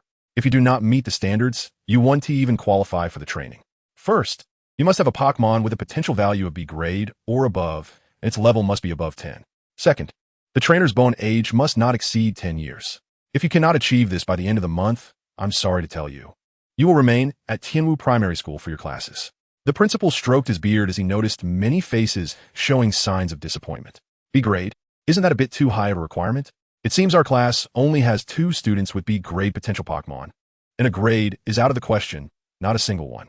Exactly. Using potential value as a measurement standard is too inhumane. I think we should have a match. Whoever wins advances. My D grade potential Ducklet is not to be underestimated. By the way, is no one going to complain about the level 10 standard? My Galbit, although it's B potential, just hatched yesterday and is still level 5. Damn, you're such a lucky guy. I considered you a brother, and you deceive my feelings. Losers. Stop shouting. It's just a B grade potential. Look at the A- grade potential stone crab I bought. How about it? Is this 2 million worth it? I'm asking you. The discussions from the audience even drowned out the speeches of the school leaders on the podium. In fact, since the principal announced the selection at the end of the month, most of the remaining boring speeches were not what anyone wanted to hear. Jiang Xiao raised his head and looked at the gray-haired principal on the high platform. His gaze was intense as he clenched his fists. The status of a reserve member of the Pokémon League. I must secure a spot no matter what. Dad, Mom, I'm here to find you. Puku. Perhaps sensing the determination in Jiang Xiao's eyes, the little food wand in his arms silently tightened its small pink fists. Living without being able to dismantle the family is really tough. Level 10 ISNT, an insurmountable hurdle. Wei Shan knocked on the hard shell of his iron cocoon. For him, the difference to qualify was merely 3 levels. Although Nidoran was at level 9, its potential was only C-, making it an unviable reference target for qualification. Kana. The little Charmeleon stretched out its orange little paw and tugged at the distracted Shaolin. The latter, upon snapping back to reality, instinctively pressed his hand to his chest, where the dark matter ball hanging from the silver pendant was shaking incessantly. Mifine, Charmeleon. Do you also want to join the Pokémon League like Jiang Xiao and the others? Shaolin, for some reason, suddenly had the corners of his mouth lift, and he picked up the little Charmeleon that was tugging at the hem of his clothes. Don't worry, I will help you. Shaolin's words were somewhat puzzling, as if he were not speaking to the confused little Charmeleon in his arms, but rather having a conversation with another version of himself. Half an hour later, the tedious speeches by the school leaders finally came to an end, and the students gradually returned to their respective classrooms. Jiang Xiao put down her backpack and intended to take a nap, but was rudely shaken awake by Luo Donger, who was sitting in front of her. Today, Luo Donger was once again not wearing her glasses, looking a bit more lively and pure like a young girl. Are you going to participate in the selection at the end of the month, you stingy person? Of course. Jiang Xiao raised his head. As long as he made it to the finals, he could earn 100,000 alliance coins. It was hard to imagine any 8-year-old child refusing such a good deal. Not to mention the subsequent guaranteed admission to higher education institutions, obtaining the status of a candidate member of the Elf Alliance, and a series of training rewards like resource allocation, etc. Idiot. There's no such thing as a free lunch. Seemingly feeling that Jiang Xiao's response was too certain. So, do you know what to do after the training? Jiang Xiao shook his head. Let me be honest with you. Across the nation, these children who have been carefully selected will all participate in the direct war against the Dark Alliance in the future. You know about the Dark Alliance, right? Those guys in the Crystal Cave. Aren't you afraid? The Dark Alliance members are so arrogant on our territory, killing at will. If you go to their territory, you will definitely face enemies far beyond the level of Sun Daji. The cost of failure often means death. This applies to both your Pokémon and yourself. I'm not lying to you. Oh, I want to go even more. Jiang Xiaoping replied calmly. You guy, do you have a problem with your brain? Luo Donger stomped her feet angrily, her cheeks puffed up, looking especially cute. Do you think I'm joking with you? So will you go? Jiang Xiao did not answer Luo Donger's question, but instead curiously asked back. Me? I have to go. Luo Donger stubbornly turned her head, and suddenly she thought of something and quickly explained, it's not that I don't want you to go to reduce my competition, so don't misunderstand. I have my reasons for needing to go. I have my reasons too. Jiang Xiao looked into her eyes and solemnly said these 3 words. Then, he cupped Luo Donger's fair little face in his hands and softly said, since everyone has their reasons to go, let's form a team from now on. If I die in battle, I can entrust you to help collect my body. You jerk. Luo Donger pushed Jiang Xiao's hand away, her fair cheeks flushing with a hint of red. She bared her small tiger teeth and threatened him by pretending to bite the air twice. If you die, I won't help you collect your body. Luca. At that moment, Lucario forcibly burst out of its Pokeball and assertively sat on the bench next to Luo Dong, glaring fiercely at Jiang Xiao with its bright eyes. It was as if a father was heartbroken to see his cherished little cabbage being ravaged by a wild boar. Jiang Xiao even felt that if he dared to reach out and touch Luo Donger's little face again, Lucario would surely take his life. Luca. Okay, I get it. No close contact between boys and girls. I was wrong, all right? Jiang Xiao raised his hands in a gesture of surrender, which somewhat dulled the strong malice emanating from the other party. Seeing this scene, Luo Dong couldn't help but cover her mouth and let out a cheerful laugh. Boss, can we discuss something? Wei Shan, a bit shy, scratched his head and approached Jiang Xiao. At the back door of the classroom, dozens of eager faces were looking at him. Upon hearing Wei Shan's request, Jiang Xiao turned back in surprise. Suddenly, outside the classroom, a chorus of youthful voices rang out. Boss Jiang Xiao, please. Chapter 65. Guiding the little fans, he turns out to be a simpleton. Boss Jiang Xiao, please. The boys' and girls' voices were filled with tension and anticipation, making it hard for Jiang Xiao to refuse. After all, they were his loyal fans. It's okay if you don't help. Don't feel morally obligated, Wei Shan said, even though he was the spokesperson for these fans. His stance was always on Jiang Xiao's side. In fact, if Jiang Xiao asked him to chase away all the fans at the door, he would do it without complaint. It's fine, it's just guiding them in Pokémon battles. Not like I'm being asked to catch a few legendary Pokémon for them. Let's go. Seeing Jiang Xiao leave his seat with Little Lucky Egg, Wei Shan and Xiao Lin quickly followed. Are we going to the gym? Yeah, then I'll go with you. My Lucario is not bad either, Luo Donger said, biting her lip, smiling as she pulled her Lucario along. Lucario. Hearing Luo Donger praise him, Lucario immediately struck a few flashy poses. At school, the gym was unusually crowded, perhaps because the principal had announced an upcoming selection at the end of the month. The audience stands on both sides were packed. Looking around, it could almost be described as a sea of people. Look, it's Brother Jiang Xiao. In the audience, a sharp-eyed punk shouted out, instantly silencing the previously lively gym. Following that, many colorful-haired punks on both sides of the stands and in the battle arena bent down at a 90-degree angle and shouted in unison, Brother! At that moment, Jiang Xiao felt so awkward he could have dug a hole to hide in. Beside him, Luo Donger couldn't help but burst out laughing, but the next moment, she couldn't laugh anymore when the same sharp-eyed punk suddenly turned around with dozens of people and shouted, Big sister! Luo Donger was completely stunned, and when she came back to her senses, she cursed, You colorful turtles, don't speak nonsense. I have nothing to do with him. What brother, what big sister? Don't pair me with him. Furious, Luo Donger directly challenged all the punks present to a battle with her Lucario. After a moment of surprise, they eagerly accepted and boasted the classic line, If the knife isn't sharp and the horse too thin, you're not worthy to fight me. Go, little knife soldier. Give it a stylish haircut. Lucario. Use Aura Sphere. Lucario. Boom. Watching the group of punks being pinned down by Lucario, Jiang Xiao silently prayed for them for 3 seconds, then turned to lead the eager fans to the other side of the gym. Phew, Jiang Xiao exhaled, feeling much better in this quieter area. Now, let me see your Pokémon. Understood, Brother Jiang Xiao. The fans threw out their respective Pokeballs, and in an instant, a basketball court-sized area was occupied by several Pokémon. There were many types, including Hitmonlee, Shinx, Electrike, Sandshrew, Oddish Swellow, Tadbulb, and Bulbasaur. Even 2 of the grass-type starters. These are all well-trained. Jiang Xiao looked around and confidently raised his hand. Who wants to go first? Brother Jiang Xiao. Can I go? A boy in a light green suspenders stepped forward, and at his feet was a lazy Bulbasaur calling out. Pokémon. Bulbasaur, level 8, potential. B-gender, female type. Grass, poison ability. Chlorophyll, double speed and sunlight. Held item. None inherited skills. Leech seed, magical leaf basic skills. Tackle. Growl, leech seed. Vine whip skill tutor. Synthesis skill TM. Sunny day remarks. You might see it napping under the sun, and after soaking in plenty of sunlight, the seed on its back will grow robustly. Interesting, it even learned a sunny day move. Jiang Xiao squinted his eyes, assessed Bulbasaur with his naked eye, then nodded, signaling. I'll send out Little Lucky Egg. Yalu. A giant Slaking suddenly burst out of the Pokeball, then loudly roared to express its dissatisfaction. Ah, it's a Slaking. So cool. Brother Jiang Xiao, can I take a picture with it? Please. It's much more powerful than what I saw in the album. I heard Slaking's Fire Punch is incredibly strong. I wonder if my Bulbasaur can withstand 3 punches? Bulbasaur.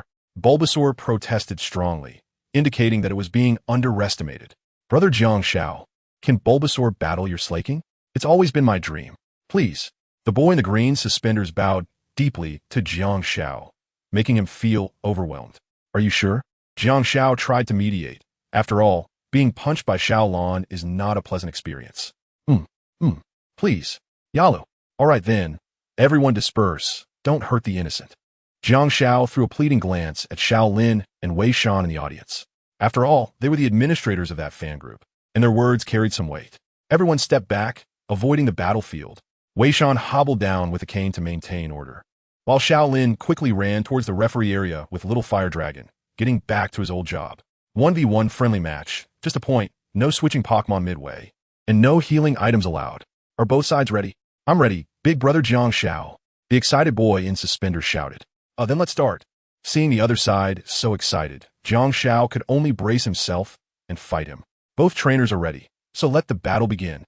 Shaolin waved the flag in his hand, and even he didn't expect that the flag he had just waved would need to be raised again so soon. Little lazy. Use Fire Punch. Bulbasaur, Sunny Day. Jiang Shao and the boy in suspenders shouted at the same time from their respective sides. Then, amidst the roar of the gigantic overactive ape, a punch was thrown, and a cluster of flames ignited on its fist, rapidly expanding until it completely engulfed the entire fist. Inside the gymnasium, the temperature soared sharply. Boom. With a boost of Sunny Day, Bulbasaur cursed its trainer for being an idiot, and then lost its ability to fight in despair. Chapter 66. The Challenger, the Raincoat Boy, and his Mosquito Coil Tadpole. The boy in suspenders was completely stunned. He had just said he would withstand 3 punches from a gigantic overactive ape, but now, after just 1 punch, he was knocked out, leaving him feeling quite upset. Shaolin put down the flag in his hand, shrugging helplessly. You can't pick your opponents like this. Kahana. Little Fire Dragon agreed. Although the move Sunny Day matched perfectly with Bulbasaur's ability Chlorophyll, it also significantly boosted Little Lazy's Fire Punch, coupled with level suppression and type disadvantage. Jiang Shao covered his eyes with a wry smile. To be honest, your understanding of Bulbasaur is a bit shallow. He had already let Little Lazy secretly reduce the power of Fire Punch, but who knew that this boy in suspenders would come up with a Sunny Day, directly maxing out the Fire-type output, making it impossible not to knock out. If possible, when dealing with enemies with type advantages, it's best to use Root or Leech Seed first. That way, the survival ability is stronger. Of course, I'm just suggesting. In real battles, there is no templated order of moves. It requires rational consideration of various factors. Hearing this, the boy in suspenders felt aggrieved, tears welling up in his eyes, almost crying. If Jiang Shao hadn't stepped forward to comfort him, perhaps tomorrow there would be rumors on the school website about him bullying little kids. The boy in suspenders bit his lip and nodded his head vigorously twice. I understand, brother Jiang Shao. Thank you for your guidance. You're welcome. Come again next time. Jiang Shao waved his hand, watching the little fan walk out of the gym door. Its Bulbasaur was seriously injured and needed urgent treatment at the school infirmary. Not long after the boy in overalls left, the spectators in the stands, who had been observing seriously, began to stir again, discussing who should go on stage as cannon fodder. How about I go? My Hitmonkey is really strong. You? Don't joke around. I think you'd be just as good as Bulbasaur. 1 Fire Punch would take you out. Bro, a grass type shouldn't go on stage and embarrass themselves. Let me do it. My Tadbulb is a water type. The Fire Punch from a huge primate can't take me down. Using fighting type Pokémon against normal types is better, right? Who has a fighting type Pokémon? I do. My Tadbulb can use Wake Up Slap, which is also a fighting type move. The boy in the raincoat, eager to try, walked down from the stands. Although his appearance was questionable, the Tadbulb at his feet still looked quite spirited. Pokémon. Tadbulb, level 9. Potential. B gender. Male type. Water ability. Damp prevents the use of self-destruct and explosion moves in battle, and also prevents the activation of the detonator ability. Held item. None inherited moves. Ice Ball. Mud Shot basic moves. Water Gun. Hypnosis. Wake Up Slap. Rain Dance move tutor. None TM. Infatuation remarks. Although it's dangerous, it yearns to go on land. Since it can only waddle, it hurriedly escapes into the water when discovered by enemies. Interesting. As per usual, Jiang Shao stroked his chin, assessing this Pokémon's information. This move combination must effectively counter fire-type moves. Have you made up your mind? Are you going to challenge Happiny or Slacketh? Beside Jiang Shao, Two Pokémon with distinctly different styles walked out from behind and headed straight for the battle arena. Bro, I choose Gigantamax and Teleon. Raincoat Boy clenched his fists, ready to battle. Hey, you guys, why do you always like to challenge higher levels? Jiang Shao covered his forehead, feeling a bit exhausted. Since you've already made up your mind, I won't persuade you otherwise. Little lazy. The Gigantamax and Teleon, having just won a battle, proudly raised its head and continuously pounded its chest, creating an impressive display. A wave of sound emanated from its mouth, causing the audience sections on both sides to shake slightly. Tadpole Rain Dance. The moment the Raincoat Boy finished speaking, the originally clear sports arena was covered by a dark cloud, and then raindrops began to fall from the sky, moistening the air. Jiang Shao closed his eyes, a faint smile appearing at the corners of his mouth. He was quite clever, knowing how to cover up the clear weather left from the last battle. In the rain, Jiang Shao tilted his head back, spread his hands, feeling the coolness of the raindrops on his skin.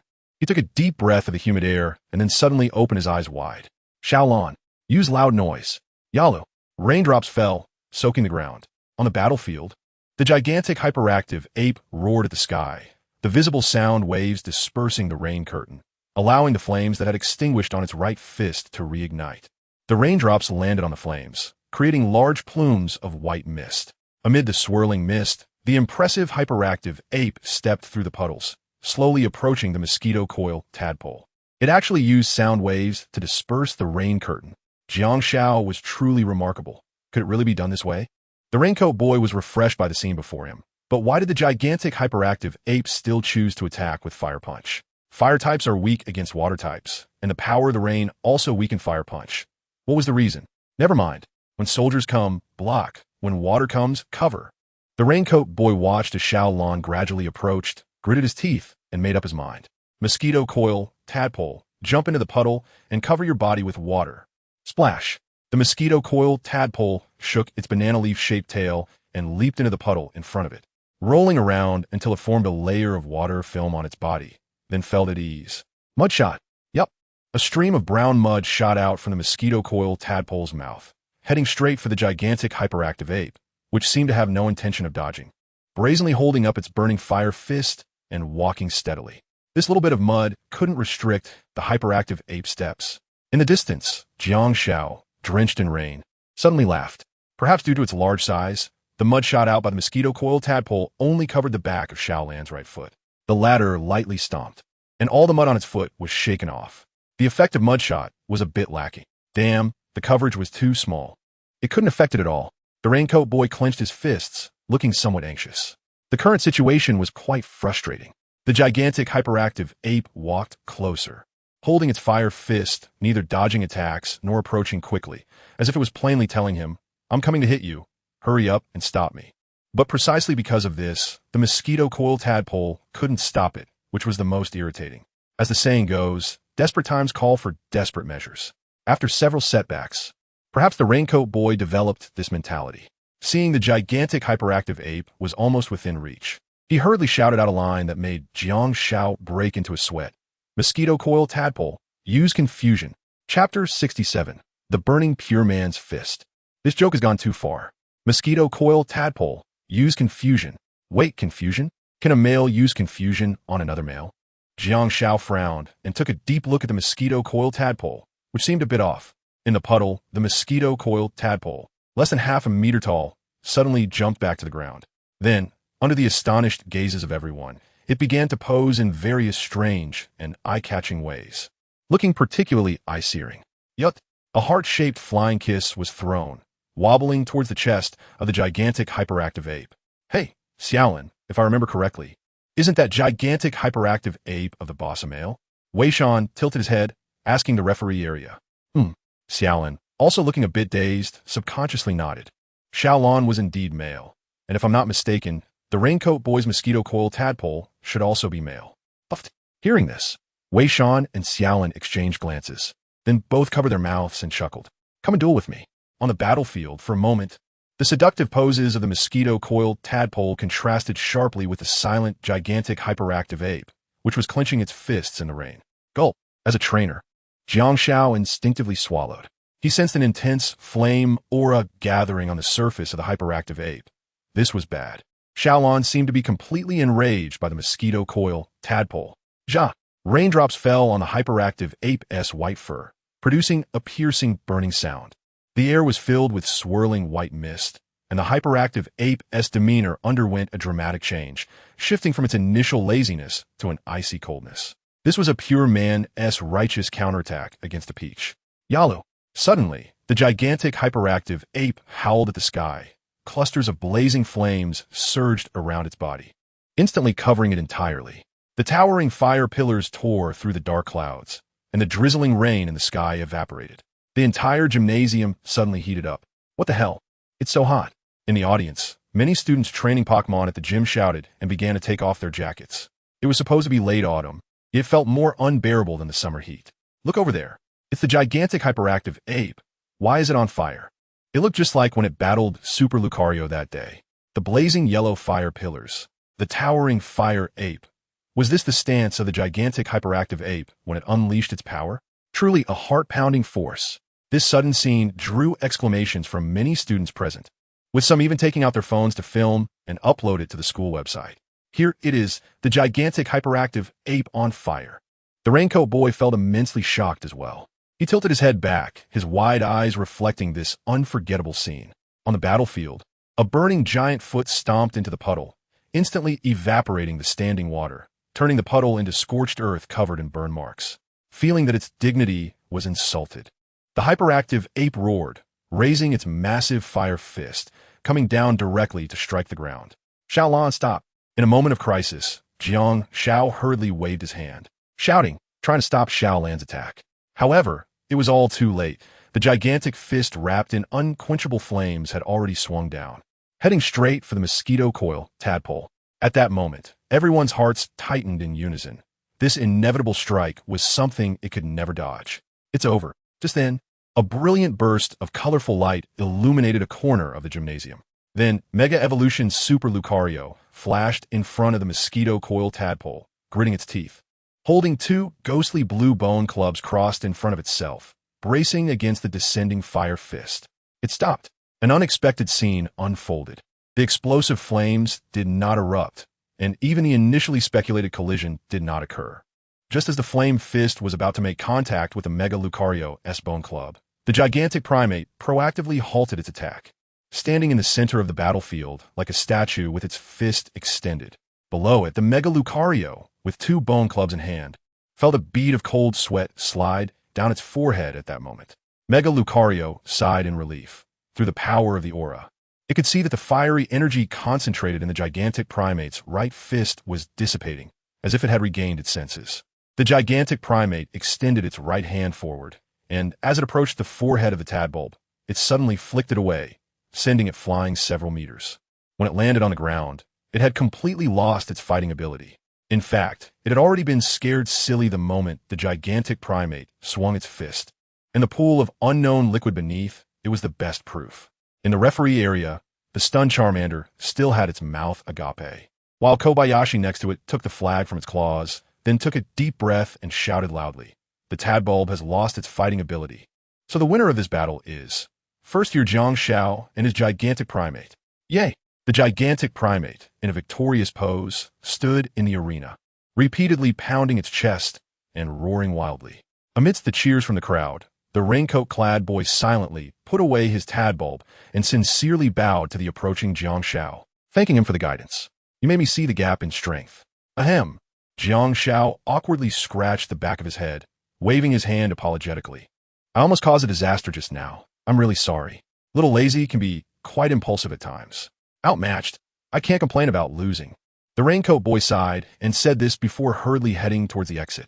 Although the gigantic primate's fist did not fall, it had already completely shattered the opponent's psychological defenses. If nothing unexpected happened, the raincoat boy's tadbulb would carry this shadow for life. Little Lazy, didn't you hear what I said just now? Jiang Xiao didn't give the giant hyperactive ape, who came to take credit, a good face. If he killed the mosquito tadpole with a punch, it would lead to a lot of troublesome issues. He certainly didn't want to be the first-year student to be put on probation. Yalu. Little Lon grinned with a carefree smile, then quietly murmured a few words in Jiang Xiao's ear. Although there was a language barrier, Jiang Xiao could still clearly understand the meaning behind it due to their amazing bond. You mean? Jiang Shao glanced at the raincoat-clad boy who had left in disappointment, his mouth twitching. You never intended to kill the mosquito tadpole. You just wanted to scare it? Yalu. All right, you scared the whole stadium, especially me. Chapter 68. The mischievous little lucky egg, Zhao Mu got totally played. Yalu. The giant hyperactive ape lowered its head in guilt and swore with both hands that it would never act recklessly again. Forget it, since no major incident occurred. Let it go. Jiang Shao raised his hand and shook his head helplessly. You really don't make people feel at ease. He looked toward the audience and saw that the fans were still in shock. So he raised his right arm and shook it twice. Is there anyone else who wants to fight me? The crowd in the stands was silent for a moment, then shook their heads like a rattle drum. Bro, who dares to step up now? Jiang Shao, don't make fun of us. By the way, the giant hyperactive ape's powerful stance after unleashing its strength is really cool. I took several pictures. I can use them as a screensaver at home. I have a question. How can I train to be as strong as Jiang Zhao's giant hyperactive ape? Dummy, isn't there a guide in the group? Do 100 sets of push-ups, 100 sets of sit-ups, 100 sets of squats, and run 10 kilometers every day. When you go bald, you'll become stronger. Hearing the discussion, Jiang Shao couldn't help but smile. He suddenly realized that letting Little Lon show off a bit was actually quite good. It had a great deterrent effect. It saved him from being constantly pestered by these overly ambitious fans who wanted to spar with the giant hyperactive ape to satisfy their curiosity. Puku. The sudden shout from Little Lucky Egg caught Jiang Zhao's attention. Do you want to fight too? The Little Lucky Egg, squatting in the corner and drawing circles, nodded with some resentment. All the attention was taken by Little Lon, making it feel invisible, which annoyed it greatly. Jiang Shao helplessly spread his hands. The fans in the audience didn't want to fight anymore. They couldn't find an opponent. At this moment, Wei Shan and Xiao Lin walked over from the referee area. They glanced at the huge, hyperactive monkey sitting straight in one corner of the battlefield and exchanged surprised looks. The boss is really fierce.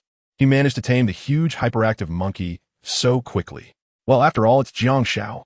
Xiao Lin replied with a smile, while pulling at the dislocated jaw of the little fire dragon.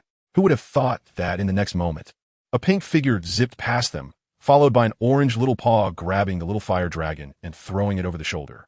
The little fire dragon, who was slammed to the ground, looked bewildered as it raised its head. Standing on its belly was the little luck egg, arms crossed and looking very proud. What the? Boss, what is the little luck egg doing? Wei Shan and Xiao Lin were somewhat at a loss. He wants to find someone to fight. Jiang Shao rolled his eyes and sorrowfully advised the little luck egg. Seeking trouble is something only villains do. We can't learn to be bad, or we'll end up in jail. Saying this, Jiang Shao forcibly picked up the little luck egg from the little fire dragon's belly, which pouted in total resistance. What? Jiang Shao was stunned. Are you saying that if you don't get to fight today, you'll tear down Zhao Mu's villa later? The little luck egg revealed an evil grin. It indeed had a record. Meanwhile, 100 miles away in an underground building, Zhao Mu, who was lurking in the poacher's base, suddenly sneezed. Achoo! He looked around in confusion, frowning, wondering if someone was trying to harm him. Captain, be careful. You've been discovered. A's anxious voice came through the earpiece. Zhao Mu came back to his senses and found himself surrounded by fierce-looking Pokémon hunters and numerous Pokémon in the side passages. His face turned dark. Damn, today is really the worst luck. People from the Pokémon League? A burly man emerged from the poachers, sneering at Zhao Mu, who was trapped. You League's lapdogs are really everywhere. How did you find us here? Everyone, attack. Kill. In an instant, the sounds of battle spread through the side passages filled with poachers. You little rascal are really learning the bad things instead of the good ones. Jiang Shao gritted his teeth in anger. He was actually being threatened by his own Pokémon. Not long ago, he wanted to become the club president, and now he was thinking of causing trouble everywhere. Are you trying to turn me into a supervillain? No way. Jiang Shao directly refused it. No way. Little Fudon puffed up its cheeks, broke free from Jiang Zhao's arms, and then started making a scene on the ground, refusing to leave no matter what. Brother, how about we let Little Fudon and Little Fire Dragon have a battle? Xiao Lin stepped in as a mediator. Little Fire Dragon had also grown a lot recently and needed a real battle to validate its training results. Yeah, boss. The Pokémon's strong desire to battle is a good sign. I couldn't ask for more, Wei Shan said as he threw out a Pokeball, and a bright light burst forth, revealing a newly evolved Metapod. Look, my Metapod won't even move, let alone battle. I don't even know how to train it. No, Metapod really doesn't move before it evolves. Jiang Shao looked at the wronged armored pupa and kindly defended it with a word. The latter showed a grateful look and spat out an electric net towards Wei Shan, indicating that although its body couldn't move, its mouth could still open. All right then, since both of you say so, I'll let this little rascal off today. Borku.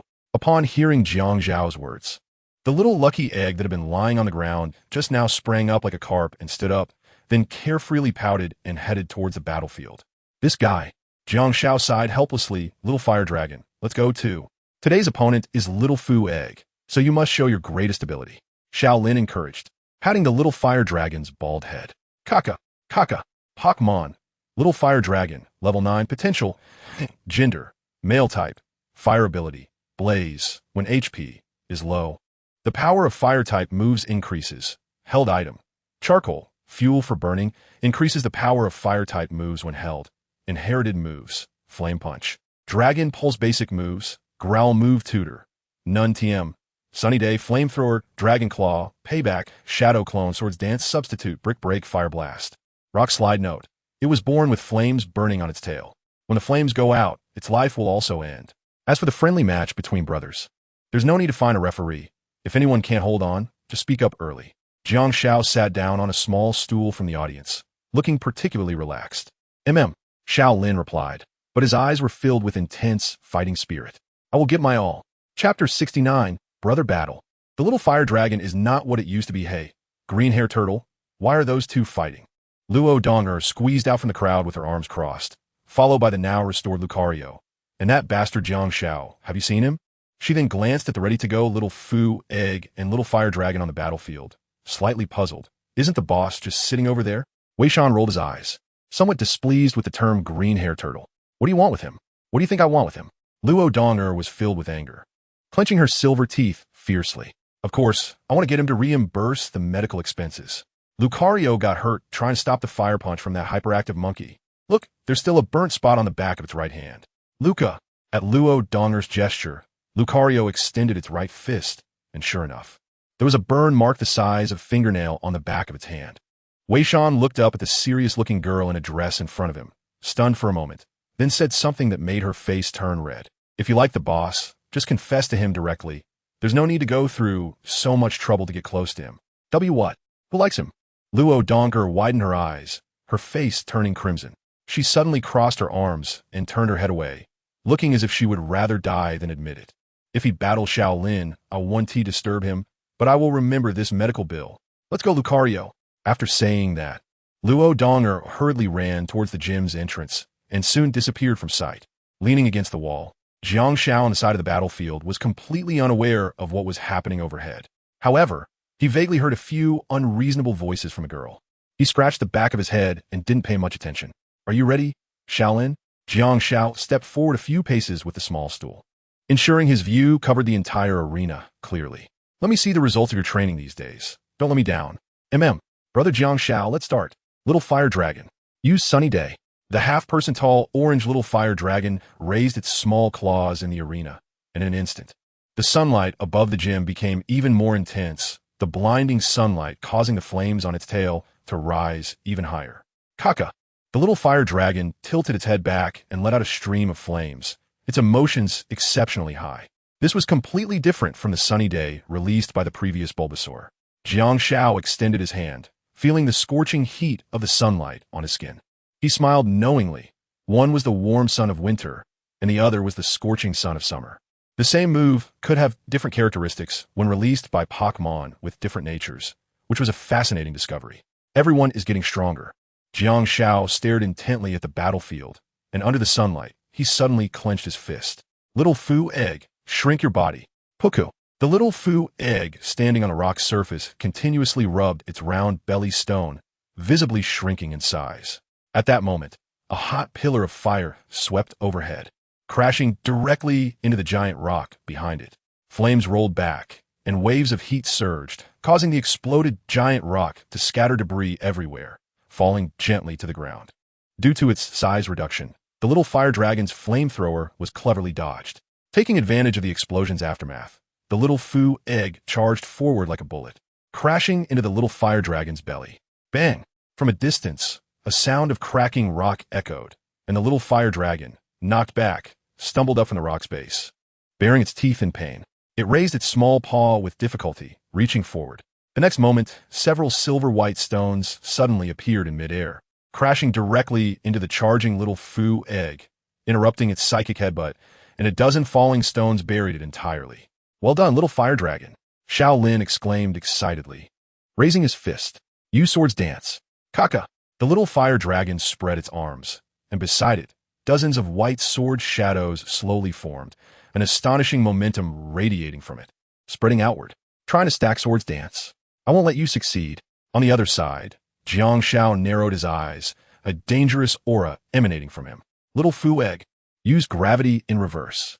As soon as the words fell, a pink light curtain rapidly spread from the pile of falling rocks, and then a feeling of weightlessness hit.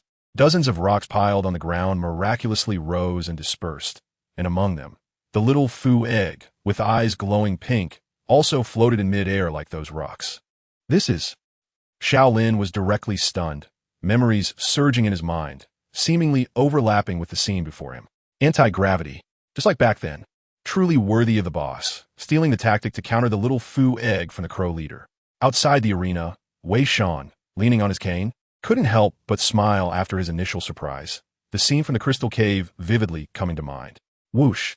The little Fu egg, freed from the pile of rocks, stepped on the floating stones beneath it and quickly approached the little fire dragon. The latter's eyes widened, just about to counterattack, when unexpectedly, a pink little hand landed on its forehead. Smack! Bang! The full-force strike from the little Fu egg was something the little fire dragon couldn't withstand. A dull sound echoed from the ground, and in an instant, a deep pit appeared, with cracks of various sizes spreading like a spider's web, looking terrifying. The little Fu egg, standing at the edge of the deep pit, had no intention of stopping its offensive. It raised its small hand and then flipped entirely over. Simultaneously, the pink light curtain enveloping the battlefield also performed a flip. Anti-gravity turned back into high gravity. As the little fire dragon climbed out of the deep pit, it was caught off guard by this sudden change. Its shoulders felt heavier, and its body staggered, causing its fire punch to miss completely. "Oh no!" Xiaolin frowned slightly, his expression becoming a bit anxious. Little fire dragon, quickly dodge and use shadow clone. Kana! The little fire dragon, having stabilized its stance, continuously dodged the pursuit of the little blessing egg, and after increasing the distance, it stopped and stomped its feet. Instantly, a dozen identical clones appear beside it, with the clones running in different directions to disrupt the little blessing egg's attack, splattering toxic liquid onto the battlefield to reveal its true form. Borku! Hearing this, the little blessing egg nodded its head, then tilted it back, continuously spraying venom like a fountain. In an instant, the entire battlefield was drenched in venom, and the ground turned into a deep purple mire, exuding a dangerous aura. "Found it!" Suddenly, Zhang Zhao's eyes lit up, and he pointed to a spot, shouting, "Over there! Little blessing egg, use thought hammer." Swish! The little blessing egg, having changed direction, suddenly charged towards the little fire dragon, which with a bang, transformed into a Godzilla toy. Substitute. Chapter 70. We will always be friends, right? Substitute. Looking at the tattered Godzilla toy on the battlefield, Jiang Shao showed a hint of surprise, then silently nodded and sat back down on his beloved little bench, realizing he had timed it quite well and had indeed improved a lot. The little blessing egg, feeling mocked, stomped its feet in anger, then picked up the Godzilla toy and threw it into the toxic pit to vent its frustration. At that moment, Xiaolin's voice suddenly rang out. "Little fire dragon, unleash flamethrower." Dodge! From behind the pile of rocks, a pillar of scorching fire erupted, scorching the rocks on either side until they turned a bit red. With such great power, even the spectators like Wei Shan exclaimed in shock. "What's going on? Why has the power suddenly increased so much?" The Iron Cocoon Pokémon expressed great fear. "Look at the little fire dragon's tail. It's burning so fiercely," someone in the audience shouted, and immediately, the confused crowd leaned forward, frowning to look. Sure enough, the little fire dragon, hiding behind the boulders though covered in wounds, had flames at its tail that were unusually high, like a stove that had been stoked with firewood, burning more and more intensely, hinting that it might even reach above its head. "I got it." Wei Shan slapped his forehead, seemingly recalling knowledge taught by Old Tang. The little fire dragon's ability is Blaze, which greatly enhances the power of fire-type moves when its stamina is low. To enhance it this much, it's almost 3 times, right? How would I know? Wei Shan shrugged. Perhaps. The physical conditions of Pokémon can't be generalized. On one side of the battlefield, Jiang Xiao, who was originally sitting on the little bench leisurely, also stood up when he saw the fire pillar. The color of the fire pillar had changed from bright yellow to deep blue, indicating an astonishing increase in power. No way does this blaze ability really have such a powerful effect. Jiang Xiao was somewhat doubtful about life. Soon, the little Charizard, walking on flames, opened its arms again, and a heart-pounding aura spewed from its mouth. The dark blue fire column recklessly unleashed its power on the battlefield. Everything it touched along the way was swallowed and exploded to pieces, with the surrounding area engulfed in flames, turning the battlefield into a massive furnace. Boom! The little lucky egg, caught in the explosion, rolled across the ground, trailing smoke, and a small cluster of bright flames had even stained its pink ponytail. Buku! Buku! The little lucky egg, with its hair ablaze, frantically ran around while clutching the raw stone in its abdomen, appearing quite flustered. Is it burning? Seeing this scene, Xiaolin's expression showed no signs of joy. Their longtime companionship made him clearly understand that one of the little lucky egg's specialties was handling abnormal states. Just as he thought, the little lucky egg quickly regained its composure from the panic and began to shake its bell. The pleasant sound of the bell rang out, and the small flame on its hair extinguished itself before it could expand. Kakna! Buku! The two Pokémon locked eyes amidst the raging fire, and the smell of gunpowder in the air grew stronger. The little Charizard launched its attack first, continuously spewing dark blue fire columns. The little lucky egg ducked, then quickly rushed toward it, determined not to let it get close. The little Charizard's stamina was running low. Watching the furious little lucky egg, Xiaolin pursed his lips and furrowed his brows. Little Charizard, use flamethrower. Kakna!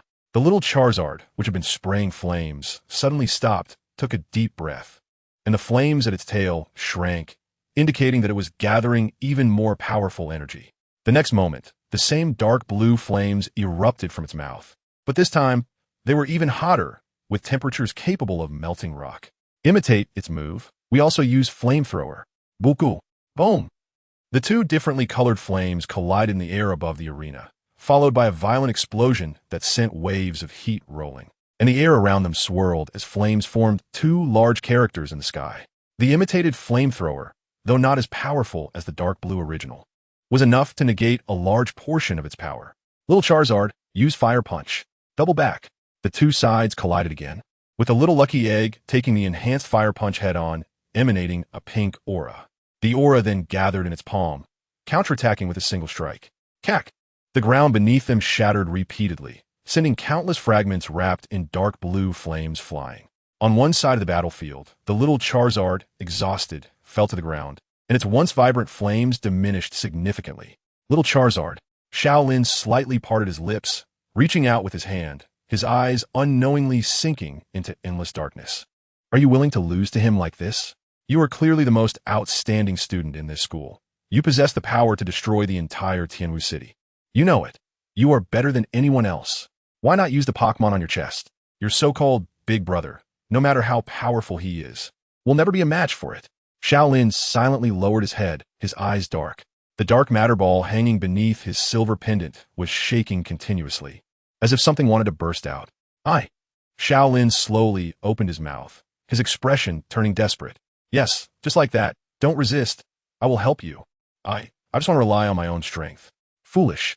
This is your true power, not that silly bald fire lizard. It doesn't deserve to be with you. No.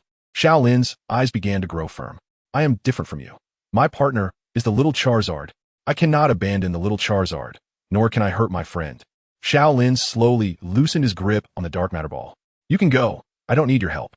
I will work hard to train the little Charizard. You are still the same as before, afraid to face your true self. Have you forgotten? I am you. Both I and it are waiting for your response. Kakna. At this moment, the little Charizard, already awakened from its unconsciousness, tugged at Xiaolin's shirt. The latter silently looked down at the little Charizard, covered in wounds but still grinning at him. Tears sparkled in the corners of Xiaolin's eyes, and then he crouched down and embraced it. Little Charizard, we will always be together. Kakna. Kakna. Xiaolin, are you okay? Jiang Xiao approached from a distance, showing a concerned expression. Why were you standing there in a daze just now? Here, this is a healing potion. Brother, what's wrong? Jiang Xiao blinked in confusion. You are my first friend and my best friend. We will always be friends, right? Jiang Shao was momentarily stunned, then nodded seriously, yes, I will. Chapter 71. The Mischievous Pink Little Devil, 100 Continuous Brain Cracks. No, why does your speech sound so weird today, like a gay person? While nodding, Jiang Shao shifted the topic and asked with slight confusion, you haven't been corrupted by Wei Shan, have you? Boss, what are you guys talking about? At this moment, Wei Shan, leaning on a cane, stumbled over from a distance. As he approached, he saw Jiang Zhao's facial expression twisted together, and when he looked at him, his expression became even more serious. Boss, what are you looking at? Wei Shan waved his hand in front of Jiang Zhao's eyes, his tone strange and exaggerated, like a malfunctioning robot. Am I that good looking? I'm looking at a gay person. Jiang Zhao responded to him with a similar pronunciation. Wei Shan's face turned purple at that moment, and Nidoran at his feet was so moved that he was about to cry. He didn't expect his trainer to be a brother from the same clan, and their intimacy level suddenly surged. Ahem. To cover up the embarrassment, Wei Shan awkwardly hugged Nidoran and then spoke in a slightly stern tone, like a parent, saying, look at Charmeleon. You both started on the same starting line, but now there's such a big gap between you. All right, when we get back, the training intensity will double. If possible, I hope you can train for 23 hours a day. Don't forget we still have a moonstone. It's almost rusting, you know? Nidoran drooped his ears and sighed helplessly. Life is tough. It's like crawling on the ground while pots fall from the sky. How can it be the same? Charmeleon is level 9, and so is it, but their potential values differ by 2 levels, and the number of skills is directly doubled. Headbutting? Can a moonstone rust? Hearing this, Xiaolin scratched his head in confusion. Could it be that the one teacher Tang gave you is fake? This is a way of expressing language. Wei Shan felt a bit embarrassed. Xiaolin could be quite off sometimes. Meanwhile, after downing a whole bottle of healing potion, Charmeleon's visible wounds decreased significantly, and the whole dragon looked more energetic. With a flick of its tail, Charmeleon shook off the lethargic flames at the tail, which gradually rose until it returned to its original appearance. At this moment, little Fu Egg, who was holding Jiang Zhao's calf with only half of its head sticking out, covered its mouth and revealed a mischievous grin. It lifted a raw stone from its abdomen and hurled it at the flames on Charmeleon's tail. The next moment, with a loud bang, the rising flames shot over Charmeleon's head and ignited Wei Shan's wooden cane. Oh no, it's on fire. It's burning. Wei Shan screamed as he dropped the cane on the ground, while Nidoran hurriedly rushed over to help put out the fire. Charmeleon, who suspected it had done something wrong, lowered its head with an apologetic expression, its 2 orange paws gently touching each other in front of its chest. Seeing this, little Fu Egg, who successfully caused trouble and framed someone else, grinned without a care in the world.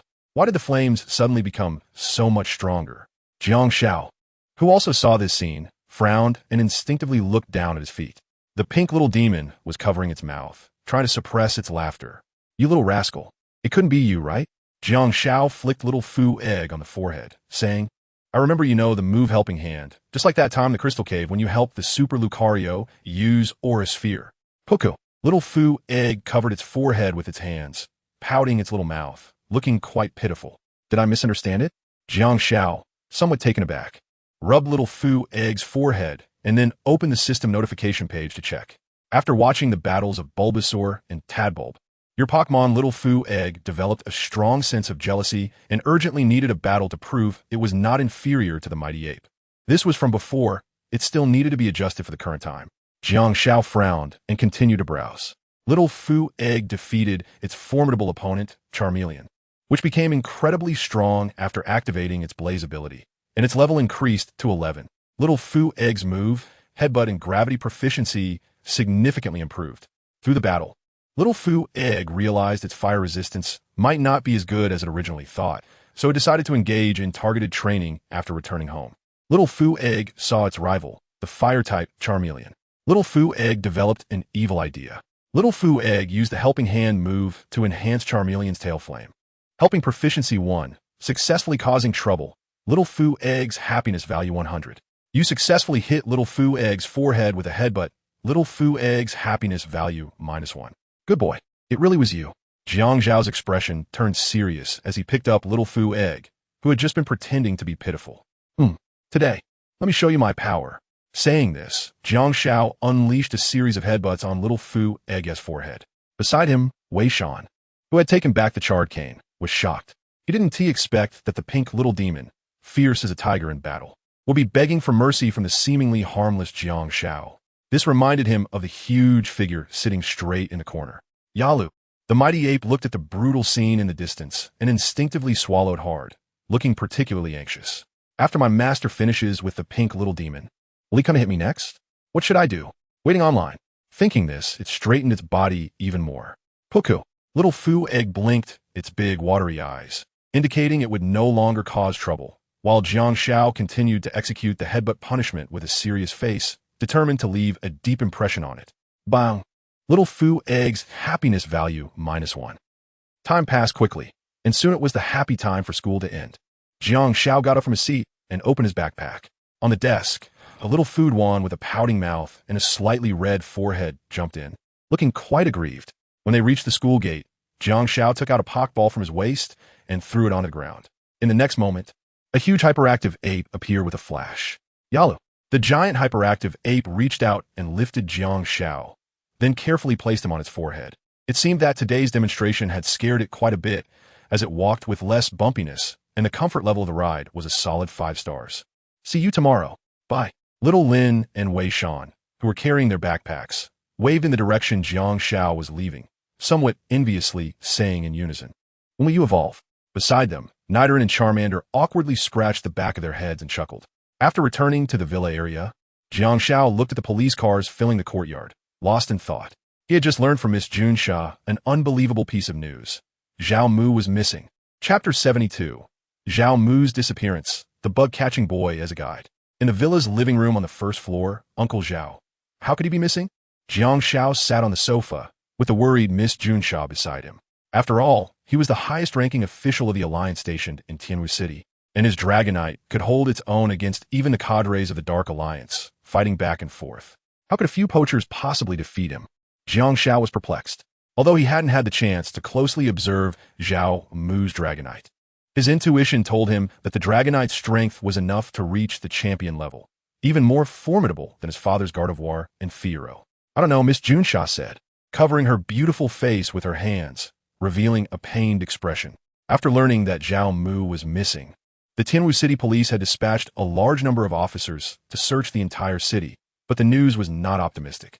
I heard from A's that Zhao Mu was originally lurking in the underground base of the poachers, but somehow he suddenly sneezed, and then he was discovered. When the communication was cut off, he was being attacked by dozens of poachers.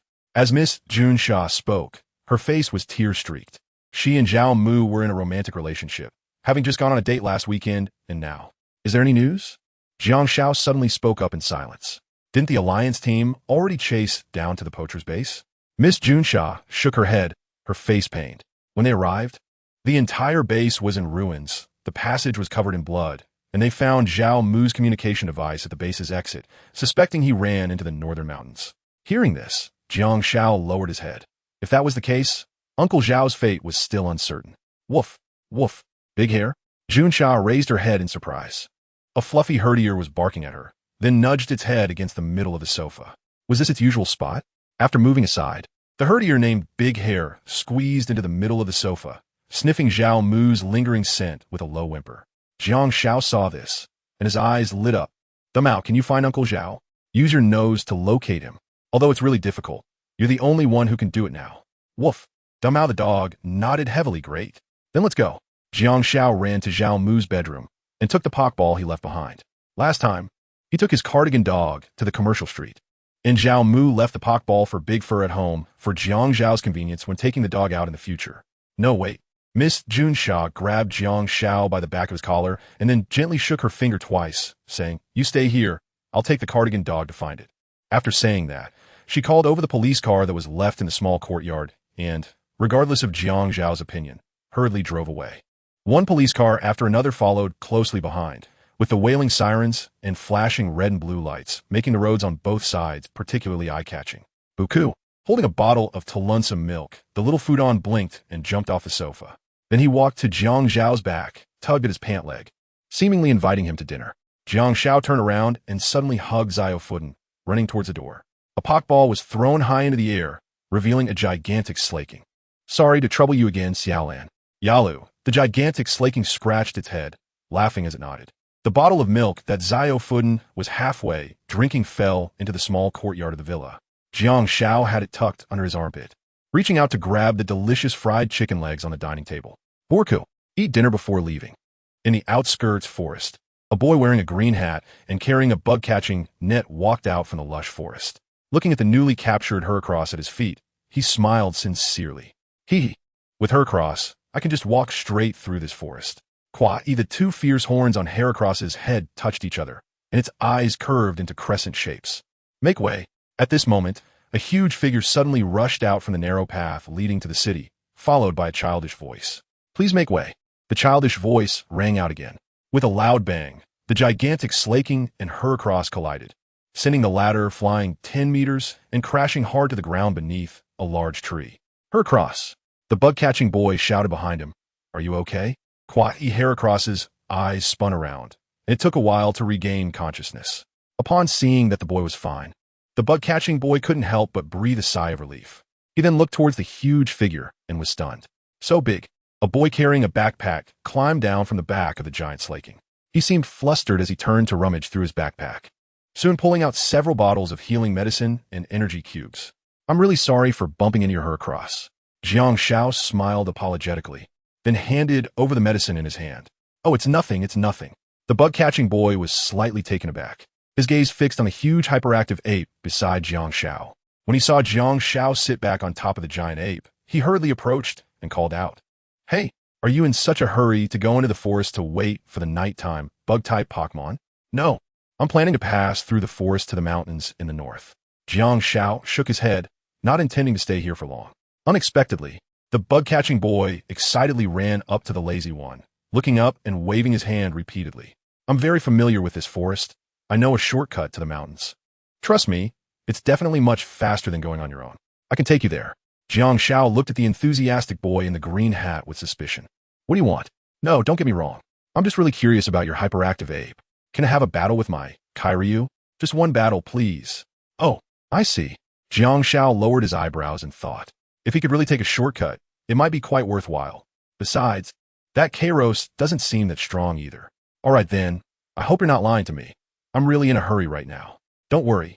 I know the forest better than I know my own home. The bug-catching boy grinned widely, laughing heartily. Pokémon, Kairos, level 17, potential, gender, male type, bug ability, hypercutter, attack cannot be lowered during battle, held item, sand scale fruit, when held by Pokémon. Its speed increases in times of crisis. Inherited moves, Fury Cutter, strength basic moves, Pin Missile, harden, low, kick cut, X-Scissor, move, tutor, Earthquake TM, Stone Edge Note. Although it has a sturdy body, its weakness is being afraid of the cold. At night, it buries its body and leaves to sleep. Chapter 73, Forest Battle, the unyielding counterattack of Bug King Kairos. Here it is. The bug-catching boy walked into a clearing in the forest, waved his hand behind him, and continued deeper, as there were too many wild Pokémon. Jiang Shao nodded, turned around, and looked around. Compared to the common shrubs and the dense sea of trees in the forest, the place chosen by the bug-catching boy was indeed quite rare. Towering trees stood like guards on both sides, while open grasslands stretched out in front and behind.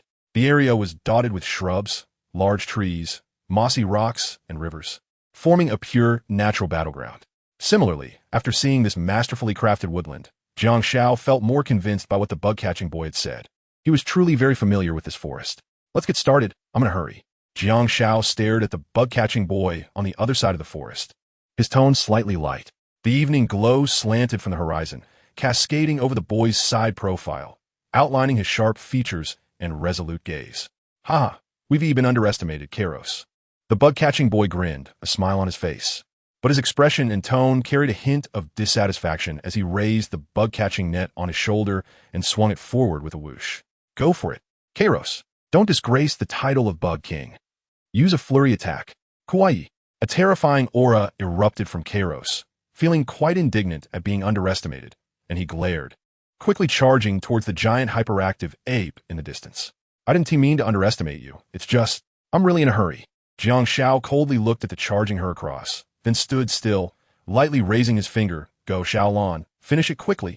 The massive Simisage, sensing its trainer's determination, suddenly leaped out from Jiang Zhao's side and landed on the grass. It howled at the sky, and the surging airflow spread out from its body, causing the ground to tremble with countless branches and weeds being blown away. This intimidating momentum left Heracross, who was on the offensive, stunned in place, and its prepped attack dissipated unwittingly. The massive Simisage is fierce. Stop dawdling. Heracross, move! The bug-catching boy shouted anxiously from his side. He had already seen the power gathering on the right arm of the massive Simisage, emitting a white glow that crushed the vegetation. Gah! Stifling its fear, Heracross ultimately jumped away just before the shadow of the Simisage fell over it.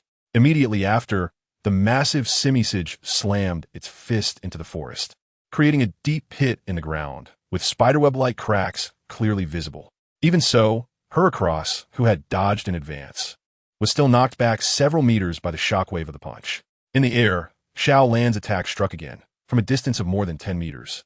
Visible sound waves erupted from the mouth of the massive Simisage, blowing away the bushes along its path, and uprooting a tree as thick as two people could hug.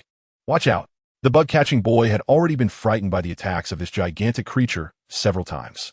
Seeing the large tree approaching, he hurriedly shouted, Heracross, use cross-chop. Gah! Swish! Swish! Two intersecting white lights flashed, slicing the colliding tree trunk in half. Just as the severed trunk fell from both sides, the silhouette of the massive Simisage emerged from the distance, leaping here and raising its right arm, crashing down with unstoppable force. Clamp! Boom! The large pincers above Heracross's head successfully clamped down on the Simisage's right arm at the last moment, but the downward force still bent its knees, causing it to kneel suddenly. The strength of the massive Simisage was intensifying, and Heracross was struggling, unable to rise. Even the pincers above its head were on the verge of shattering. Come on, Heracross, you are the Bug King. Believe in your strength. The bug-catching boy shouted, his eyes wide open. Gah! Gah!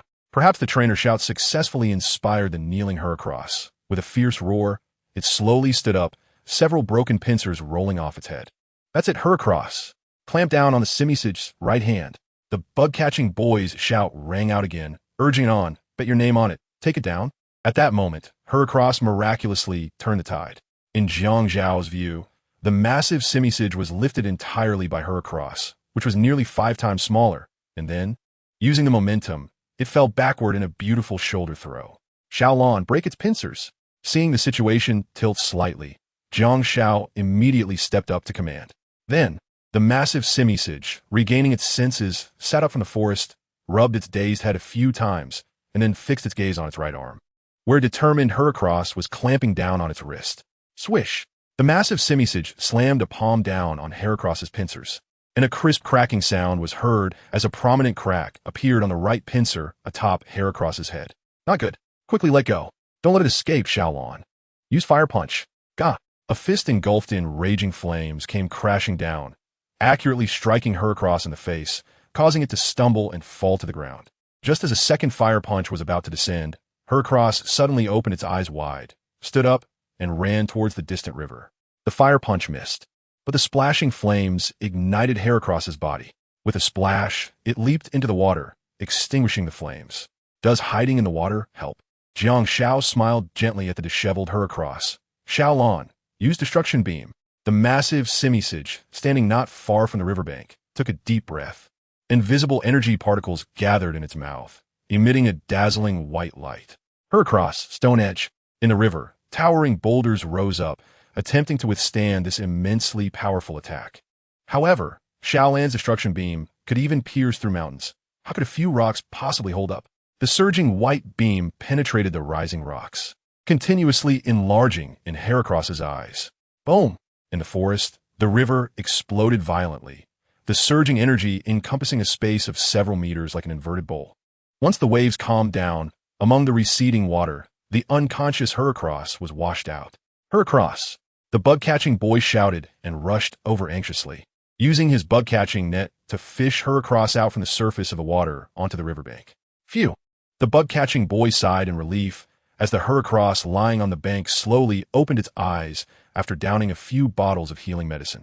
Upon seeing the gigantic head before it, Heracross jumped up with a whoosh and assumed a defensive posture with its pincers crossed.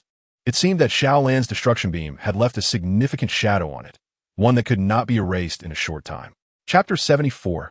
Crossing the Forest. Crisis of the Night. Gah! Seeing Heracross's exaggerated reaction, The massive simisage awkwardly scratched the back of its head and extended its right hand with a friendly smile. This scene had an implication of not fighting, but becoming acquainted, as Heracross, on the verge of having its pincer shattered, still found the opportunity to counterattack decisively, lifting Xiao Lan entirely and using the momentum for a shoulder throw. This made Xiao Lan regard it with newfound respect and acknowledge its strength. However, Heracross seemed much more reserved regarding the goodwill displayed by the massive simisage. After lifting its claws for a handshake, it swiftly pulled back, not giving Xiao Lan any more chances to grab it, fearing that the latter might launch another fiery fire punch.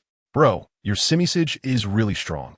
Compared to Heracross's cautiousness, the bug-catching boy had completely switched sides. Seeing Jiang Xiao approaching from the other side of the forest, he hurriedly greeted him. Your Heracross isn't bad either. Jiang Xiao revealed an official smile. By the way, the battle is over. When can you take me to the shortcut to the northern mountains? Oh, the bug-catching boy awkwardly slapped his forehead. Sorry, I was too excited just now. I haven't encountered a peer as strong as you in a long time. Let's go. It was already dark. If they waited any longer, even he wouldn't dare to go there. The wild Pokémon that roamed at night were no pushovers. I forgot to tell you earlier, my name is Yiyu, and I'm a man aspiring to become a bug-type champion. The bug-catching boy, carrying his net, chatted and laughed in the forest. What's your name? Jiang Xiao. Deep in the forest, the cold night wind howled through the trees, and a half-moon hung high above, casting silver glimmers. The two individuals walking in the woods crouched down, their eyes alert as they looked ahead, where a fierce centipede king blocked the path. Brother, he's not an easy guy to deal with, said the bug-catching boy Yiyu in a low voice. His level is a bit high. Jiang Xiao nodded, a hint of hesitation showing on his brow. But it's still worth a try. Wait, just as Jiang Xiao was about to make a move, the bug-catching boy suddenly called out to him. My butterfly can use hypnotic powder. Maybe we can avoid a fight and just go around it. Saying this, Yi took out a Pokeball from his waist and quietly threw it. Under the moonlight, a butterfly with ocean patterns flapped its wings and flew through the forest. Pokémon, colorful butterfly, level 21, potential, B gender, female type, bug. Flying ability, compound eyes, increases the accuracy of moves by 30, held item. Priority claw, a light and sharp claw that allows the holder to sometimes act before the opponent. Inherited skills, paralyzing powder. Poison powder basic skills, string shot, gust, hypnotic powder, dreamlight, absorb kiss skill teaching, tailwind. Electroweb skill disc, dream eater remarks. Depending on the climate and soil of the region they inhabit, Pokémon with different wing patterns will scatter colorful powder. A good ability. Jiang Xiao glanced at the information panel of the colorful powder butterfly, revealing a faint smile. With its compound eye characteristic, the colorful powder butterfly's release sleep powder has an almost 100 success rate. Coupled with its priority move, the centipede king before him was no longer a threat. Colorful powder butterfly, go use sleep powder. The bug-catching boy waved his hand forward, and the colorful butterfly hovering above his head immediately fluttered gracefully over. Under the moonlight, the colorful powder butterfly danced into the dense treetops, and then brilliant powder scattered from its wings, enveloping a large area of open ground in the cool night breeze. The centipede king, just emerging from its nest to hunt weak Pokémon, hadn't even had time to start its meal before being lulled into a deep sleep by the falling powder, ultimately collapsing onto the grass, unconscious. The heavy snoring was jarring to the two.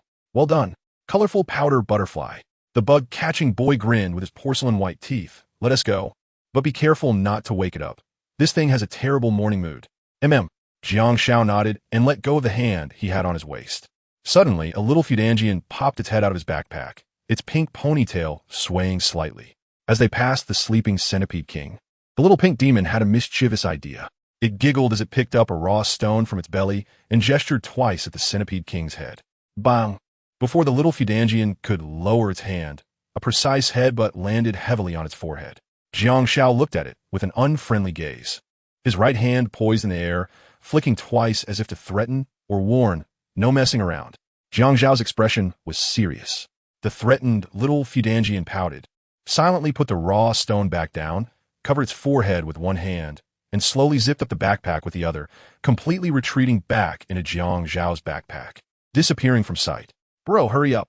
The bug-catching boy, who had already moved ahead, whispered urgently, waving to Jiang Xiao. The hypnosis powder from the colorful butterfly is about to wear off. We need to go. Noticing the centipede king stirring beside him, Jiang Shao no longer hesitated and quickly climbed up the steep slope. After passing the valley in front, they would reach the northern mountains. Following the direction of the bug-catching boy's finger, a chasm-like crack came into view. Perhaps this was the shortcut he mentioned, hidden quite deeply. Jiang Shao sighed, saying that such a place could probably only be found by Yi Yu, who was familiar with the forest. The two hurriedly walked toward the crack ahead, unaware that a predator in the darkness had already set its sights on them. Just as the bug-catching boy reached out to touch the side of the rock wall, a pair of crimson eyes lit up in the bushes. "Be careful," Jiang Shao shouted loudly and quickly pushed Yi Yu aside. In his original position, two poisonous stingers radiating a dangerous aura were firmly embedded in the grass. Ah, how terrifying. Pokémon, Ariados, level 31, potential, C gender, female type, bug, poison ability, insomnia, will not fall asleep during battle, held item, poison sting, a small poisonous needle that increases the power of poison-type moves when held, inherited skills, toxic spikes, lunge basic skills, Venoshock, poison sting, string shot, night slash, poison fong skill tutor, bug bite TM, none notes. It roams around every night in search of prey. When it finds a target, it uses string shot to immobilize the opponent and then bites into it. Brother, I think we're in big trouble. Looking at the unfriendly Pokémon in front of him, Jiang Shao forced a bitter smile and regrettably informed you that this Ariados doesn't eat the sleep powder from your Butterfree at all. Chapter 75, Night/Predator. Ariados Gulu. The startled bug-catching boy clumsily got up from the ground. When he saw the two poisonous stingers less than half a meter from his toes, his heart shook, and he couldn't help but swallow hard. If Jiang Shao hadn't pushed him at that moment, he might have been pinned to the bushes by those two stingers. Thinking of this, Yi Yu's gratitude towards Jiang Shao was beyond words. Is it because this Ariados has the ability insomnia that it isn't affected by sleep powder? Jiang Shao nodded, his gaze focused ahead. Its level is very high. We definitely can't run away. I need your help. Brother, just say what you need. My life was saved by you. What else can I help with? The bug-catching boy readily agreed. Does your Butterfree have Tailwind? If so, just use it directly. Jiang Shao reached for his waist, gripping a fiery red and white Pokeball in his palm. Little Lon needs time to stack bulk up, so please hold on for a moment. As he pressed the button, the Pokeball quickly enlarged and was thrown forward. Yalu, the giant Ambipom that was called back, roared in the forest with its arms wide open. Some weaker, wild Pokemon, upon hearing it, turned and ran towards the forest's edge. In the distance, beneath the rocky wall in front of the ravine, the plate-sized Ariados had crimson eyes and was coiled in the messy bushes. The fangs at the front touched each other, producing a crisp, clinking sound. The hunt begins. Swish! Ariados shot out several threads diagonally upward, firmly entangling the Butterfree that was hovering above Yi Yu's head. As it struggled, the Butterfree fell from the air. As soon as it landed on the ground, Ariados used its silk to guide the captured prey towards its mouth. Butterfree, use Gust to break free. The bug-catching boy was sweating nervously. Brother, are you ready over there? I really can't handle this thing. Almost there. Jiang Shao replied with a sound. He was also watching the battle ahead. Behind him, the giant overactive ape was busy stacking fitness buffs on itself, each layer of fitness significantly enhancing its attack and defense. Currently, it had stacked 3 layers. On the other side, the colorful powder butterfly was being dragged towards the bushes by silken threads, constantly flapping its wings. A visible gust of wind was howling around it, slicing the threads that bound it into fragments. Fly up, colorful powder butterfly. Use Tailwind, the bug-catching boy shouted, clenching his fist. At the same time, the freed, colorful powder butterfly let out a few soft chirps, then flapped its ocean-like deep blue wings and soared high into the sky. In the forest, a gentle breeze blew, and the colorful powder butterfly's speed suddenly doubled. A strong wind surged from behind, not from any Pokemon's move, but from the overactive ape's rapid charge after stacking 4 layers of fitness buffs. With the gentle breeze in the forest, its speed also significantly increased, and, at a speed that no one could see clearly, the massive overactive ape raised its right arm and leaped into the air, landing in front of the chasm. Boom! The ground trembled beneath it, and a large pit was smashed into the bushes in front of the chasm. The backflow of air flattened a 20-meter radius, sending grass and trees flying in the forest. Ariados tried to dodge to the side as the overactive ape's fist came crashing down, but was still hit by the shockwave, sending its body flying out. After a brief struggle with a furrowed brow, it suddenly opened its eyes wide, its crimson gaze looking especially eerie under the moonlight. like a specter reaping lives in the night. Swish! Ariado's form swayed, leaving behind a similar dark shadow in its original position. The shadowy Ariados slipped into the darkness, and when the giant overactive ape approached with its fist raised, it silently emerged from the shadow beneath its feet, then immediately lunged at it with a piercing scream. Its sharp spider legs and mouth parts were its weapons, and in the chaos, it continuously struck the overactive ape's vital points. This is Shadow of the Night. The bug-catching boy, now far from the center of the battlefield with the colorful powder butterfly, looked horrified and shouted, "It even learned this, and is using it so skillfully." After all, it was a ghost-type move, making it hard to defend against. Jiang Xiao squinted coldly. In the distance, the giant hyperactive ape, which had been ambushed by the Shadow of the Night, had now regained its senses from the chaos and shattered the illusion with a fiery punch. "Be careful. This guy is coming again." Yalu. Xiaolan's expression was serious. The surrounding grass and trees were moving, and the predators lurking in the darkness were looking for the right moment to launch their attack. In the dark, the scarlet eyes lit up again, and the Ariados that sprang from the shadows pounced fiercely on the giant hyperactive ape, then raised its head and quickly bit down on its back.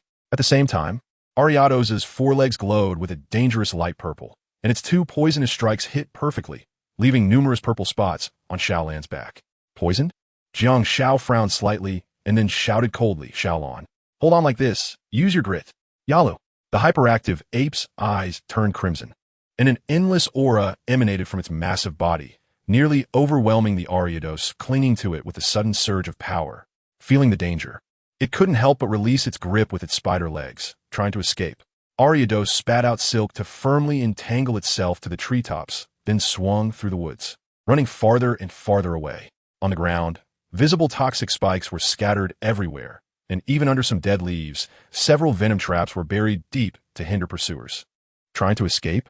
Jiang Xiao looked at the Alitos swinging on the trunk like Spider-Man and sneered, then pointed forward and shouted, "Xiaolan, let it taste the feeling of being swept by the beam.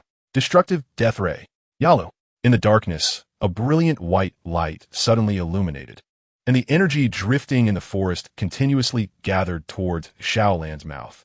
When it reached a certain critical point, a blinding beam of light erupted like a flood, instantly destroying all the grass and trees in its path.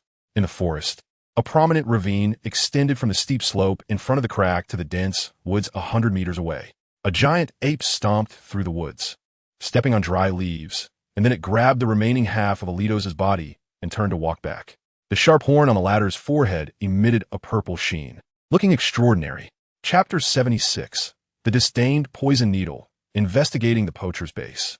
Brother, the insect-catching boy Yu looked at the half-corpse held in the giant ape's hand, his face filled with horror. "Is it dead?" "It's completely dead." Jiang Xiao revealed a set of porcelain-white teeth and nodded slightly. Then, in front of Yu, he pulled the purple horn off Alitos' forehead. The item poison needle was of much higher quality than the common poison needle available on the market. Jiang Xiao fiddled with his trophy for a while and finally revealed a satisfied smile. He decided to give it to Little Fu Egg first, as it happened to know a poison-type move. Wuku. As soon as it heard that its trainer was going to give it something good, Little Fu Egg, who had been squatting in the backpack and drawing circles, suddenly lifted its head. It pulled open a corner of the backpack and extended its little pink hand to snatch the poison needle that Jiang Xiao handed over. This little rascal. Jiang Xiao let out a bitter smile in helplessness. This thing was originally meant for it, and no one would snatch it away. However, the next scene left him a bit dumbfounded. He saw that the Little Fu Egg, which had just snatched the poison needle not long ago, suddenly let out a strange cry from the backpack. Immediately after, a corner of the backpack's zipper opened, and the poison needle, glowing with a purple light, was thrown out by it. Jiang Xiao was taken aback. How could it refuse such a good item? It was truly unbelievable. Buku, buku. Little Fudon angrily popped out of the backpack, waving its small pink fists as if complaining to Jiang Xiao. The latter looked in the direction it was pointing, and sure enough, Little Fudon's favorite hiding pants had several holes poked in them, with noticeable purple spots appearing on its abdomen, indicating it had been poisoned. The sound of healing bells rang out, showering countless green light spots. Little Fudon and the hyperactive ape sat on the grass, bathing in the sound of the bells.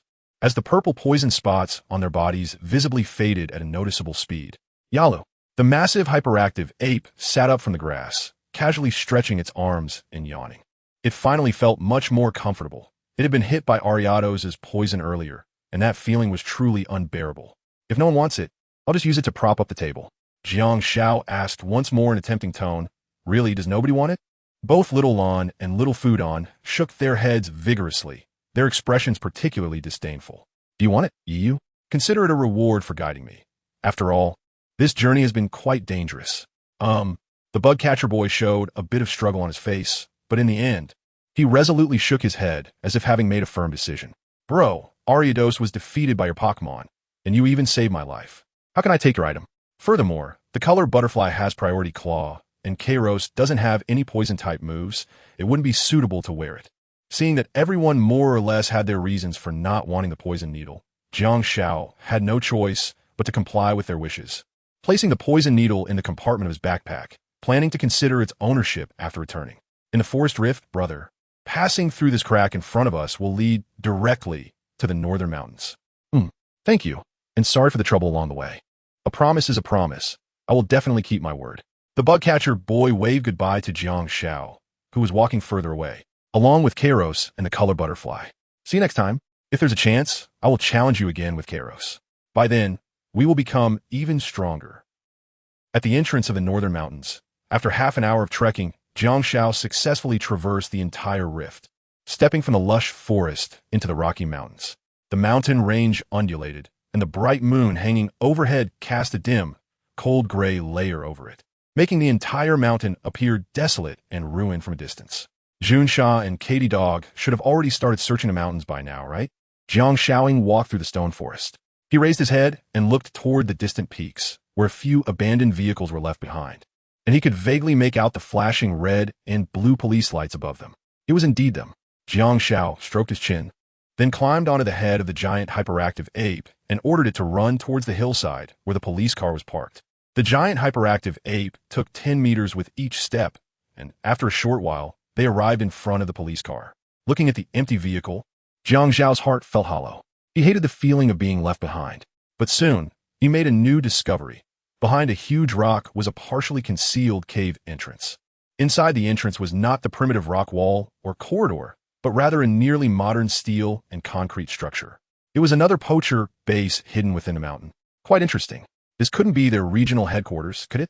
The information he learned from Junsha indicated that Zhao Mu's disappearance was likely related to a poacher organization operating in the dark side of Longhua, and the underground structure in the suburbs of Tianwu City was merely the tip of the iceberg.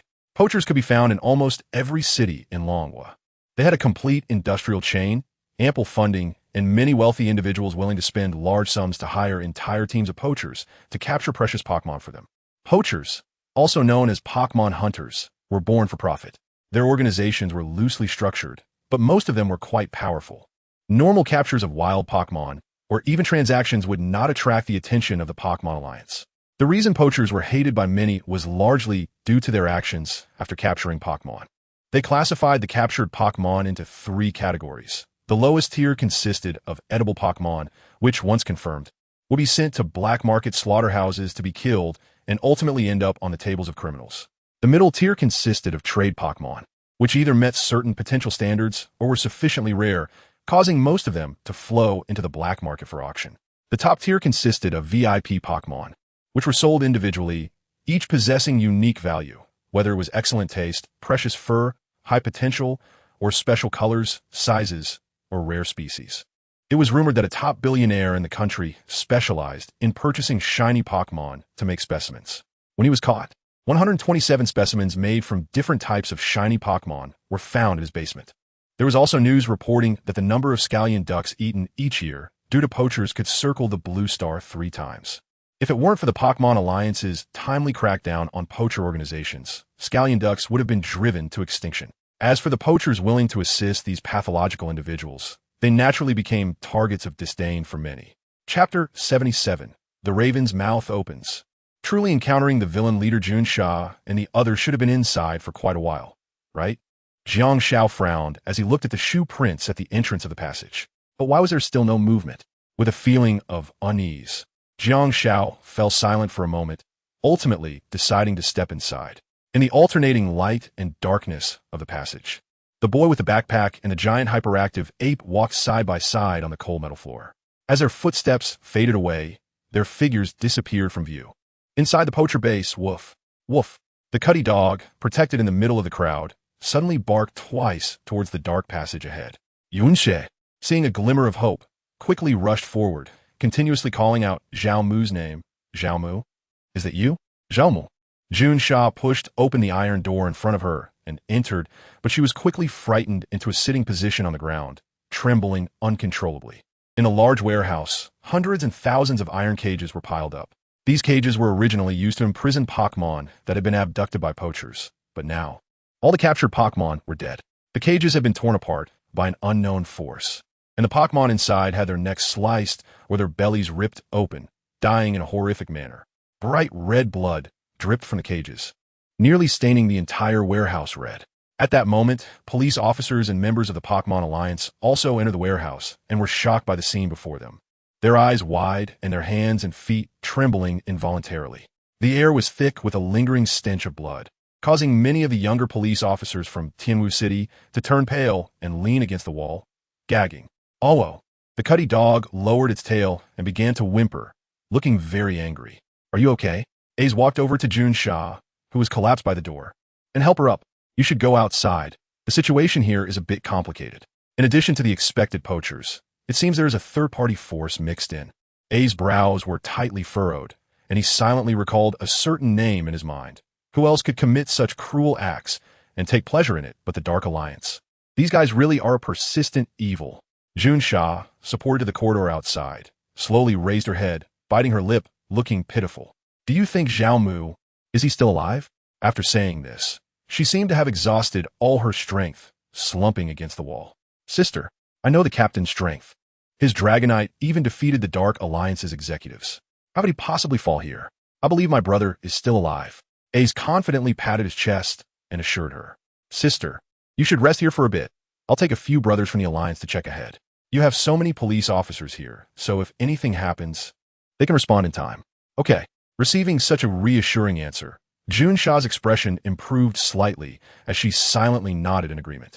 Just as Ace turned his back, the confident smile on his face was replaced with a mask of concern. He took out the communication device Zhao Mu had lost at the previous poacher base and murmured, Captain, please don't let anything happen to you. Meanwhile, Jiang Xiao, who had completed the first half of the journey, encountered no obstacles and moved smoothly. Aside from the occasional noticeable bloodstains in the passage, everything seemed fine. Where is everyone? Jiang Xiao raised a deadly question. Such a large poaching base couldn't possibly have no one around, right? Thinking this, he began to take an unconventional route. The base was interconnected, with one main path and often some locked iron doors or open secret passages on either side, leading to unknown places. Which path were Jun Sha and Zhe taking? Jiang Xiao peeked into one of the dark passages. It was pitch black, and he couldn't see his hand in front of his face. What if I encounter some bad guy? He started to feel worried.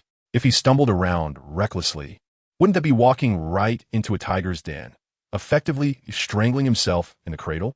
As he thought about this, Jiang Xiao pulled his foot back from the dark passage and decided to stick to the well-lit main path. Just then, a sudden sound of hurried footsteps erupted from the dark door he had just stepped towards, and a bloodied fat man, with 3 bloody scratches on his stomach, emerged. Looking terrified, Jiang Xiao paused and looked back, seeing the fat man who had just emerged from the dark passage, his mouth agape and dazed. Who are you? The two strangers spoke in unison. After a brief silence, both drew their pokeballs from their waists and threw them at each other. Sloth. Golem. The deep roar of the giant sloth echoed through the entire passage, its massive body directly blocking Jiang Zhao's path and separating him from the suddenly appearing fat man. Not far away, a severely injured golem appeared. Pokémon. Golem.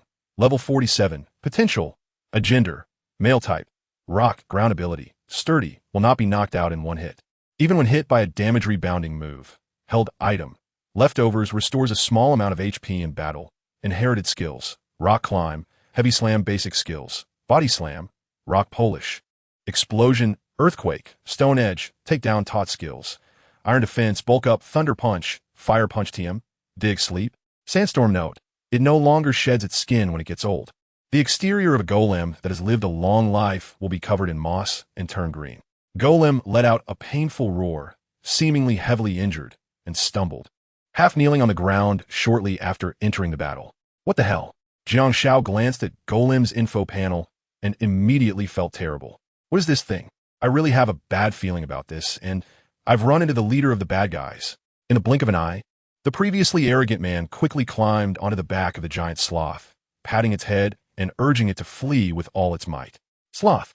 The giant sloth seemed to realize that this half-damaged enemy was not easy to deal with, quickly supporting its trainer and running deeper into the poacher's base. Seeing this bizarre scene, the fat man, covering his wound, couldn't he help but breathe a sigh of relief, then wiped the cold sweat from his forehead and leaned against the wall, walking in the opposite direction. Chapter 78. The legendary giant, Regirock Thud. Thud, thud. A series of noisy footsteps echoed from the previous dark passage, and then a dozen oddly dressed men and women rushed out one after another. They ran. A burly man stood in the passage, looking around with a puzzled expression. Then, frowning, he squatted down by the wall at the entrance of the dark passage. A pool of bright red blood on the ground was strikingly noticeable. He pointed at the blood on the ground, stirred it, and then brought it to his mouth. Huh! The burly man spat out a mouthful of blood-stained spittle, then shook his head and said coldly, "The blood is still warm." He ran that way. "Don't let that fat man out of the base. Go! Block him. Yes, wild dog." The dozen or so men and women beside him bent down in agreement, and then turned to run toward the entrance of the poacher's base, following the trail of intermittent blood as their best guide. Seeing his subordinates run far, the burly man couldn't help but spit on the ground, cursing, "Damn it!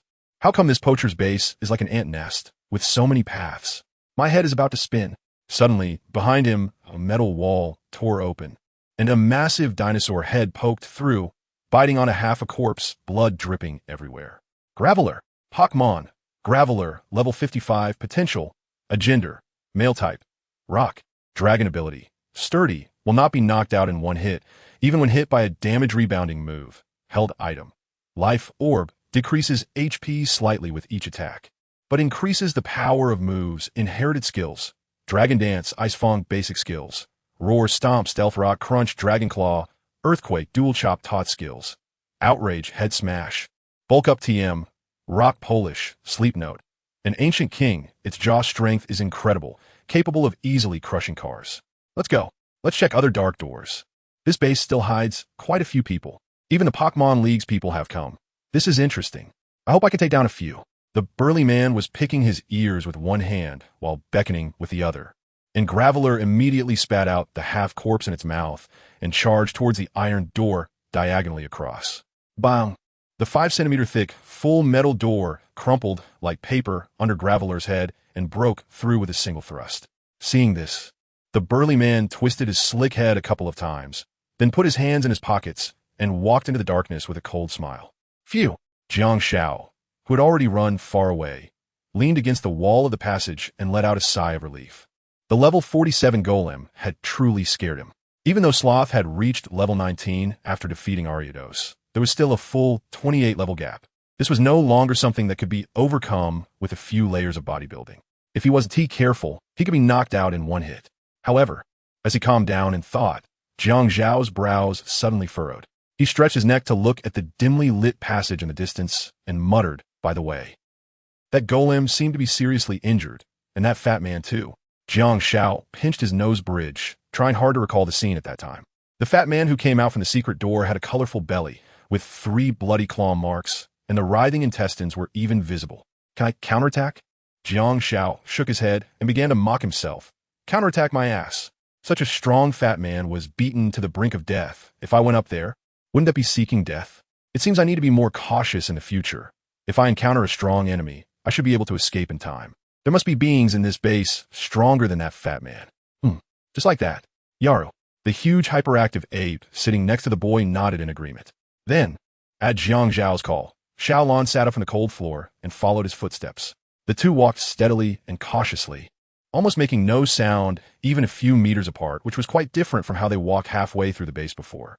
After a few minutes, the man and the ape stopped in front of an open iron door, where something inside caught Jiang Zhao's attention, a small piece of gray rock.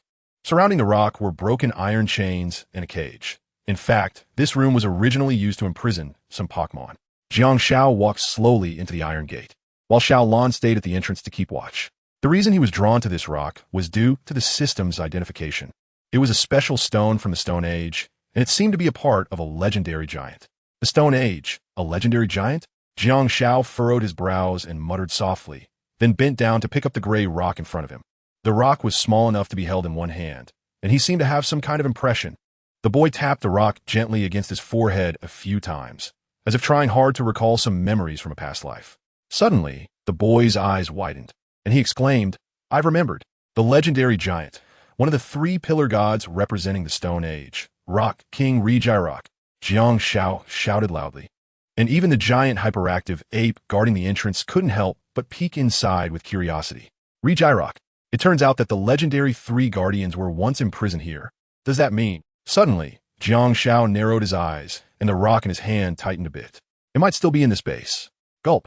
The boy swallowed, and the corners of his mouth instinctively lifted, his face showing some excitement. Up until now, he had encountered three legendary Pokémon. One was Volcanion, who had run off somewhere with his parents. The second was Amulet, whom he had met in the Crystal Cavern. And the third was the rock guardian Rijirok. Of course, if the rock in his hand counted, that would make it 3. Interesting. It would be great if he could capture a legendary Pokémon. Jiang Shao was lost in thought while holding the small Rijirok when suddenly, a strange woman's whispering voice came from outside the iron door, accompanied by a low growl from Little Lon that was full of warning. Such a large, wild, hyperactive ape? No, wait. Who's inside? Come out. Hearing the sound, Jiang Shao stuffed the rock he was tightly holding into his backpack, then frowned and walked toward the iron door with a hostile look. Not recognizing Little Lon. Does that mean they're enemies? Chapter 79. Venomous Heart, Dark Alliance Cadre, Poisonous Rose. Oh, what a handsome little guy. Outside the iron door, a woman in a tight-fitting outfit with a hot figure was playing with a Pokeball in her hand, her lips curling into a smirk as she looked Jiang Shao up and down. She then licked her lips and said in a tempting tone, "Which family do you belong to, and how did you end up here all alone?" I got lost." Jiang Shao pretended to be flustered, showing an innocent expression that seemed harmless. He then patted the arm of the huge hyperactive ape beside him twice, signaling Shao Lon to grab onto his head, ready to run away at any moment. The latter obeyed the command, and Jiang Shao adjusted his posture to tightly hug the huge hyperactive ape's head. Just then, the woman in the tight-fitting outfit, who had remained motionless, suddenly walked to the middle of the passage and opened her left arm to block the way. She tilted her head with an eccentric expression and said, "Little brother, sister is asking you a question. Don't be in such a hurry to leave. Come on, tell sister, is this big hyperactive ape yours? If not, then whose is it?" Jiang Shao, holding onto the huge hyperactive ape's head, shrugged, looking like he wanted to laugh but didn't dare to. "I've already got it in my arms. And you're asking if it's mine? Isn't that just looking for trouble?" "Oh, I see." The alluring woman in the tight-fitting outfit licked her lips and smiled. "Sister wants it. Can you give it to sister?" "I'm afraid not. Xiaolon has been living with me since it was little, and if it doesn't see me, it will make a big fuss." The woman in the tight outfit didn't give up after receiving the negative response. She acted like a mother cat that had caught a little mouse, pretending to tease. As everything was under her control, this feeling of playing with her prey made her incredibly obsessed. The smile on her face remained as charmingly wicked as a poisonous rose. She beckoned with her finger and, in a highly tempting tone, whispered, "Little brother, won't you consider it again? As long as you're willing to hand over Xiao Lon's Pokeball to sister, sister will give you a reward." "Reward?" Jiang Zhao's body trembled, and then he took out a super ball from his waist and threw it over, saying, "Sister, it's yours now." Looking at the super ball that landed in her hand, the woman in the tight outfit was obviously taken aback, then covered her enticing red lips and laughed in a flustered manner. Jiang Zhao's swift betrayal surprised even the cadres of the Dark Alliance, and their vigilance unconsciously diminished. Perhaps in her heart, she had already identified the boy with the backpack, who was hugging the enormous hyperactive monkey's head, as a lost little pervert who had run away from home. "Little brother, you." A seductive blush appeared on the face of the woman in the tight suit. Just as she was about to say something to Jiang Shao, she was suddenly startled to see a massive figure leap over her head. Then, the giant hyperactive monkey took off running without looking back, leaving her standing awkwardly in the passageway, holding a Pokeball in a daze. Thud! The woman in the tight suit pressed the button on the Pokeball in her hand, only to find it empty. Damn little brat. Men are really all liars. The woman in the tight suit angrily smashed the Pokeball to the ground and stomped on it with her high heels until it shattered completely. Only then did she stop, breathing heavily with indignation. Thud! Thud! Hearing the commotion, the members of the Dark Alliance rushed out from the hidden doors on both sides of the passage. looking puzzled at the woman in the tight suit whose eyes were bloodshot. "Ma'am, are you all right?" A male team member cautiously approached and bent down to ask in a low voice. Suddenly, the woman in the tight suit looked up, glaring with her crimson eyes at the male team member who had approached her. Then, a shrunk-down Pokeball slipped from her fingertips, and with a flash of light, a black lizard with rose-colored patterns appeared. Pokémon. Houndoom, level 56, potential, a gender, female type, poison. Fire ability, corrosion, can poison steel-type and poison-type Pokémon. Held item, black sludge, restores health slowly for poison-type Pokémon, reduces health for other types. Inherited skills, fake out. Knockoff basic skills, toxic, Venoshock, sludge wave, dragon pulse, flamethrower, attract, bind skill tutor, trick TM, dark pulse. Substitute note. It is said that Houndooms determine the winner of their fights by competing to see who has more male Houndooms with them. The poisonous tail of the Houndoom shot forward, piercing the chest of the male team member who had approached the woman in the tight suit, then quickly withdrew. Mom, what'd I do wrong? The male team member clutched his chest in pain, deep purple blood oozing between his fingers and soaking the ground beneath him. Soon, toxic spots appeared on his skin, rapidly spreading until they covered his entire body. The woman in the tight suit let out a cold laugh, took the dagger handed to her by a female team member, then grabbed the male team member's head and swiftly slit his throat. What'd you do wrong? Your mistake was that you are a man. You.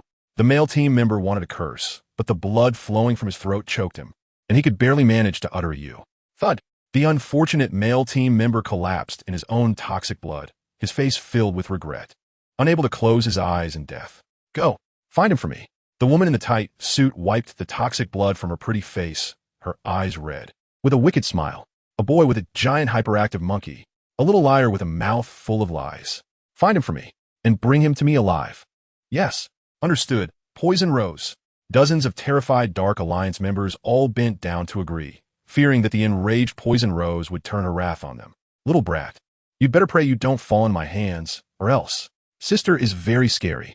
Poison Rose extended her alluring red tongue to lick the toxic blood on the back of her hand, and her charming face seemed to flush a bright rose red, perhaps due to the act of killing.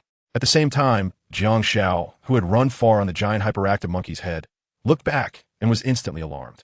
In the spacious passage, more than 30 Pokémon of various sizes were chasing after him, and that was just the fast ones. There were even more in the distance. What exactly is this woman's identity? She can't possibly be a cadre of the Dark Alliance, right?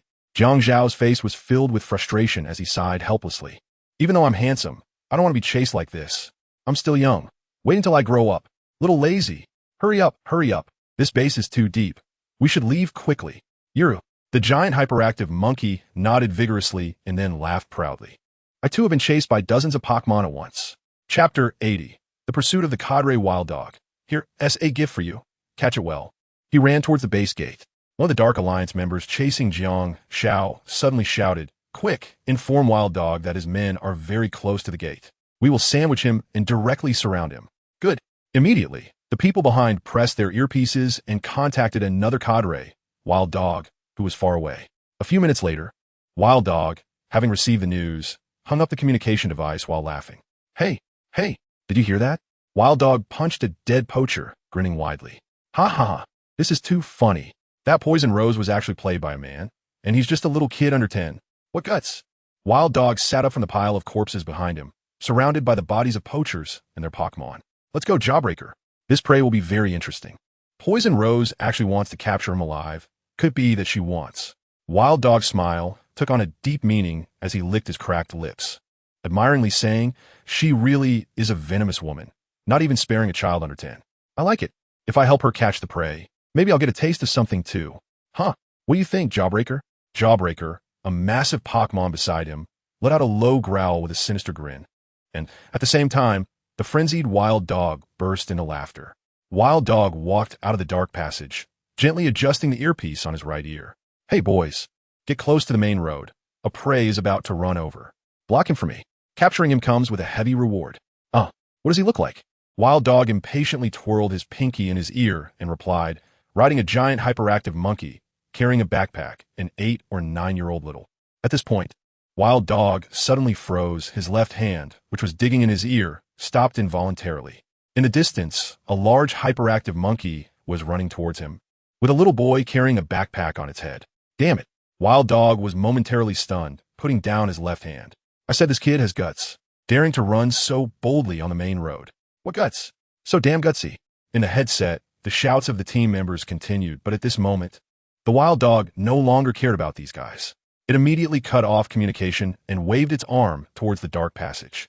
A creature, the size of which was no shorter than the enormous hyperactive ape, stomped forward with heavy steps, crashing through the metal wall as it emerged from the passage. It tilted its head and looked at the hyperactive ape nearby, which was similar in size, and let out a deafening roar as if declaring war.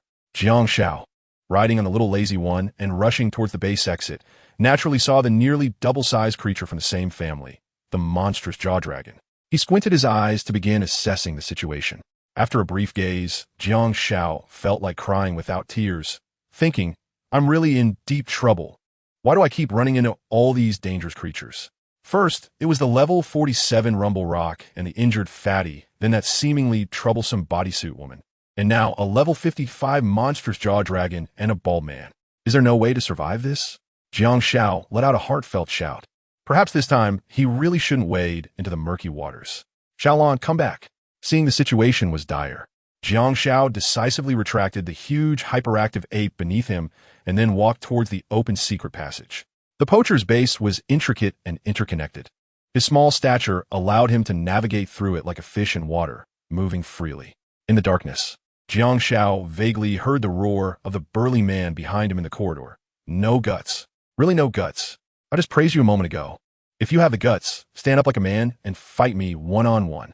If you win, I'll let you pass and promise not to help that poisonous woman catch you again. Hearing this, Jiang Zhao's expression turned strange as he dragged out a long tone. Do you think my brain is as messed up as yours? A nearly 40-year-old man challenging me. An 8-year-old kid? A level 55 monster, the Jaw Dragon. Fighting against a level 19 lazy one? Do you even have any shame left? Jiang Xiao yelled angrily behind him, his words filled with disdain and contempt. Who would have thought that the cadre, riding a strange Jaw Dragon, would crash through the metal wall and chase him down the main path? When he saw Jiang Xiao running hard ahead, he revealed a sinister smile. Upon closer inspection, you really are a handsome lad, just like I was in my youth. No wonder the poisonous rose wants to capture you alive. I think you're just a bit short on substance. Jiang Xiao spat disdainfully, and the burly man riding on the back of the Triceratops had a scarred bald head, a face full of flesh, and features that were complex and unattractive. Seeing Jiang Xiao ruthlessly expose his lie, the expression of the cadre Wild Dog instantly turned ugly. Gritting his teeth, he roared in anger. You really don't know how to appreciate a toast and prefer to drink punishment wine. Triceratops, catch up to him. Roar. Damn. As the distance that had initially opened up was rapidly closing in, Jiang Xiao felt beads of cold sweat forming on his forehead. If that fleshy-headed bald man caught up with him, he would definitely face a beating, and afterward, he would be handed over to that woman in the tight-fitting outfit. Just thinking about it made him feel a wave of fear. No, he couldn't just sit and wait for death. Jiang Xiao gritted his teeth and shouted angrily.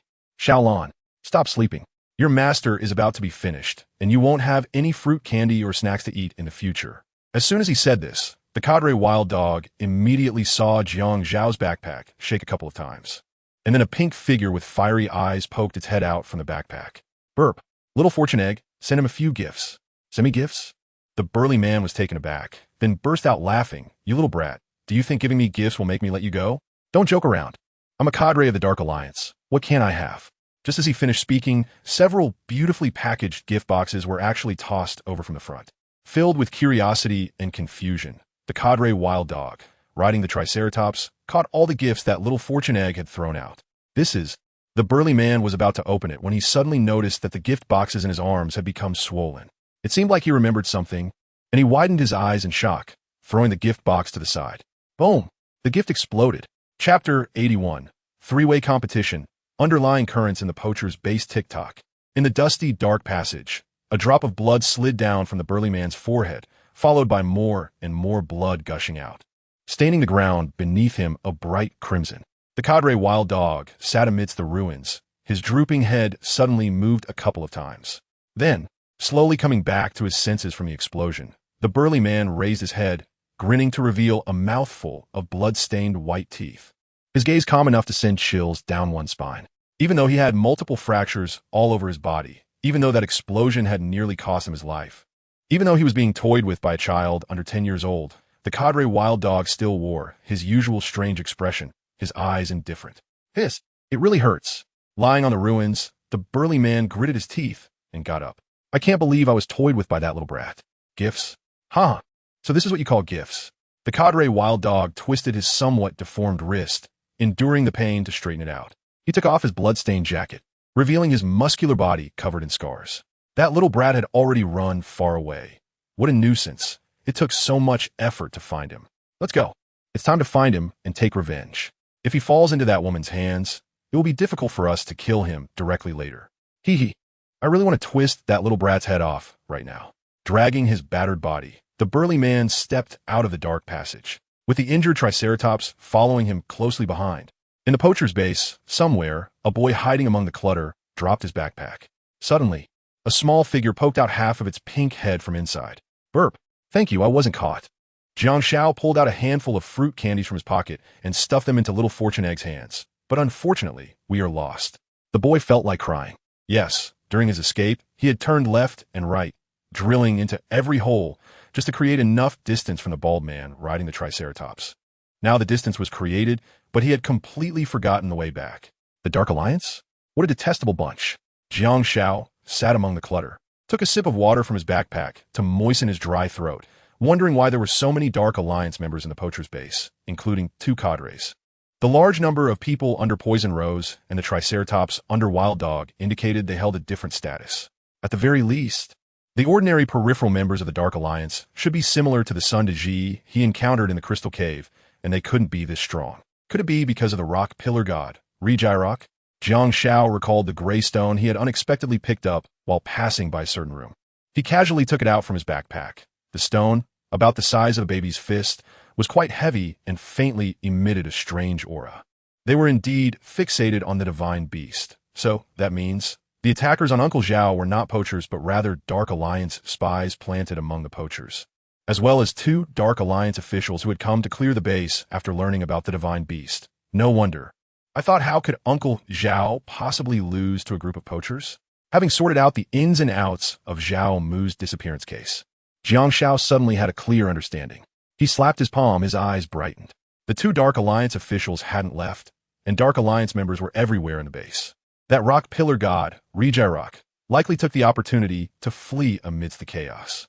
The fat man and the rumbling rock he encountered at the beginning might be the leaders of this poacher base. With this thought, Jiang Shao suddenly furrowed his brow and murmured, "Where's Uncle Zhao now?"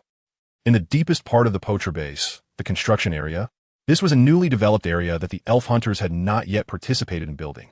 Unlike the upper structure's metallic modern style, the construction area retained the most primitive cave landscape.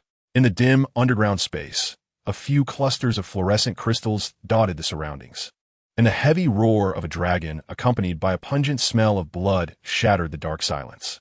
Can Dragonite still hold on? Zhao Mu covered his injured right arm and cast a concerned glance at the massive figure beside him. Don't worry. They once he find this place in a short time. The road leading here has been completely blocked. Roar.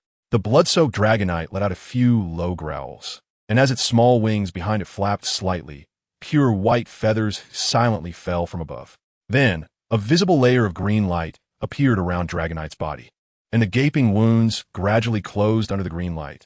The bleeding stopped. After catching his breath, Dragonite exhaled a deep breath of foul air. Elf, Dragonite, level 59, potential, a gender, male type, dragon, flying ability, inner focus, does not flinch and is not affected by intimidation, held item.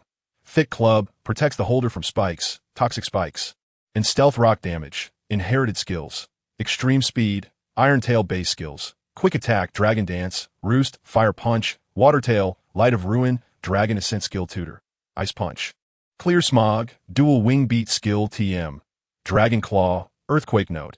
Even in the stormy seas, it can fly calmly. The captain who witnessed its figure calls it the embodiment of the sea.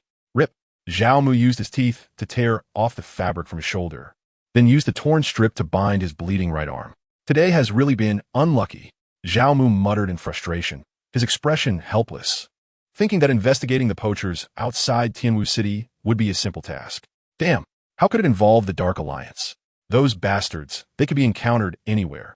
And they even sent 2 officials and so many peripheral members this time. What do they want? The more Zhao Mu thought, the stranger it seemed. Was it necessary to go through so much trouble for a poacher who had nothing to do with them? This is unbelievable. Damn it. Buzz. Who's there? The sudden noise in the darkness stimulated Zhao Mu's nerves. He quickly got up from under the rock wall and looked warily into the dark distance. The next moment, in the darkness, several points of light suddenly lit up, arranged in a specific pattern, forming the uppercase letter H. G-U-H, G-U-H, G-U-H. In an instant, several glowing sharp stone pillars shot out from the darkness and spread toward Zhao Mu and Dragonite's position. Dragonite, use Iron Tail. Zhao Mu waved to signal a counterattack. Bastard, they chased us so quickly. Boom. The metallic dragon tail collided with the glowing sharp stones, and the howling wind blew as the shattered stone pillars scattered into thousands of fragments around the cave. With a bit of dim light, Zhao Mu's eyes widened in shock as he saw the mysterious massive figure reveal its true identity in the darkness. The legendary giant, the rock pillar god, Rejirok. Chapter 82. Hiding in the warehouse. The magical two-houndum? Hiding among the clutter, Jiang Xiao suddenly raised an eyebrow. He then turned around and took out the small Rejirok from his backpack, looking at the gray stone in his hand that was continuously emitting fluorescence. The latter scratched its head in confusion. Why is this thing glowing? Puff! Little Fuku emerged from the backpack, mumbling with a bit of anger. It stretched out its pink little hand and snatched the small Rejirok from Jiang Xiao's hand. Then right in front of Jiang Xiao, it stuffed it into its abdomen, placing it next to its original round stone. It was clear that it had no resistance to this glowing stone at all. Jiang Xiao's mouth twitched, but he also had no clue about the gray stone that originated from the rock pillar god, so he simply left it with the little lucky egg. It was at this moment that a sudden rush of footsteps sounded outside the iron door piled with junk. Then, a chubby man with a round face and a look of panic appeared, glancing around outside the iron door. Seeing that there was no one inside or outside, he immediately crouched down and climbed into the pile of clutter. Perhaps due to his obesity, he struggled several times but couldn't get any deeper, so he decided to stay near the entrance. The fat man pulled out a support rod from the junk above his head and reached toward the open iron door. Just as he successfully touched the door, he suddenly stopped, furrowing his brow as he muttered to himself. Would closing the door be too conspicuous? Maybe I should just leave it open. After all, it's dark here, and unless someone looks closely, no one will notice. After thinking for a moment, the fat man nodded and decided to leave it as it was. He shoved the support rod back into the pile above him, unaware that he almost poked the little boy hiding behind him. Jiang Xiao covered his mouth, watching helplessly as the metal support enlarged in his eyes, finally stopping just 10 centimeters in front of him. The latter covered his mouth and shot a fierce glare at the fat man below him, feeling a wave of curses rising in his heart. What a narrow road for enemies. How could he run into this fat man again? By the way, didn't he run towards the door? How did he end up back here? Jiang Xiaoxin's doubts were still not dispelled when a series of hurried footsteps sounded again outside the iron door. This time, there were many people, and the footsteps were chaotic. Upon closer listening, there might be more than 10. Where did that fat guy go? A man wearing a black eye mask walked out from a hidden door, and his status seemed to be higher than the other 9 team members present. As he approached, the members of the Dark Alliance on both sides made way for him. Just a moment ago, he was seen running this way, so he must be hiding in a nearby secret passage or room. Everyone split up to search, checking door by door. Wait, that fat guy's golem is quite powerful. If we spread out, won't he defeat us one by one? Idiots! Are you deaf? Didn't Lord Wild Dog already send a message? That fat guy's golem has already been severely injured and is on the verge of death due to Lord Wild Dog's monstrous jaw dragon. He is now a useless person. Cough, cough, sorry, my headset is broken. Split up and search. Yes, Captain. The other 9 team members bent down to show their acknowledgement. Useless? Jiang Xiaoxin raised an eyebrow and then revealed an evil grin. He seemed quite intimidating just now and actually surprised me. It turns out his golem can no longer be used. The fat guy below also heard the conversation of a few people at the door. He felt a bit guilty and tightly covered his mouth, cautiously shrinking back to avoid being exposed. Soon, the members of the Dark Alliance responsible for searching this warehouse appeared from the iron door. He first stood at the entrance and looked carefully inside. Seeing that the warehouse was pitch black, he couldn't help but frown, took out a small flashlight from his pocket, and walked in. The short-statured team member poked his head out, guided by the beam of light, looking around while occasionally muttering, "The door is open. There shouldn't be anyone hiding inside, right?" The The captain is really something. The person probably ran away without a trace. Who would wait to die in place? He also called me an idiot. Wu Song looked resentful. He was always mocked by other team members for his short stature, and now, during a mission, even the assigned headset was a defective one, making him lose face in front of everyone. Perhaps due to long-standing grievances, Wu Song developed a negative attitude toward work. After a simple search, he directly sat down on a cardboard box, then took out a box of cigarettes from his pocket and began to smoke. In the midst of the smoke, Wu Song seemed to remember something, reached for his collar, and after some fiddling, took out a dirt-covered Pokeball. Dalong, come out. A burst of light broke through, and a lazy-looking large hound was released from the Pokeball. This large hound lacked the fierce aura typical of its kind, its tongue hanging out of its mouth, looking somewhat foolish, resembling a husky. Pokémon, large hound, level 29, potential, F gender, male type, dark ability, speedy, when in an abnormal state, speed increases, and the effects of paralysis are negated. Held item, none inherited skills, playful basic skills, thief, bite, sand attack, scent detection. Howl skill teaching, none skill disc, bluster remarks. When it emits a fierce roar and lowers its body, it is a sign that it is preparing to attack, and it will bite the opponent with its sharp fangs. Hey, seeing its master summon it, the large hound excitedly circled around him, playfully rolling on the ground and wagging its tail affectionately. Jiang Shaoxin and the fat guy, hiding among the clutter, even saw that the large hound, too excited, urinated in a circle on the ground, leaving a noticeable mark. Jiang Shao couldn't help but twitch the corners of his mouth. It turned out there was such a peculiar trainer in the Dark Alliance. All right, Delang, stop peeing everywhere. Sitting on a cardboard box, Wu Song exhaled a puff of smoke and said, Here, I found this in the base. A half-eaten meat bone dropped to the ground, and the big wolf dog, which had just been frolicking, froze in place, staring intently at the bone for a full half-minute. Then suddenly, it jumped with its front limbs, seeming a bit startled. It bit the meat bone and began to bounce joyfully, peeing and gnawing at the same time. Immediately after, an astonishing scene unfolded. After finishing the entire pea bone, the big wolf dog actually leveled up. Right in front of Jiang Shao, it went from level 29 to level 30. The skills remained unchanged, but the level had indeed increased. What the heck? Is there such a trick? Jiang Zhao's worldview has crumbled a bit. Chapter 83. Discovered while slacking off on a mission, the big wolf dog's helplessness. Perhaps Jiang Zhao's exclamation caused some subtle commotion. The big wolf dog, who was busy circling and urinating, suddenly lifted its head and perked up its ears. Then, it sniffed toward the pile of clutter that almost reached the ceiling. Oh no! Seeing that things were about to be exposed, Jiang Shao let out a frustrated sound and immediately covered his mouth and nose. This was the big wolf dog's special move, scent detection. Sure enough, the big wolf dog, seemingly having discovered something, wagged its tail and climbed towards the pile of clutter behind Wu Song. It poked its head into the gaps of various sizes. And after a frenzy of sniffing, the big wolf dog's eyes lit up, and it couldn't help but howl loudly, bouncing up and down on the pile of clutter. Hey, hey! Hearing the noise behind him, Wu Song, sitting on a cardboard box, couldn't help but frown and looked over. He then gestured with his finger for silence. Shh, big wolf, don't make noise. If the captain hears you, I'm done for, do you know? Ah Wu. The big wolf dog tilted its head and made a few sounds, seemingly acknowledging Wu Song's words.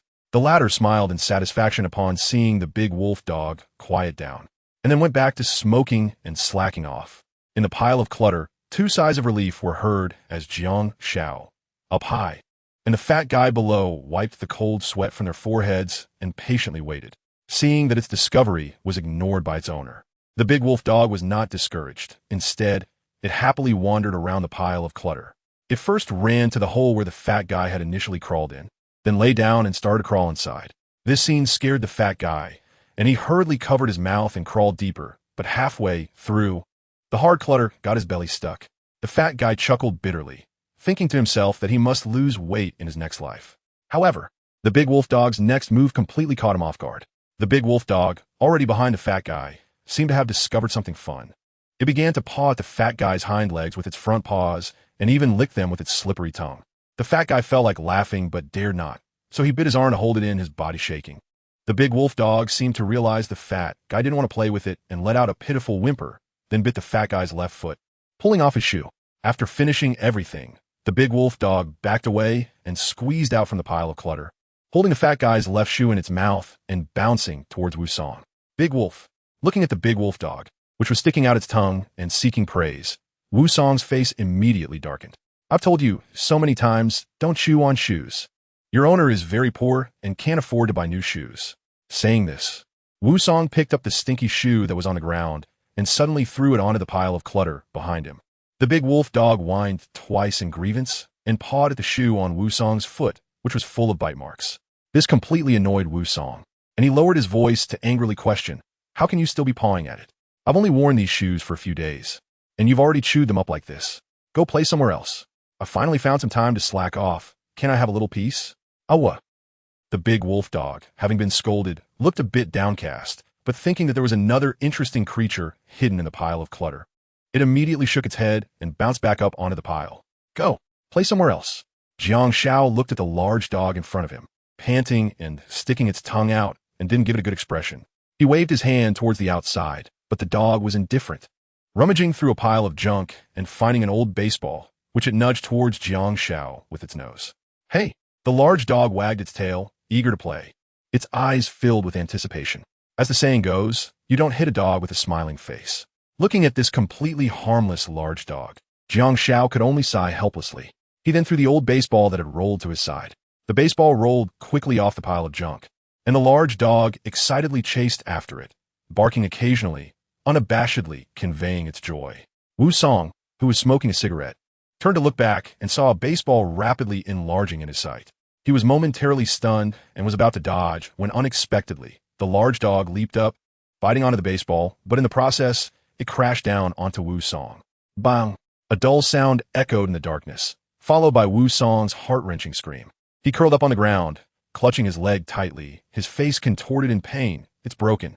"Hey!" The large dog, getting up from the ground, looked at its injured trainer in surprise, opening its mouth slightly. The old baseball it had caught promptly slipped from its mouth and rolled on the ground beneath it. "Big Wolf." Wu Song looked at the large dog with drooping ears and couldn't help but yell, which immediately attracted the attention of other members of the Dark Alliance in the corridor. Suddenly, outside the iron door, a group of trainers in black uniforms gathered, and the man in the eye mask, frowning, walked through the crowd. He looked at Wu Song, who was holding his knees in pain on the ground, then glanced at the large dog not far from him with drooping ears, looking like it had done something wrong, seemingly understanding something. The captain bent down to pick up the cigarette, and the old baseball stained with the dog's saliva, then snorted coldly, planning to deal with the two troublemakers to maintain the authority of the Dark Alliance. Just then, a commotion suddenly erupted outside the iron door, followed by sounds of fighting and explosions. "Captain, someone has escaped. It's the remnants of the poachers, a total of 5 people." A team member came to report, and the captain, who was about to take action, had to temporarily set aside his thoughts. He then, in front of Wu Song, crumpled the cigarette butt and baseball in his hand and dropped them on the ground. "Oomph, you're lucky this time. If I catch you slacking on a mission again, I'll just kill you and this stupid dog. Do you hear me?" Yes, Captain." Wu Song's eyes widened in horror as he lowered his head, swallowing repeatedly. The large dog beside him also dared not make a sound, trembling and curling up to snuggle against Wu Song. "Let's go." After teaching the slacking team member a lesson, the furious captain led his men out of the warehouse, followed by the distant screams and pleas for mercy from the poachers. Wu Song trembled as he listened. He knew the captain's character. He could kill without hesitation. Chapter 84. Let's go home. This war needs me. It was unclear how long had passed, but the screams outside the iron door gradually turned into choked sobs, as if blood filled their throats. Unable to utter a word, only able to mumble indistinctly with resentment.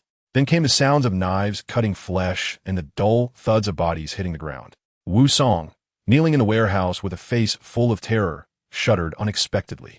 With each thud that echoed from the corridor, he clutched the trembling large dog beside him even tighter. 5 thuds. Wu Song heard them clearly. There were 5 thuds in total. His eyes widened in fear and helplessness, and he could only maintain his kneeling position, waiting for the slaughter to end. Thud! Thud! Outside the iron door, familiar footsteps sounded. His companions had returned. The man in the eye mask, blood on his hands, looked like a cold-blooded executioner, coldly gazing at the short man and his large dog huddled together. "Trash!" He dropped these 2 words and then walked deeper with the mocking team members beside him, their footsteps gradually fading away until they completely disappeared. This short man, whose leg was broken by his own Pokémon and who slacked off during a mission by smoking, was lucky to have survived. The warehouse was eerily quiet until A few minutes later, the large dog, which he was tightly holding, peed a puddle under him and affectionately licked his face, bringing Wu Song back to his senses from his fear.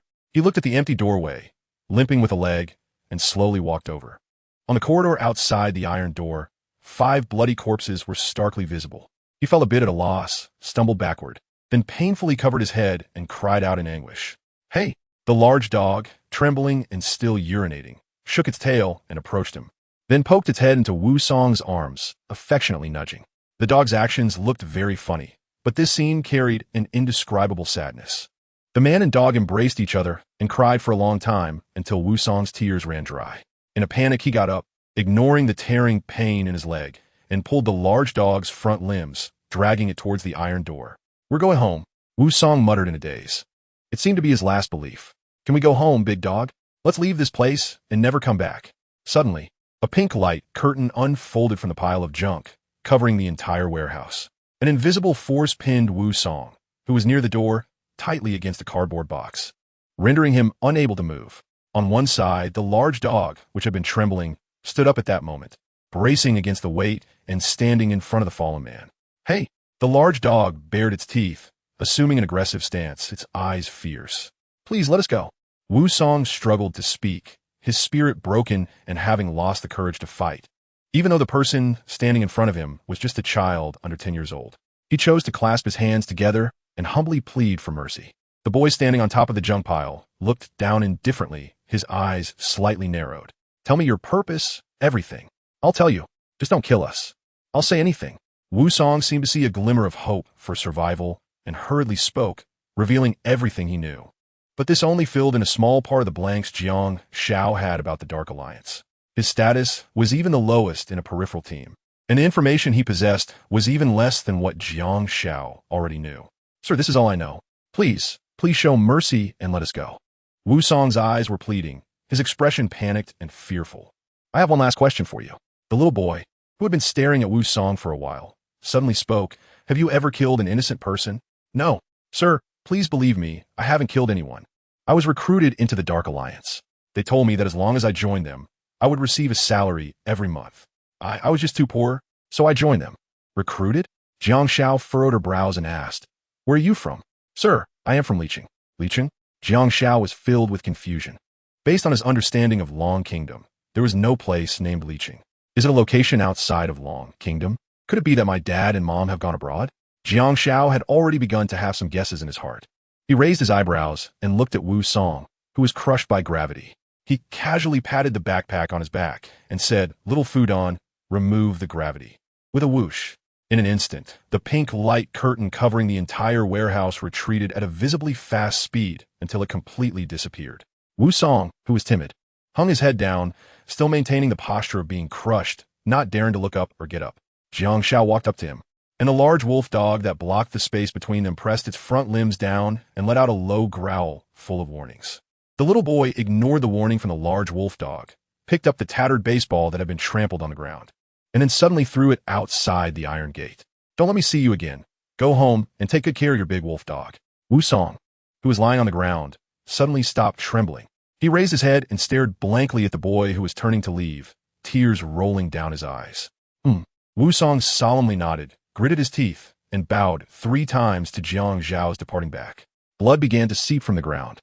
"Thank you, sir." The large wolf dog looked deeply at Jiang Xiao, then humped its owner and ran towards the iron gate. As it passed by the dirty baseball, it bit it and ran resolutely into the distance. The warehouse returned to its desolation. Standing in front of the pile of junk, Jiang Xiao sighed with a complex expression. Li City, a city outside the borders of Dragon Country, is also another realm. Is this what Lu Rulong calls war? The Elf Alliance and the Dark Alliance. It's also the war between Dragon Country and another realm. So, does that mean the selection in school is also to prepare for the upcoming war? It turns out we are all soldiers enlisted for service. Jiang Xiao looked down at his hands. Then his expression hardened as he clenched his fists. "No matter what, I was born in Dragon Country and grew up in Dragon Country. I will never allow anyone to harm my country. If there is truly a war in the future, I am willing to fight for my country." Jiang Xiao turned his head and looked at the large wolf dog that had run far away outside the iron gate. This Dark Alliance member whom he had let go might encounter him again someday in the future. By then, he hoped that he would stand on his side. Crack. Suddenly, there was a sound of plastic products colliding from the pile of clutter. Jiang Shao turned his head and sneered. It's time to come out, fatty. Everyone else has left. And now it's just you and me. I think we should talk. Chapter 85. Rescue Reward. Kidnapped a friend. Don't hide. I've been watching you since the moment you walked in. Jiang Shao stood in front of a pile of clutter, not making any moves. But his calm tone was enough to make the overweight man with a plastic basin on his head swallow hard in confusion. Do I really have to ask you to come out? The boy tilted his neck, and a shrunken red and white ball fell from between his fingers. A gigantic hyperactive ape, towering at least 4 meters tall, appeared at his right side, casting a menacing glance at the pile of clutter. Feeling the gaze of the lazy little one, the overweight man completely wilted. He really knew his hiding place. Wait, don't make a move. As the giant hyperactive ape approached step by step, the man immediately shouted, I'll come out myself. It took a great effort for the overweight man to squeeze out from the narrow gap, revealing his 2 legs. He rubbed a ring of fat around his waist, which looked somewhat red, apparently from scraping a few patches of skin during the movement, now swollen and inflamed. Once he saw Jiang Shao standing not far away, the latter pursed his lips, his eyes filled with a hint of disbelief. Is there something unexpected? Jiang Shao smiled. You're too young. The overweight man squinted and said in a low voice, young enough to scare me. Who exactly are you? Me? Jiang Shao raised the corners of his mouth, spreading his hands. As you can see, I'm a low-grade student from Tianwu City. Students wouldn't come to a place like this. But here I am. The overweight man lowered his head in silence, clearly pondering Jiang Zhao's true identity. He glanced at the giant hyperactive ape standing not far away and the half-visible little Fu, Dan, peeking out from Jiang Zhao's backpack, then asked in a deep voice. You said earlier you wanted me to come out to talk. What do you want to talk about? About the reward. Reward? The overweight man looked around suspiciously, confused. Why would I give you a reward? Of course, it's the reward for saving you. Jiang Shao shrugged and smiled, pointing at the iron door of the warehouse. If I'm not mistaken, those men in black just now were here to find you, right? They said your Long Rock was heavily injured and on the verge of death by some officer's wild dog, which means you should be a powerless waste now. If I hadn't scared off the last one, with that big wolf dog nose, I think it would have found you by now. If that man with the blindfold knew you were hiding here, what do you think they would do to you? I scared them away. So didn't I indirectly save you? Jiang Shao spoke confidently, and even the fat guy subconsciously accepted his words. But after a moment, the fat guy suddenly raised his head, a strange expression on his face as he frowned. If you hadn't suddenly acted just now, that useless guy would have run away in the end. What gives you the right to say you saved me? What gives you that right? Just because of this. Jiang Shao patted the massive arm of the hyperactive ape, then made a gesture across his neck with a mischievous grin, indicating that regardless of whether the fat guy admitted Jiang Shao saved him, it was settled now. All right, what kind of reward do you want? The threatened fat guy gritted his teeth and took a deep breath, regaining his composure. This was the first time in his life he felt so humiliated after being rescued. Clearly, the other party had taken advantage of the situation to extort him, insisting on taking the title of savior. If it weren't for Longlongian being gravely injured and on the brink of death, he would have really wanted to leave an unforgettable memory for this mysterious little brat. I want the item Longlongian was carrying. He doesn't have anything. The fat guy immediately swore with his palm raised. Hey, now he does. Saying that, the fat guy reluctantly took out the leftover item. Looking at the exquisite lunchbox in his hand, Jiang Zhao's eyes lit up. Not bad quality. It seemed the effect on restoring stamina would be much better than usual. Puku. From the backpack, the pink little hand of the little luck egg stretched out eagerly, looking just like a handout seeker. Jiang Shao smiled wryly and rolled his eyes. Is poison needle really that unpopular? All right, this was originally for you. Here, keep it safe. Puku. The little luck egg took the leftover item with a carefree smile, stuffing the leftovers into the pink pants on its belly. In the distance, the fat guy, as the original owner, felt his heart bleed. Such high-quality leftover items would be hard to find again. The reward's given, so I'm leaving now, the fat guy said as he headed toward the iron door. But just as he got within 5 meters of it, the massive hyperactive ape flashed a big white smile, blocking his path. What do you mean by this? The fat guy frowned, feeling a vague sense of foreboding. Hey, my dad said if you help someone, you should see it through. You're now a powerless person. How can I let you walk out alone? Come on, I'll see you to the door. Jiang Shao put on his backpack and walked over with squinted eyes, full of enthusiasm. My dad also said that one should make more friends when outside. The more friends you have, the more paths you have. I'm Jiang Shao. Nice to kidnap. Meet you. Just call me Fatty. The latter's face turned pale. This was clearly not something friends do. It was outright coercion. But now that he was under someone else's roof, he had to bow his head. He could only suppress his frustration and discomfort, cooperating with Jiang Zhao's act. Fatty, your Gilangian seems quite impressive. What's your identity? A mountaineer. Fatty answered casually, but anyone with clear eyes could see this was a feigned excuse. Dragon Kingdom people, don't deceive Dragon Kingdom people. Swear it. Fatty was stunned for a moment, remaining silent, his expression showing some struggle. He might be the head of a poaching gang involved in gray businesses, but he definitely loved his country. Suddenly, a small Fudan poked its head out of the backpack, pouting, with a long purple venomous needle in its small pink hand. It jabbed at the silent Fatty from a distance, seemingly threatening him to come clean. The latter remained unmoved, looking like he had given up resistance, simply keeping his mouth shut, walking 2 steps in front of the huge hyperactive ape, side by side with Jiang Zhao. After walking for a few minutes, suddenly, the silent Fatty stopped. Seeing this, the lazy little one immediately took action, Yalu. However, the little one's urging did not affect Fatty. He turned his head to Jiang Zhao, who was also looking at him, and said softly, if we keep going this way, both of us will be caught by the Dark Alliance people. Then where should we go? Jiang Zhao paused, seemingly contemplating the S words. The only certainty was that as the leader of this poacher base, knew the layout here very well, at least much better than Jiang Zhao, who was already lost. I knew of an unfinished secret passage. As long as we passed through it, we could reach the outside world. Spoke very seriously, not like he was lying. Although he hated this little demon who was taking advantage of the chaos to coerce him.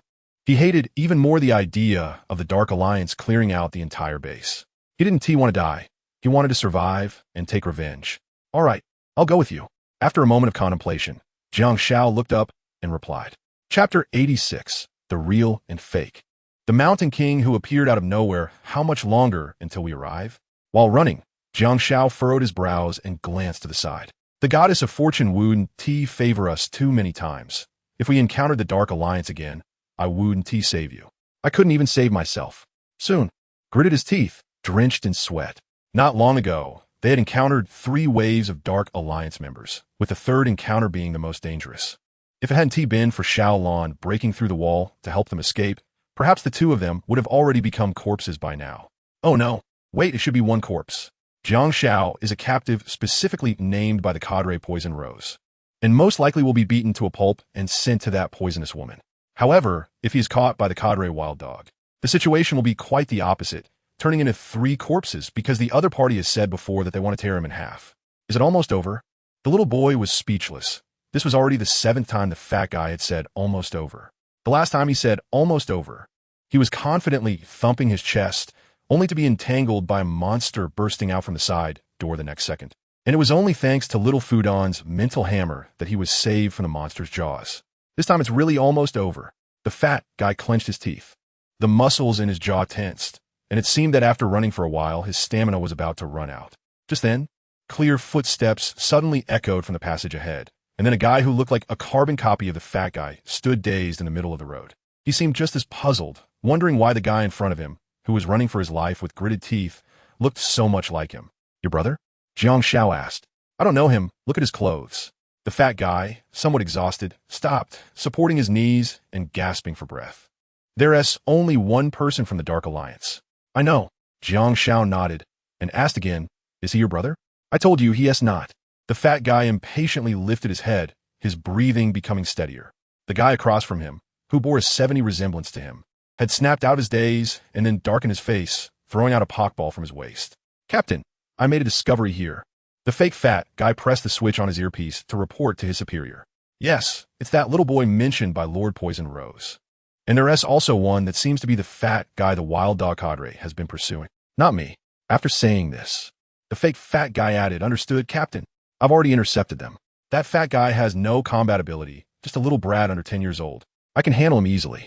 Don't worry. I guarantee I'll complete the mission. The fake fat guy released the earpiece, looking coldly at the 2 not far away. Then beckoned with his finger, little brat, if you surrender now, I promise I won't hit you. But if I have to take you down by force, even if you're the prey designated by Lord Poison Rose, I will still give you a good beating, as long as you have a breath left. Lord Poison Rose's medical skills are famously superb. She will heal you just fine. Have you thought it through? Kuga. The Digging King spread its arms, its sharp claws gleaming with a metallic sheen, waiting for the trainer's command to stab into the opponent's chest. Pokémon, Digging King, level 28, potential, B, gender, female type, ground ability, Sand Veil, doubles evasion in sandstorm weather and is not damaged by sandstorm. Held item, none inherited skills. Metal Claw, Sharp Claw basic skills, Sand Attack, Poison Sting, Scratch, Dig, Rollout skill tutor, none skill disc, Cross Cut Note. Thanks to its thick claws, it is very good at climbing trees, and many Digging Kings directly use trees as sleeping spots. Little brat, you're no match for him. The fat guy squinted and took a few steps back, always ready to run away. Let us retreat. Let your little Foodon release that gravity field from before to limit their movement. Hurry. Don't hesitate. Don't rush, fat guy. Jiang Shao stepped out from behind the massive Maitina, sneering, you underestimate me too much. Who loses and who wins is still uncertain. But if I win, then this guy can replace you and hold off many pursuers. You mean? The fat guy's expression changed in shock, suddenly looking towards the approaching fake fat guy, then fell silent for a moment and warned, don't be reckless. There's more than one way out. We can plan for the long term.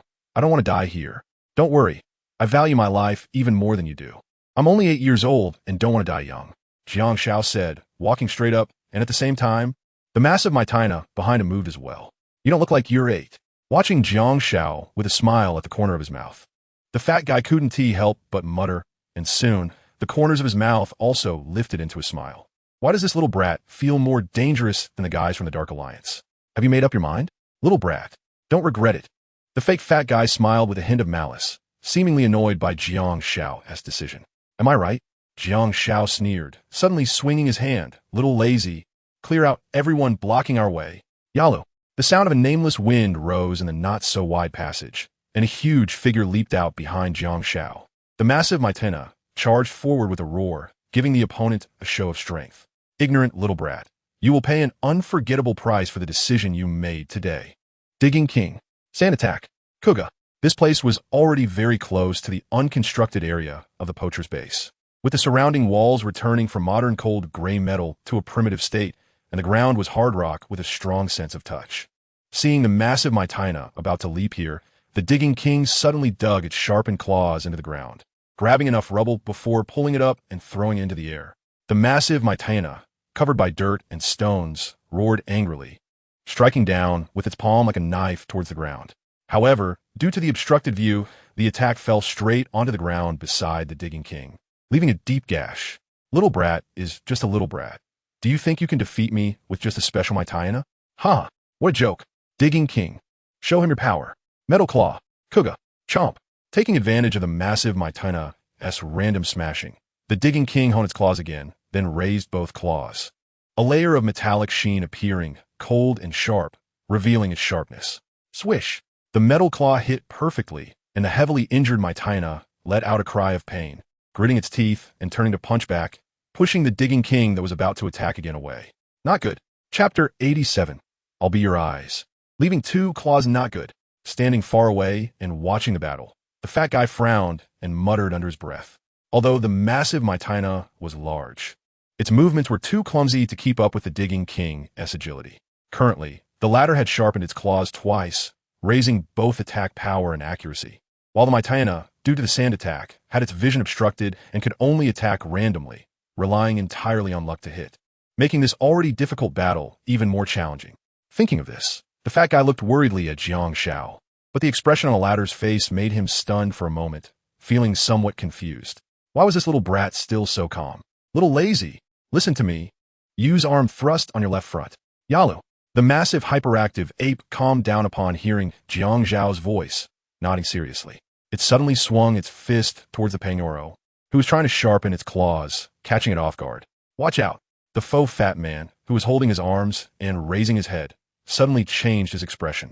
He hurriedly reached out to shout, but by the time the Pangoro, focused on sharpening its claws, reacted, it was too late.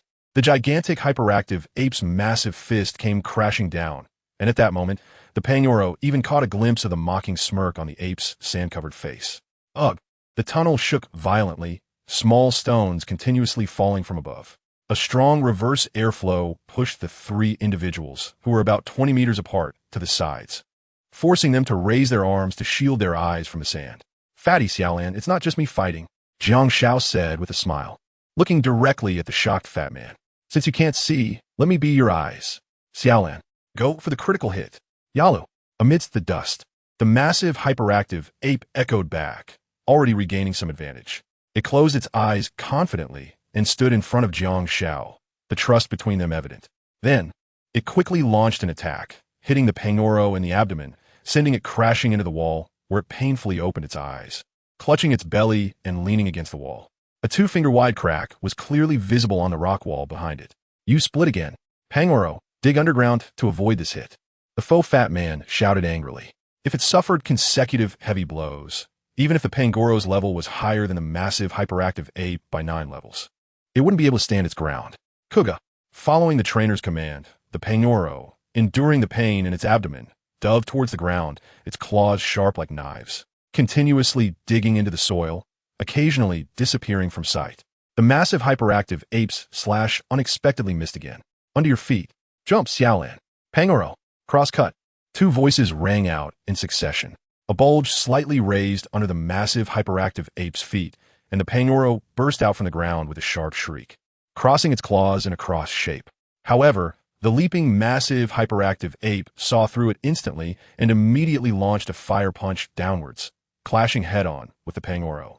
Waves of heat surged through the tunnel, and the sharp cross claws collided with the burning fire punch, sending sparks flying. Perhaps the massive hyperactive ape's downward attack, boosted by gravity, gave it the upper hand in the collision, and it sent the Pangoro crashing into the hole beneath it. Ugh! The massive hyperactive ape landed and quickly retreated, trying to distance itself from the empty hole to avoid another surprise attack. Come back, Xiaolan. Jiang Shao also took a few steps back until he stepped onto a modern metal floor instead of the original rocky ground, then stopped. Don't give it a chance to sneak attack. Yalu. The massive hyperactive ape nodded in agreement, then retreated again, leaping in front of Jiang Shao, where the floor was also made of hard metal. Damn little brat.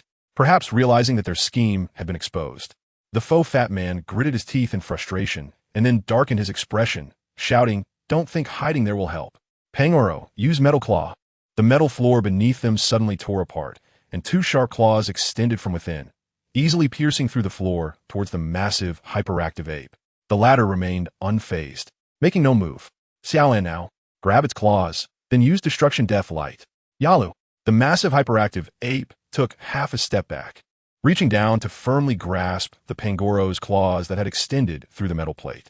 The Pangoro struggled desperately, but was no match for Xiaolan's immense strength, only able to growl in frustration from behind the metal plate. Not good. The faux fat man was genuinely panicking now, instinctively loosening his arms crossed over his chest. Pangoro, break free. Use poison jab. Is it useful? That metal plate is thick. Jiang Shao sneered, unfazed. They could hear dozens of clanging sounds beneath their feet, but the poison jab never broke through the metal plate to the surface. Meanwhile, as the Pangoro struggled, the energy gathering in the massive hyperactive ape's mouth reached a terrifying level. A dazzling white light shone like a small sun. The next moment, Xiaolan opened its mouth wide, aiming at the metal plate beneath, and a blinding white beam burst forth, easily piercing through the 5-centimeter thick metal plate. The dim underground was suddenly illuminated, and as the first creature to greet the light, the Pangoro experienced a transformation. Boom! In an instant, the ground shook violently, as if this destruction death light had affected the entire mountain structure, causing the metal plate beneath to tilt. When the dust settled, a dark hole appeared beneath the massive hyperactive ape. It spread its legs and glanced into the deep hole, which was over 100 meters deep, then pulled out the 2 claws embedded in the metal plate. Yalu? Xiaolan turned to look back at Jiang Shao, seemingly asking if the remaining 2 claws should be kept. The response was Jiang Zhao's extremely disdainful expression. Quick, throw them away. What's the point of keeping this? It's bad luck. The massive hyperactive ape scratched its head. It had suffered quite a bit from these claws, and keeping them as souvenirs might be nice. But it ultimately chose to heed Jiang Zhao's advice and toss them into the dark hole below. You, don't come over. I'm telling you, the captain and the others will be here soon. If you dare to touch me, I'll make sure you regret it. The faux fat man, having lost his battling Pokémon, still threatened with false bravado, but now he clearly lacked confidence, stepping back continuously. Puku, unbeknownst to them, Xiao Fudan had actually rushed out from Jiang Zhao's backpack first, poking the faux fat man in the rear with a long poison jab, making him behave. Chapter 88. The raccoon cat switches places, the substitute. No witnesses. Jiang Shao and the fat guy didn't waste any words and immediately gave him a beating, leaving him bruised and battered. Just by looking at him, if it weren't for the outfit he was wearing, one would really think he was the real fat guy after a beating. This made the guy next to him, who had a circle of fat around his belly, feel incredibly frustrated and touch his nose. What are you crying for? This is called pain on your body. Heartache for me. The fat guy, who was crying out like a child, was kicked unconscious by an unceremonious member of the Dark Alliance. He then glanced at Jiang Shao. What are you looking at me for? Jiang Shao furrowed his brow with a strange expression, clearly misunderstanding the fat guy's meaning. You can take it off yourself. I can't help you with that, can I? The fat guy awkwardly pouted and explained, I didn't mean that. Then what do you mean? I just think you little brat look quite skilled at this. Do you often engage in killing and looting? I learned it from TV. This caught Jiang Shao off guard, and he could only brush it off to avoid the fat guy asking more questions. After a rustling sound of changing clothes, the unconscious member of the Dark Alliance on the ground looked just like the fat guy from back then. Jiang Shao glanced at him and teased. You wouldn't have harmed your own brother, would you? I already said, I don't have any brothers at all. My mother only raised me. There should be one. The fatty, feeling a bit insecure after being questioned, had no choice but to avoid Jiang Shao and stuff his personal belongings onto the fake fatty, resulting in an immediate swap of identities between the two. At that moment, hurried footsteps echoed in the passage. Clearly the members of the Dark Alliance, who had just received the news, were rushing over. The fatty and Jiang Shao exchanged a glance and nodded in agreement. Judah, the arriving Dark Alliance member, called out. There was only one, and he was very thin, likely because he had arrived early due to being closer to the scene. He first glanced at Judah, who had subdued Jiang Shao, then noticed the fatty in the corner, battered and bruised, and couldn't help but be stunned in praise. Well done, Judah. You've really made a great contribution this time. Lord Poison Rose and the Wild Dog Cadre will definitely reward you. Don't forget about me then. The newcomer flattered Judah, hoping that the latter would help him out. Judah, quite pleased, raised the corner of his mouth and smiled. No problem. Look, isn't that fatty just lying there? You can handcuff him. He yes, yours now. Yours? Me? The thin guy asked incredulously, thinking such a huge credit could just be given away. This brother is too generous. I need to befriend him. Yes, yours, Judah said, slapping his palm on the thin guy's shoulder, nearly causing him to drop to his knees in gratitude. The latter nodded gratefully, almost on the verge of tears. Thank you so much, brother. From now on we are sworn brothers. We share blessings and bear difficulties together. As long as you have this heart, Judah said, lifting his hand from the thin guy's shoulder, then grabbed Jiang Zhao's hands and walked towards the dark passage. The thin guy hurriedly called out, looking puzzled, Hey, brother, where are you going? This little brat was personally ordered to be captured alive by Lord Poison Rose, of course. I'm taking him directly to my lord. Oh, the thin guy extended a finger, his voice dragging out as if he understood, then stood in the middle of the messy passage watching the two leave, waving his hand repeatedly, tearfully bidding farewell. Once the two were far away, the thin guy finally lowered his raised right arm, then sighed with a sense of regret. I really misjudged him before. I thought Judah was just a cocky fat guy, but it turns out he is so generous. Good brother. The thin guy took a deep breath and walked toward the fatty, who was tied up with his hands and feet, and had a cloth wrapped around his mouth, then kicked him in the abdomen. The sudden impact woke Judah, who, seeing his comrade had arrived, couldn't help but show joy and struggled to make muffled sounds. However, he was met with the thin guy's cold smile, who slapped him twice on the face while saying, Stop whining. Even if you scream your throat out, no one will come to save you. Just behave and come back with me. The thin guy untied the cloth around Judah's feet, then grabbed his arm with a sly grin as he walked away, while Judah widened his eyes and struggled desperately, but all he received was a beating. Watching Judah, who was battered and on the verge of collapse, the thin guy scoffed disdainfully and wrapped the cloth around his mouth a few more times to prevent him from making any noise that would annoy him. Soon, a trainer-level leader of the Dark Alliance, wearing a black eye mask, arrived with a group of members. Upon seeing the approaching thin guy, he squinted his eyes slightly, then nodded coldly. Good job, Captain. Haha. Now our team's credit is significant. The thin guy flatteringly presented the fatty to the captain. He knew he couldn't take all the credit for this alone, but for the sake of face, the captain would definitely compensate him with many benefits. The captain reached out to take the fatty, noticing that the tied-up fatty seemed to have something to say, struggling incessantly, his swollen eyes wide open. Confused, The captain frowned and untied the claw from the fatty's mouth, only to hear the fatty gasping for breath and hurriedly defending himself. "Captain, it's me, I'm Judah. I." But before he could finish, a thin hand slapped his face, nearly knocking him out. "You bastard. Captain, don't believe his slander. This fatty is very bad. It took us a lot of effort to catch him, and in the end he still managed to escape." The thin guy spoke with conviction, even swearing repeatedly, making it hard for anyone not to believe him. "No, Captain, it's really me. Tsuda." "See, Captain."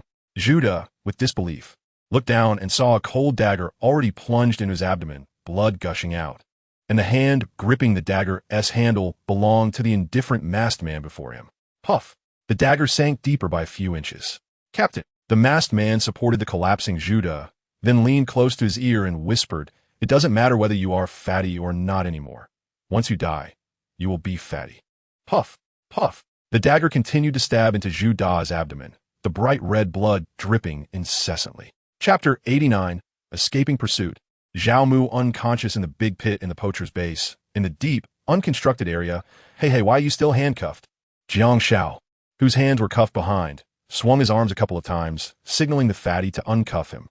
"You don't want to turn the tables and threaten me, do you?" As he spoke, half of a pink little head popped out of the backpack. Little Fu Dan looked at the fatty with a fierce gaze. A shiny, poisonous needle extended from the backpack, threateningly shaking it. Puff! Little Fu Dan's urging tone was already self-evident. The fatty spread his hands, shrugged innocently, and indicated that he was already working overtime to uncuff him. From time to time, a blue cloth strip fell to the ground. Jiang Shao rubbed his wrist, complaining a bit unhappily. "Hey, you tied it too tight, didn't you? Did you really not think about killing me back? How could that be? We've at least been through life and death together as brothers." The fat guy scratched his head with a silly grin, looking somewhat guilty. Jiang Shao seemed to see through his little thoughts, the corners of her mouth rising as she teased. "You're almost 30, and yet you still call me an 8-year-old child. Your brother? That's a bit unambitious." The chubby guy's mouth twitched awkwardly. Jiang Zhao's questions were always so tricky that they left him speechless. He really couldn't understand which pair of parents could raise such a little monster like you. As he said this, the chubby guy couldn't help but sigh, his gaze reflecting genuine sentiment.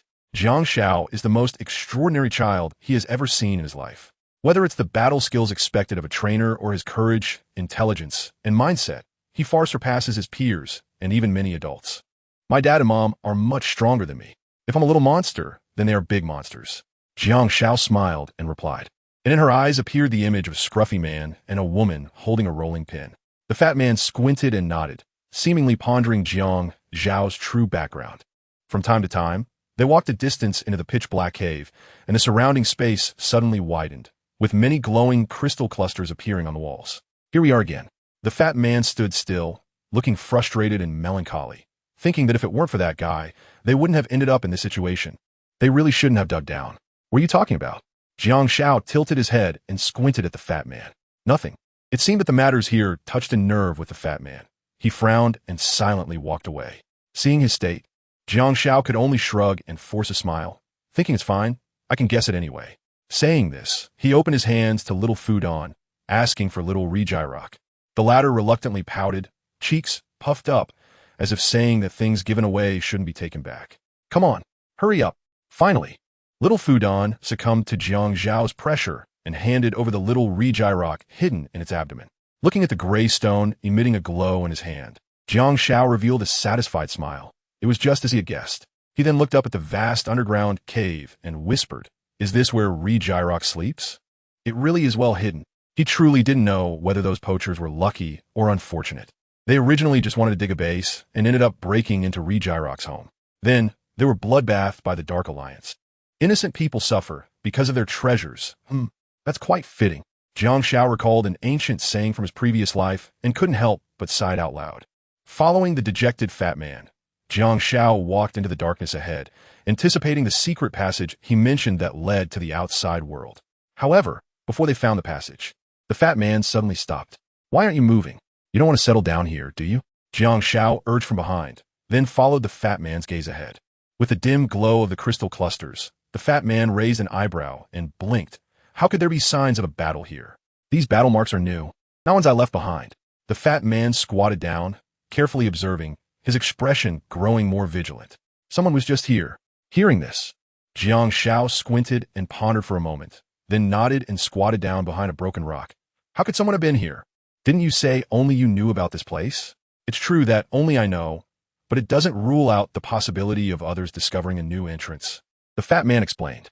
When we drilled through the rock layers, the mountain trembled, creating several entrances. Most of them I buried, but some are too deep for me to handle in time. Who do you think could have come here? Jiang Xiao asked quietly. The Dark Alliance or someone else? Not sure. The fat man glanced at Jiang Xiao with a somewhat speechless expression. I'm not an omniscient and omnipotent creator. If I were that impressive, I wouldn't need to follow a little brat like you. You're more useful than I am right now. You decide. Should we advance or retreat? The fat man passed the decision to the hesitant boy. After a moment of silence, the latter suddenly stood up. Let's go. Since we're already here, if we encounter enemies, I'll just sell you out. That way, I can buy some time. The fat man's mouth twitched. No need to say such things about selling your teammates in front of me. Seeing Jiang Xiao put his backpack back on and walk towards the dim area ahead, the fat man could only grit his teeth and follow helplessly. However, at the moment he stood up, he squinted his eyes, and his right hand silently reached for his waist, where a shrunk Pokeball was taken out and tightly held in his hand. The two advanced in the dark, and a few minutes later, the signs of battle ahead became more apparent, and the ground beneath their feet became uneven, as if an unimaginable fierce battle had taken place in the cave. Jiang Xiaoya was increasingly shocked. The level of destruction was far beyond what the current Shaolin or Xiao Fudan could achieve. At the very least, it would take a gym-level Pokemon's full power to reach this extent. Just as he was considering retreating, a figure lying in the large pit ahead made Jiang Xiaoya's eyes widen in disbelief. Uncle Zhao. Jiang Xiao hurriedly ran over, ignoring the obstruction from the chubby man beside him, and directly slid down the slope of the deep pit. He helped the unconscious Zhao Mu and tried to wake him up. Uncle Zhao, wake up.